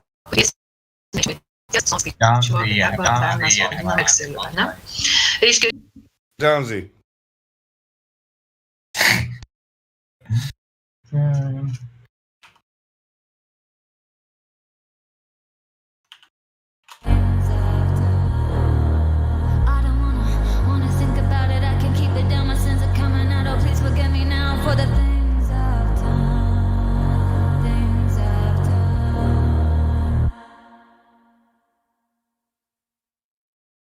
NASA lies more than my ex-boyfriend. Oh baby, break up with that ball. Sorry, little hoe, but you ain't living on a globe. Oh, all the things they taught you in the school, you gotta let it go. Like you can talk your shit, but then I'll flat smack you back with my rap. Call up gravity, like where the hell she at? Cause you need Jesus to see this, deceiving since Eden. Yes, calling out the Globers, they ran out of reasons. And 3 questions, we got your ball now gone, and you ain't done no work, but you just say we're wrong. But we know not to be lying and faking. Look what the hell they be saying. Look at the money they taking. They doing it off of Satan. Take a red pill with a shot of Jack. Oh, please don't call me back till you know the earth is really flat.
talking about flat Earth. I'm talking about flat Earth. I'm talking about flat Earth. I'm talking about flat Earth. I'm talking about.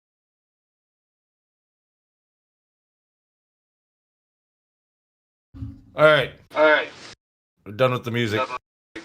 Any Glovers? Then we Glover have a new cheers. guy. Legit questions. YouTube? ET? YT?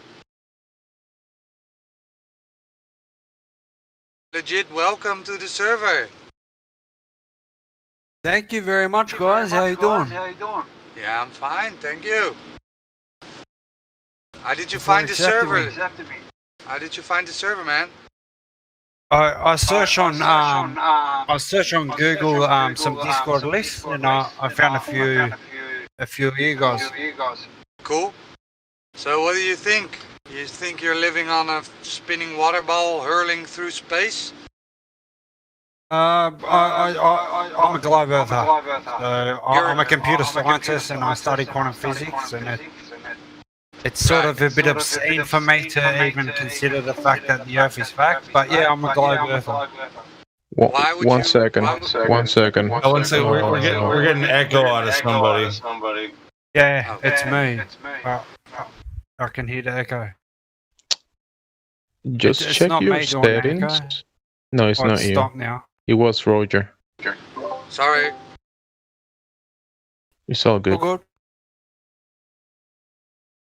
Yeah, go ahead. So, legit, when did you ever witness curvature?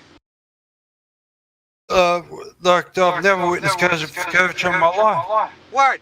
So why do you think you're on a globe, man? Because I live on a planet, and it's pretty hard to observe curvature without height. So, boats don't go over the curvature now? Welcome Actually, to Flat Earth. guys, hold on, please.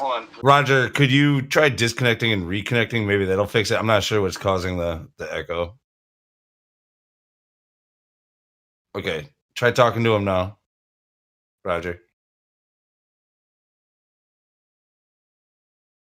Roger, unmute. Hello? We're just gonna have to check his settings or something. He's muted himself, by the looks.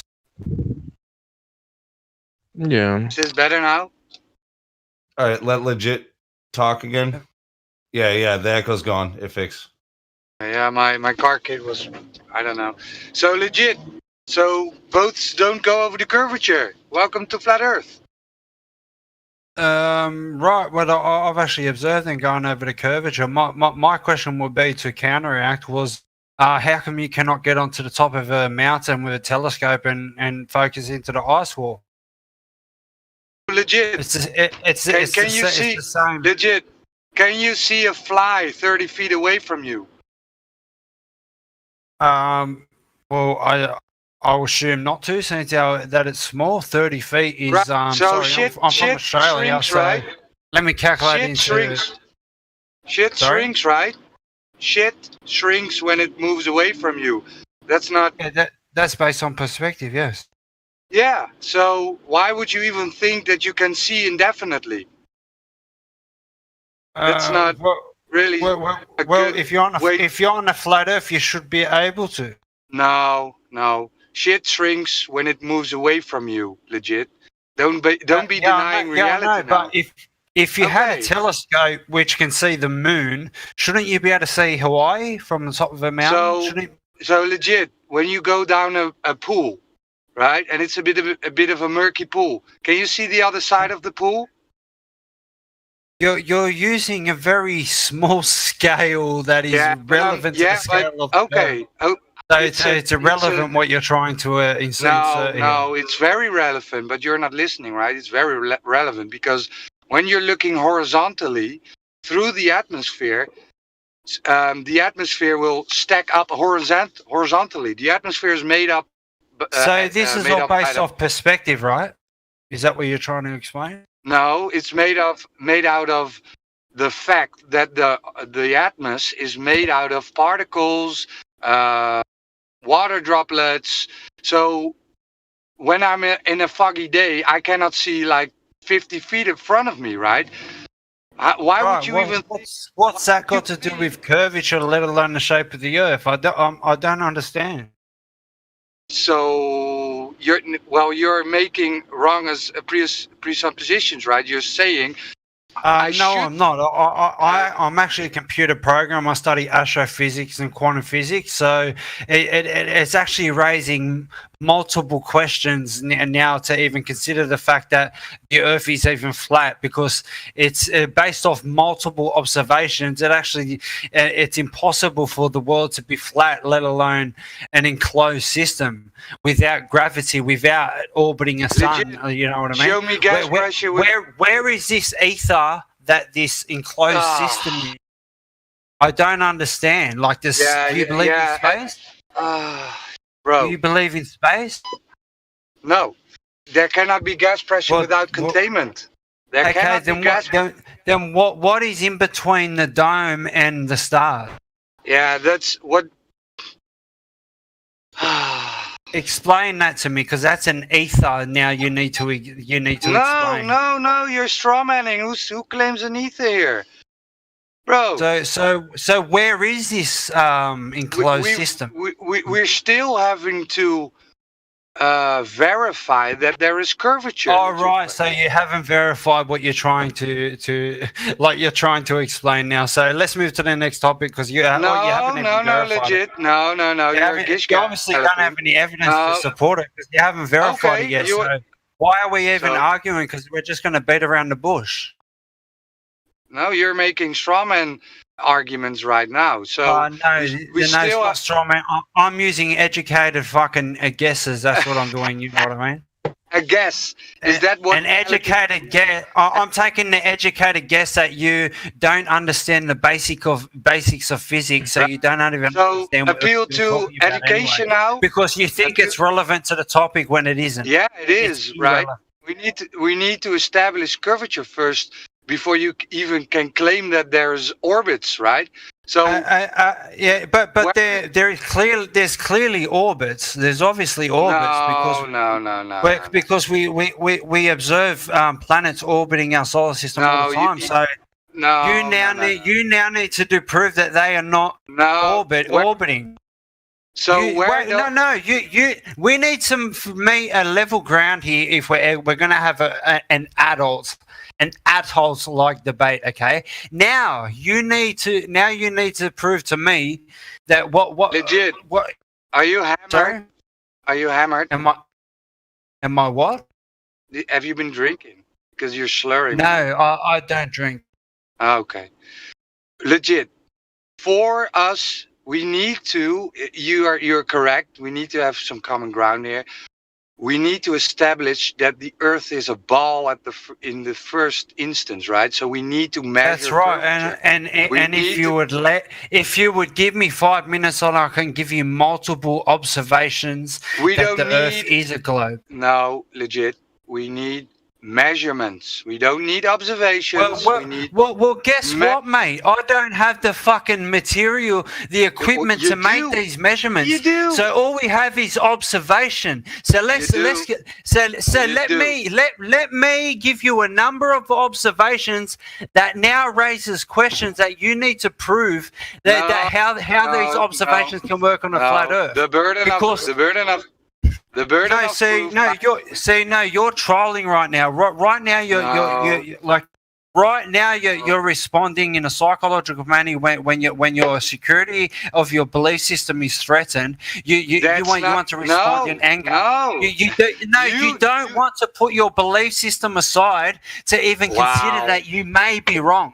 Wow. Will you ever have you ever considered the fact that you may be wrong? We have. Hey, I have a question for you. How can you prove the shape of the ground by pointing at something at the sky and observing something in the sky? How can you measure the ground? Do you want me measure the ground? Listen, no measuring to the ground. Observations alone, okay? Listen to this. Please let me talk for 2 minutes. Can I talk for 2 minutes? Roger, can you sit back? Legit, let me time in right here. Legit, just say what you gotta say, and I'm just going to sit need back a little 2 to bit. 3 minutes without being interrupted so I can finally get out what I want to say, okay? You can say what you're If gonna we say. live on a flat Earth, why do we see different stars in the southern hemisphere that we don't see in the southern hemisphere? Not only that, in the southern hemisphere, the moon's upside down. Let alone tides, time zones, the time of day. The reason why we call one day a day because it takes 24 hours for a rotation for the Earth to happen. So now you need to all these observations prove a globe Earth and actually cannot exist on a flat model, which is the ones you have presented. So my Yeah, it's fine. observations alone of solar eclipses tell me that the Earth is being shadow projected onto the moon is spherical. And not only that, why do we see the moon upside down in the southern hemisphere if we're not standing on the bottom of a globe? Real quick, legit. You have some points. Let's say for now that your points, that's what you got. We gotta take it step by step because you're bringing multiple topics at the same time. No, that we're they're not gonna multiple discuss. topics. They're multiple observations, which it can.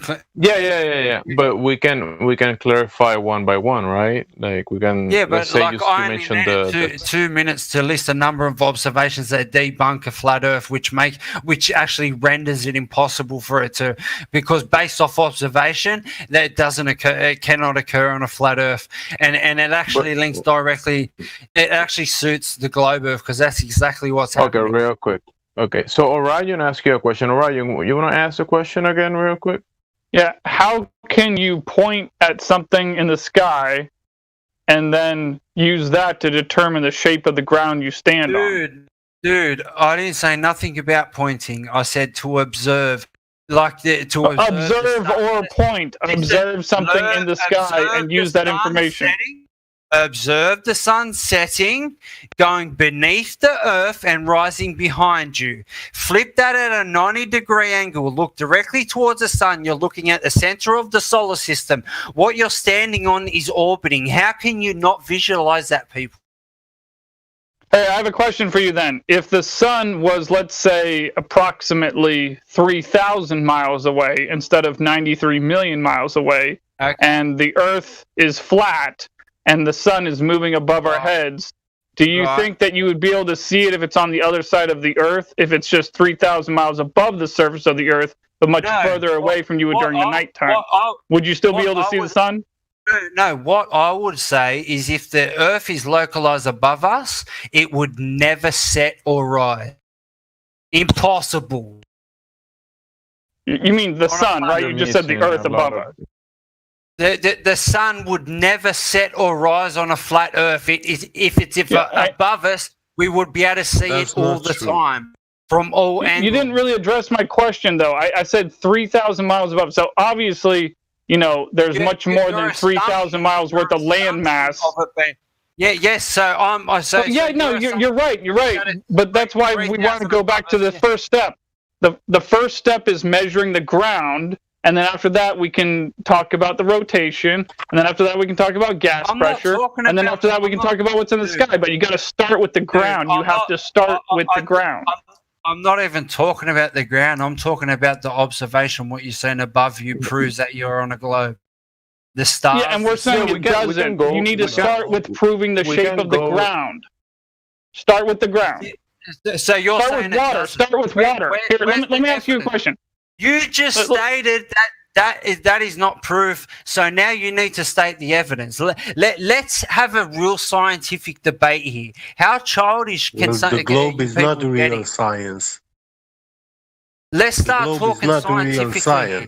One at a time. Don't flip flop from if I give you evidence on something and it doesn't like agree with your set of beliefs. Let's just tone it down a little bit. I know. One thing at a time, people. Let's tone it down a little bit because if we yell at each other, it's not gonna go nowhere. So, Let's tone it down a little bit. Yeah. Yeah, so, that's the problem with these groups. We just get banned because as soon as we supply evidence, and all we do is get No, bro, you're not banned. nothing but abused and talked over, and nobody wants to take anything into consideration. They disregard everything. Why don't you go and look into what I'm saying? I bet you none of you have because it's not on your YouTube guru channels, is it? This is the problem. Can I just start at the basics with you? It's called let's start with the basics. Come on, we can do this, bro. Come on. It's called cosmetic. So how would I measure the ground? How would you suggest that I measure the ground today? Take for instance, if I wanted to figure out if it's curved or not, how would I measure the ground to find out for sure if it's curved or if it's flat? Or even concave, even curved the other way, you know? Even rotating? Do you want me to show you how to prove this? No. That's the second one. I'm talking about the shape of the ground first. Okay, rotation's the second one. Let's just focus on finding the curve of the ground. How would I do that? Tell me how I would go and do that myself today. Tell me, please. I'm listening.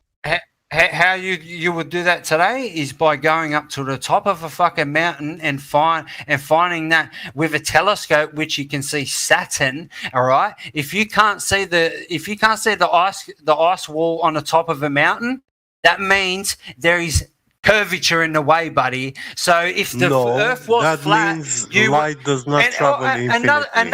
Another thing. Can I just say one more thing? We gotta take it step by step. Let's take the topic. But I have one more topic that's going to blow this out of the water. Okay, like if did I just get removed? Oh no, I didn't. Well, anyway, all right. So I forgot what I was going to try to say. So keep going, guys. I'll try and remember. Okay, we're talking about the curvature. Can you provide the method that was utilized to measure the curvature of the Earth now or ever, or in the past? It's actually done thousands of years ago. Not only that, it was done not long ago on a YouTube channel. So yes, you can prove the Earth. What was it? What method was utilized to measure the curvature of the Earth? And a bicycle. Did they pre-assume any distances? No, Did they have it was a legit scientific experiment, and he proved that the Earth is a globe. Sticks and shadows? Sticks and a bicycle, similar how they did it thousands of years ago. What are you not understanding, people? You don't understand the word. It looks like you're missing something very important. It's very important, is it, that the Earth must be flat? No, because we presuppose that I haven't back signal, guys. So with the sticks and shadows, you're presupposing the distance to the sun already. You're out to prove a globe, and then you presuppose the distances, and you presuppose the radius. Add that to the equation and come up with a globe. What if I presuppose a flat Earth? And what if I presuppose a flat Earth and a local sun, and then my result is a flat Earth with a local sun? Because that doesn't make any logical sense. Because if the sun was local and above us, it would never set or rise.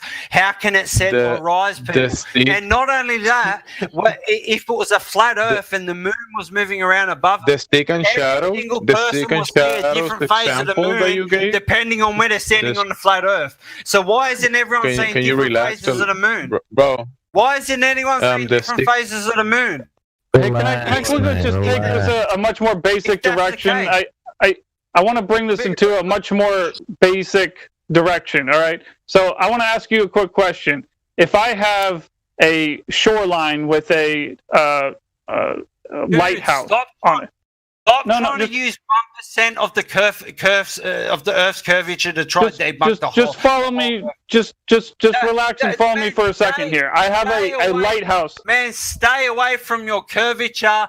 Go and do this experiment because I'm not capable of doing that. I'm talking about an experiment. I'm talking about an experiment. I'm capable because you're a fanatic. That's what all you are. You'll never listen to anyone. Yes, you impose your story and religion upon everyone. Just relax, buddy. I want to just ask you a simple question about a lighthouse. How to do that anyway?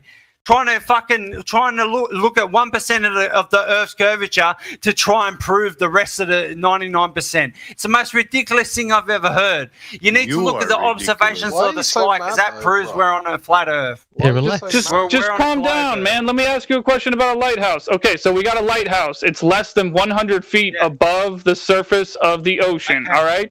Okay. And let's say let's pretend I'm 60 miles away and I'm on a shoreline and I'm less than 100 feet above the surface of the ocean. So we got a lighthouse 60 miles away from me and the light is less than 60. You shouldn't be able to see it that far away. Let's just break it. Let's just jump straight to the point. You couldn't be able to see it that far away, all right? Oh, okay. And so then my question to you is, if I could prove to you that somebody did see it that far away, wouldn't that prove that it's not curved? I've looked for a lot of bullshit, man, and even on your Guru fucking Behind the Curve documentary, they proved the curvature twice in a row and then shut off the documentary. That's controlled opposition. That was not something created by people like us. That's controlled opposition. Cognitive dissonance. You respond. No. That's just people lying. People lie over here. People lie over there. So they lie. It's like saying all Republicans and Democrats are bad. They lied. Now they're lying. You're a fucking dubbo. Of course they lied. Now they're lying. You just automatically wrote that they're lying. Shut up. The way you speak to us here, is this the way you speak with That's your not parents science, too? brother. That's not science. So you're saying we could not see the lighthouse. You to confirm that, right? Well, dude. Well, why can't you see the fucking ice globe? Why can't you see the wall of ice on the top of it? On the top of it. Right, you need to calm the fuck down. Yeah. I've only been in for 2 minutes and I'm already annoyed. Yeah. Thank you, If Miggy. you don't calm down, I'm gonna ban you. So chill the fuck out. Yeah, gonna unmute. Hopefully, screaming. Guys, this is why I created the official Flat Earth. Just created the official Flat Earth and Globe Discussion Discord, because in our platform, we're not going to be muting people and blocking people like you little childish people. We're going to. I was muted there. Controlled debates. Well, you better join the new one, because I won't mute you. Yeah, shut up. Shut up. If you want to have a proper discussion about the actual subject matter, then talk about it. Otherwise, just leave the server. It'll be the last time I mute you. I'll ban you next time. Control debates on God, YouTube. You're all a bunch of trolls. You're all a bunch of trolls, mate. This must be a cycle. Shut up. You're a fucking clown. How far should I? How far should I be able to go? No, I'm gonna mute you as well. Right. So yeah, what we need to do is we need to have a more reasonable debate. I come in and people are screaming at each other. It's not really good enough. So Swearing. Yeah, let's just calm down. Yeah. So legit, it's gonna be the last time I unmute you. If you complain about the moderation, I will ban you. If you talk about the subject matter, you'll be fine. Last one.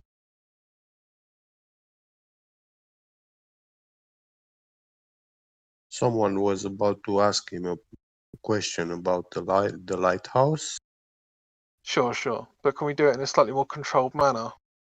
Yeah, I was just going to simply ask him how far he thinks we should be able to still be the lighthouse, because he said no to 60 miles. So I was going to ask him, do you think we should still see it at 30 miles, 40 miles, 20 miles? At what point in time do you think we should not be able to see the lighthouse? 100 feet above the surface of the water or less.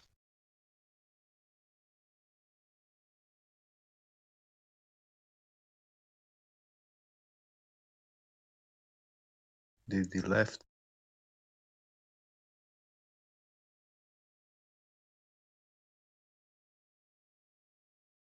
No, he's still here. He's just not talking. He's typing some irrelevant drivel rather than talking. Alright, yeah, okay, yeah. Sorry, mate, you're gone. Bye-bye. No one gave you There, dickhead. another server. Yeah, we're going to take over because Globers are going to control the official Flat Earth and Globe discussion. Whatever, mate. It's all over, boys. Bye. I was way too emotional to have any kind of adult debate. Pathetic. It's hard to have a decent civil conversation with fanatics. Yeah, zealots do what zealots do, unfortunately.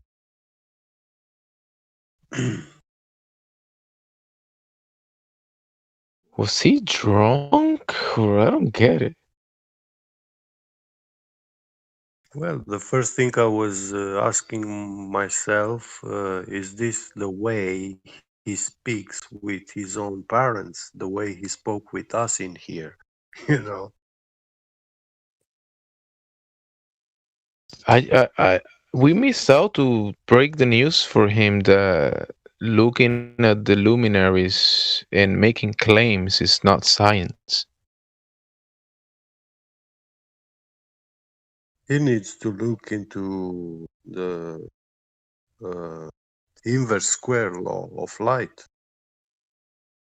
That clearly explains light does not travel forever in infinite distances. Light is not a perpetuum mobile. He needs to do his own observations, and he was saying that he doesn't have the equipment nor the time, yet he's on here on a Discord server. And he also said that he created his own Discord server or something like that. So yeah, I think time is lacking. Is he in cognitive dissonance? No, just hard banded. Oh, okay. Wanted to probably troll him a bit in Cogdis, but I was gonna say welcome to rehab. Well, this is a YouTube Originals consumer slave entertainment.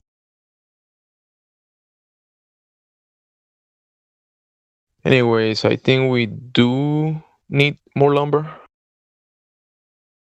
Do you have any lumber to share?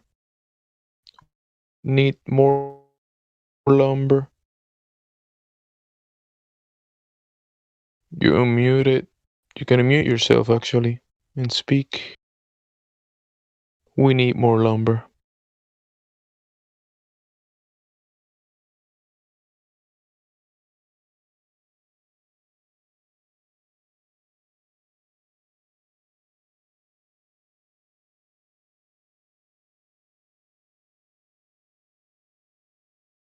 We need more lumber.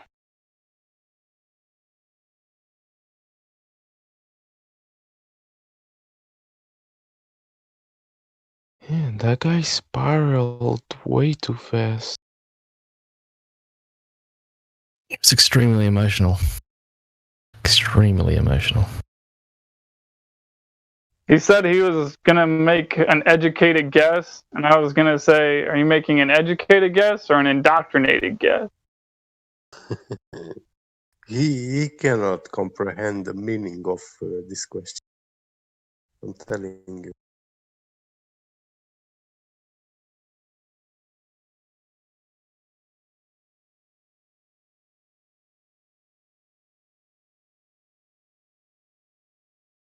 I'm gonna show you how science works. Let's look at the moon.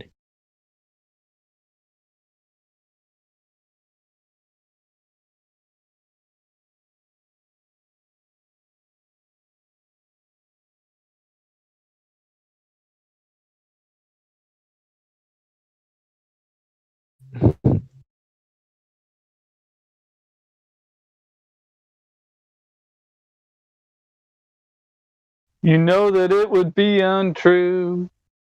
You know that I would be a liar if I was to say to you, the earth is shaped like a tire.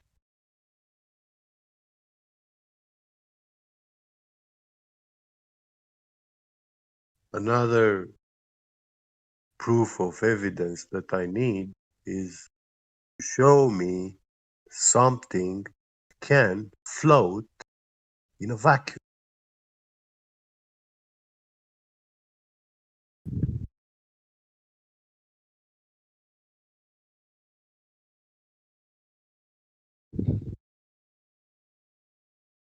I think Roger was the perfect match for that guy. Roger was like, no, no, no, no. they started arguing like it looked like, I don't know, two polar guys arguing. Roger didn't gave any.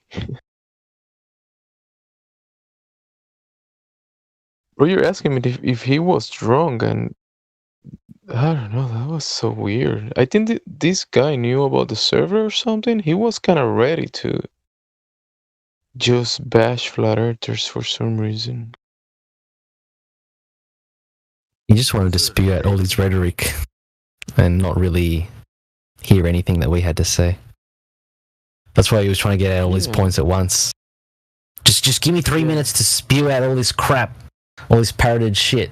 Just give me 3 minutes, and then when you guys try to rebut, I'll just scream over you guys and get even more emotional. If you don't believe in my religion, then you are blasphemous thing.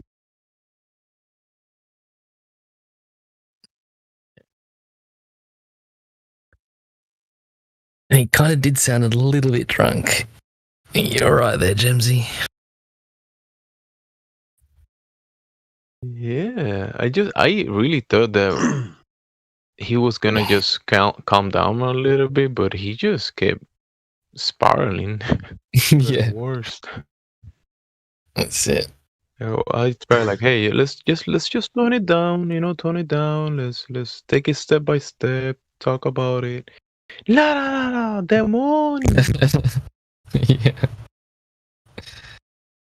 And you know what? They are now teachers in schools, and they whine in school that back in the days they were burning on the stakes these preachers, those who preach globe Earth. They were burnt on the stake.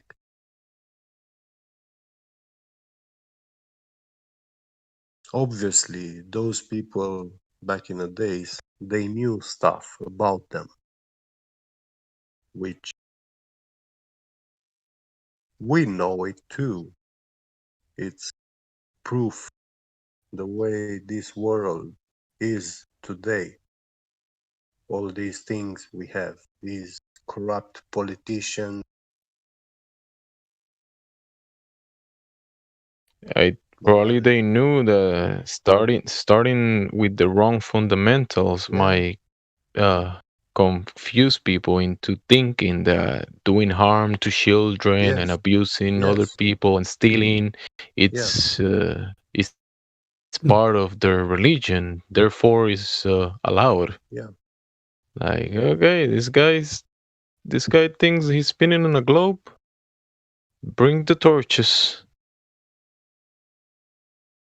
And those people knew. You might want to take the administration positions. Indeed.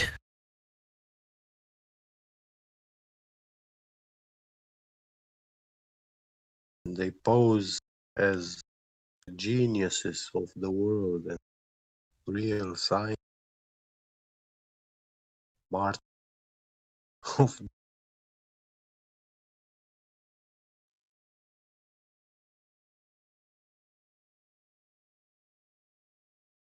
He said he was a computer expert or something like that.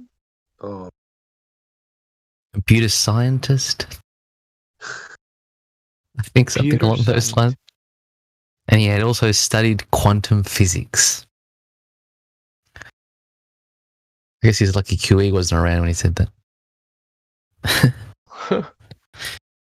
But yeah, that guy, arguing with that guy was reminiscent of arguing with, like, say, a teenage girlfriend. You know, how there's just like all emotion and no reasoning, no rationality whatsoever. So you're trying to go, relax, I liked her photo, but that doesn't mean it. No, I saw it. It's just like, it's just all emotion. It's just, there's no way to sort of reconcile anything, Why don't you care about me? Hey, I took you to work, I picked you up, I washed your clothes, I took care of you. No, you don't care about me. Yes. Exactly, there you go. I pay your rent. You buy can't you understand it because you clothes, refuse to give you imagine. love. Yeah. You don't care.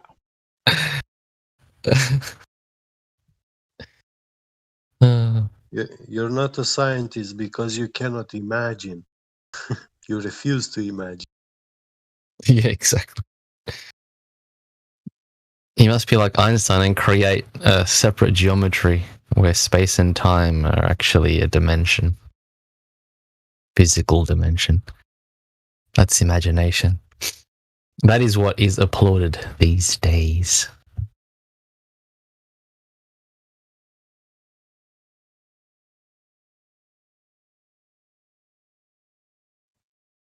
I think the fundamentals are all over the place, spinning and off the ground. Well, we have this level of security in here, but when you encounter this kind of people in real life, they are a threat to your own life. They are dangerous. Yeah, the very moment they want to lock you up in a cage for talking about the truth, they are dangerous.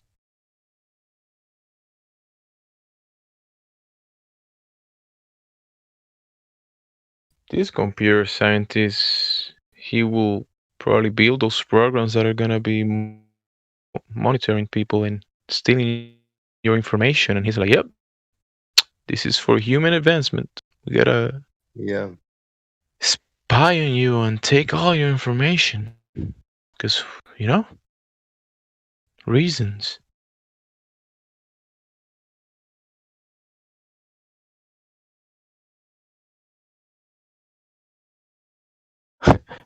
I'm disappointed because I verified him. I checked him in, and I really thought there was gonna be like a decent debate or conversation about it. But this guy, he just spiraled. I wasn't expecting that. Don't actually. worry. He had an agenda. Nothing bad. You did nothing bad. No, exactly. He already had an agenda before, he wanted to do what he wanted to do, and he was going to do that, and that's why it was easy to bypass VC checking, because he knew that he had to get past that first step to come in here and spew out his shit. And that he did, but he doesn't know how ridiculous he looks. He thinks he won that, but I mean, small minds.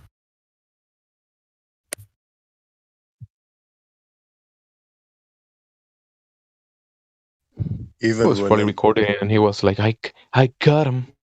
Yeah, got the flat earthers." It's really a privilege to have access to this server. For any man in this world.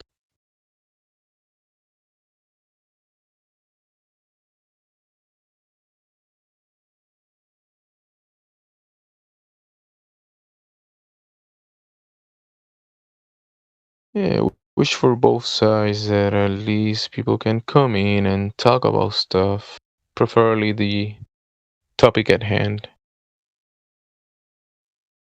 Mm-hmm. And try to keep it cool. I've learned a lot to keep it cool. I do get upset sometimes, but I wouldn't spiral like that and start interrupting everybody and not care about even moderation at all.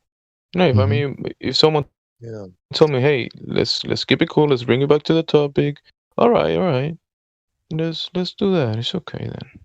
You are pretty cool, calm, and collected there, Gemsy. I've witnessed it for myself. I was hoping the guy will cool off and have a decent conversation, but no. This is people. Some people are just like that. That's it. Can't control it. Telling like I these said, people they believe the news channels and all this stuff. The politicians, the government, they believe. The doctors, they believe the doctors, and they don't know shit about their own anatomy, biochemistry. They don't know anything. Yeah, well, I think because people have been Yeah. Sorry. If you take the wrong medicine, it will affect you. This is what all the doctors and scientists agree on this. Why? Because this pharmacy industry medicine is a biochemistry based on poisoning. And it's not a treatment, healing, which you don't find flowers making up medicine, pills, or roots, or plants, or whatever. You don't find them in nature, only in the pharmacy. Yeah, that guy. That guy wasn't drunk. He was on pills, I think. Yeah. Heavy hallucinogen. I think Globus was right. He had an agenda. He said that he created a new Discord or something. Plus, he had the YT like YouTube tag. Maybe he was just trying to promote his channel on a short victory or something. Like he was kind of delusional, I think. Even trying to promote himself. I remember, for example, in the beginning when I come in contact with Flat Earth, I've seen YouTube channels, debates and stuff. I joined them and I had discussions. Hey, I told them why I don't believe it's flat, and I was stumble or amazed how these people can believe that they live on a flat Earth. It sounded very outrageous in this era and age, and but I was doing this without researching. I didn't know all the stuff these flat earthers knew. And when I look into it, I see that they make claims based on measurements, instruments, what we see, our own sensor, perception, and anything else, what is imagination and tooth fairy, they disregard. So I've seen that they stick to facts, and then I started looking into this stuff, and thank God I even saw very good videos about Flat Earth, which I have no chance finding it anymore because they've been removed, or when I go to my YouTube history, more than 50% of my history is deleted or private video now.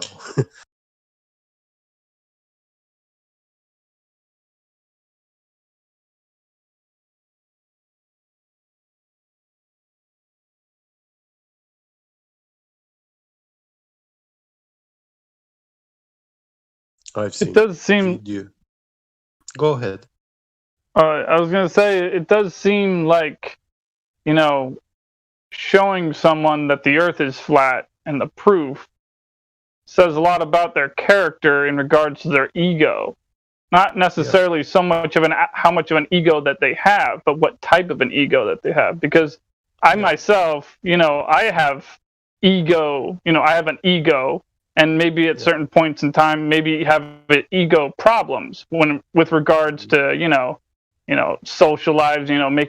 maybe trying to get one particular group of people or one particular person to like me or my appearance in one way or just other things.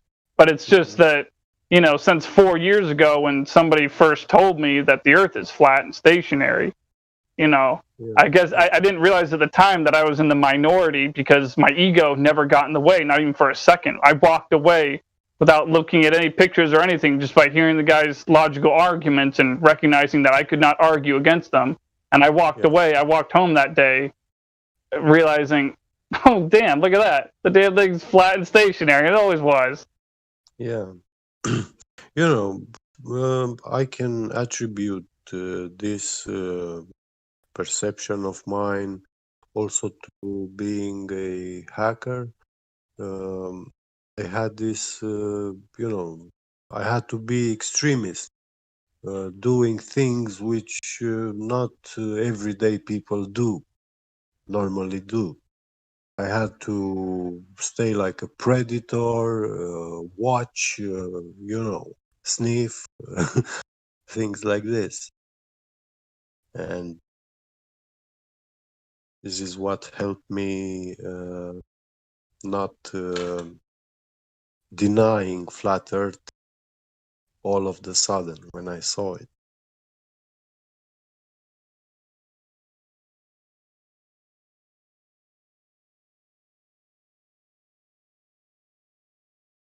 Hey, you guys should know something.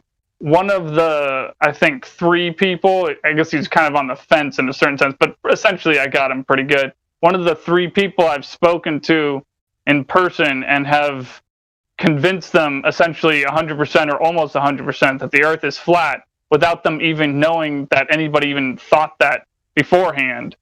The third guy, the third person that I pointed this out to was a guy who had a loudspeaker on a street corner, a busy street corner, and was holding a Bible in his hands telling people that they need to, you know, not, you know, be sinners and just need to pay attention to the Bible more and stuff like that. So I you know, walked up to him and I said, you know, hey, but I want to point out some things to you and ask you some questions. He's like, you know, just let me finish the speech and I'll talk to you later. And later on he did talk to me. And I told him, what I told him was, you're trying to do 2 things here, buddy. One thing you're trying to do is you're trying to convince people to not be atheists. The second thing you're trying to do is you're trying to convert them to Christianity. Now, I don't know how to help you with the second thing, that whole converting people to Christianity. I can't help you with that, but I can help you with that first part. If you want to convince somebody to not be an atheist, all you need to do is use actual physical proof to prove to them that the Earth is flat and stationary, and that there is a, you know, more than likely a creator, and they, from that point onward, will cease to be an atheist. And that way, you'll have at least half of what you're trying to do done, you know? And, you know, he took me 100% seriously on it. He walked away saying, yeah, I'm going to look into this. I'm going to figure this out and, you know, look into it. Yeah. But you see, this kind of people who preach on the street, these are extremists. They have different mindset, different connection in the brain, you know. They have not been corrupted by the school system. The school system did not accomplish their agenda with them. We are very lucky to have them.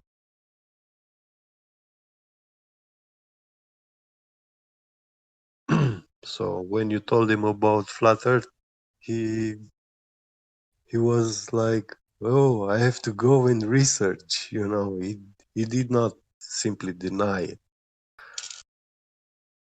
Yeah, and actually, come to think of it, that day that I was there with him, there was another guy who was just happened to be there.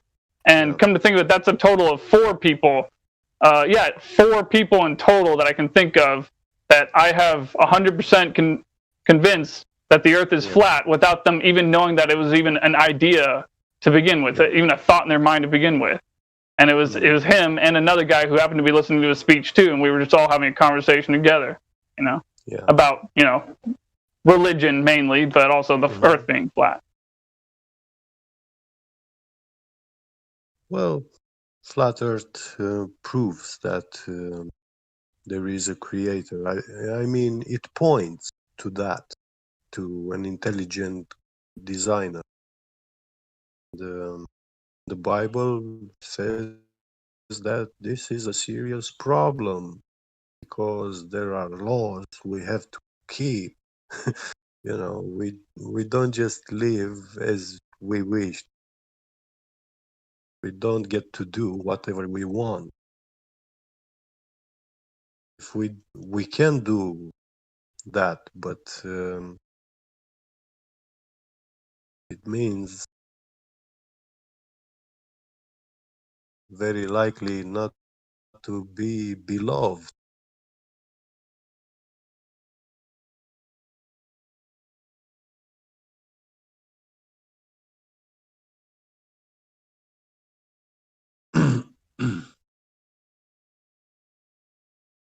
So, which one do you think is more likely? Do you think that this world that we live inside of is a science project for a science fair for a giant creature outside?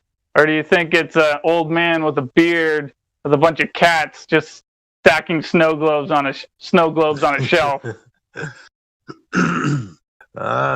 Nothing like that. You see, we are bound to physical bodies.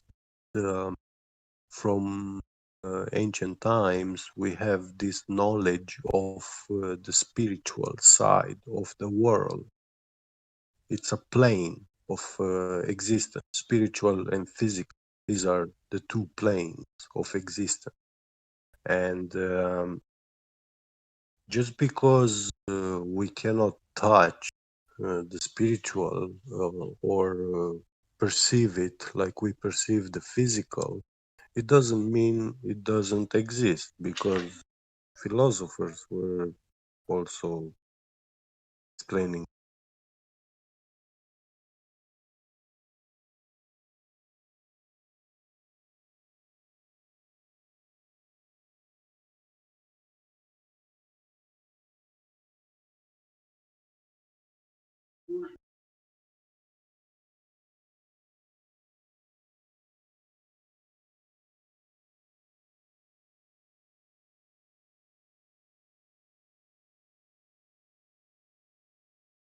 Sorry, I got interrupted.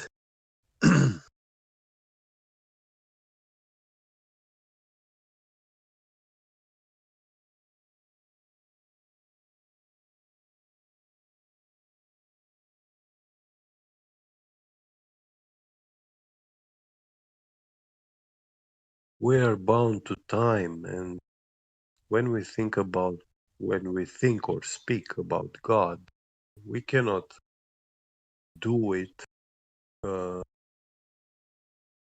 same way we will be talking about our own self. God is not bound to time. God is not bound to wisdom itself, because wisdom is one of his good obedient angels at work. And when we study what wisdom is for us, it's very interesting feature, attribute.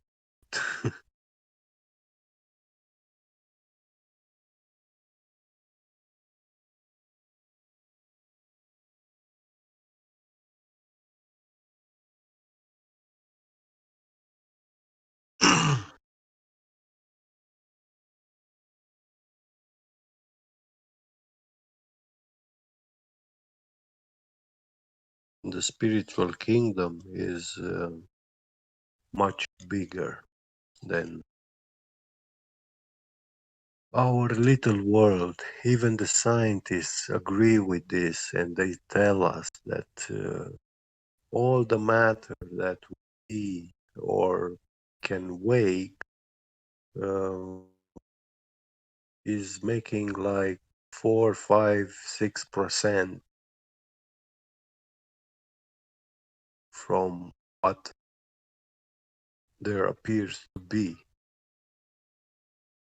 More than 90% is stuff which is invisible to us. We don't see it, and they call it dark matter, dark energy. They have these fancy terms, but we don't know what it is. But we know that there is a kingdom above us. We see that there is stuff up there in the sky, in the heavens. And scriptures also tell about realms beneath us, beneath our feet, underground.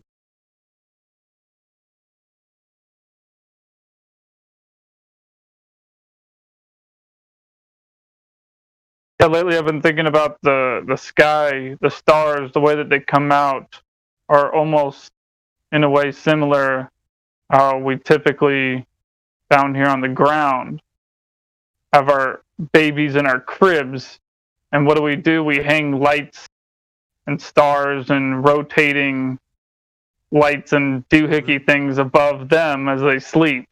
And it just, it's almost kind of symbolic. It's almost like another way of seeing that we are God's children. You know what I mean? Yeah. But it has a hypnotizing effect, you know, those little toys hang over the children's beds, the infants.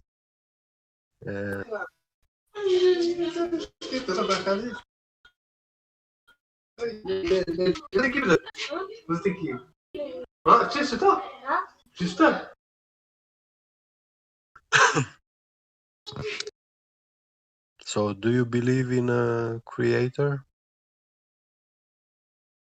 Oh, yeah, I guess I do. I'm all the time trying to figure out exactly what that entails, you know, whether we're talking about something that's made out of ordinary water, flesh and blood and bone like we are, or something that's of,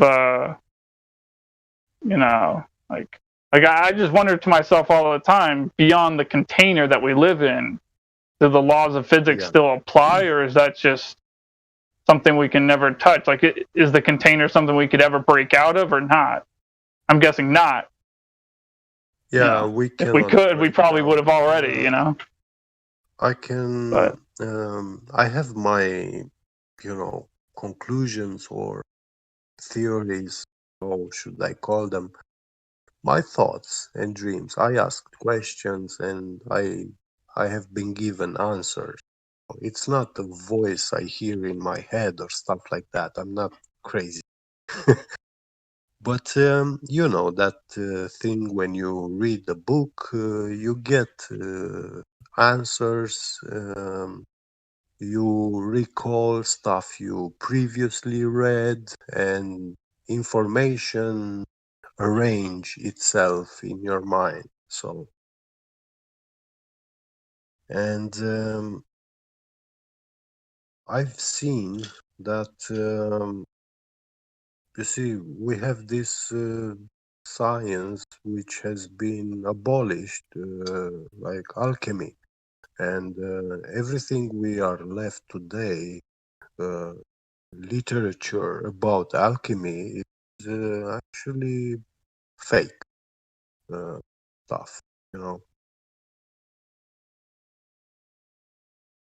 But I came across some texts which they were saying that the alchemists were actually what we call today the doctor. It was these healers, ancient healers, and they believed and treated humans different, you know.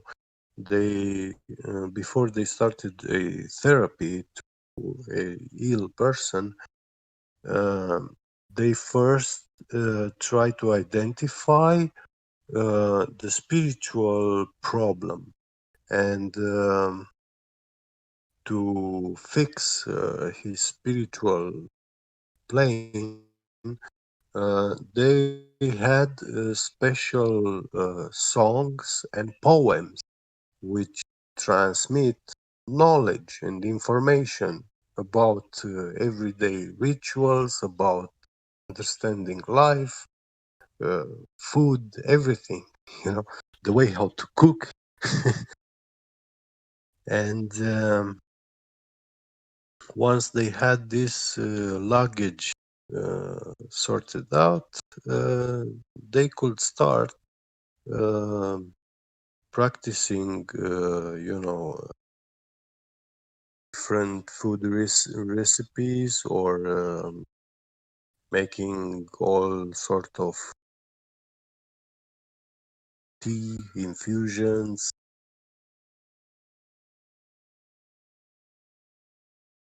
Feeding them the right stuff.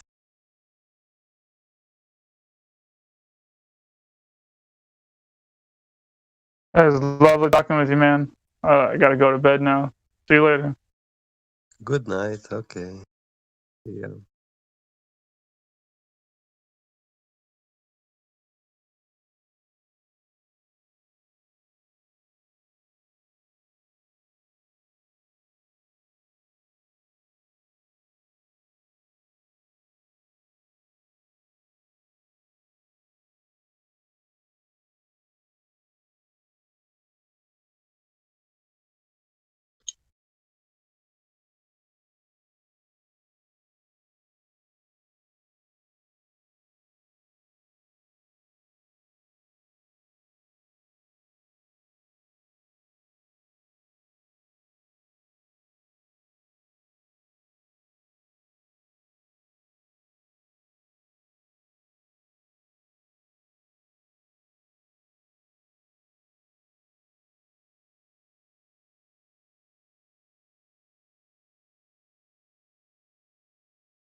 Anyone here?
Good morning, y'all.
So, guys, what happened to our astrophysicist? What happened? You weren't there? Nah, did he come onto the chat? There was a guy, legit questions, asking non-legit questions, right? I don't know if Gemsy's still here. No. What questions was he asking? Just Well, he's making presuppositions about observations that prove that the Earth is a globe. Then he spiraled all the way when we asked, go measure curvature. Yeah, I don't have the tools to do it. did you just say like other planets around, therefore? I don't know. Earth is a ball. Sorry? Therefore, the Earth is a ball. Yeah, he came in hot, right? He came in swinging hot and claiming that we are dumb people and what if we were wrong, right? Claiming onto the ball. Crazy shit. I'll make. Sorry. I was talking to one guy. He says he works on satellites and all this other stuff. So. It's just interesting. What exactly do they do? Are they just looking at a computer monitor and pressing numbers? Like,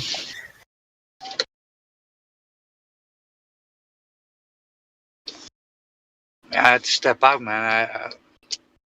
But because I will ask them like, how are you communicating with it? What software do you use? And they never tell me.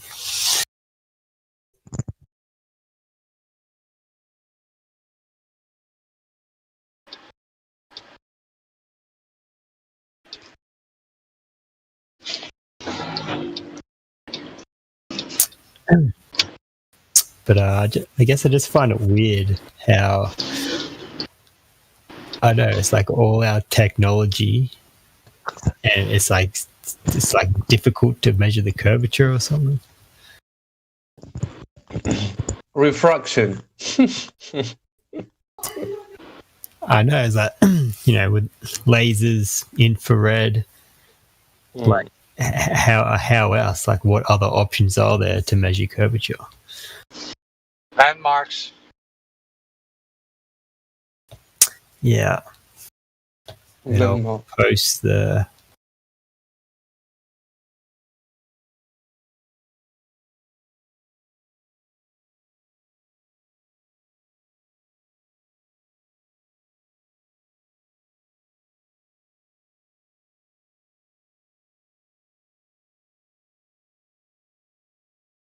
I would like to hear from, what's it called, geodesy, actual, because it's like their professional job to measure the surface of the Earth or something. So I would like to hear from a few of them. So yeah, they use plane observation, right? And then fit their measurements onto a datum. Yeah, but then I got told that they put it through a maths formula that has curvature in it or something. So I don't know, I guess because I've seen like the numbers they use. It's pretty like, I don't know, it's like a bunch of numbers they use. So just don't know if they're doing it right or what methods they use. What maps are they putting it through? Like the observations they're getting, is it all level? Like, I don't know. Because I've had a surveyor survey houses and like it was shit. It messed the house up like a few centimeters or like a few feet. Like, so I don't know.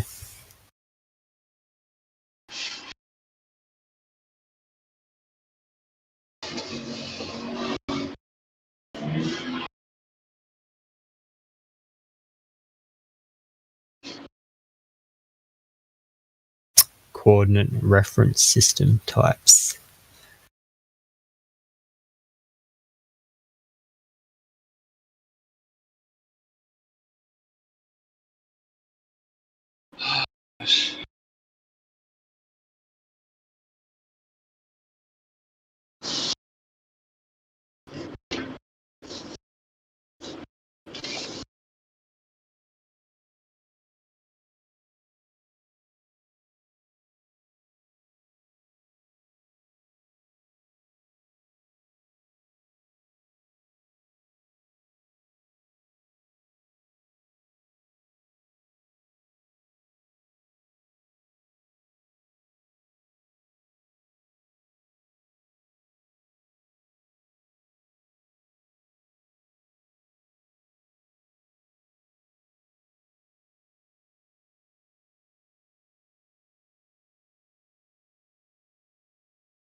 You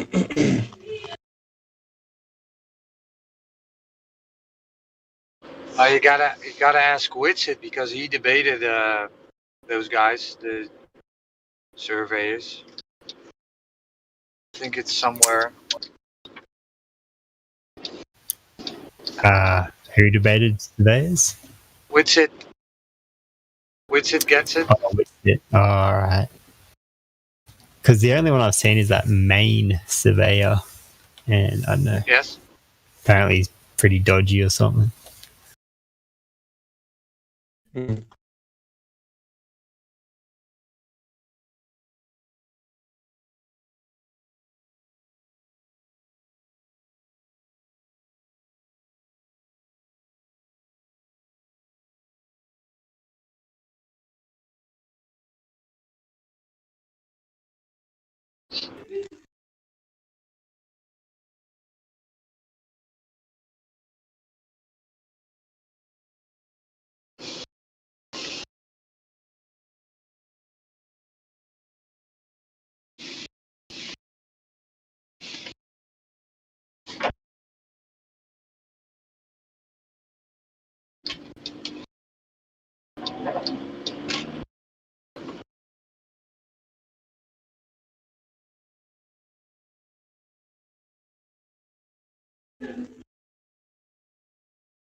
Can you find the Witsit one?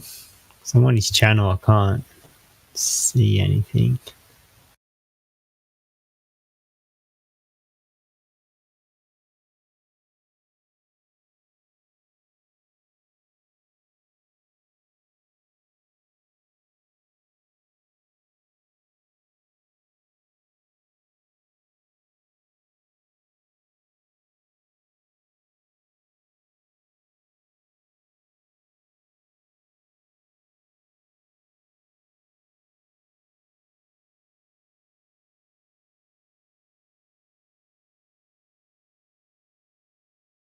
Yeah. What's up? What's up? Just chilling, bro. Good, man. Just looking at stuff. Looking at all the... I'm on the stargazing app. Looking at the stars.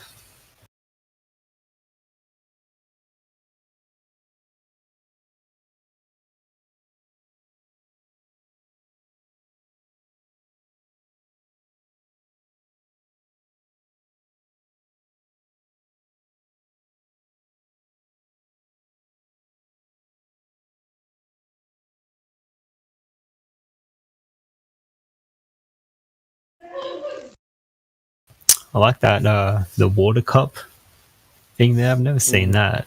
Is that true? Does that really happen? What? The picture in live voice chat with the arrows.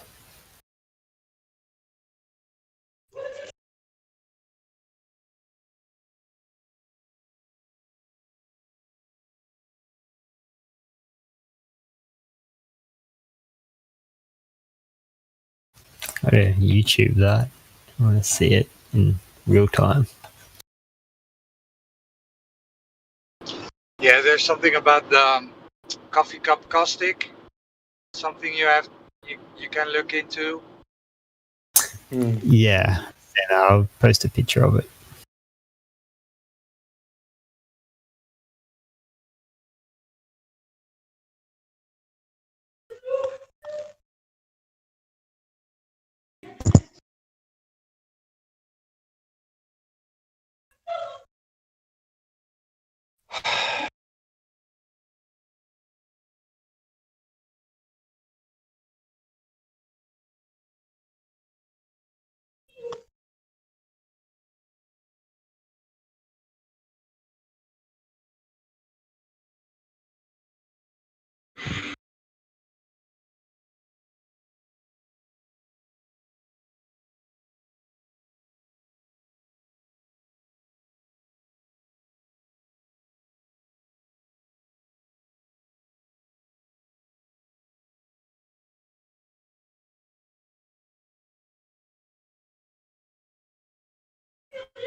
Is that the one you're talking about?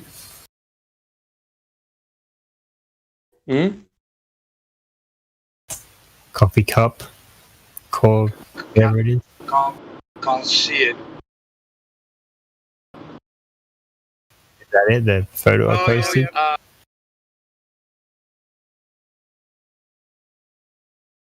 So when you look at the stars, there's somewhere is a video of a Brazilian somebody, and he uses a glass dome to demonstrate how these star trails in the south could happen. I don't know if it's here or. I got one photo of this dude for sure.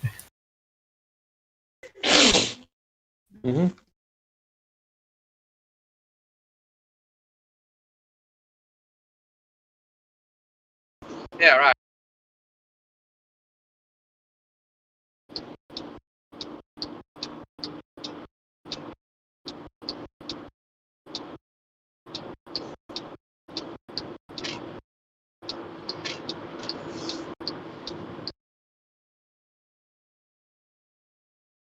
Yeah, that one. Correct. Something like that.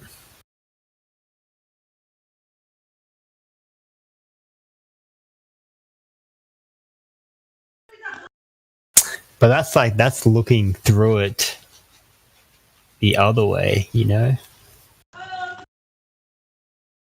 I know. But still, yeah, something there.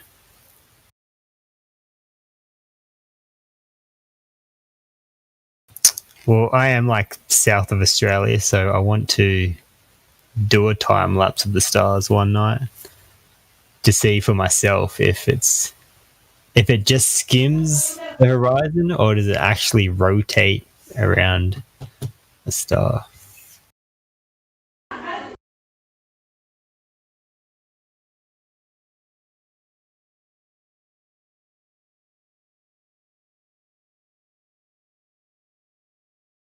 I know, it's trippy. So. Okay.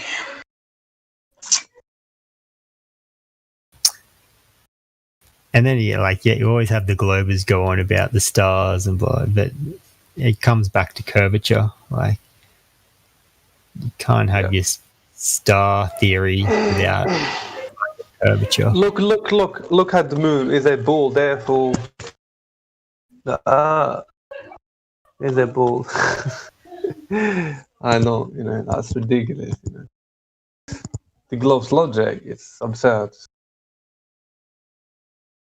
Yeah, I think that's what Flat Earth taught me was how to look at evidence and how to look at at empirical evidence and not just hearsay, not actually first-hand knowledge of a subject Yeah, I mean, definitely. Flat Earth teaches us to be logically coherent and consistent, and because empiricism implies coherency and consistency in trying to understand the natural world. So you should not. So you have to be very consistent and very sort of skeptical as well. You have to question why not? Why the globe? Okay, calm down. We have all answers. Therefore, you don't have to question. That's it. I think they're not open to other explanations. It's like exactly. the stars do this, and it can only happen on a globe. I'm not listening to anything else,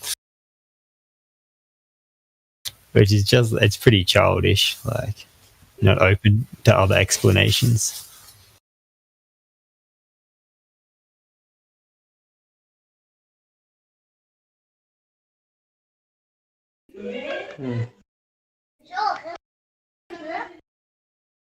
Yeah, bro.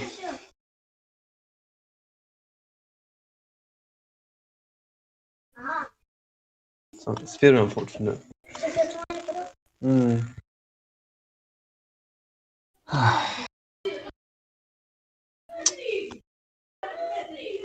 Have you got Roger? Hello, Roger.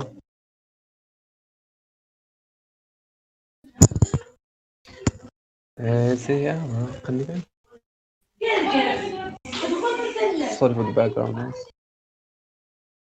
Fucking at a party.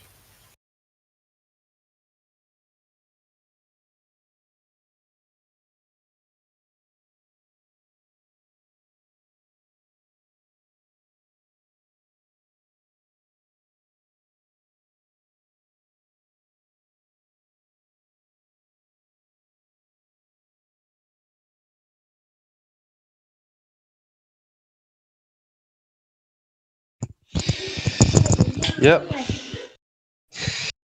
So.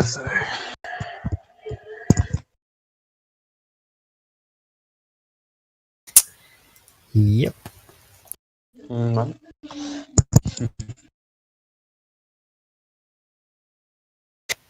Just gonna look at 37 observations.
Yeah.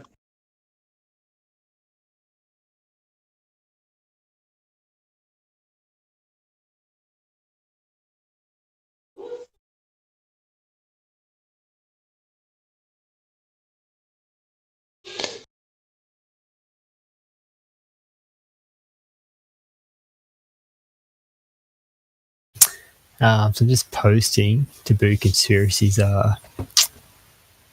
test across Utah Lake. Was it Utah? Was it North Star? Tahoe? I don't know. But yeah, so he did the first test and everyone was saying you could see the light because of refraction.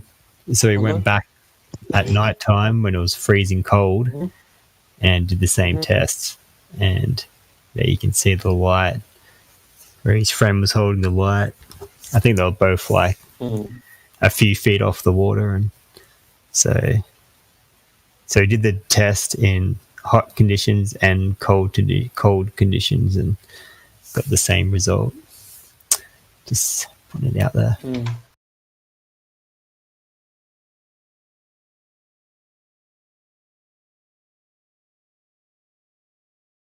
Yeah.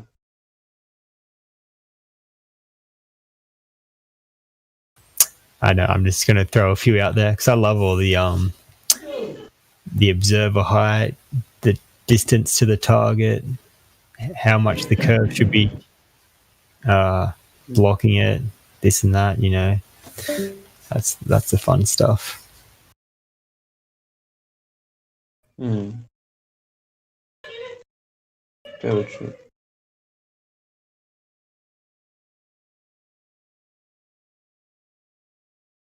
You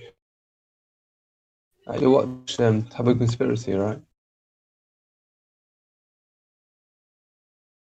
Sorry? You watch do you have Taboo Conspiracy YouTube channel? Do you watch a lot, yeah? Yeah. He's got a video called 37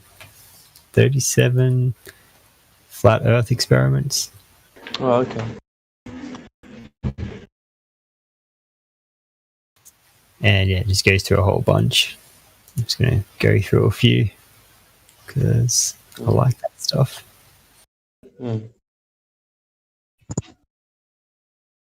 Should have came more prepared, but I'm just going to do it as I go.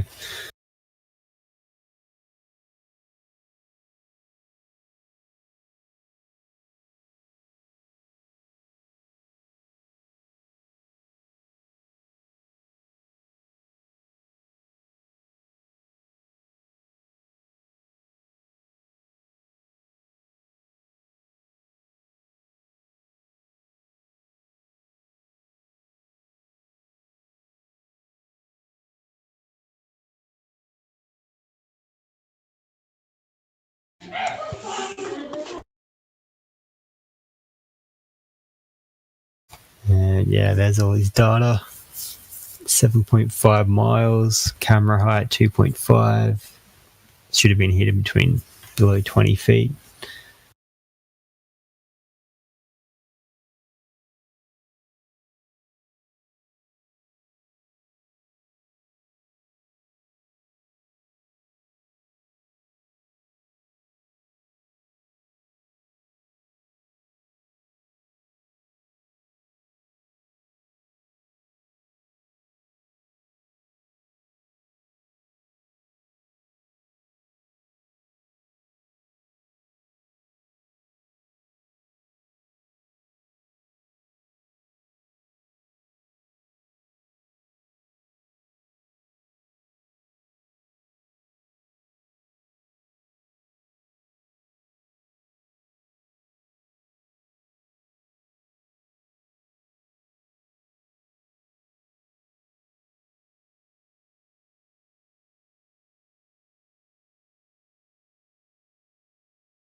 Here's another good one.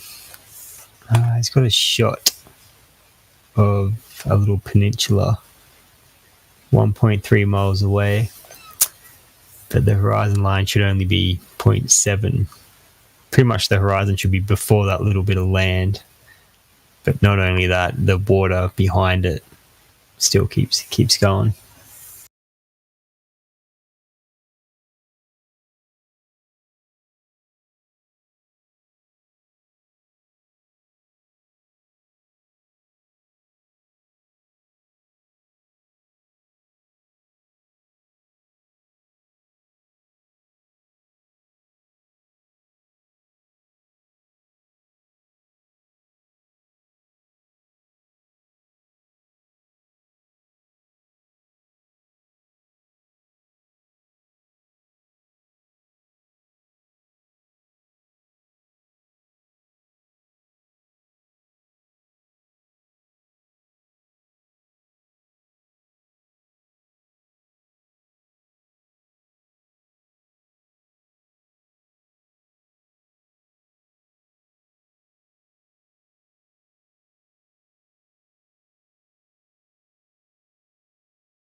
Check, check. Hello?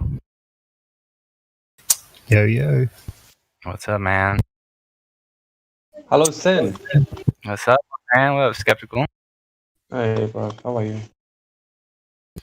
Soon to tell. Just woke up. Oh, man. Good. I fell asleep and I had the fucking disc here going, and it was like I was at a concert or something. Like they were blasting flatter like bangers. What the hell? I was just going through observations. Taboo conspiracy. Want to know an observation that I've noticed recently that isn't so much talked about, at least with ballers. I've noticed that when we look at something through the medium of air, right, or through the atmosphere, as they'll say, you'll look at the moon, right, and the moon will sometimes look either normal sized or really large and exaggerated, right? Now we know that that's got to be an optical illusion or effect of the atmosphere. But what they'll never talk about is that if you send like a high altitude weather balloon, like above the atmosphere or higher up in the medium, they'll never talk about how the angle of the moon drastically shrinks. Like the moon gets so much smaller than how we perceive it when we look at it from on Earth. You know what I mean? But it's a massive difference. It's like very noticeable difference. Yeah, I've seen one high altitude balloon, and the moon looked pretty small. It looks like a little small little dot. But when you're looking at it when you're on Earth, it looks almost optically the same size as the sun. But you go up higher, and that shit is like a little tiny ball. I was like, how come this isn't usually talked about? The angular size change is massive. So do you think the atmosphere, because we're down here, more atmosphere, and it makes it bigger? Yeah, we're like looking, if we're standing at like 6 foot on the Earth's surface and we're looking up, we're seeing through not only the most dense layer of air, but also all of it, the whole medium itself we're looking through. And I mean, there's no confusion. The air does lens and magnify and do all these effects, but I just think it's crazy. The higher you go up, the smaller the moon appears to be. So there's obviously some magnification, some sort of optical effect giving you the impression that it's actually much larger than it is. Well, did you see the footage that has the ripple going across the moon? Yeah, that was I think a Crow 777 thing way back. Yeah, heaps of people have filmed it now. With those things, I'm not sure if that's just an artifact or like a processing issue with the camera or the software in the camera itself. I'm not too sure. I don't know enough about like the technological side of it, but there was that. It's been filmed a few times now, so. Yeah, have you heard? There was a thing right before they went to go land on the moon, or right before they tried to lie about going to the moon. They had this one scientist that said that land on it because it's made of plasma or something. And this guy was a credited dude, so. Yeah, saw that interview. Well, if he's saying it's plasma, how do you determine that? Well, the interesting is, the thing is, what I've realized is that, like, before they said they went to the moon, they didn't understand that there's a layer higher up, like a high altitude layer called the plasmasphere. They found this out, I think, in like 2016. They speculated about it, but they didn't even know there was a whole layer of like plasma. And so I don't even know how they would technologically go past through that if they didn't even know it existed. Like, how would you account for something you didn't even know existed? I know, I've never heard about it. Only the Van Allen stuff. Yeah, no, there's and this adds kind of a little bit more credence even from my understanding of the electro universe. Like, if we live in the medium of the air, you go up higher, you're going to have a thermal medium or the thermosphere, and then an ionic one, and then a magnetic one, and then a plasma one. To me, this is like very obvious electro universe type shit. Yeah, that makes sense. electrical, magnetic. There's definitely something there. And it's funny, the satellite that they said that they sent up that discovered the plasmasphere was what they call the image satellite.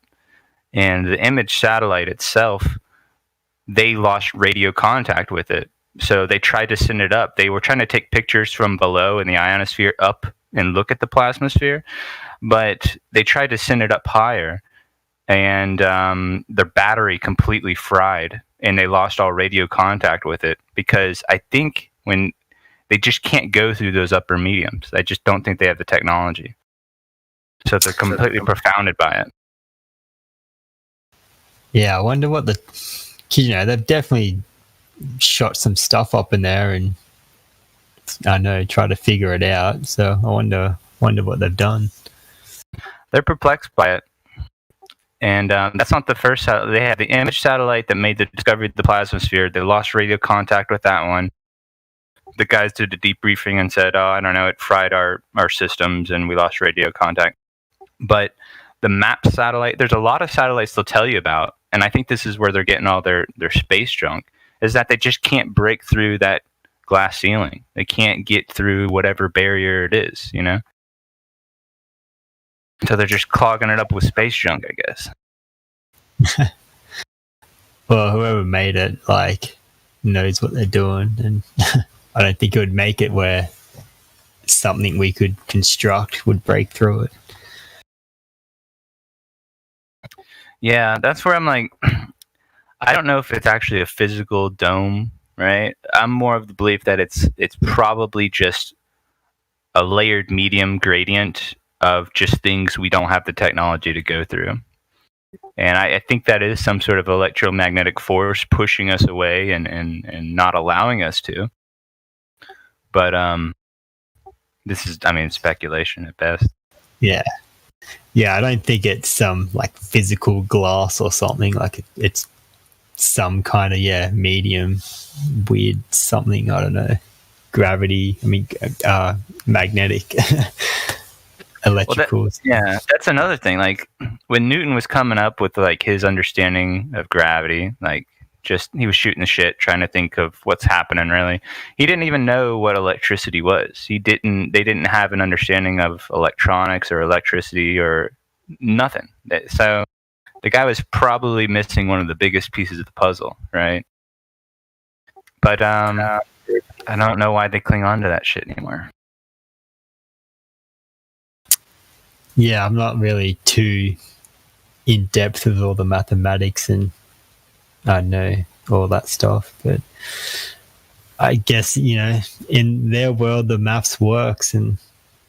But no, with gravity, all it is the 9.82 meters a second. It's just a number describing the fall rate. So that's all they really use it for. Well, that little equation, or that, I guess you could call it a measurement, that is a very specific, and it's 9.8 meters per second squared sometimes. It's not 9.8 meters per second squared underwater. It's not 9.8 meters per second squared at certain altitudes. So that's a very specific and bizarre measurement for them to say is the standard, because that's just, you could go somewhere else and do a different measurement and not get that. It'd be a totally different rate. Don't get the squared. Is the squared mean it's getting faster and faster every second, 10 meters? I think it's describing the constant. It will get up to that point, and I think that the rate of it is the squared part. They'll get to that rate. It'll ever increase until it gets to that. Yeah.